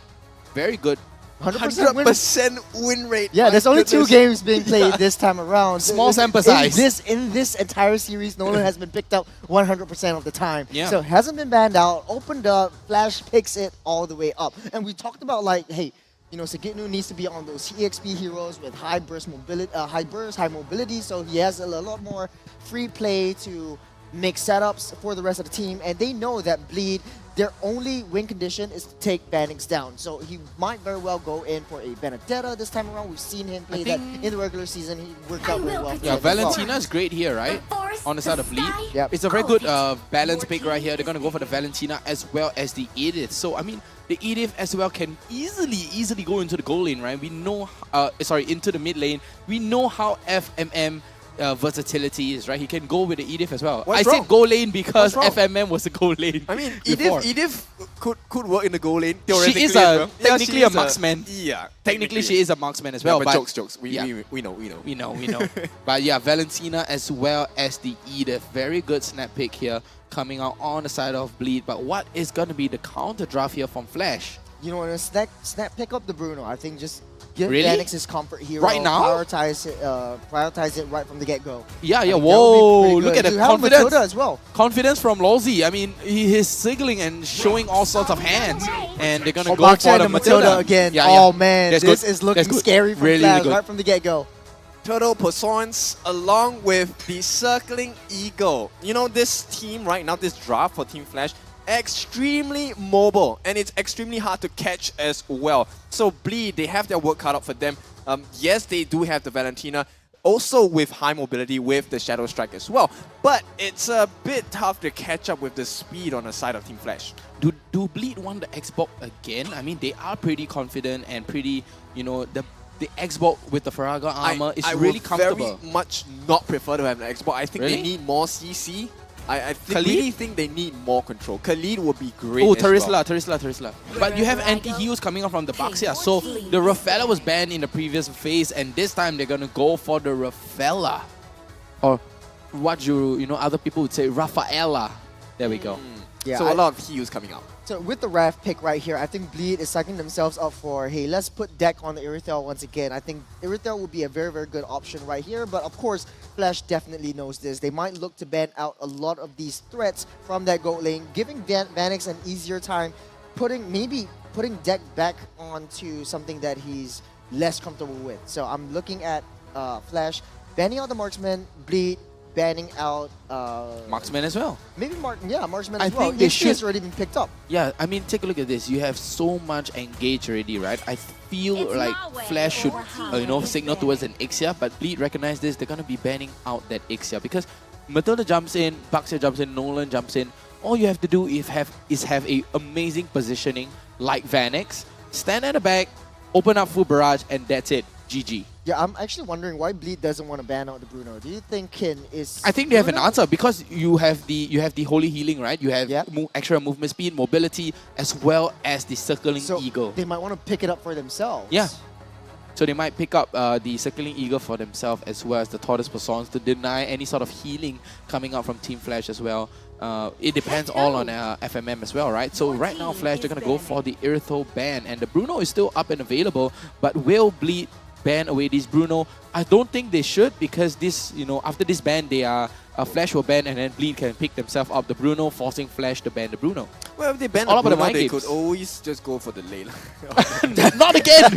Not again, Kin. On the Clint. Enough with your unorthodox No, imagine picks. Bleed goes with the Layla and the hero interaction with Nolan, like, Papa!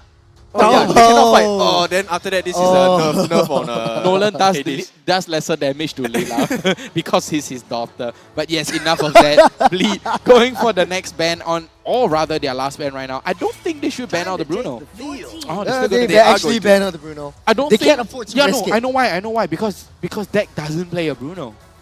He either doesn't or rarely plays a Bruno. If you see all the old matches. That means Deck wants to go back for the Beatrix. Yes. Yes.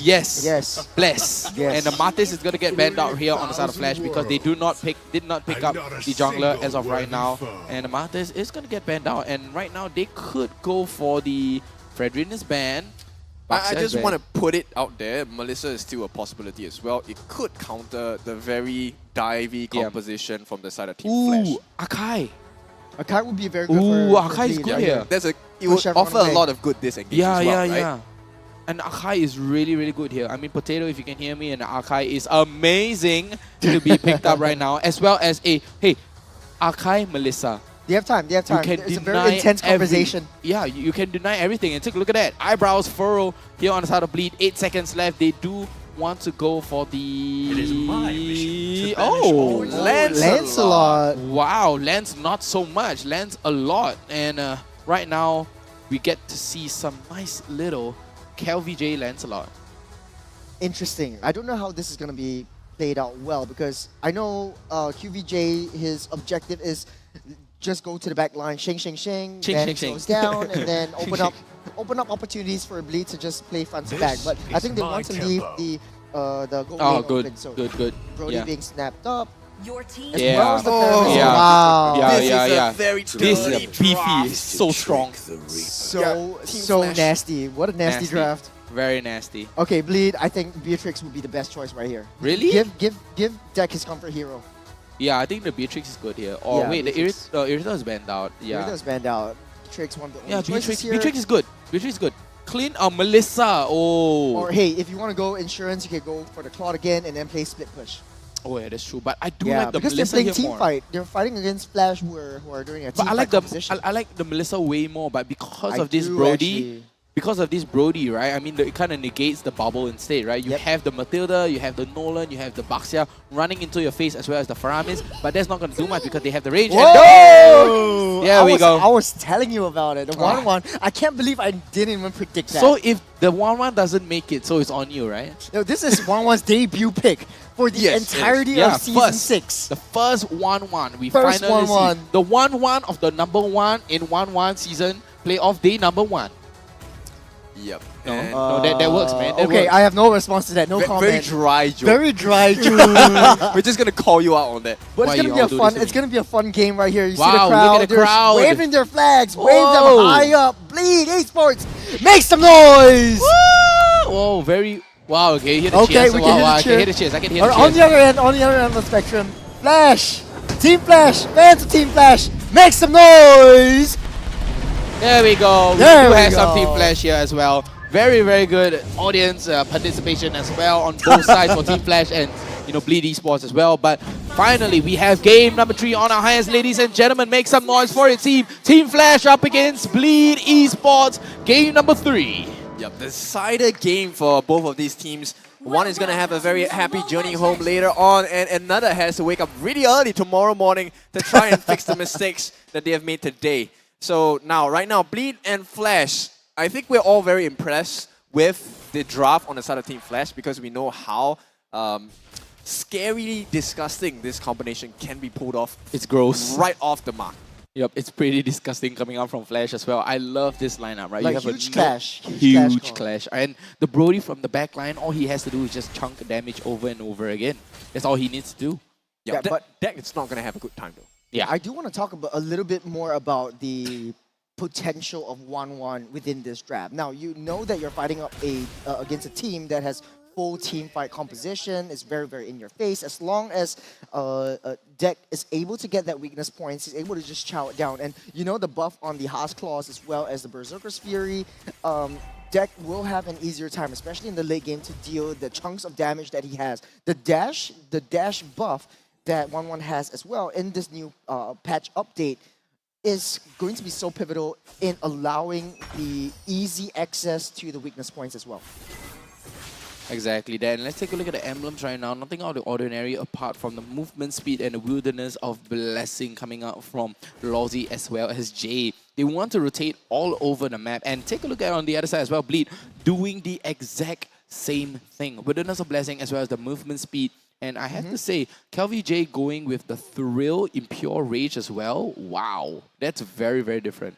Lozzy is doing a lot of work, just opening up the map, giving vision to wherever QVJ is. So now the mirror game is very, very strong. They just want to know where Bleed is. They want to mirror their movements and try to get the opportunities that they so desperately need in the early game of the match. So Turtle spawned up, Bleed. No, it seems like no team is actually zoning out for that Turtle.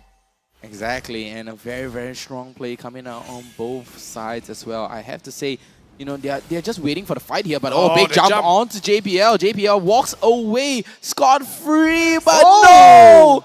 The bounce coming out from Jay, just so painful. The Magic Worship dealing so much damage as well. And that's why it's called Ghost Bursters. Yes, the Ghost Bursters for you right there.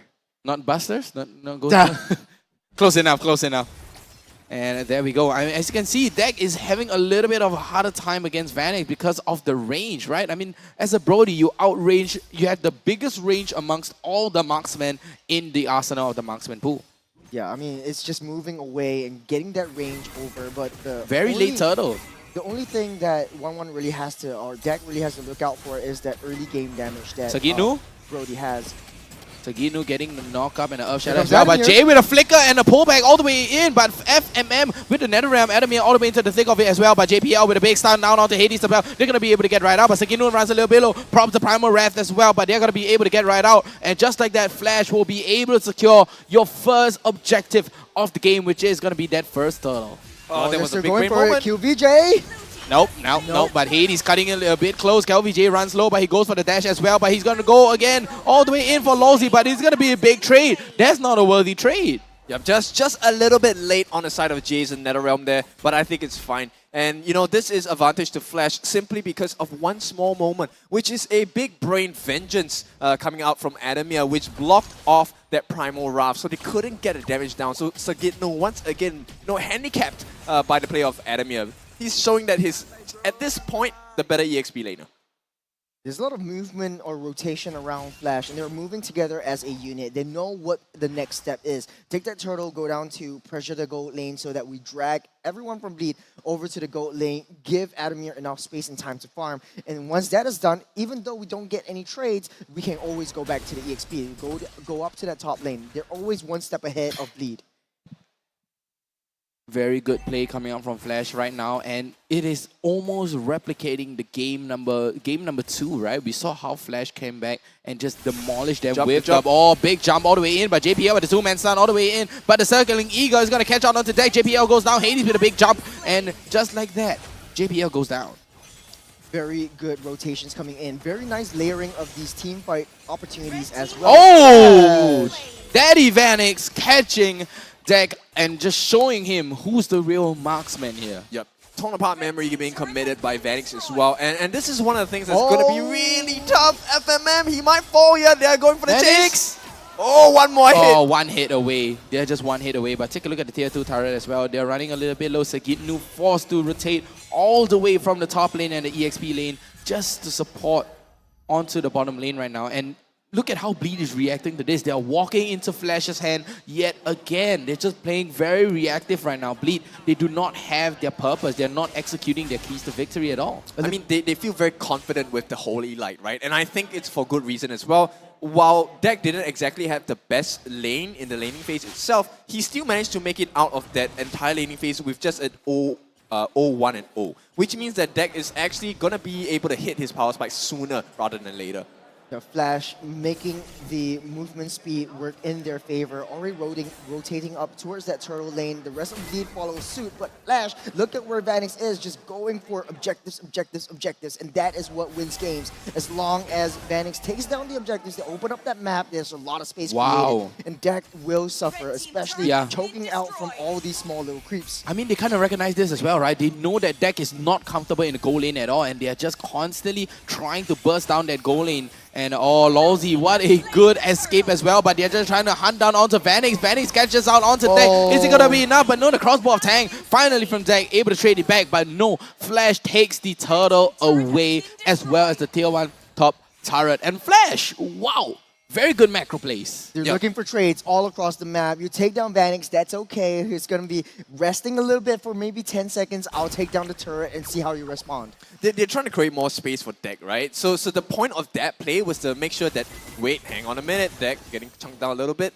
Yep, but take a look at the damage dealt here. Hades 16k with Jay with 15k already. And because of this Baxia, yet again, I told you guys, because of the Baxia, because of the Matilda, it allows this Nolan to go into the damage build, right? He go for the Blade of Heptases, 2 Legion Sword already secured. He's going for his BOD right now. Yeah, they're in their element right now. Flash is just making the entirety of the Land of Dawn their own home. They're sitting in the jungles, and they're always looking for the next big opportunity, which is taking down that turrets. They don't even care about where Bleed is because they're so far ahead right now. They only need to just extend their lead. Yep, it's looking like a little more blue on the side of the map for 2 reasons, right? One is Flash is all over the map as it stands now, and KLVJ. KLVJ trying to jump into the backline, but he's going to get stunned up by Vanix, but the Torn Apart Memory almost catches out onto KLVJ, but nearly hits the mark. I mean, that was a full 5 stack coming out from Vanix as well, and nearly catches out onto KLVJ, and this is so bad for Bleed right now, right? KLVJ getting forced to go back, buying the Sky Guardian helmet finally, and Flash, they're just taking map control over and over, but the Flicker, as well as the Circling Eagle, trying to catch on to Deck, though, but no, it's going to be Sagitnu. Sagitnu runs low, Primal Wrath comes out, but the Nether Ram is going to get popped as well, all the way in. KLVJ trying to go for the dash, shing, all over the place. KLVJ gets pulled back, forces to use the Dawn Rose to get right out. Yep, and it's really difficult, right? So Bleed right now, it's really about damage control because they're trying to create space for Deck to farm. They need to kill Vanix. Every time Vanix dies, that's a lot of time they have bought for Deck to really get the farm up and get the items up so they can really go for the true objectives of winning team fights. But as it stands now, Bleed You're gonna give it a try. Run a little bit low. Oh, he actually took it. Cal VJ finally gonna get the steal back again, but all the way back. Bleed is gonna be running a little bit behind, but finally Bleed showing signs of life, showing why they are Bleed Esports, showing why they're one of the big powerhouses, and they're here to surprise everybody, especially Team Flash. They have just bought themselves around 3 to 4 minutes of time where they can farm safely, right? Right now, it's a 4.5 thousand goal lead for the side of Team Flash. Bleed needs to stem this. They need to stop the farm. They need to stop their growth as well. So they need to get a kill within this law push. Something. Bleed is splitting themselves up. Like it's basically like Hydra. You have so many hits, you need to be doing so many things at once, and Flash is just playing the macro game so well. Take a look at where Nolan is at all times, or this Hades is just farming up, getting his economy, getting his gold up, and doing the damage. The damage is done. Exactly, the damage has already been done. Take a look at Deck all the way back in. He's going to get pulled, but no, the healing coming out from JPL is so much because of the Flask of Oasis. Yep, Holy like doing a lot of work. That will be one of the winning conditions for the side of Team Bleed as long as they make sure that Deck is healed up. He will be able to lay those stacks down, and with the critical strike as well, it's going to make a huge difference in the late game. Bleed, like I said, just buying time. All they need to hit is that 15 to 18 minute mark where they can have full itemization on deck. And that's where Bleed can really turn this game around. Exactly. I just want to point out that Baksha actually got the Dominance Eyes. I'm not sure if it actually stacks with his passive because that's a double anti-regen. Yeah, it does. Because of the Rafaela. Yeah. He has to build the Dominance because of Rafaela. I mean, it kind of denied that healing, right? It's anti-healing coming out. This Dominance is so important here, you know, coming out from Adamir. And he recognized this as well. And Adamir, not even going for the flicker, going for the vengeance. Adamir is here to stay in the fight, soak all the damage, deflect every single damage, and deny that healing coming out from JPL.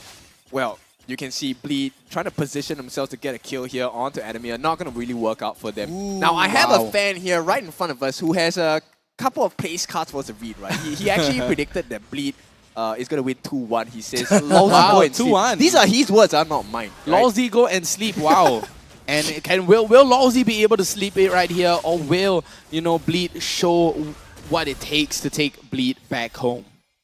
As it stands now, Team Flash having much more map control. That advantage that they have bought themselves, that timer they've bought themselves on the side of Team Bleed has expired. So right now, they're going to go back into a very defensive structure and formation. Wow, a Blade Armor secured by Adamir here. So Blade Armor, Vengeance, Dominance, Eyes.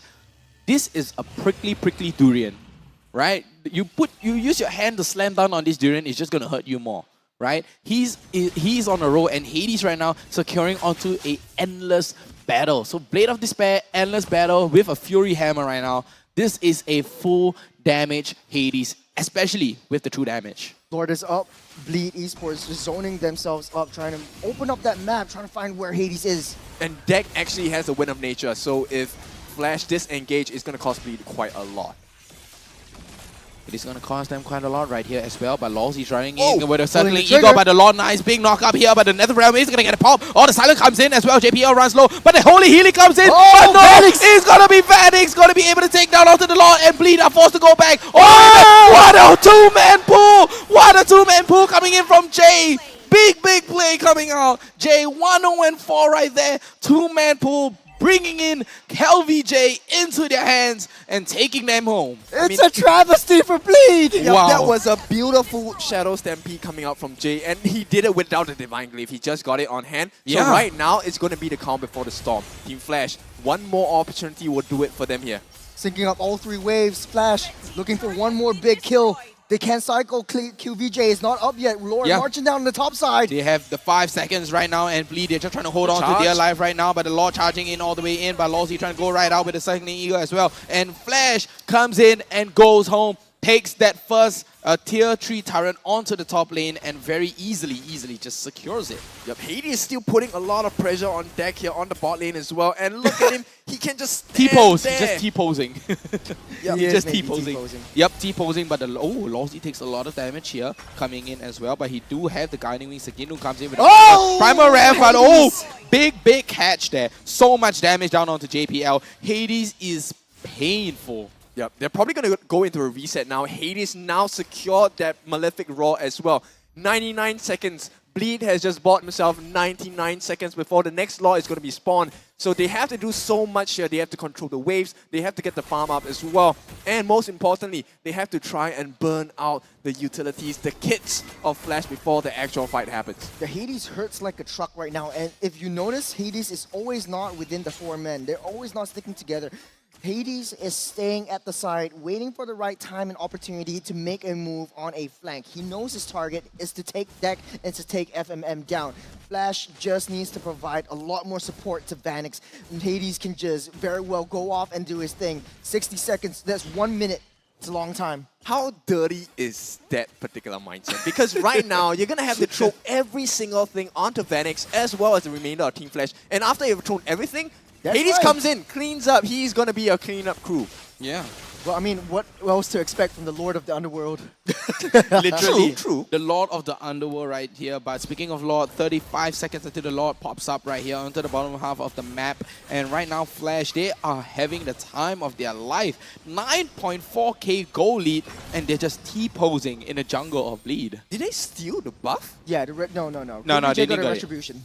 Yeah, they have to, pop the retribution and then, give them a little bit of a chance to go for the Lord. And that's what I hey, do. But hey, 20 seconds until the retribution comes out, 10 seconds until the Lord comes out, 10 seconds is your window right here It will for take Flash. Flash less than 10 seconds to get things done here on the side of Team Flash, right? Are you So- sure about that? Yep, they just need to get a kill. Yeah, I mean, they do need that kill, and right now, Bleed, they're just signaling in. Shatter down with the onwards as well. Enemy, he's so thick. Oh, look at the damage coming right out with the Guiding Wind as well. But the Nether Realm is going to be saving out onto Adamir. That's but a huge mistake there, Big. Jay. So with much. The early Nether Realm, which means Bleed actually can fight this out. They just need to play this perfectly. Flash trying to force Bleed out of the base, but look at where Hades is, just trying to split push, maintain that lane pressure. Bleed has to respond. They have to go back. They don't even need to care. Flash doesn't need to go for the Lord. They just buy time. Yeah, it's just Flash. all about buying time. They don't know where Hades is. Oh, they got the information right now. They can see that Deck is in the base right now, and Lelzy trying to go in. But the onwards, as well as the Earth Shatter coming in, is going to be a 2-man knockup right here, forcing Bleed to go all the way back. But KelVJ trying to dash right in with his sword all the way in. Xing indeed trying to get a little bit of a help right now, but they do not Flash. They do not have Hades. Where's Hades? Hades is not here at all, but no, it's going to go into the hands. Oh, Bleed yet again. Look at the wraparound. They're going to go right in. The wraparound. Look at the wraparound. Hades coming in. 1v5. Can he take it though? He's very squishy. He does have the damage all the way in. KelVJ runs low, but it's going to be a 2-man knockup. But the Nether Realm comes in clutch. in. Nether Realm comes in clutch yet again. But no, down goes the Gitnu. It's going to be a numbers advantage in terms and in favor of Team Flash. This is the best chance they've had all game. Bleed needs to take advantage of this. They have one member. No, they have one member down. They need to make this Lord work for them. They get the mega creeps as well. They have they're so baiting it. They're many baiting. things to do. But Team Flash, all they need to do is to get one member down, and it could be the end of the game for Bleed. Look at Vanix's damage. It's so dirty. It's man. so insane. Let's take a look at the damage. Hades. Oh, Hades. Running for the hills, running for his life. Running he for his gets safe. Look at the emote. dash. The dash is just so insane. Let's take a look at the 84,000 on Jay. Wow, 84,000 on Jay. I mean, let's take a look at the items that Jay is bidding up right now. You have Clockwork of Destiny, you have the Magic Shoes, you have the Lightning Trunket, Divine Glaive, Magic Wand. I mean, still going for the Holy Crystal or maybe the Blood Wings even. But yeah, the mid lane turret is going to get a little bit of a crack open right now. Lawsy jumping right in, but he's going to get denied, and as well as the stun coming on from JPL. That's just playing the long game right here. They're just waiting for Bleed to come online, make a mistake so that Nolan can do, or Hades can do a wraparound yet again. They're going to try this a couple of times, and it doesn't matter because Flash is so far ahead. Full build over on the side of Hades as well as the Faramis. And Vanix as well, but Deck, on the other hand, does not have a full build. Yeah. Oh, wait, he does. Oh, no, not no, yet. no, no, not yet. Not yet. Not I think yet. he's going for the Berserker's Fury. Berserker's The only Fury? logical, that's the only logical option. Or the Haas Claws, maybe. He might go for the Heart's Claw or even go for a BOD. But just there needs more might attack not speed. be enough time here. Lawsy scouting out so many members on the side of Bleed. Yep, and all that information, and Bleed thrive on information right here, but Flash, they're just denying Bleed of the information, walking up into their jungle, but the last possible moment. Onward comes in, but the Vengeance from Adamir comes out, but it pops the crossbow tank. Hades trying to jump right in, but no, he's going to be able to get right out. No Vengeance on Adamir as well, so this could be a good re-engage for Bleed. As it stands now, Hades and Adamir both have used their ultimates, but the most important ultimate that needs to be burnt out from the side of Team Flash is actually the Nether Realm. Oh, the stun though! The stun coming in, but the Winter Trunkian coming in from JPL, it comes in clutch, but the damage comes in onto Lozi as well. But here got the crossbow attack, but no, the Nether Realm is just gonna deny it, but it's gonna be 4-man Nether Realm as well. They're just gonna stop onto Bleed. Sakino gets silenced all the way back again, Adamir rushing to the bloodline, but Lozi is gonna get taken down. LVJ with a good backline catch, but it's gonna be a 1-for-1 catch. Adamir still survives though, and Flash, they're gonna be one man down. Sakino, what a catch onto Adamir. It's gonna be a 2-man takedown and none on the side of Flash. Bleak can turn, but they need to go back to defend. Oh, they have to defend this. Man. They have to defend this. Vanix is still online. Jay coming still does have his flicker, so if he gets the perfect Shadow Stampede with the flicker as well, it could turn it around for Flash. But Bleed have a very advantageous position right now. They have the Lord in sights, and there is they know where Hades the is. retreat available as well. Yep, they know where Hades is. They are trying to go for the wraparound. They might be trying to catch down onto Hades yet again, but LVJ is persistent, catching out the Lord over and over again. Looks like Flash might not want to contest this. Hades is going to be pushed away. So this is Bleed, a second lifeline in this 20-minute game. Yep, and the fourth turtle, level 4 turtle here coming out, but Hades. Oh, is there enough time? Is there enough time? Oh, he catches it! Hades, what are you doing? What a steal! And he goes for the recall as well! What is this man? The Lord of the Underworld!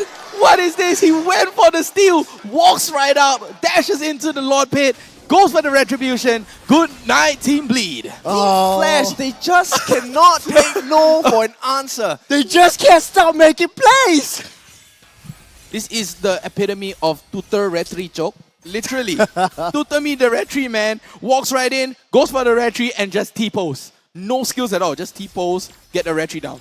Now, back on defense, this is going to be a crucial Lord for Flash if they can use it well. They can sync up all 3 waves. Bleed will need to wake up at 10 a.m. tomorrow morning. This is it.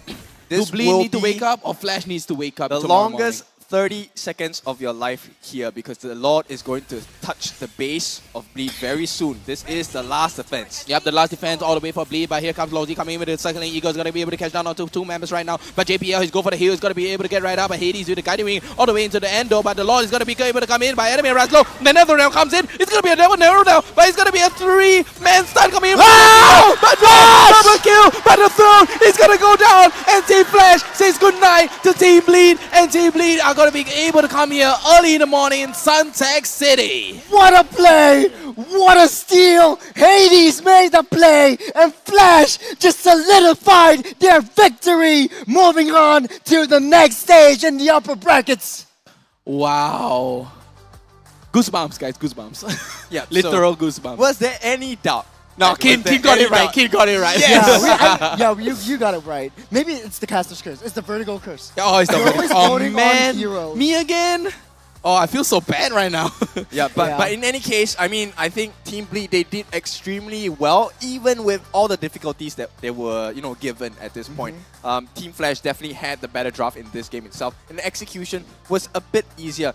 If you notice during the entire game, Jay was just waiting for the crossbow of tanks. That was the only thing he was waiting for before he popped that Nether Realm. And towards the end of the fight, I think Hades or someone within the Flash lineup actually got their hands on JPL, got him out of the fight. It just ticked him off. And when you don't have the healing light, you don't have the holy baptism, there is no other way for you to fight. And this was right after the crossbow of tanks as well as the Nether Realms were both popped on the respective ends as well. Yeah, a lot of patience coming in from Flash. They knew what they want to do. They know how they want to layer in those team fights, and Jay just really made the right shot call. And at the end of the day, though, it was just down to the micro mechanics of each of the individual players. Everyone did their jobs right, and this was by no way an easy feat. Oh, no way an easy feat. I just have to say, if you were to describe Hades' job to a person that doesn't play games, who is not part of the esports world, right? You can just say, oh, you don't really need to do anything. You need to move. Yeah, we have a card right there. And Lord Vanix. Get one retry. Get one retry, and that's it, right? Yeah. That steal by Hades was insane. I'm not sure why Team Bleed didn't continue to pressure Hades off of that Lord. That felt like a Bleed Lord, to be honest. Yeah, it was definitely a Bleed Lord, right? I mean, what Hades did, dash in, retry, and T-pose. Literally, that's what he did. He dashed in, retry, depots. Yeah, That's just it. He another- doesn't have to do anything. Another day in the office for Hades. Yeah, exactly. The Lord of the Underworld Exactly. just doing and, his thing, doing and his bidding. Flash had the numbers disadvantage Exactly. And Bleed had the numbers advantage. They could have easily capitalized on that fight. It bought them so many things, right? It really was a great Singapore sale. It bought them time for their members to respawn. It bought them the Lord. It bought them all the Mega Creeps. It bought them so much pain onto Bleed that now Bleed, they have to wake up tomorrow at 10 a.m. No, even earlier to reach here at 10 a.m. 8 a.m. If they stay even further, they got to wake up at 8 a.m. exactly. If they stay up all the way up into the north around the Yishun or Sembawang area, they got to take their time coming down as well. But enough about that. Let's take a look at the stats. Congratulations to Team Flash. And take a look at Hades. 2-0-6. That's a This perfect guy game. is unfazed. Right? Actually, Jay also had a perfect game. As a 4 Faramis, and you 7, could yeah. basically give up yourself and sacrifice yourself, but literally Jay was alive the entirety of the game. Yeah, and the moment Jay dies, 5 seconds, he's instantly spawned, back, he's right? back, yeah. Instantly spawns, and he's been collecting the souls over and over again, you know, just to ensure, he just gave a little bit of insurance to himself. But Jay, what an amazing player here on the Faramis with the 2-man catch as well. Amazing, perfect timing on the Nether Realm. You know, I just have to say that like after today's game for Flash and Bleed, I'm gonna see a lot of Baksha in the EXP lane. Oh, really? I swear it's gonna be Bakshias just getting picked up but not being played in the jungle. Oh, unfortunate. I mean, I can do that too. Maybe.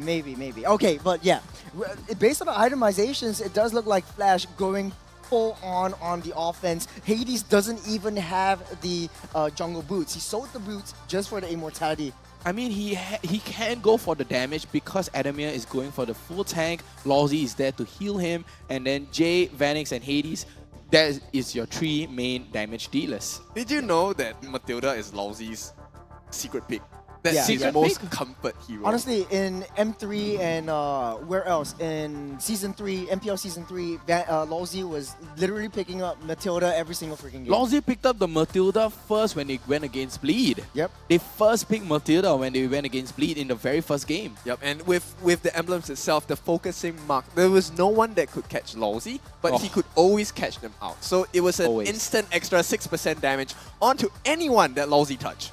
I mean, Matilda Assassin emblem sounds good too. I mean, yep, we've seen that worked in our own games as well. And what is interesting to note is that actually Lawsy, usually we see Matilda pick up the Quantum Charge because you want extra movement speed, but he actually picked up the Focusing Mark, which deals a lot more damage, especially when you play Buddy System with Vanix. So it really worked well in Flash's 6%. 6% So extra next damage. time when people tell you, say, hey, investment 6%, oh, 6% is a lot. Yeah, 6% is so much. The return on investment on that 6% is just gonna be so good. I mean, there's value. Yep, and true value. This game, it wasn't even about, hey, are they protecting the goal laners? It was just, Lord Vanix, what are you doing, boy? Yeah. Where are you going? I'm just going to tag along with you. Just try to keep you safe and alive just for a little bit. And Bleed, they have no answer to that. 1-1 was on paper, a very good pick, but it wasn't really well executed. There was no way he could pop the crossbow tank without the Nether Realm being popped on as well. My goodness, Jay, 119 damage as this Faramis. Unfazed. Literally, the magic just bounces over and over and over again. We've seen how Jay used Faramis last season. Yep. We've seen how Jay used Faramis last season, and it's just so important for the team. That Nether Realm, that literal bounce, walking through the walls, and Jay is so good on the Faramis. And if I were to go against Team Flash, I would ban away the Matilda and the Faramis, 100%. And you know, this message by Flash is sure. Game 1, they were wrecked in terms of macro, but like Game 2, Game 3, take a look at the damage to towers. Yeah. Bleed didn't even touch the towers in the previous game. In this game, they only dealt a total of 1,200. 1,000. Hey, Yeah. They're making a statement. They're They're making a honestly statement. making a statement, but at the end of the day, Flash, everyone did so well. Who do you think is the one that did the wellest? The Wellest? The Wellest. The Wellest as the MVP, guys. Jay. It has It to be was Jay? Jay. It has Daddy to be Jay.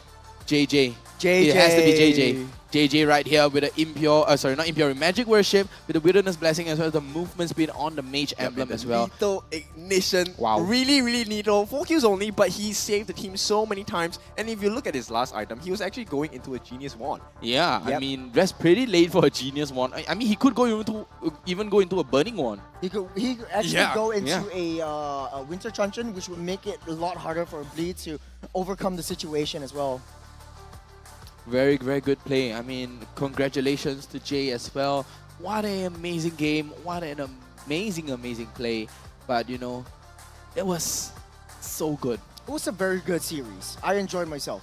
I was kept up on my seat. I was really excited all the way through. But I'm more excited for the mic check. Yeah, I want to see what they are. I want to hear what they're talking about. Lawsy will say, "Don't be scared, man! Don't be scared." Go. As in, it's all about our perspective here, Yeah. right? But I think it's much more important to see things from their eyes and their mouths. Listen to what a professional team comms is like. Yeah. Here we go. Hey, no bomb, fuck. Slowly, guys. Guys, guys. Hey, the S-ball first, guys, S-ball first. Slowly, guys. Hey, S-ball. Nice. Ball farmies, bro. PH game, guys. I'm going in soon. Hey, Adif. I start I'm going on one, guys. I'm going on one. Adif. Hey, guys, Adif. Law is half. Nice. Hey, back coming, guys. Nice.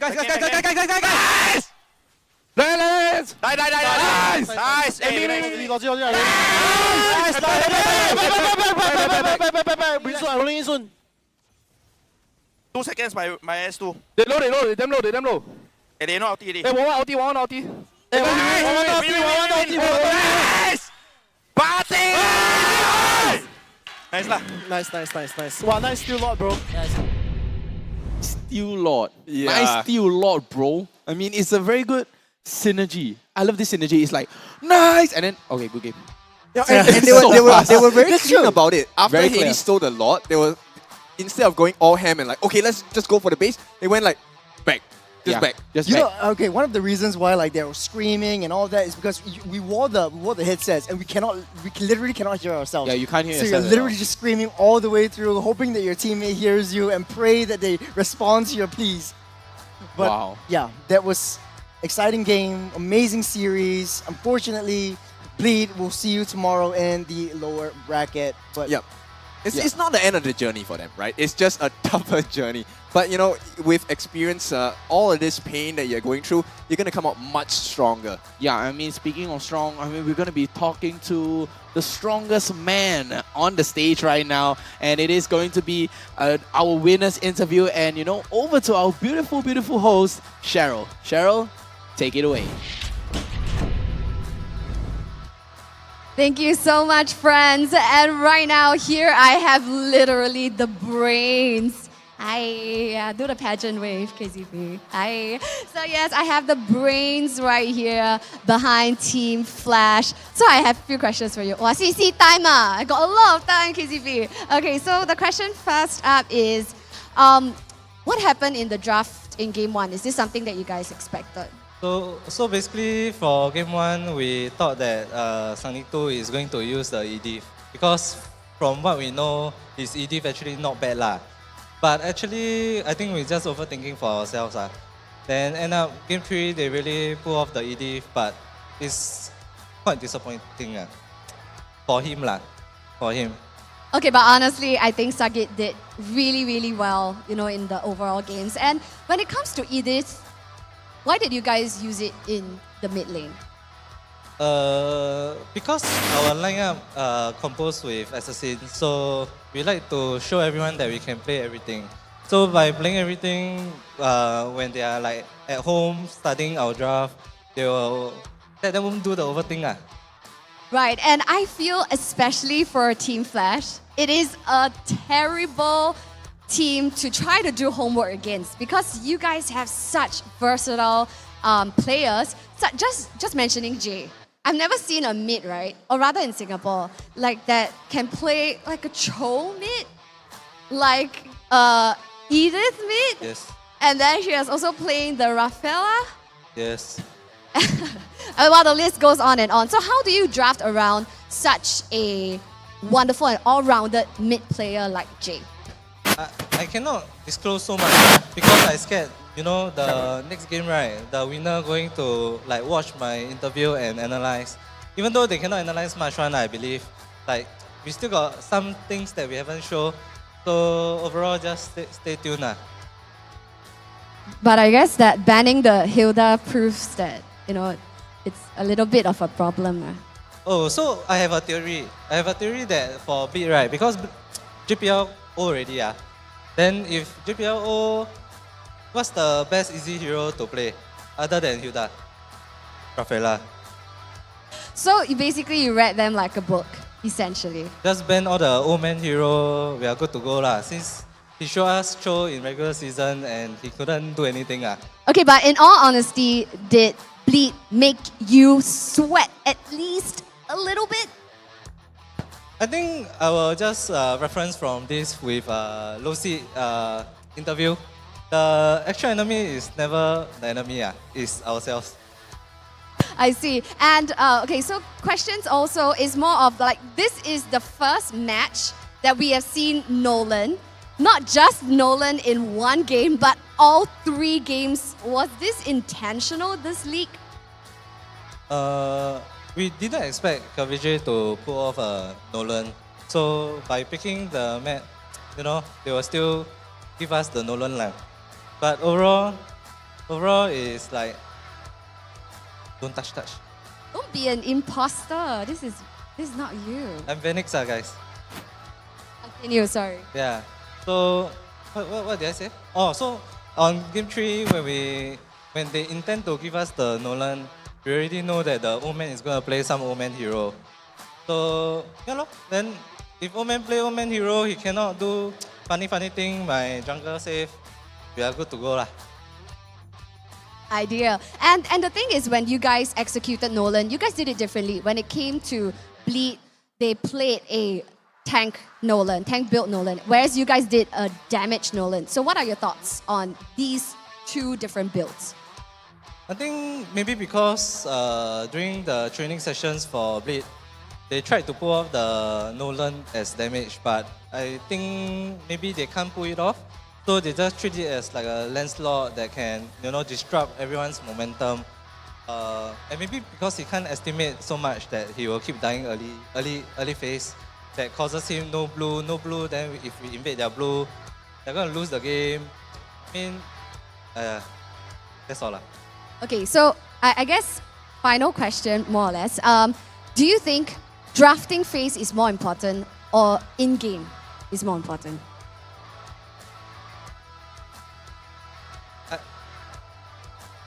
I think it's the players that is more important. Like my players, you see, quite handsome. Then got 2 cute guy, one both wear specs, one a bit. So based on looks right now, esports. Yeah. We play based on looks. You ask Diablo, Diablo not bad, right? He also mechanically skilled, what? Yeah, that's why we only pick all the handsome people to our team. Handsome or cute. I see. So next time when you guys are opening for... That's why I cannot play already. That's why I can coach. Okay. So final question for you guys. Now that you guys have remained in the upper brackets, who are you anticipating to meet you still in the upper brackets? Will it be RSG or Homeboys? I think it will be a close fight, depending on the draft. But I think I told Diablo yesterday, I hope that we can meet on the 3rd game tomorrow, which is the winner upper finals lah.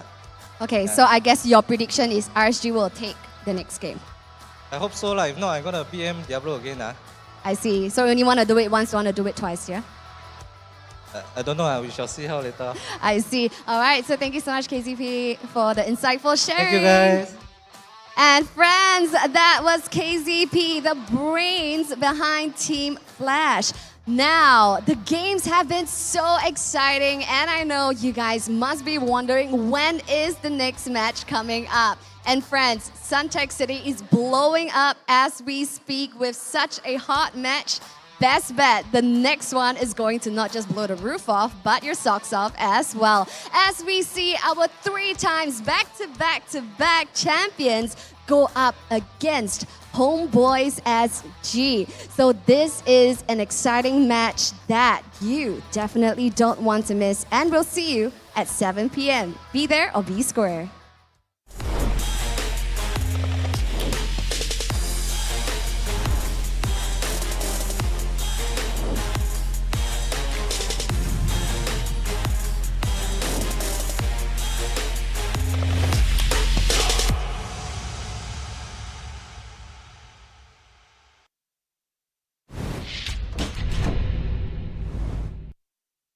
My name is Cheryl Yao, and I'm the host for MPL Singapore.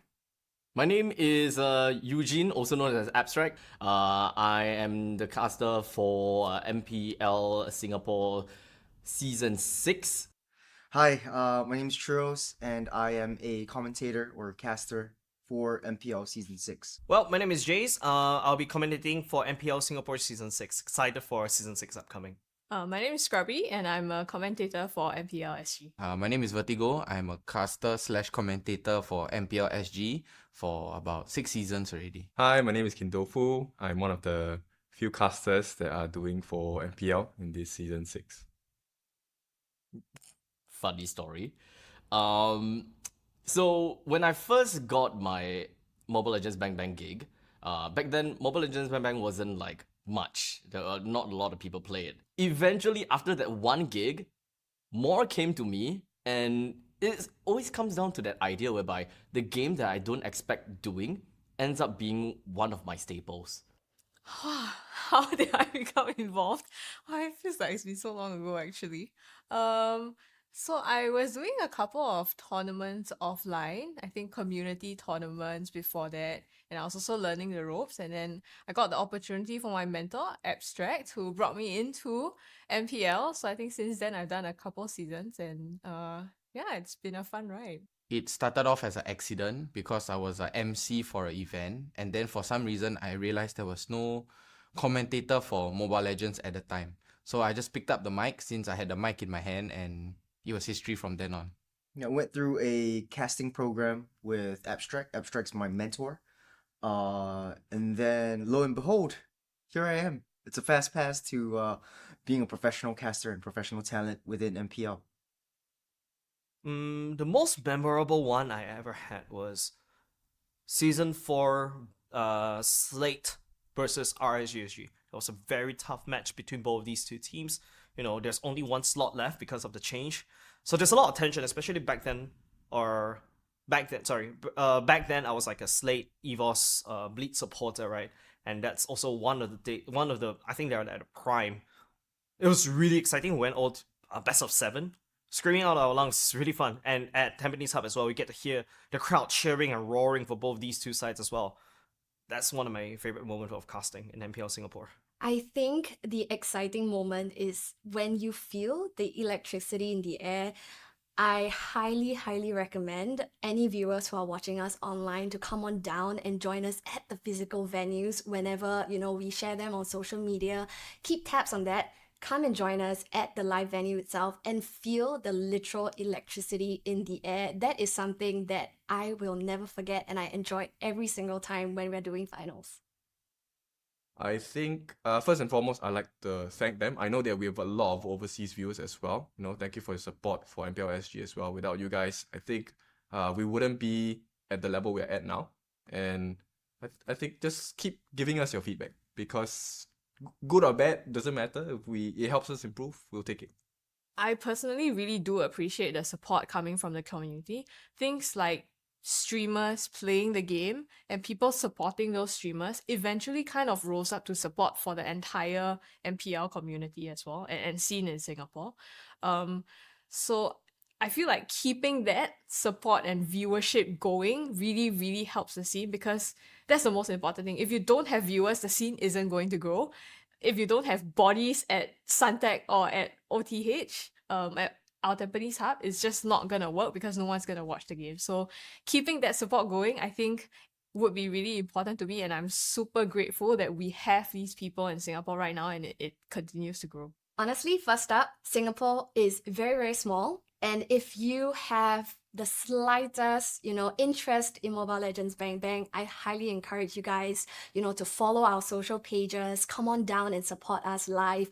It's really appreciated, that presence there, whether you're online, physically with us, it's greatly appreciated, especially Singapore is so small.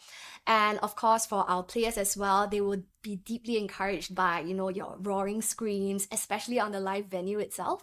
And with Singapore being so small, we need to show other regions that Singapore might be small, but guys, we are mighty, and we need you, all of our Singaporean viewers, to be there to support Singapore all as one. Being part of an ecosystem that has been very enjoyable because honestly, if I were to go to the playoffs and I'm just going in, I cast, I'm done, I go home. Honestly, that's kind of boring. So whenever whenever the audience members or the community members comes over and we just chat each other up, I think that's a very refreshing feeling, and the experience is different every season. MPL Singapore itself wouldn't be possible without you guys. Every one of you are very important to us. And, like what we mentioned, come down every week if you guys can. I know you guys can be quite busy.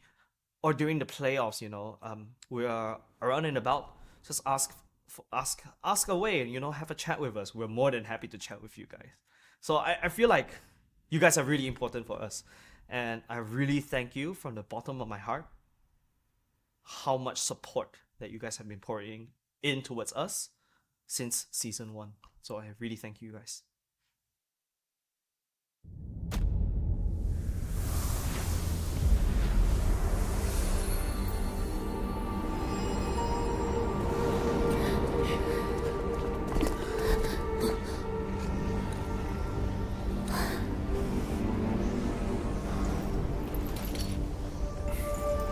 Don't do it! The gateway will devour everything! Sleep tight, my star. Daddy's watching from afar. Close your eyes, mommy's little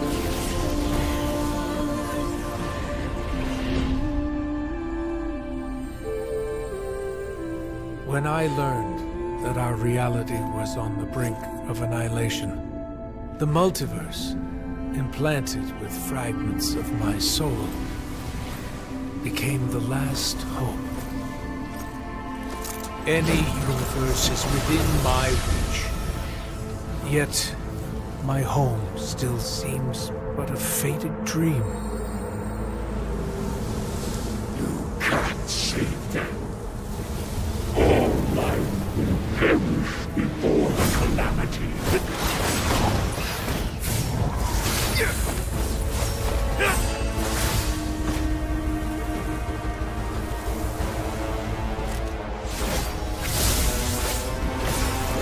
Dad! Is that you? All these years.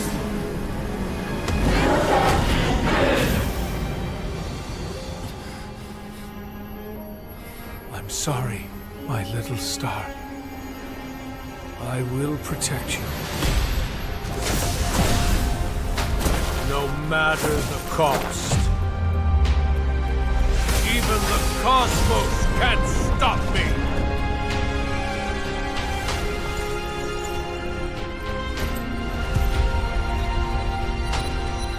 Layla. My baby girl.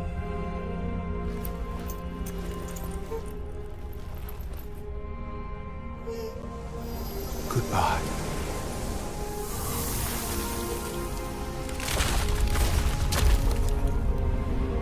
The calamity ends with me. Into oblivion.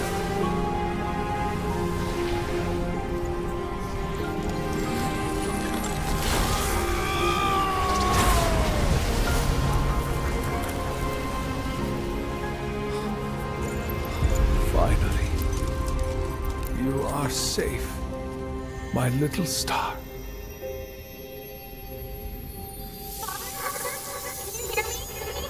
It's Layla! Father, can you hear me? It's Layla!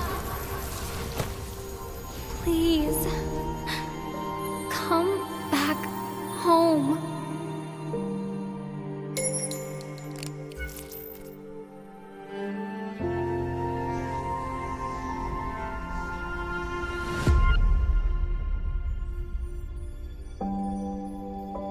My journey is taking me home.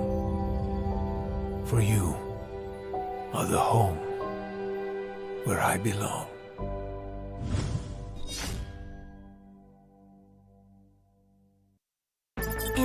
age of technology, martial arts has evolved too. I won't rest until I crush the Trinity Syndicate!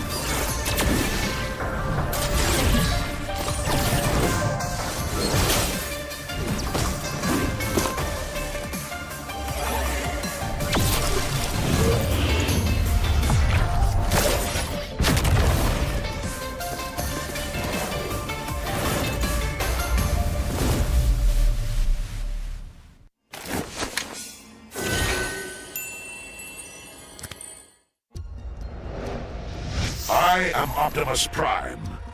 No one can outrun Bumblebee!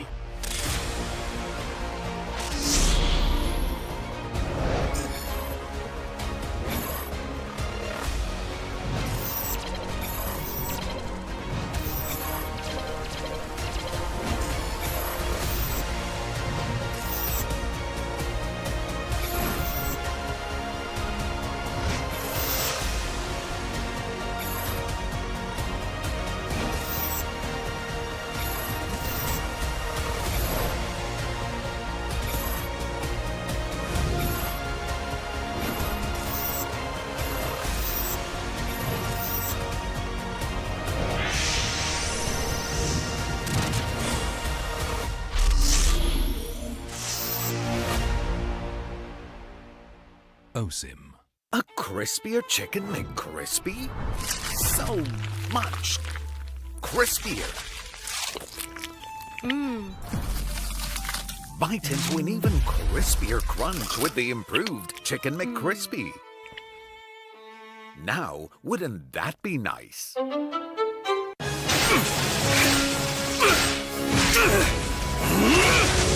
Legendary! Tigreal!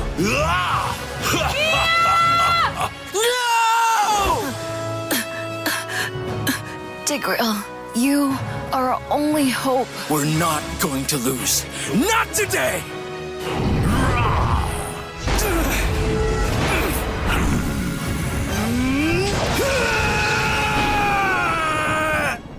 Huh? What's going on with my hand? Ooh, why is it so itchy?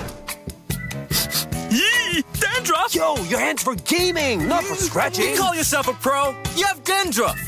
Tigreal? Tigreal, is that you? Yes, that's me. Do you want to win a match? Defeat Dandruff and Itch with Head and Shoulders. Move on to Head and Shoulders. Up to 100% protection. Dandruff and Itch. Wiped out.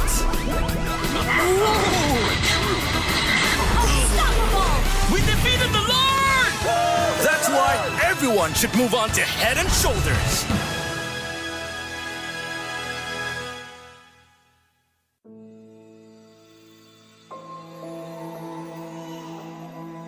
It's all right, my little star. Look, Daddy's over there.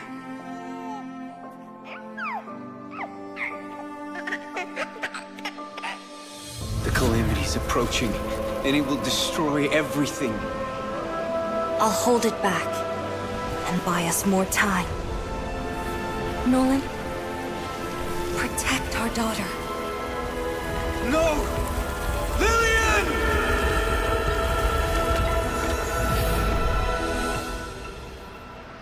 In 16 years, the calamity will return. I've already wandered countless universes, seeking an end to the impending catastrophe. There's no time to mourn, no time for regrets. I must fulfill my last promise before I can even hope to see my daughter again. But what chance do I have against the boundless might of the cosmos?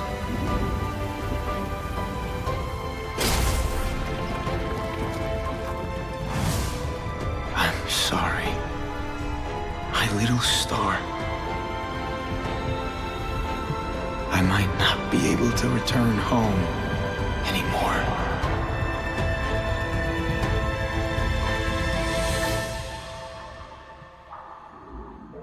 I promise I will take her to see the star lanterns. I promise. I'll teach our child how to wield this power. I promise. I will sacrifice everything to protect her. I promise. I will sacrifice everything to protect our daughter.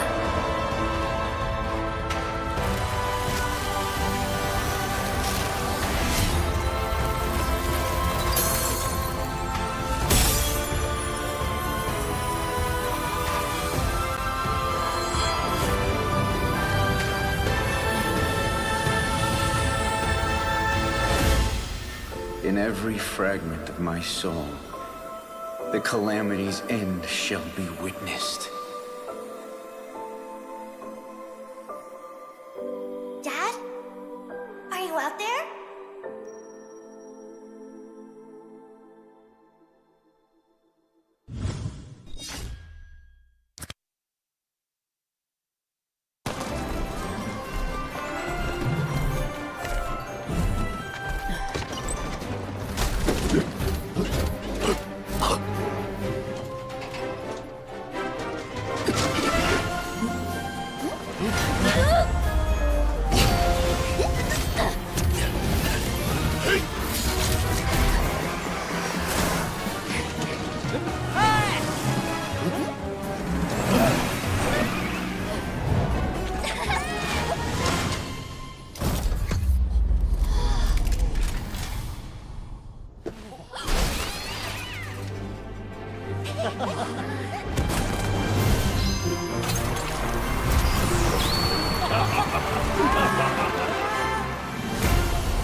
Get your in-game emote from MLBB.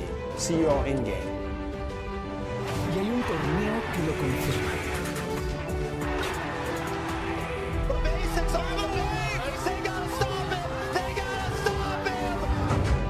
Blacklist kadrosu Incendios'a karşı oynuyor olacak. Bu heyecanı şu anda yaşıyorlar. Blacklist ciddi ekiplerden.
Guys, the energy right here at Suntec City is absolutely crazy. So right now, you see? Just hear it for yourself. Perhaps let's make it official. Right now, we're going to see two teams arguably with the loudest fans right here at Suntec City itself. We see our three-time back-to-back defending champions go up against Homeboys SG. So let's do a quick sound test. So where are all my RSG fans at? Can you wave? Can you wave? RSG fans. Here? Okay, so seated right in front of the team. So RSG fans, can you give me your loudest roar? Let me hear you guys.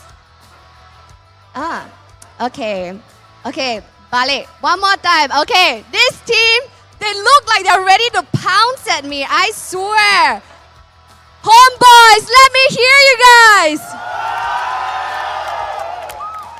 Okay, Singapore, come on, represent. GG!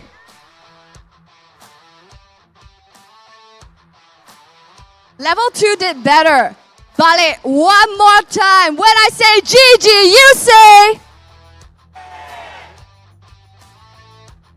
Habis lah. Okay, I think we will try that again. I'll pass this role to the casters. We will do that one more time, perhaps in-game. Or maybe when you see them start to slay, your roars will come in. But yes, this is the energy that we have, even though a little bit confused, but good, right here at Suntec City. So yes, friends, closing off the show, arguably, perhaps, we have saved the best for last. Right now, we see our 3 times defending champions go up against Homeboys SG. Now, let's not forget, Homeboys, do they sound familiar? Yes, because the Homeboys Malaysia team has just secured championships over from MPL MY. So, will RSG SG defend their champion, or Homeboys SG get a little bit of that Homeboys buff and secure this game for the upper brackets? Let's find out. Meanwhile, presenting to you our back-to-back 3 times champion, RSG SG.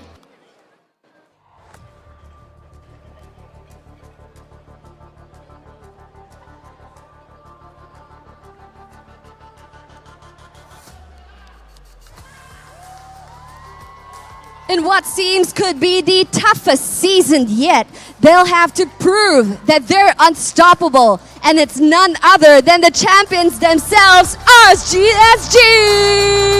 Let me hear you guys! Fantastic. And now, going up against our 3 times defending champions, presenting to you, Homeboys SG!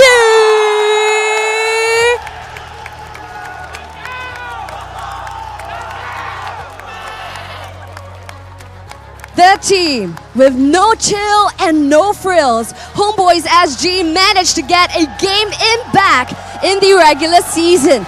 But can they do more? This time round, we're down to the final match of the day. An epic battle is about to ensue. Keep your eyes peeled for match 4.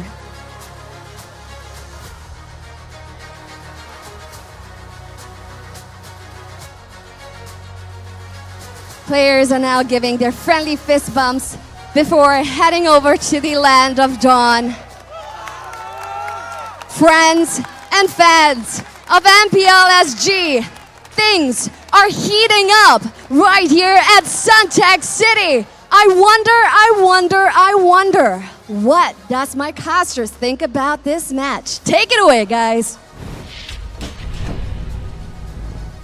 Welcome back, ladies and gentlemen. Look at the crowd, look at the aesthetic. Everything is just going ham. I mean, wow. Last game, we thought, last game, all penat, all late, all tired already. No. It's just the beginning of the day. It is all just but the beginning. But yes, in the beginning, my name is Vadigo, and with me is Abstract as well as Kin Tofu, and we are your casters for today for the amazing Homeboys SG up against RSG SG? Yeah, I'm very sure later on you'll get to see what kind of preferences we have for this particular match itself, right? And now, of course, we saved the best for the last. This is a very hot series, and it's going to get more exciting as the games go on. There's a lot of things we need to talk about. Let's start off with the players. Wow. There is so much to talk about. I mean, when we are talking about RSG itself, there is so much history. When it comes down to Homeboys, boy oh boy, they are pretty much a revamped team, and coming in with Vernocure as well as Pegs, they have become a whole different team dynamics. But you know what? I'll leave that, Homeboys part to, someone else to talk about, alright? For now, I want to hog this session and talk a little bit more about RSGSG, alright? So of course, wrapping RSGSG, we have Oki, Sayla, Diablo, Bray, and Lucian Cutie. All 5 of them has been present in the most recent MSC, and they have done their absolute best to really show out what they are capable of. Of course, when it comes down to Sayla joining into the fray, he, of course, made it seem as though there was no changes at all to the RSGSG lineup. That is one thing that I would want to see coming up for MPL SG Season 6. Yep, exactly. And we have the Homeboys lineup ready for you guys as well. The first 5 that's going to be stunning out today for you guys. Kin, why don't you give us a little bit breakdown of Homeboys SG? Yep, Homeboys SG, we have Mitsuri in the gold lane, Pex in the mid lane, Vernocure and the EXP Super Jocks, of course, in the jungle, and Dairy, our homegrowner. Helma boy, homegrown Dairy. Rome. Now, Homeboys, they have a huge task to do, right? You were there. Abstract, you were there in the Malaysia home ground. You saw the Homeboys in Malaysia take the throne. So, Homeboys SG, they have a bit more pressure on them because they want to reenact that exact situation here as well. Exactly. The crowd over at MPL MY was absolutely astounding. Wow. And let me just say this, when Homeboys MY was fighting against SMG, I was in the talent room, right? Yeah. So they had like sound effects. So whenever I can hear the sound effects, I know that SMG is winning in the team fights. But when I hear the crowd cheering, I know the Homeboys is winning. Yeah, I mean, Homeboys crowd is insane. But, enough of Homeboys SG. Let's take a look at the keys to victory for the side of RSG SG here, ladies and gentlemen. And what does it take, what it takes for them to win, right? So right now on the side of RSG SG, I mean, Abstract, give us a little breakdown on, what's their main purpose here today. Now, okay, so this is something that we're gonna have to look out for. When it comes down to Diablo, he's one of the main playmakers for the side of RSGSG. It really depends on how we want to see the coach, in this case, Youngin wants to play things out, right? Because Diablo, he's got great mechanics, and of course, he's super good in the things that he does. And of course, he also made Khalid such a big thing now, right? So the question is, do you want to prioritize Diablo in the first phase, or do you want to put him at the last for that surprise factor? Now, that is all completely up to Youngin and how he wants to play it, right? In the meantime, Sayla, he is back in the mid lane. Woo! This is the Sayla that we are looking out for. This guy! Woo! Okay, but we gotta have to wait and see how Sayla is gonna, put things out for us. But Lucian Cutie, this guy, he has been very aggressive. He has been finding very good plays. But, he probably gotta have to calm down every now and then to make sure that he collect himself properly and find the right timing when everyone is ready. Yep, I really like the fact that, the KTV is Sayla is back to mid lane. Like, It's that's just the that. statement. Like, That's all. That's all he needs, right? Yeah.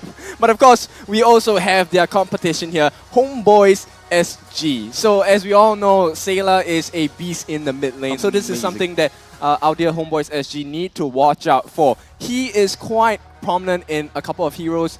His old school in the previous season, Kagura was one of his main picks as well. I'm not going to see that today, I presume, but it's still a mystery, but it's something that they need to be wary about. Now, of course, Youngin, with the new addition into the coaching lineup for RSG, he does have some very cool ideas as well as sometimes pretty unorthodox picks as well. I mean, so this is something I think Homeboys has to watch out for. Exactly. I mean, Homeboys has to watch out for Youngins, nice little cool draft. And, and not to forget for the last keys to victory for Homeboys SG as well is to follow up with Dairy's shot calling. Because Dairy is the one, the team is kind of centered around Dairy as well, right? Like, Dairy is there. He's the very engaging hero. Matilda would definitely be a hot pick for, Dairy as well. Yes. But, I have to say as well, right? Homeboys, they have a nice pocket pick as well. You can't discount Mr. Worldwide, Mr. 305, Coach Dale, right? Coach Dale or Dale, right? Yeah, we had Dale. Look at the cheers. Look at the cheers for Coach Dale there, right? He's been everywhere. He's been in NA, he's been in NY, he's been in SG this time. Can he bring home a trophy for the homeboy Singapore right now? I'm sure the fans feel so. I mean, the support has been quite favourable for the side of Homeboys SG, especially Dale. Yeah, I mean, Dale has, got the crowd attention. He's got the world attention as well. But, let's take a look at the head-to-head stats right here on the both sides of RSG SG as well as Homeboys SG. Now, we're gonna break things down. When it comes down to the head-to-head between RSG and Homeboys, one thing that you need to know is that RSG did manage to beat the Homeboys SG in a 2-1 fashion. Yeah. When it comes down to the regular seasons, right? This was definitely quite a while back already. So how much has Homeboy evolved, or how much has RSG evolved? That is the question that we would want to focus on. In the meantime, for the first objective rate, that is something that I always want to focus, because RSG and Homeboys, both teams love to focus on objective. In fact, now the meta, there's a lot of people that's just looking at the neutral objective only, not necessarily so much about, roaming around, getting kills, finding value on top of missing out these neutral objectives.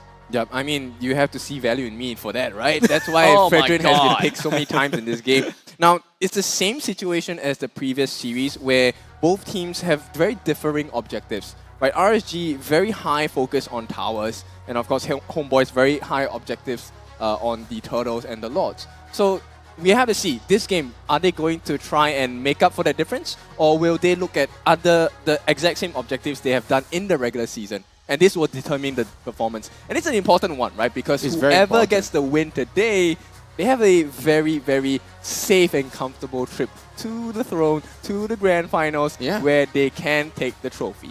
Exactly. And we do have our talents prediction I'm ready for coming up right now. I'm very excited for this. I mean, we have something in store for you guys. Some little mischievous, a little bit of a naughty intention as well. But let's take a look at the talent prediction right now. On the bottom of your screen, as you can see, it's going to be Homeboys on this side, and it's going to be RSG on this side. And you kind of want to explain what you have there, Mr. Abstract. Whoa! Hey, with the Taimei. Wow! Oh, okay, With the sorry. Nis Wrong process. side, sorry. Ooh, okay. We have the abstract one as well, and of course, we as Homeboys, we have a nice little jersey edition we're gonna here share as well. Yeah, look at that! It looks good. Oh, look at the cheers! There we go, Homeboys. Some homies to you guys. Wow! I mean, I love the crowd. I love Homeboys fan base. I love their merch. Did you see their sandals? I wish I did. could wear sandals right did. here. Honestly, at this point in time, I would really want to support Homeboys SG. It's so You difficult. can. It's so difficult. Okay, I can, right? Okay, come, ask me. Why do I support RSG? Why you support RSG? Sebab boleh deh. Sebab boleh deh. That's right. All right, and we have the talent prediction, the audience prediction as well, right? So what did you guys vote? Let's take a look at this. It is gonna be almost neck and neck, 52%. Wow. Quite close. That 4% is just a little bit close. That 2% tipping in towards RSG's favor here, but is it gonna tip into their favor? It's just a tad little bit. Just a little bit. Just a tad little bit. So it's almost neck and neck. Yeah, so pretty much everyone have the same idea that these two teams are ultimately one of the strongest teams out there, and especially since we have seen Homeboys MY score such a big win, I'm pretty sure that Homeboys SG may have picked up a couple of tips or tricks. Or even a momentum, right? Or even a Yep. boost, encouragement boost as well. Maybe the Homeboys, Malaysia, they're like, hey, Homeboys SG, you guys can do this too. Look, they have their fans right here. Exactly, look at the They fans. have their fans right there. So Wow. honestly, what's there to miss out? Well, at this situation now, these are opinions, right? That's All true. these numbers, the statistics as well. These are opinions by the fans. These are our opinions. Now the teams get a chance to turn them into facts. Wow. Right? So both teams looking to come out with the win, at least for the first game, right? This will give them a lead, a mental stability. You don't want to be on the losing end in a best-of-3 series. It is ultimately very punishing, Very. since this is a best of 3, right? Eventually we will go over the best of 5s and the best of 7s, and that is where you have a little bit more leeway per se.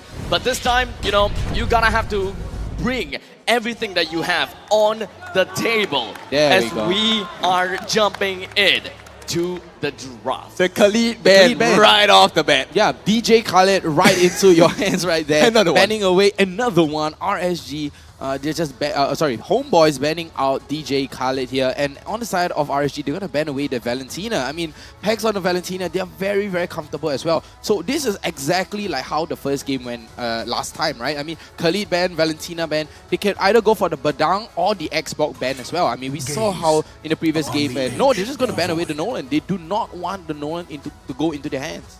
There's one more thing that I think Homeboys would definitely try to pick up on is the fact that Lucian Cutie in the regular season didn't really perform as well with a healer or a roaming healing composition for the roamer, right? So they might want to force Lucian Cutie to go with that. As we all know, he's very comfortable playing on the Kaja. So right now the question is, does RSG try to focus and keep this Kaja in the cards for RSG SG?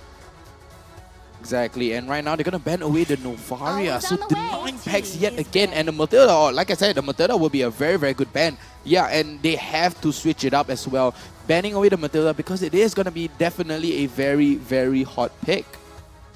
So with that all said and done, we have quite a lot of these heroes that has come and gone so far. But one thing for sure is that, well, Fanny is not exactly out of the picture just yet. But to be honest, I don't see that as being one of the main culprits of something that you're gonna have to focus on. But, you know, EXP lane, I think that this is going to be one of the most important things because there has been a very obvious trend in MPL MY at least. Whenever the EXP lanes wins the lane, they pretty much have a very good chances of winning. And leaving out a lot of these EXP laners out there is actually quite a concern to me. That is going to be a viable pick coming in for the side of RSG, whereby they can focus a little bit more on Terizla, or perhaps for the side of Homeboys, they even have a chance to pick up an Edith for themselves. Yeah, I think Homeboys do want to pick up the Edith for themselves, right? I mean, previously in the previous match as well, they did snap pick that Edith for their very, very first pick as well, and RSG banning away the Irithel very, very early in the game. Yeah, very early banning out that Irithel, right? I mean, Homeboys, we saw how Mitsuri used that Ixia, that Beatrix, but banning away the Edith could be very viable here.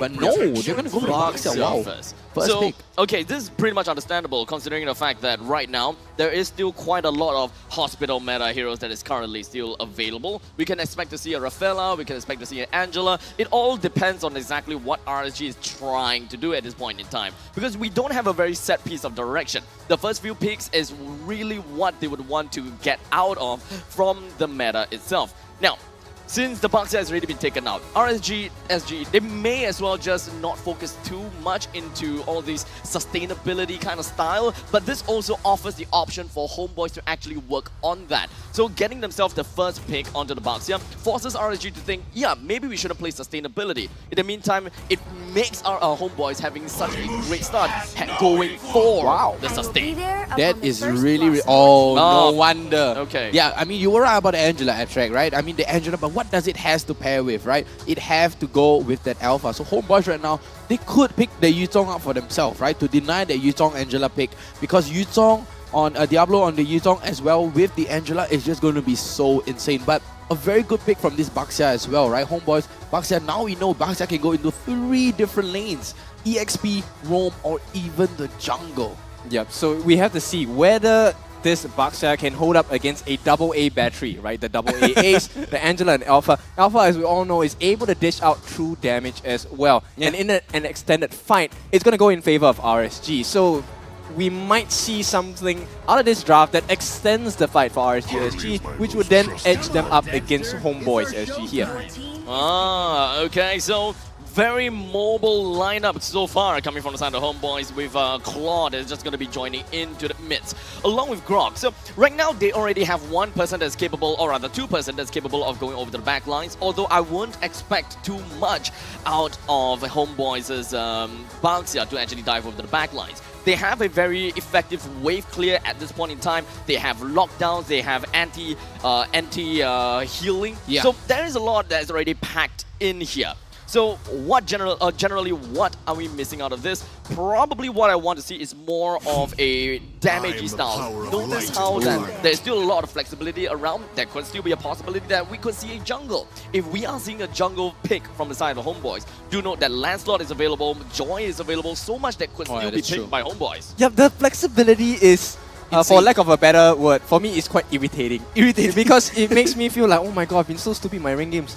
Look at the flexibility that Homeboys are teaching us right now. Yeah, I mean, the amount of flexibility, right? The Grok could even go into the EXP, right? You could go EXP Grok or even go into a roam Grok as well. But knowing Homeboys, they really would want a very catchy hero, and RSG did the very right choice to ban away that Lilia.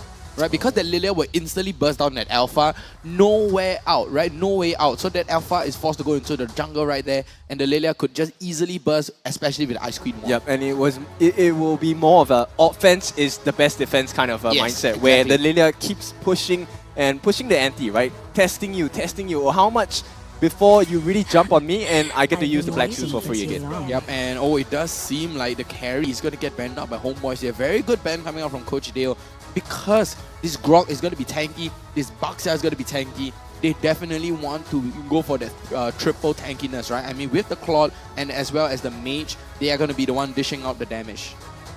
Flexibility in the end of the day is going to be the #1 option coming from Homeboys and RSG, right? We could see a very dated strategy from the side of RSG, right? That could even be a possibility. I would say that it's very low, but I wouldn't want to count it out, whereby Kaja have went to the jungles before.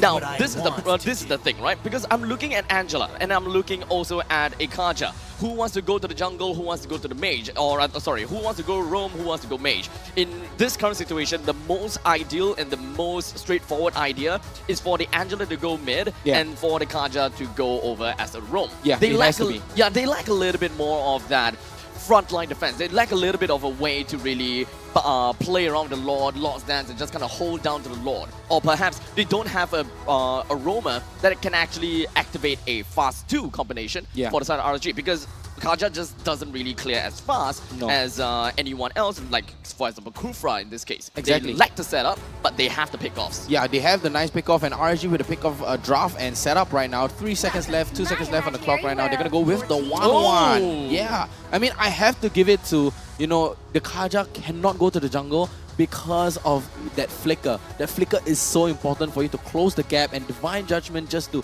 catch you off guard, right? They want that pick off, so they have to go into the Kaja, into the roam. Unless the reason they pick up the Kaja is solely for the one member that jumps over to the back line. Yeah, they just want to pick somebody off and then play the numbers game. You don't need to specifically go in for the flicker. That is the kind of strategy or gameplay that you may want to look out for. So I don't want to toss that into the bin just because it's not meta. Yeah. But it's something that we can appreciate and we can possibly understand.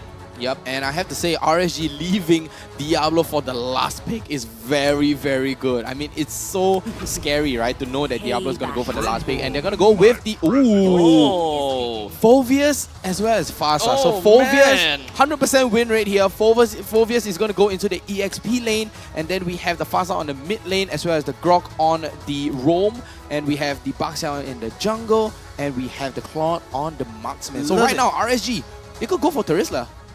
They could, but this Phoveus pick, I like it. Esmeralda, okay. I like it. The typical answer to whenever you see a Phoveus on the opposite side. Whenever you see a problem, and that is shields, you know who to call. Yeah. Not Ghostbusters though. Exactly, but I mean, it's kind of a deny pick as well, right? That Esmeralda cuts the shield of Angela, so you do not want them to pick it up. Pick it up for yourself. Yo, are we actually back in Season 4? Yeah, we are so throwback to Season 4, right? The Esmeralda is such a hot pick, right? I mean, who knows the Esmeralda might even play in the mid lane, but obviously it has to go into the EXP lane. Yeah, I mean, I love both sides, right? Homeboys SG and along with RSG SG, we're going to go for game #1, ladies and gentlemen. Let me hear your voices on the side of Homeboys as well as RSG SG. Both sides are looking strong.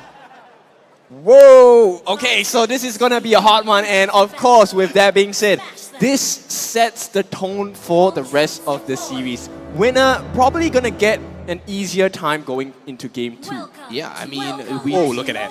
Wow, instantly already. That's so unique. I love that. I mean, if you guys still don't know much about this, it is of course the most recent pack, I gotta have to say, whether you can keep on spinning and spin. Oh, no, not spinning, but yeah, it is a spin, right? Yeah. So the Abyssal Wings. There are 4 skins that is currently available, and I believe that the Moskov one was the old one. So technically 3 new skins, but you can get them all this time. Just exactly. And of course, let's not forget that every day when you sign in, you do have 50% off whenever you spin.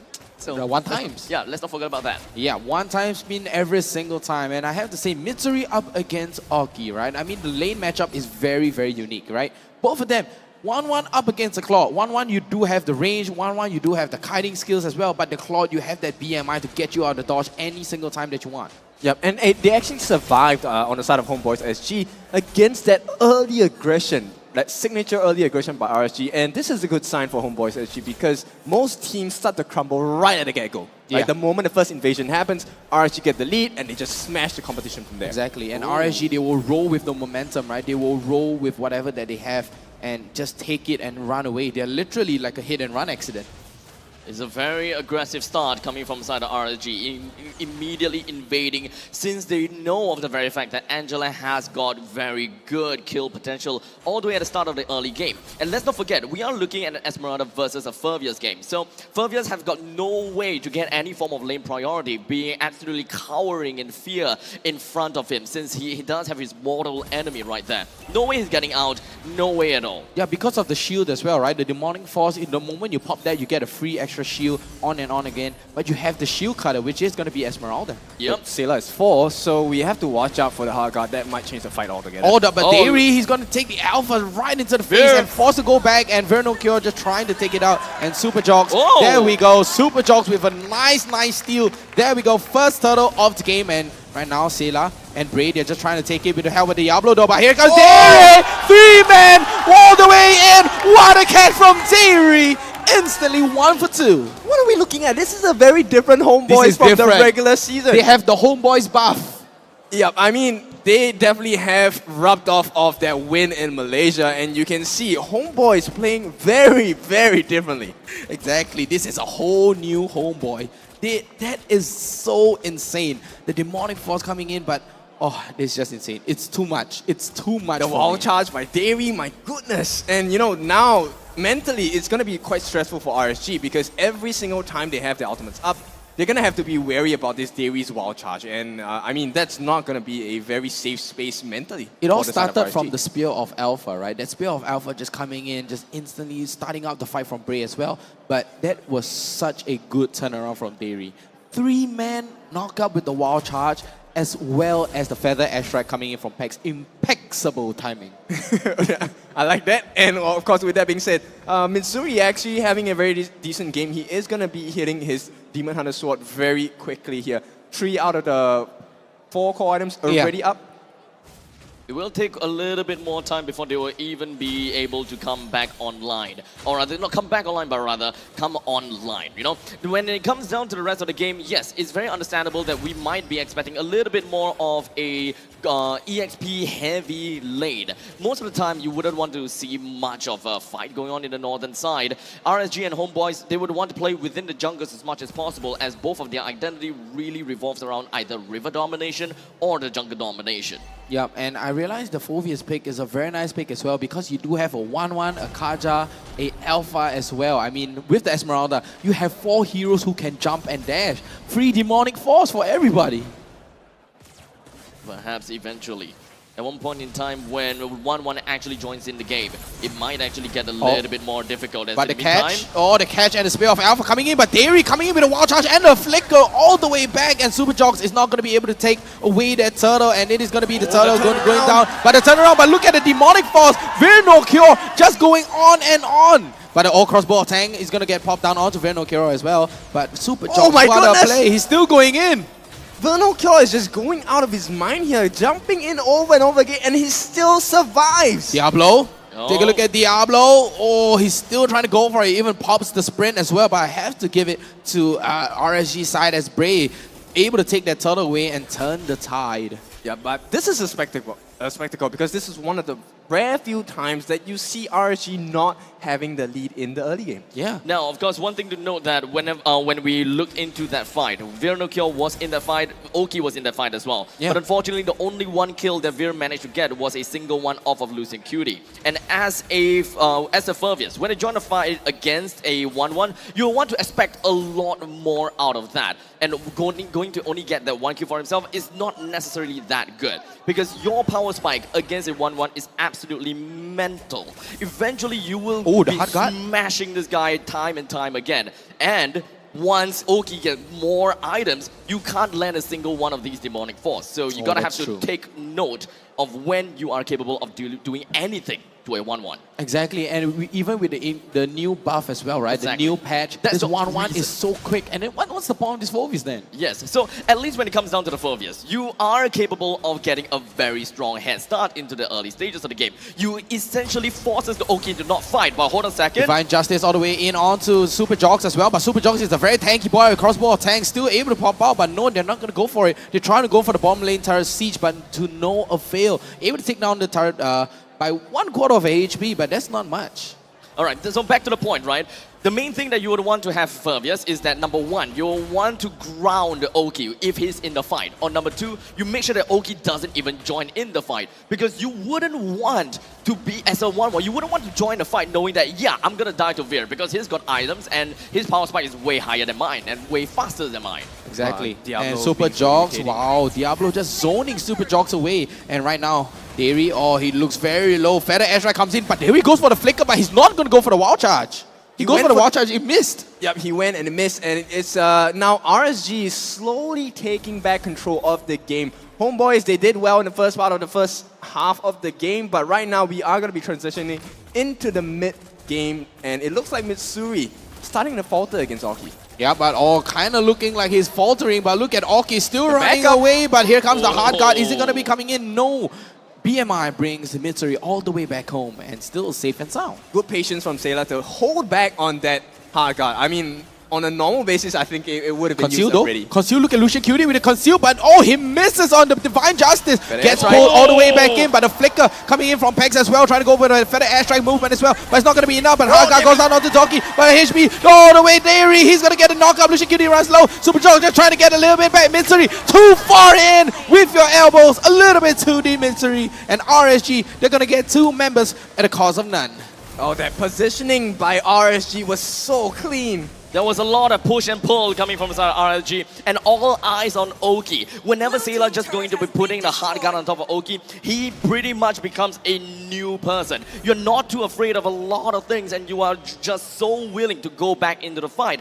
But at that point in time, Mitsuri was completely abandoned by Homeboy just because of the fact that, yes, he do have the mobility, yes, he does have the sprint, but you can only do so much as an early game Claude. And during all that push and pull, he found himself in the middle of a sandwich.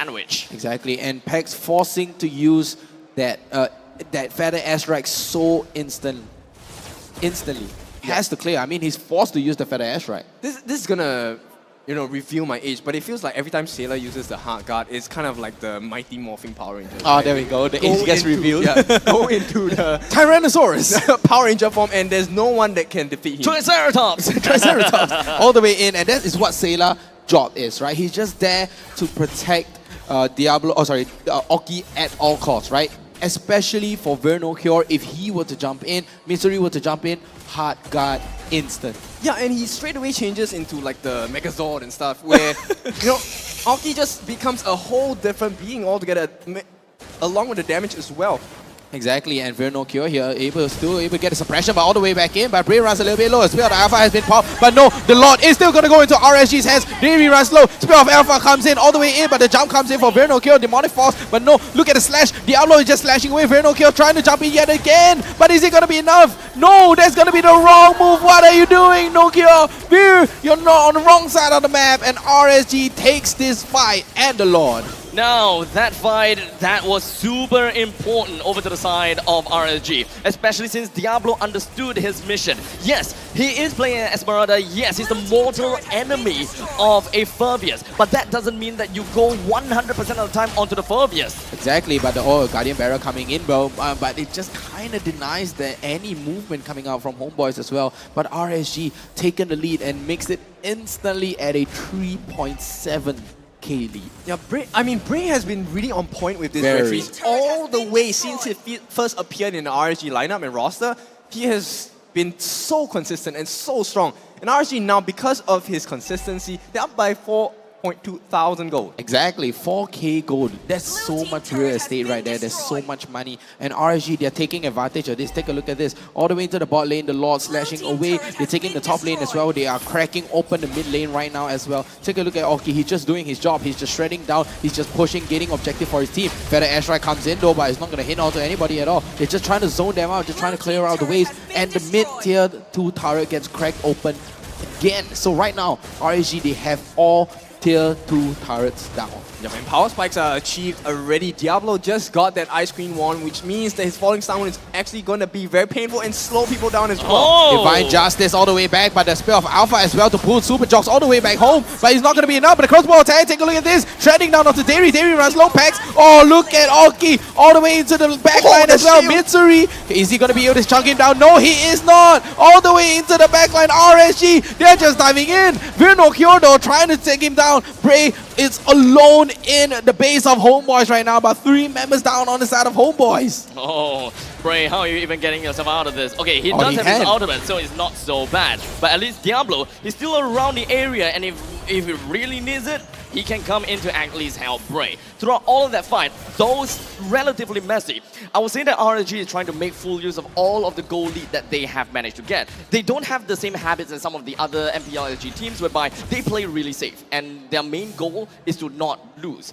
RSG are so experienced that they know that they gotta have to make full use of all of these advantages in order to grow even exponentially. Yep, and you know, based on that, how Sailor and Oki have this perfect combination, I don't think they're gonna allow Homeboys to exploit that weakness once again. That was a momentary weakness shown by Oki just by going a bit too far forward, right? Yeah. And you can see, right, when there's no focus on Oki, Homeboys just get shredded down instantly. Exactly, but you know, Homeboys themselves, they can go for the punish as well, right? I mean, they did manage to punish Oki as well as Sayla, right? On them 1-1 as well as the Angela. But right now, RSG, they have the goalie and they're being very, very disciplined. One thing you're gonna have to remember is that as Esmeralda, the amount of shield absorption that you get is way lower than it was in the past. And thus, when it was great, you know, Esmeralda don't even need the book. But right now, they absolutely need it, and now is the time for Diablo. Spear of Alpha coming in as well, but the War Charge coming in, able to lock down onto Lucian Cutie as well, but the Demonic Force from Virnokyo trying to get chunk down onto Diablo, no, Virnokyo is going to go down, but look at Dairy just running for his life, Super Jokes still running for his life as well, Virnokyo goes down, and RSG, they take the Lord, they take down Dairy as well, and it is going to be a 2 members down on the side of Homeboys with the minions marching to the mid lane, and Bray just trying to tank up for the turret, and they have the mid-tier turret open right here. And right now they do have the minions, and Homeboys, they're just struggling to survive. They're just barely holding on. Feather Airstrike comes in. They're trying to go for the crystal as well, but no, the minion runs low. Mystery goes for the blazing duets, and he's going to be able to secure and save. Is going to be Homeboys. Yeah, but that's a momentary kind of safe space that Homeboys have gotten for themselves, because the Lord is here. RSG might have another punch in them. Yep, RSG with the Lord coming in as well, and Oki, Lucian Cutie, they are looking very low. They are going to dash over, but the Flicker comes in with a Divine Justice coming in. Virnokyo goes in for the Demonic Force. Davey runs low, but the Lord is slashing away, and RSG, they're going to be able to take the core down and take game number 1. Boy, oh boy, I gotta have to say, this game was definitely slightly tough for the side of the Homeboys. I wouldn't even say that it is a classic case of bad matchup or bad picks whatsoever. I just gotta have to say, RSG, they knew and understood what they're gonna have to do in the early stages of the game. They made absolute full use of the fact that Phobias will be pushed up against the wall. In order to ensure that your 1-1 is able to join into the team fight, that is one of the most important things. All that mental game that Homeboys picking up the Furbius onto the 1-1 is kind of like a trifecta situation, right? My Furbius wins your 1-1, but my Esmeralda wins your Furvius. But one thing you're gonna have to remember, who faces who first? That is the Esmeralda versus Furvius. As long as Diablo keeps Furvius in check, Furvius wouldn't be able to touch this 1-1 much at all. In fact, if he does touch him, there won't be a lot of value done. Yeah, No, exactly. not much And they value. understood the power spike that Sailor was able to give Oki. Right off the back at level 4, it felt like they had 5 minutes of extra time in the game to farm because they were unkillable. And when you have Oki with extended farm, with amplified farm as well, and a shield of constant healing on him, it was very hard to fight with that. So Homeboys SG, I think it was just really hard to come back into this game. I mean, they can. I mean, it's kind of a repeat as well, right? But this time, the first time that RSG and Homeboys went up against each other, RSG took the first game, right? Just like this one. And the second game, Homeboys takes it away with a very nice draft and very nice lineup is what they're comfortable with. But let's take a look at the items here. You know, take a look at Diablo going for the Enchanted Talisman. Yes. He's going to go spam, spam, and spam. He's like, obvious you can spam, I also can spam. I show you. This item is actually super important. Back then, when Esmeralda first came out, the Enchanted Talisman was one of the staple pick. But eventually people realized, you know what? You don't need the Enchanted Talisman. But because of that, it opens up a lot more slot for the Esmeralda to become a lot better. A complete 6-item build that focuses fully on defense or a partial on offense. But now, because of a little bit of tweaking and tuning, Esmeralda performs as effectively as back then. So right now, with the Enchanted Talisman, the backlines is essentially under threat all the time. And so far, if you were to ask Pex how is he feeling, he's feeling completely oppressed. Diablo is constantly on his back, and whenever Pex runs away, Diablo is back into the fight against Veer. Yep, and with Oki's lead itself, you can see how it kind of forced Mitsuri out of the usual itemization as well. He had to go for a very early win of nature, which kind of hurt his damage output as well. And you can't blame him because the Sailor Oki combo, I mean, take a look at the emblems itself. There is so much damage coming out from this 1-1, and with the added fact that he went a little bit more defensive with the tenacity as well, it was even harder to finish this 1-1 off. Yeah, I mean, this 1-1 kiting skills, you have the catching, you have the Spear of Alpha with the tank ability, you have the Hard Guard for your sustenance, and you have the Esmeralda for your sustenance as well. This is a very well balanced draft coming out from RSG. I have to give it to Youngin. Very amazing draft, and I do like Homeboy's draft as well, but the execution was just a little wrong. You gotta have to remember that whenever a Claude is being picked up, you gotta have an anchor over to your back lines. In this case, it is the 1-1, right? When we are talking about a Claude versus 1-1, let's be honest here. 1-1 is definitely going to have a lot of problems proccing every single one of these weakness points in order to soar into the skies. As such, you have a Kaja. A Kaja will constantly be there and ready to checkmate onto the Claude. So it's either you hold on to it or you find an opportunity to take 1% out of the equation. Yeah, I mean, the only person that can jump back is going to be the Phoveus, right? And they counter that with the Esmeralda, denying that jump all the way back. Like, if you're going to jump, you're going to be jumping into an Esmeralda. So, very good pick coming up from Youngin right there. And RSG, let's take a look at that big landslide coming in, right? But Pex with a lot of damage. 68k here, and Super Jogs, of course, on the box out, 127k damage taken. He did quite a lot. I mean, during that last Lord fight, he really did make the effort to try and chunk the Lord low enough so that he can win the retreat battle. But Brave is just too quick with his fingers, and he can do math in his head much faster, I feel. Yeah. I mean, Diablo with the highest GPM. Wow, as a Esmeralda. Yeah, I mean, this is the kind of situation whereby this is right in Diablo's alley. If you notice that whenever Diablo plays a hero, there is generally more of a... I mean, I'm just gonna put Diablo as the MVP here, mostly based on the fact that whenever he plays a position 3 EXP laner, he scores well. But if he plays a position 4 EXP laner, I think that this is where he gets stuck a little bit because he's unable to show what he's truly capable of. He should have been a little bit more passive so that his KDA can spell 505. Oh yeah, that's true. Big throwback to 505 as well. Oh my god, that's like how long ago? Many seasons ago. I mean, it's been a big throwback as well. But I have to say, Diablo on pause 3, Esmeralda as well. Amazing gameplays coming out from this man here. So if you take a look at the emblem, right? Movement, Impure Rage. Yeah, I mean, Wilderness of Blessing with the movement speed. Yeah. Wow. And basic emblem here.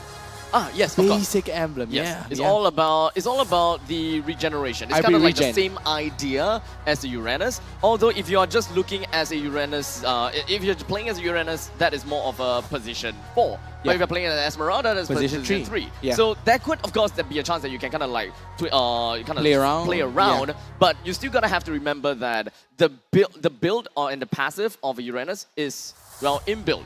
People hit you, you get this healing. You get those but stacks, yeah. Esmeralda, you gotta have to hit them In order for you to heal. Exactly. So it just makes it so that it's very obvious that a position 3 Esmeralda is to be fair.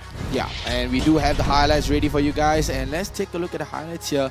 I mean, Dairy with, it all started from the Spear of Alpha. Dairy running all the way back, Diablo from the back line with a big sandwich. Super Jogs just pulling everybody away, and this was the good one here. Dairy, look at Dairy just constantly getting chunked down by Braid. And as a Grog, you do not want to feel that at all. Throughout the entire game, I mean, you gotta have to take a look at Diablo, since this is his highlight after all. You know, after this clip, this is what you'll want to focus on. Diablo is constantly over at Pex. And Pex, yes, he do have free reign all across the board, but you do have to remember that it is all about the damage, it's all about the zoning, and that is what Diablo can do. He don't need to be in the middle of the in the main fight, because you're building up shields. You're actually making it tougher for your team to actually do anything. Yeah, and at these moments itself, Pex is the only one that's doing noticeable damage because Mitsuri hasn't hit that itemization Exactly. yet. Yep, and on the Claude, you need your item, right? You really need your item to spike. And yeah, Feather Airstrike hurts like a truck, but the Claude tickles like a feather. Okay, good point. Does that make sense to you guys? To a certain extent, you Yes. know. Yeah. But now I have a very important question to you. Oh yeah? Which one is heavier? A kilogram of steel or a kilogram kilogram of of ferrous? They're both equal. They're both equal. They're both equal, right? No, it has a to be... kilogram of steel. Because steel is heavier than ferrous. No, it is not. It's still both same because they're both a kilogram each. No, a feather, 1 kg of feathers is always heavier because you have to pluck 1 kg worth of feather from a bird. Can you imagine the pain that the bird went through? Oh, yeah, that's true. It's much more painful for the bird. There's more than 1 kg of pain. But yeah. But in any case, of steel course, is heavier than ferrous. It's metaphorical pain, but yes, let's take a look right there on the bottom of the screen, 20K! guys. We are hitting 20K for the PCU record, and congratulations to you guys. Key in the code IXOOWJFI9. So you get a little bit of goodie here and there. I'm not sure what do they have. I wish I could get those goodies too. I mean, well, like, if you I want can. more, we can Alright. actually do that as well. All you have to do is to join us in viewing MPL SG as well. Exactly. Right? If for every milestone that we hit, this is apparent for all the different MPLs across the region as well. We do have rewards for you to share and bask in, right? Yeah. It may be skins, it may be diamonds, it may be heroes. It is up to you. All you have to do is to join us in this journey to crown our next champion of Season 6. Yeah, and that's all you have to do. You just come in, watch. You don't have to say a thing. If you want to say something, you want to voice out your thoughts, sure, the comment section are there, the live chat is there. Go ham. And right now, Abstract is going to be redeeming. And what does he get? What do you get? I think I didn't put in time. Oh, unfortunate. Okay, you know what? There's Unfortunate. one of the things that I think I would like to have homeboys do, which is I feel they're not hungry enough, right? They can be a bit hungrier. They did a very good job of pulling weight, having a good early game, but yeah, I think they need to be more hungry. Yeah, I mean, much hungry. And speaking of hungry, I'm kind of hungry for a little bit of McDonald's, right? I mean, we did have McDonald's for lunch. I could go for another Mac again. Right? Why not? I mean, I love McDonald's, man. And of course... Now I'm hungry. Yeah. Thank you. You're welcome. You're welcome. It's like literally dinner time. Okay, we don't cuss. We go eat now. Okay. Let's go eat. Yeah, but thank you so much to McDonald's for sponsoring us this MPL SG. And the road to glory has never been tastier with McDonald's. So catch all the MPL Season 6 action and complete the experience with a crispier crunch of the new and improved Chicken McCrispy with McDelivery, of That's course. why I always say it is slow. McDelivery. That's not all. Thousands of in-game diamonds are up for grab for you and your squad. So go on, smash your hunger. Term and conditions apply. And definitely, one of the conditions is that you will feel much more satisfied and full after eating McDonald's. It's really very nice. I mean, you were eating right before the stream. You guys couldn't see, but I was like wolfing down one of the sets right before. 1 minute before the game started. I was like, one still full set. yeah, but eating the, like a barbarian. And I'm still hungry. Okay, I have high metabolism, so my hunger is really, really strong. But in any case, I would hope to transfer this hunger to Homeboys because I hope they can, at least tie up this set. I know they have it in them. It's just about doing it and reaching that goal. Exactly. We need the 1-1. Oh, we do need that one. We do need. I mean, in the end of the day, I gotta have to say that we still have got one more game to go, and RSG have gotten themselves a win, and I gotta say, Diablo definitely topped it off. Yeah, and Diablo tops it off, and not only that, if you really, really love Diablo, like somebody we know, Jace, yes, you can vote for Diablo in the upcoming M Series 5th anniversary. So you can vote for them. You can vote for either Diablo or JPL to be awarded as the top 10 greatest players in M history. So stay tuned on November 4th. So November 4, not 5, not 3, 4. November 4th. Yes, so November 4th for more information for you to vote on Diablo or JPL for the top 10 greatest players in M history. All right, so with that all said and done, and of course with that out of the way, game number 2. Let's break things down a little bit, right? As we take a look at the previous matchup, previous thing, I think that the main thing that we are looking at is kind of like the orders, or rather the orders of picks and such, When we are looking at the Baxia first pick, I thought that was great, right? You kind of force the opponents to not pick an Angela, and then you pick an Angela for yourself. But I guess Youngin is a little bit too big-brained in this case, and it's just like, you know what? You do not scare me. Yeah, so you know what? I'm just gonna pick an Angela. So if Baxia denies healing, that healing is gonna be denied back again by the Alpha healing. So you got double healings and you have one additional heal. And there's more heals. Exactly. So you have 2 heals against 1 degen. Yeah, so actually, if you think about it, it is actually pretty good for Homeboys, right? 1 stone kill 2 bird. Yeah, 1 stone kill 2 birds. As long as you have the tortoises per songs, technically speaking, you are supposed to put the Esmeralda in her lane and really make things tough. But we're talking about Diablo. Yeah, and not only that, we're also talking about Bray, right? I felt like Homeboys gave too much respect to RSG. They didn't make the turtle fight and retry fight hard for Bray, right? There was no pressure on Bray. Bray had the easiest retries of his life in a professional scene, right? To be honest, it's quite difficult for us normal people human beings to try for that 50-50. But I think Homeboys SG, they do need to figure out how do I get that situation where Bray is put in more pressure, right? Where he has to consider other things besides doing the retry on the turtle or the Lord as well. Do we look for more pressure on the Bray, or do we actually put up an anchor for one of the main playmakers of Homeboys? I think the playmaker was okay, right? The playmaking was great, the execution was great. The playmaking is great, but the playmaker is having an issue. Remember the back then in regular seasons where we actually saw Pegs relegating himself to position 4, whereas he played an Angela while he helps Jonks while he's playing a Link. Now, from that point onwards, I am very certain that we cannot see Pegs playing as a position 4 anymore. He must be the playmaker, he must be a position 3. He must be able to do something substantial to the battlefield. This time, he plays as a Fasa. Great. But if we take a look at the rest of the lineup, everyone else is dive. Yeah, everyone is very divey. Yeah, and the way to counter that dive comp, right? Youngin bans out Valentina, Novaria, as well as the Faramis. To deny that pick is so big brain. So at this point in time, it's more about what do you want to pick for yourself. That's why the main question when I started this conversation is the order of the picks. How do you want to put the orders of your picks in? How many kinds of, or rather, how many options do you have that can really pair together with this entire lineup? Having a Fasa being stuck behind, being a food for, I wouldn't say food, but being a prime target for Diablo, essentially brings down your level of your amount of damage output to so low, whereby you gotta have the wings by wings out of there. You can't do anything else right after your Feather Strike. Yep, and on paper, it was a winning lane for Homeboys in the mid lane as well, because it was a Fasa against an Angela. Right, the wave clear by a Fasa would have been much faster compared to an Angela. Yep, and right now RSG, they recognize this again. They're still banning away their Valentina, right? They have that versatility on the Valentina with that IMU, and this time RSG, they're going to be banning away the Kaja. So they're not going to take the Kaja at all, and Homeboys recognize this. They're going to be banning away the Matilda as well as the Nolan. Nothing too out of the ordinary, I gotta have to say, but I believe that what Homeboys will want to do probably is just get the Angela right out of there.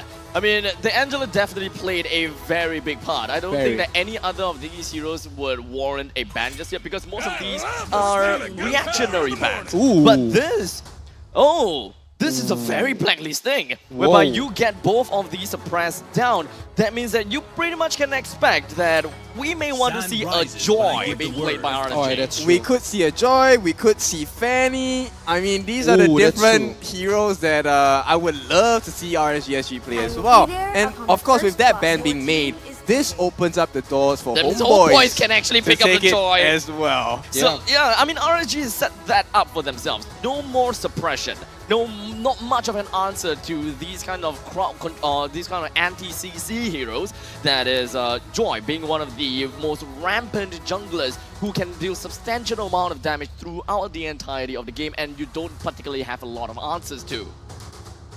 I mean, banning away the Khalid right here, what do Homeboys want for themselves, right? Do they still go for that Grok?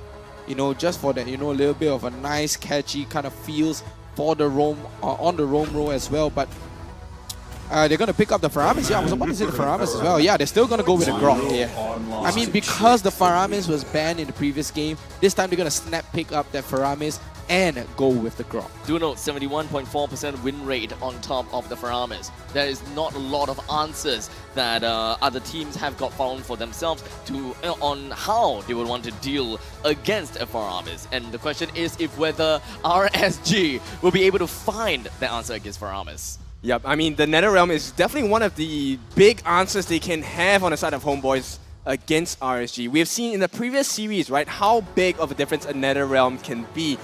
Instantly changing win conditions for the fight as well, and also protecting your gold laner or the damage dealer in the team. And this is exactly what we were talking about. The Joy slips through and RSG gonna get it. Not very big of a fan of leaking the Joy away to RSG, but maybe, just maybe, Homeboys may have an answer to this. Maybe they have something else that they would want to think about this and how they will want to go about this. Now, RSG, whenever they pick up an Angela for themselves, the main thing that they will want is they want a couple of heroes that is capable of going in your face. They would be, so that it will be a prime target for the Heart Guard. You would not be oppressed by anyone else, and you would not be too afraid.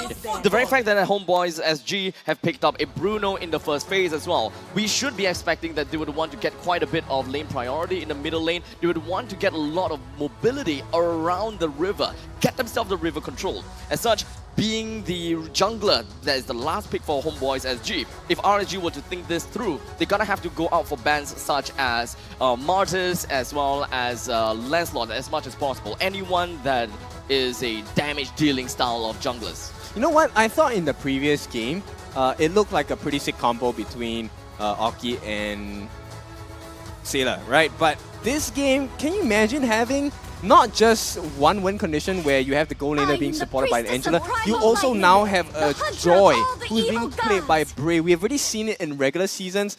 They absolutely smashed the competition in less than 10 minutes. Oh, okay, so now we're looking at a lot of mobility from RSG. And that would be a problem here. If we want to look at a Grok with the possibility of going either roam or EXP, there could be a chance that Homeboys SG would want to play a Minotaur onto their side. With a great amount of slows as well as final knockup, I think that could potentially break the tempo or the momentum onto the side of this Joy eventually, or perhaps even make things a tad bit tougher for the Irithel to just completely roam free, going 1 against 1 to the Bruno. Coming in with the Joy, Angela, and the Irithel, right? What does that tell you about RSG? They are moving fast. They have that mobility. They want to catch Homeboys off guard. They want to go in and go out very, very quickly. But the Rafaela ban as well. Wow. Minotaur. Minotaur. Okay, so they banned it for themselves. They're not looking for that pick so far. But one thing's for sure is that Homeboys SG, yes, they do have a decent wave clear from the side of Grok as well as for Ramis itself. If they do want to go for fast 2, that wouldn't be a problem if the Grok stays in the roam position as well. I would still want to see Homeboys SG play a more assassin-y type of jungler in this case. Really? I think they should go for a very strong utility jungler here. I mean, I'm just to looking for deny either the joy. Martis or the Lancelot. I think the Martis is great here. Right, it kind of negates, you know, any sort of slow. It kind of negates any sort of lockdown as well. But it kind of puts you in a position, right? They are so mobile. They are just going to run circles around you over and over again. But the Esmeralda banned from RSG this time to deny the shield cutting coming out, you know, just to deny that Angela as well. We still have a couple of time left. But for Homeboys, they have one pick for themselves. They may choose to actually just go for the jungler first and just kind of leave the flexibility of the EXP or the roam left for the final pick in order to really respond to RSG. Since picking up the jungle and going in blind is pretty much fair for them to understand. Do they want utility or do they want damage? Or do they just really just want to focus onto a single item, and that is focusing onto the neutral objective? Ooh, yeah, I mean, picking up the Yuzong, I think it's more of a scared kind of pick, right? Like, you do not want a Angela It's more of a Yuzong no deny. matter what. Yeah, deny This pick, is that's more the of a one. deny pick. Yeah, they do not want a Angela Yuzong no matter what, right? Knowing Diablo on that Yuzong, that was his debut hero as well, always jumping into the backline and just chunking you down and just dishing out all the damage as well. And right now, RSG, they could go for Terisla here. Terisla's really, really good in the EXP lane or even an X-Board. As such, picking up the Yuzong actually throws him. Oh, my. So this is a mid lane. This is a mid lane Furvius. Yeah, Sayla, they're he's gonna bringing it back. He's bringing return back the the favor. Furvius mid lane. Oh boy. Whew. Wow, Phoveus mid lane. I love it. So Phoveus now- mid lane, that's a big throwback to Sayla's, you know, the previous season as well as the M series as well. And now the final question is, you're going up as an Akai.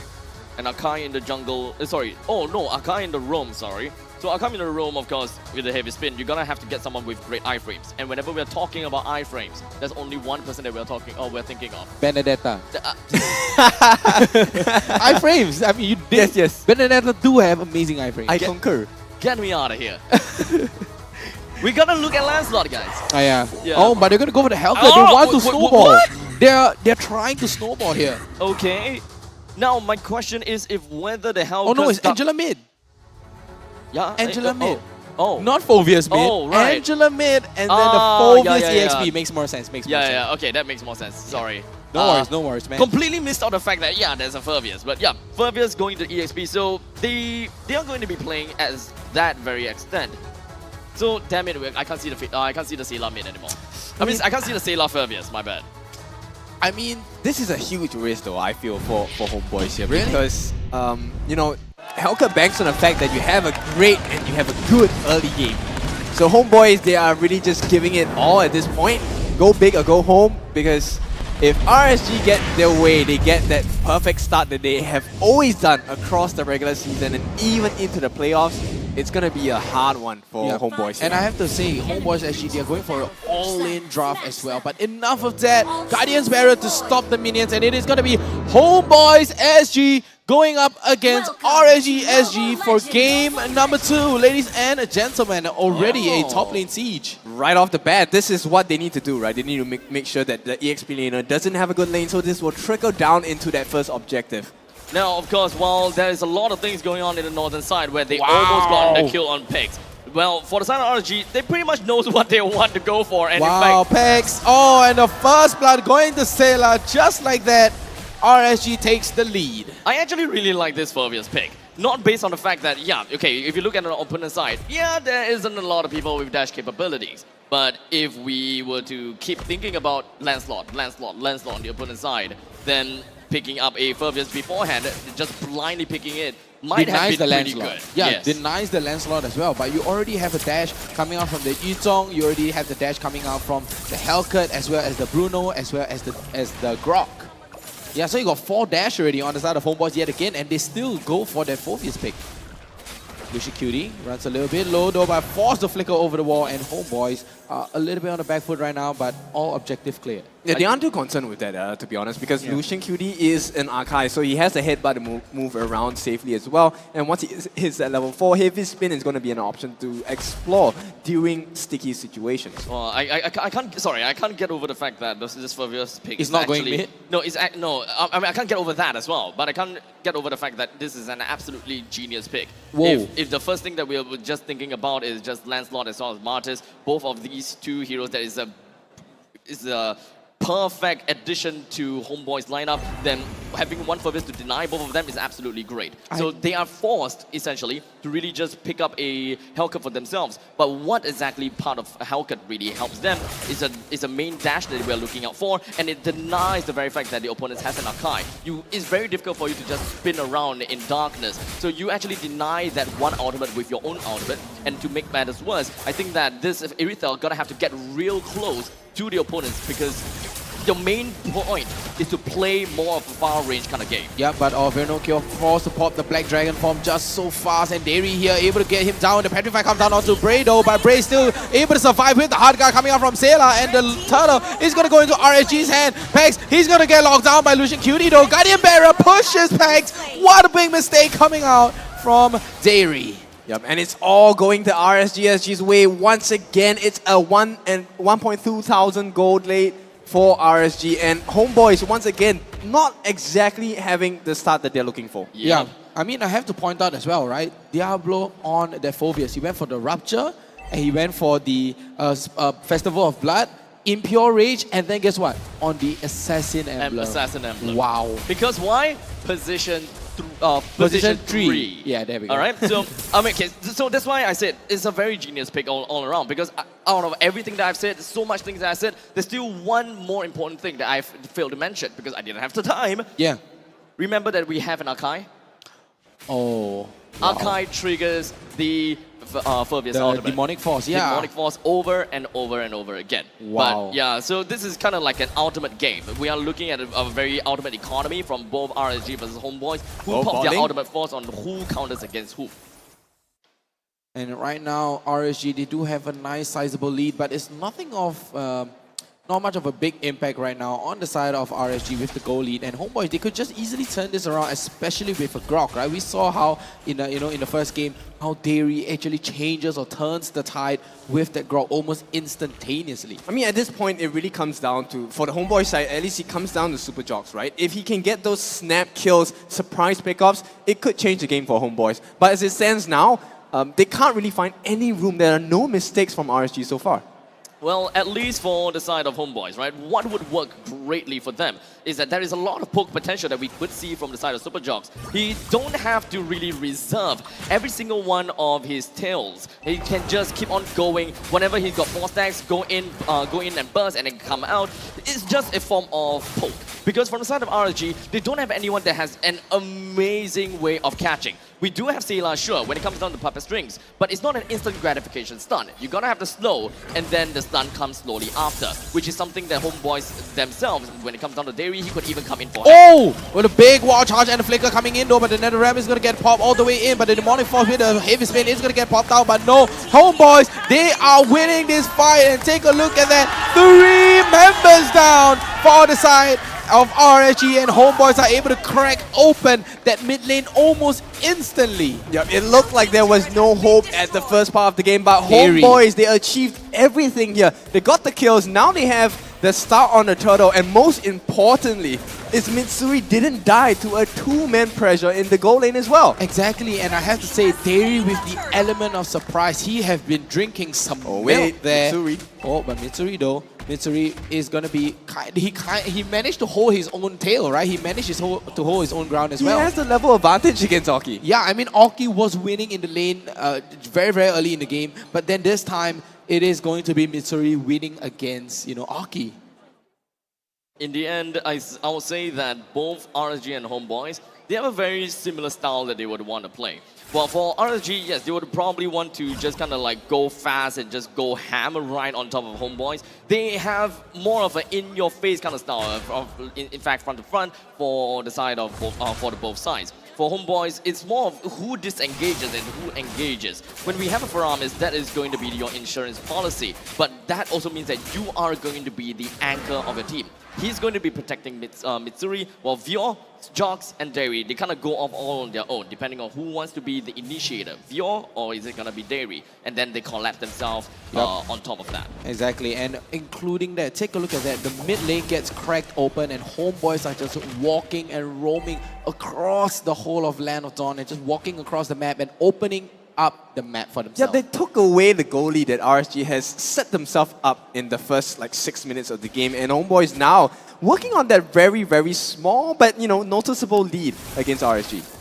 Vinokyo here forced to pop the Black Dragon form, but the Rhythm of Joy is coming, but he's just trying to juke it. Two-man Petrify all the way back though, but the Demonic Force is going to come down, but the Silence as well, the Darkness is going to be coming in, but the Heavy Spin trying to pin onto Dairy right now, but Pex able to pull Losing Cutie into the wall, but no avail, no trade from the bottom lane for Homeboys. I don't think that they will be able to do quite much here. On it! Wild Charge coming in and able to secure down onto Lucian Cutie as well, the Nether Realm, and just like that, the bottom tier 1 turret is going to go down. Yep, they have managed to grow the lead. So it is going to be 1,000 gold ahead for Homeboys right now, with the turtle spawning as well. Bray 1, 1, and 2. Super Jox has not died in this game yet. And it looks like they have the lead here. Unless Bray comes in, this turtle is going to be Homeboys. Wow, look at the speed on that Hellcat, that little cockroach here, just taking out the turtle. Who know cockroaches who can actually win turtles? Yep, La Cucaracha.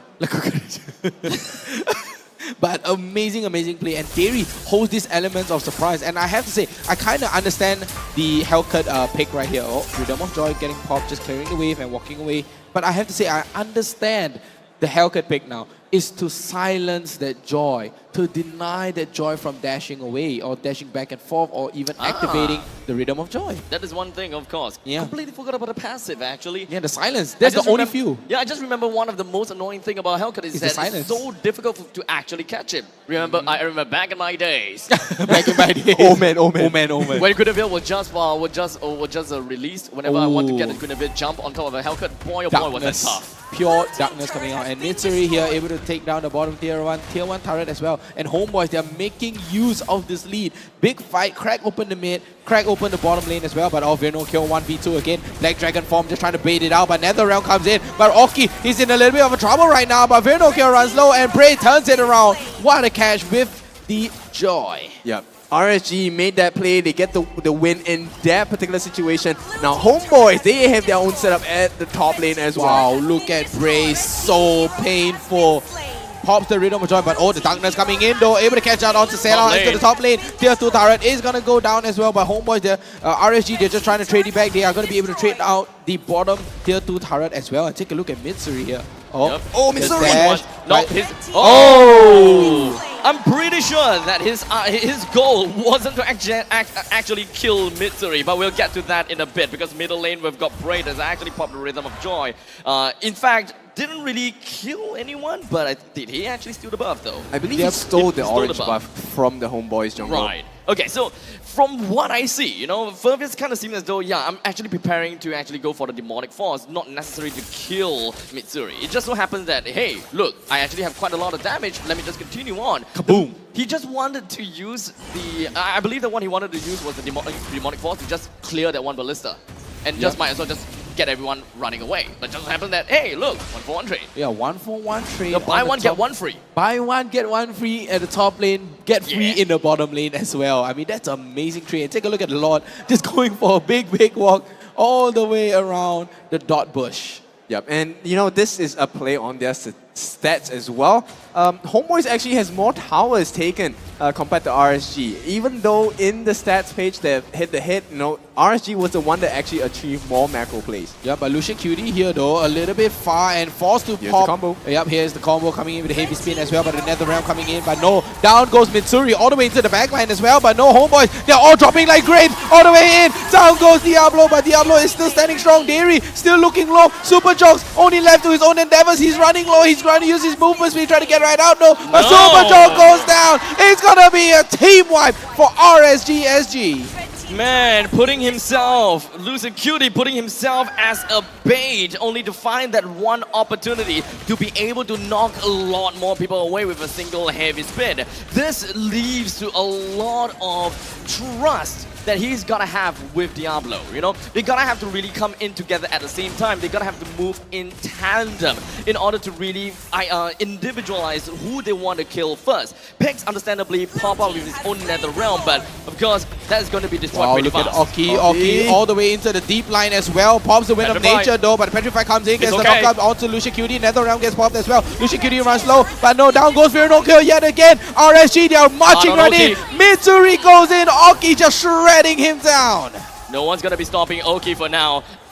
Okay, maybe no one, but Atara do. Yeah, Atara does. Atara can definitely stop him. I mean, even though the hard guard is on top of him, that doesn't mean that he's completely immortal. But for now, we do have the Lord that is gonna be trampling down in the bottom lane. In fact, we are going to be expecting a stampede all the way in the northern side. Yep, RSG gonna reenact the Hurricane here to try and take all of the structures away from the Homeboys base. Lord has been taken down by the Homeboys, so they have had that success so far. But RSG, they might try to force Homeboys into another unnecessary fight. Yep, and they're putting a lot of pressure here into the mid lane as well. And Homeboys, they're doing good work. They are clearing out top lane, they're clearing out bottom lane. And Diablo just showing his presence here, T-posing in front of everybody. And RSG, they are taking control of the map. You can kind of feel the frustrations by the Homeboys team, right? Every single time it's just one small movement from RSG that costs them their entire lineup. And you know, if RSG gets what they want, it's always going to be Homeboys taking an unnecessary fight right before objectives, right before the defense of the turrets as well. Exactly, and I have to say RSG right now with a 4K goal lead, Homeboys, they just need that element of surprise and they need that snowball going, right? Oh and we my all God. talk about that snowball. Fiona Cure literally doesn't have a lot of items to actually work with. It's all broke items. Yeah, the Fury Hammer, I can understand. You know, you need that penetration.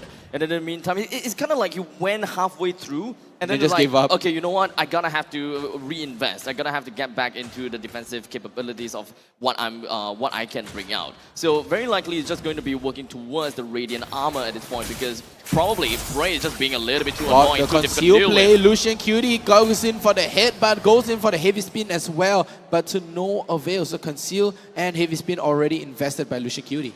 That's one ulti apiece, so no ultimate for Super Jocks and no heavy spin for Lucian Cutie. Insane play coming out as well, and Bray here just dashing back and forth.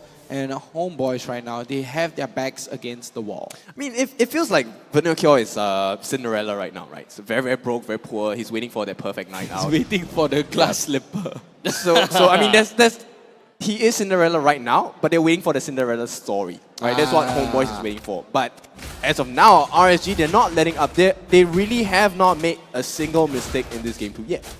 Well, for the side of Homeboys, remember, they do have a lineup that is relatively early game. You know, when it comes down to Bruno, he doesn't have the skilling that is capable of really beating out against an Oki. Look at but of Bray. course, 1v1 is still pretty darn annoying. You still have an Angela that eventually will be able to help Oki as well. So if you're just looking at a pure marksman versus marksman kind of game, it's going to be tough. But yes, speaking of Bray. Yep, he's all the way on the far side of the map, right? Literally on the south side here. Nice zoom out view we have. And as we can see right now, Diablo, Lucian Cutie here goes for the lockdown onto Virno Cure, and look at the demonic force with the heavy spin going to town. Again. Oh, three backline! men. Oh! Bray with a backline sandwich, and Derry goes down. What a catch from Bray. Rhythm of Joy to stun 3 members and pop in that Nether Realm instantly. Immediate. No. Wow. Yeah, now they get to reset the situation, and it looks like Homeboys, they do not know where the majority of RSG members will be, so they can't exactly walk into the bushes. No face checking, they might get punished, which means this Lord is once again in the hands of RSG. No contest. Yep, 0 contest. Actually, that was actually a really bold move of Bray. I'm not exactly sure if whether, how much information Bray is relying all of that on to actually just jump over to the back line. So did he only spring into action when he saw Lucian Cutie as well as Diablo just hammering it down into choke points within the northern jungle? Because we can only see that in the replay, right? Yeah, I mean, you still kind of need some preparation. You still need some time to eventually get there. So Bray and Bray pretty much were expecting to just go over the back line. They already have this planned out. They want to aim over the back line, just leaving him alone there and just pop the nether realm as fast as possible in order and bait it out. Exactly, trying to bait it out as well, but take a look at the bottom lane. Tier 3 turret getting cracked open, but Lucian Cutie pushing all the way back. Super Jogs forced to use the darkness here, able to just stop and take away the immortality, but it goes down. No, Super Jog goes down all the way back in though, and it's going to be a wild charge trying to go in, but the Demonic Force comes in. Mystery, is he going to do anything? No, he's not going to be able, and RSG, they're going to be able to take away 2-0 from this game. I gotta have to say, this is difficult to watch, knowing the fact that Homeboys, boy oh boy, they had their Homeboys crowd. They have been training so much. They have got their MPL MY counterpart that did greatly. But RSG SG is going to put them at a stop for now in the upper brackets and relegate Homeboys SG to slowly crawl in the bottom. This is the main difference between experience, right? RSG, as we all know, 3-time champion. They know what to do when the going gets tough.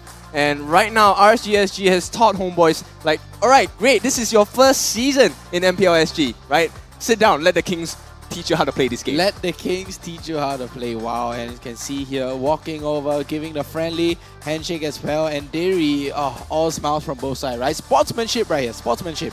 Sportsmanship here coming out from both sides. I love it both. What an amazing catch from Derry too today, right? I mean, Derry put up an insane performance, but I guess it's more on the macro plays right now for this game. Diablo is definitely feeling himself, right? After that Phobia's performance, my goodness, with the heavy spin as well, the combination, so sick. Yep, I mean, a little unfortunate there as well, and I can see the crowd looking jolly and happy right now, and on the side of RSG as well, looking very jolly and very happy. Okay, it's time to flash some jerseys on the screen as well. We have to sit here and watch Abstract wave his RSG jersey in front of us, but hey, it's just temporary, right? We still have another chance. We still have a chance. Yeah, you guys still have another chance, don't worry. We do. I believe that we are going to be looking at the Homeboys that will be fighting against Evil, right? Yeah. For tomorrow's game. Yeah, pass that to me. Yeah.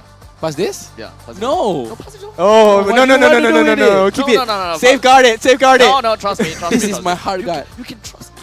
Are you sure? I can't trust you with this, man. It's okay. You know, I'll find a way. You know, I've already taken. I already have like very clear evidence of taking like a huge bag of jerseys, anyways. Oh yeah. So this is not gonna go near you no matter what. Yeah, it's okay. You guys can tune into my TikTok eventually. Daddy Hood, yeah, you know, I have something for you.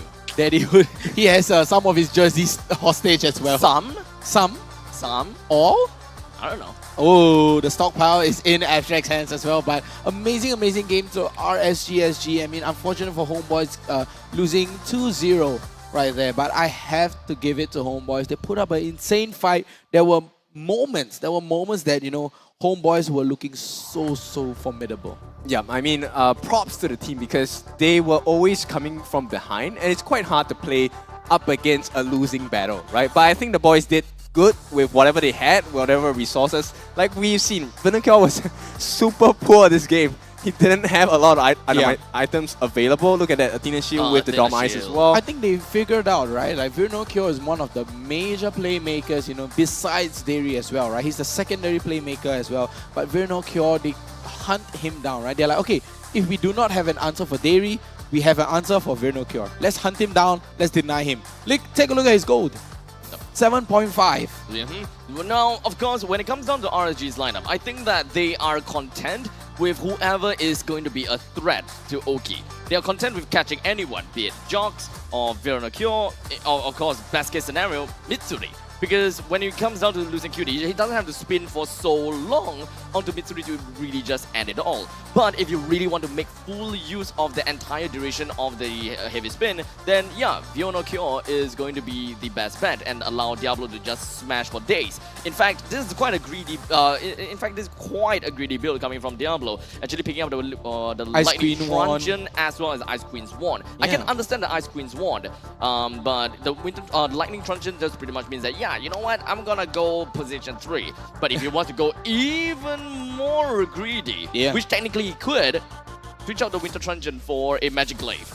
Ooh, that's true. I mean, he could go for the Divine Glaive instead of Divine the... Glaive, sorry. Yeah, he could go for the Divine Glaive instead of the Dom Eyes. He could go even go into a he Holy needs a Dom Crystal. Eyes. Yeah. Oh wait, no.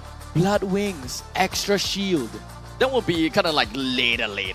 Yeah, way later. You kind of like change everything apart. But that is like extreme greed, whereby you kind of like don't become pause 3 anymore. You're kind of like pause 2.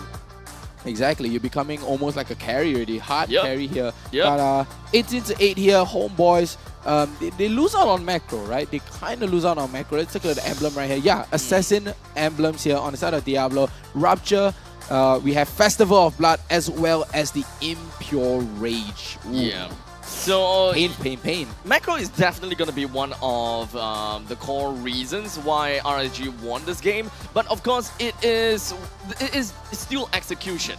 But there is one thing that has ultimately allowed RSG to get an easier way to get around the macro, just simply based on their Furvius pick. You deny Homeboys of picking the Martyrs or as well as the Lancelot, makes the jungle battle as well as neutral objective battles so much easier. Yep, it was not just winning across the map, they were actually taking all of these different buffs as well. So you were expecting a very clean fight between the two teams, but honestly it was just SG bullying the Homeboys because orange buff was always in the hands of Valky. And with the Hardguard, it was... How do you fight against Iritel with a shield, a Power Ranger up, with the power up? Wow, I mean, there's no way to catch him out, right? You have Valky, and then you have the Angela with a hard guard as well. It's literally the replay of game 1. 1-1 with the Angela. How are you going to get rid of that? How are you going to chase that? The more you chase, the more it hurts. It's a sub-Valier. You don't really have a lot of form of lockdown onto your side as well. The only one that you're gonna have to focus onto is Dairy. Dairy will have his form of Wild Charge, but after that, what happens next? You don't have any more lockdowns. So are you playing initiation style, or do you actually want to play disengage whenever you find the opportunity to ram on Oki, then just go ahead after that? So let's talk about it. MVP, Diablo. your personal MVP? Diablo. Diablo, to me it's Bray. Bray. I think it's Sayla. So we have three... I heard that Jay says Oki, and I think that Churros also said Lucy Cutie. So. Okay, so we have all 5. Yeah, so it's kind of tough.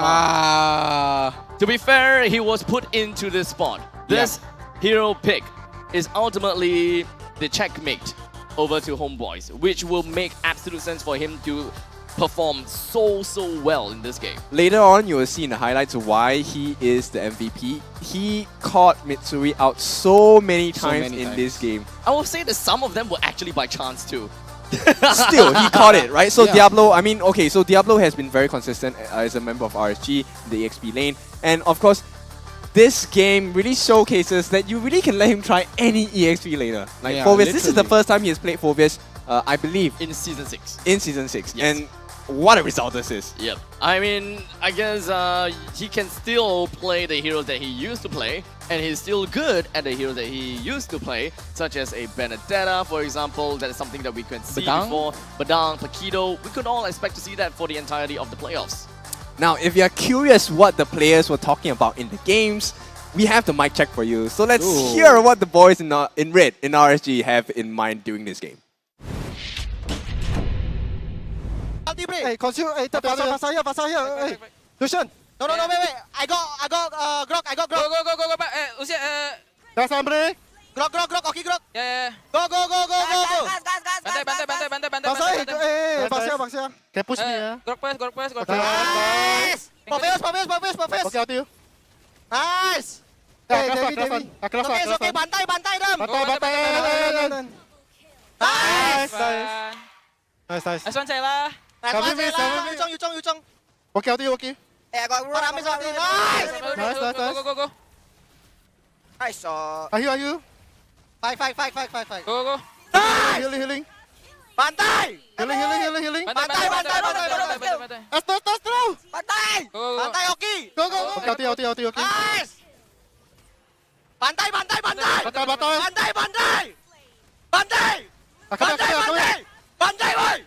wait. Nice. the pent up knives. And you guys just give you guys a little bit of Bantai info. means nice? No, Bantai means kill them all. A massacre. Lucian was so hyped up. Lucian was like, Bantai, I'm gonna kill you all. No, he said Bantai. I know he said Bantai. I'm telling him Santai. Relax. Yeah, but instant. He's just telling everyone, Bantai, Got center I'm gonna or not? kill everybody. Yeah, Lucian Cutie is right there, right? Like he's telling everyone, Bantai, I'm just gonna kill every one of you. So Santai is to Chill. chill. Bantai Is is to kill to them kill all. them all. Yeah. Then what is the center? What's the center? One tie slap. One. Okay, but well, with that all said and done, I gotta have to say that game was awesome to watch. But I still gotta say, Homeboys, they definitely could do a lot better, and I think that tomorrow they should be able to give us an even better performance. Exactly. Oh, for sure. Yeah, so they are gonna give us a good performance, but you know what else is gonna be a good performance? The M5 wildcard. Yeah, I mean, we're gonna get to see some nice little team. It's more of a last chance qualifier, if you guys will. So as you can see on the bottom right here, M5 wildcard in Malaysia is gonna be a free entry into Kuala Lumpur, Malaysia. Not going into the... Yeah, you still have to pay for your train still have and to air pay. tickets. Yeah, we're not gonna pay for you. I mean, the event itself is free entry, and kickstart the pre-registration on the 4th of November, and the location will be announced really, really soon. So I mean, why wait? Wait for 4th of November right here, right now, and go check it out. Yep, and wildcard definitely going to be exciting because it's the one chance they have to take part in this World Series itself. And of Exactly. course, let's not forget, I mean, when we come down to the location, it will be announced soon, so don't worry. But if you want to find out where the location is going to be, make sure you guys follow MPL SG on Instagram, TikTok, as well as Facebook. TikTok is MPL Singapore, and when it comes down to Instagram, you got to look for mpl.sg.official, and make sure you follow us and take a look at all the content that we can throw out. Yeah, I mean, very good games today, very good games. There's going to be amazing games tomorrow as well, right? We're going to get to see amazing, amazing games, and congratulations to all teams today. Goodbye to some teams. We hope to see you guys really, really soon in the next qualifiers as well. And thank you to us. We're gonna sign off for now. My name is Vertigo. We have Abstract as well as Kindofu. We want to pass it over to our amazing, beautiful host here, Cheryl. Take it away.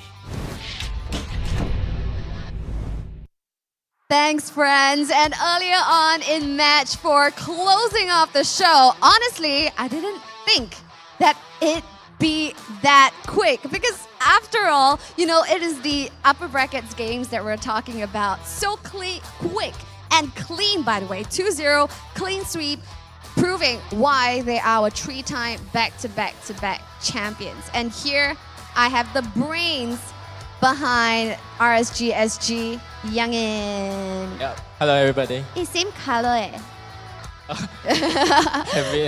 First time wearing red. First time wearing red. How you feeling? Okay lah. Very Yeah. hot. Okay lah. Okay lah. Okay, so today we did see a familiar face but brand new face right here on the RSG roster, Sela. And is it a tough transition for Sela to come in, especially when Buji has been playing most of the entire regular season? Yeah, so definitely not, because I think for Sela, he's been my longest teammate as well. So basically, I've aided his transition in. I was in RSG maybe about 1 to 2 weeks earlier.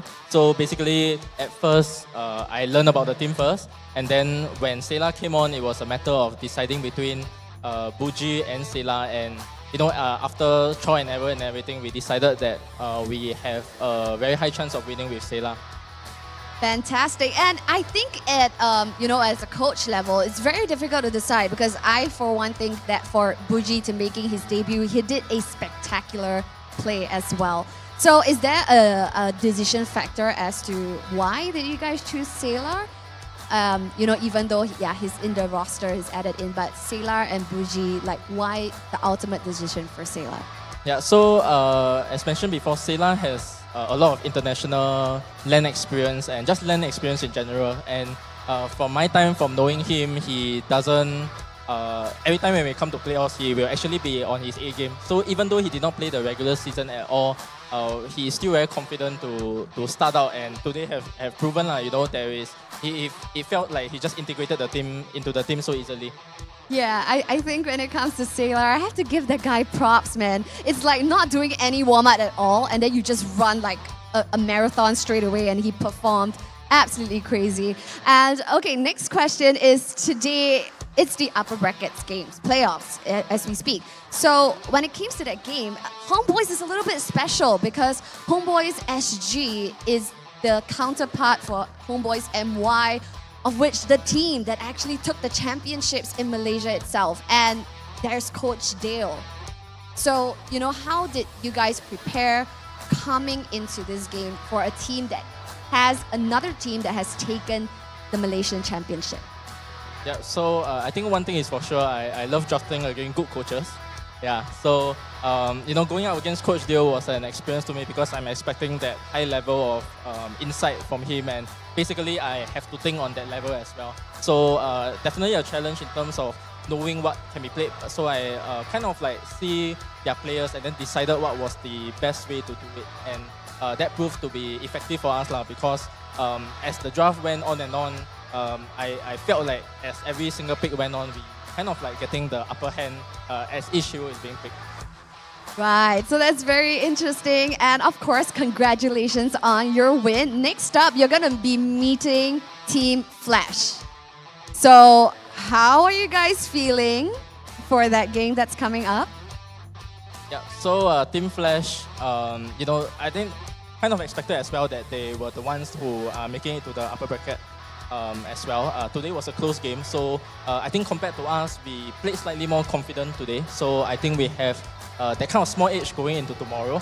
At the same time, you know, last season when I was still on Bleed, I actually lost to Team Flash. So you know, personally, I'm looking to take back the best Singapore coach title from KCP. Yeah. Right, and KCP, I don't know, that guy has like a different brain that's working on a different frequency, and he has the most unorthodox picks. Like, are you prepared for the unexpected, or you're just telling yourself like, don't overthink? A little bit of both. Best to plan for everything as well, but you know, as proven, you cannot really plan for every single thing that can happen, but you just got to make sure that your team is ready and confident to take it all. Right, and final question. Right here we have seen a brand new patch, and with the brand new patch itself, it came so close to the playoffs. And you know, as a team, how did you guys react to this sudden patch that came in? Yeah, so I think not much difference for us because as we seen today we are still first picking the Angela, even though it's not a hero that is, it was a hero that was nerfed, right? But we were still able to utilize it to the comms that we want to, and definitely something that's very comfortable for us either way. Yeah. It's proven. These are traits of a champion. You know, when you are so adaptable to any changes that come your way. Thank you so much, Youngin. Continue. I'm rooting for you, right? Because this is your chance to prove yourself. After all the seasons of trying, this is the one that you're gunning for, a lease of new life. And that's why you left the caster's table for this. All right, we hope that this trip is worth your while, and we wish you all the best. Thank you so much, Youngin. Thank you. Amazing! So that was Youngin right now, coach of RSGSG.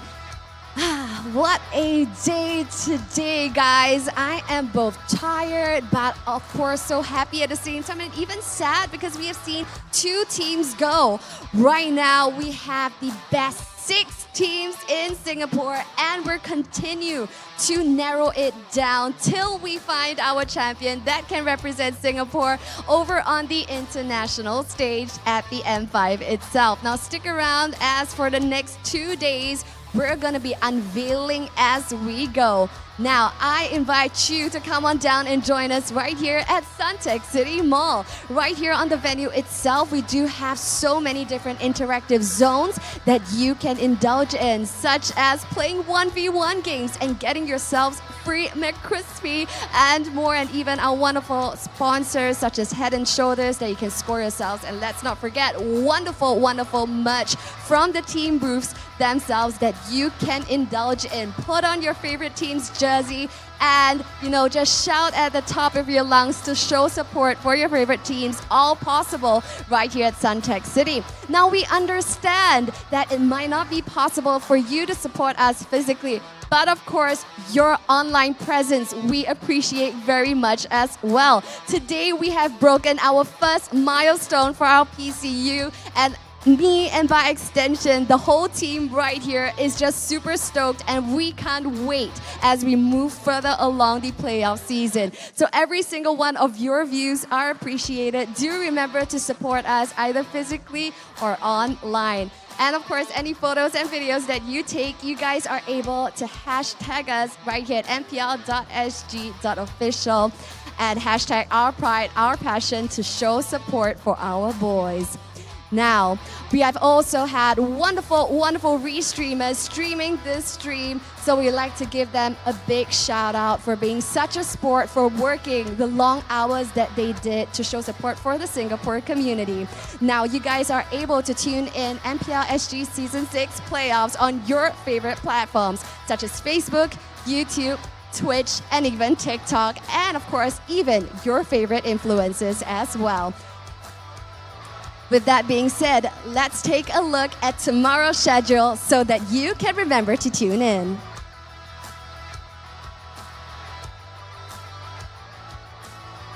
So, the first game that we will be seeing tomorrow, starting of the day bright and early at 10 a.m., we will be seeing Homeboys going head-to-head against Evil.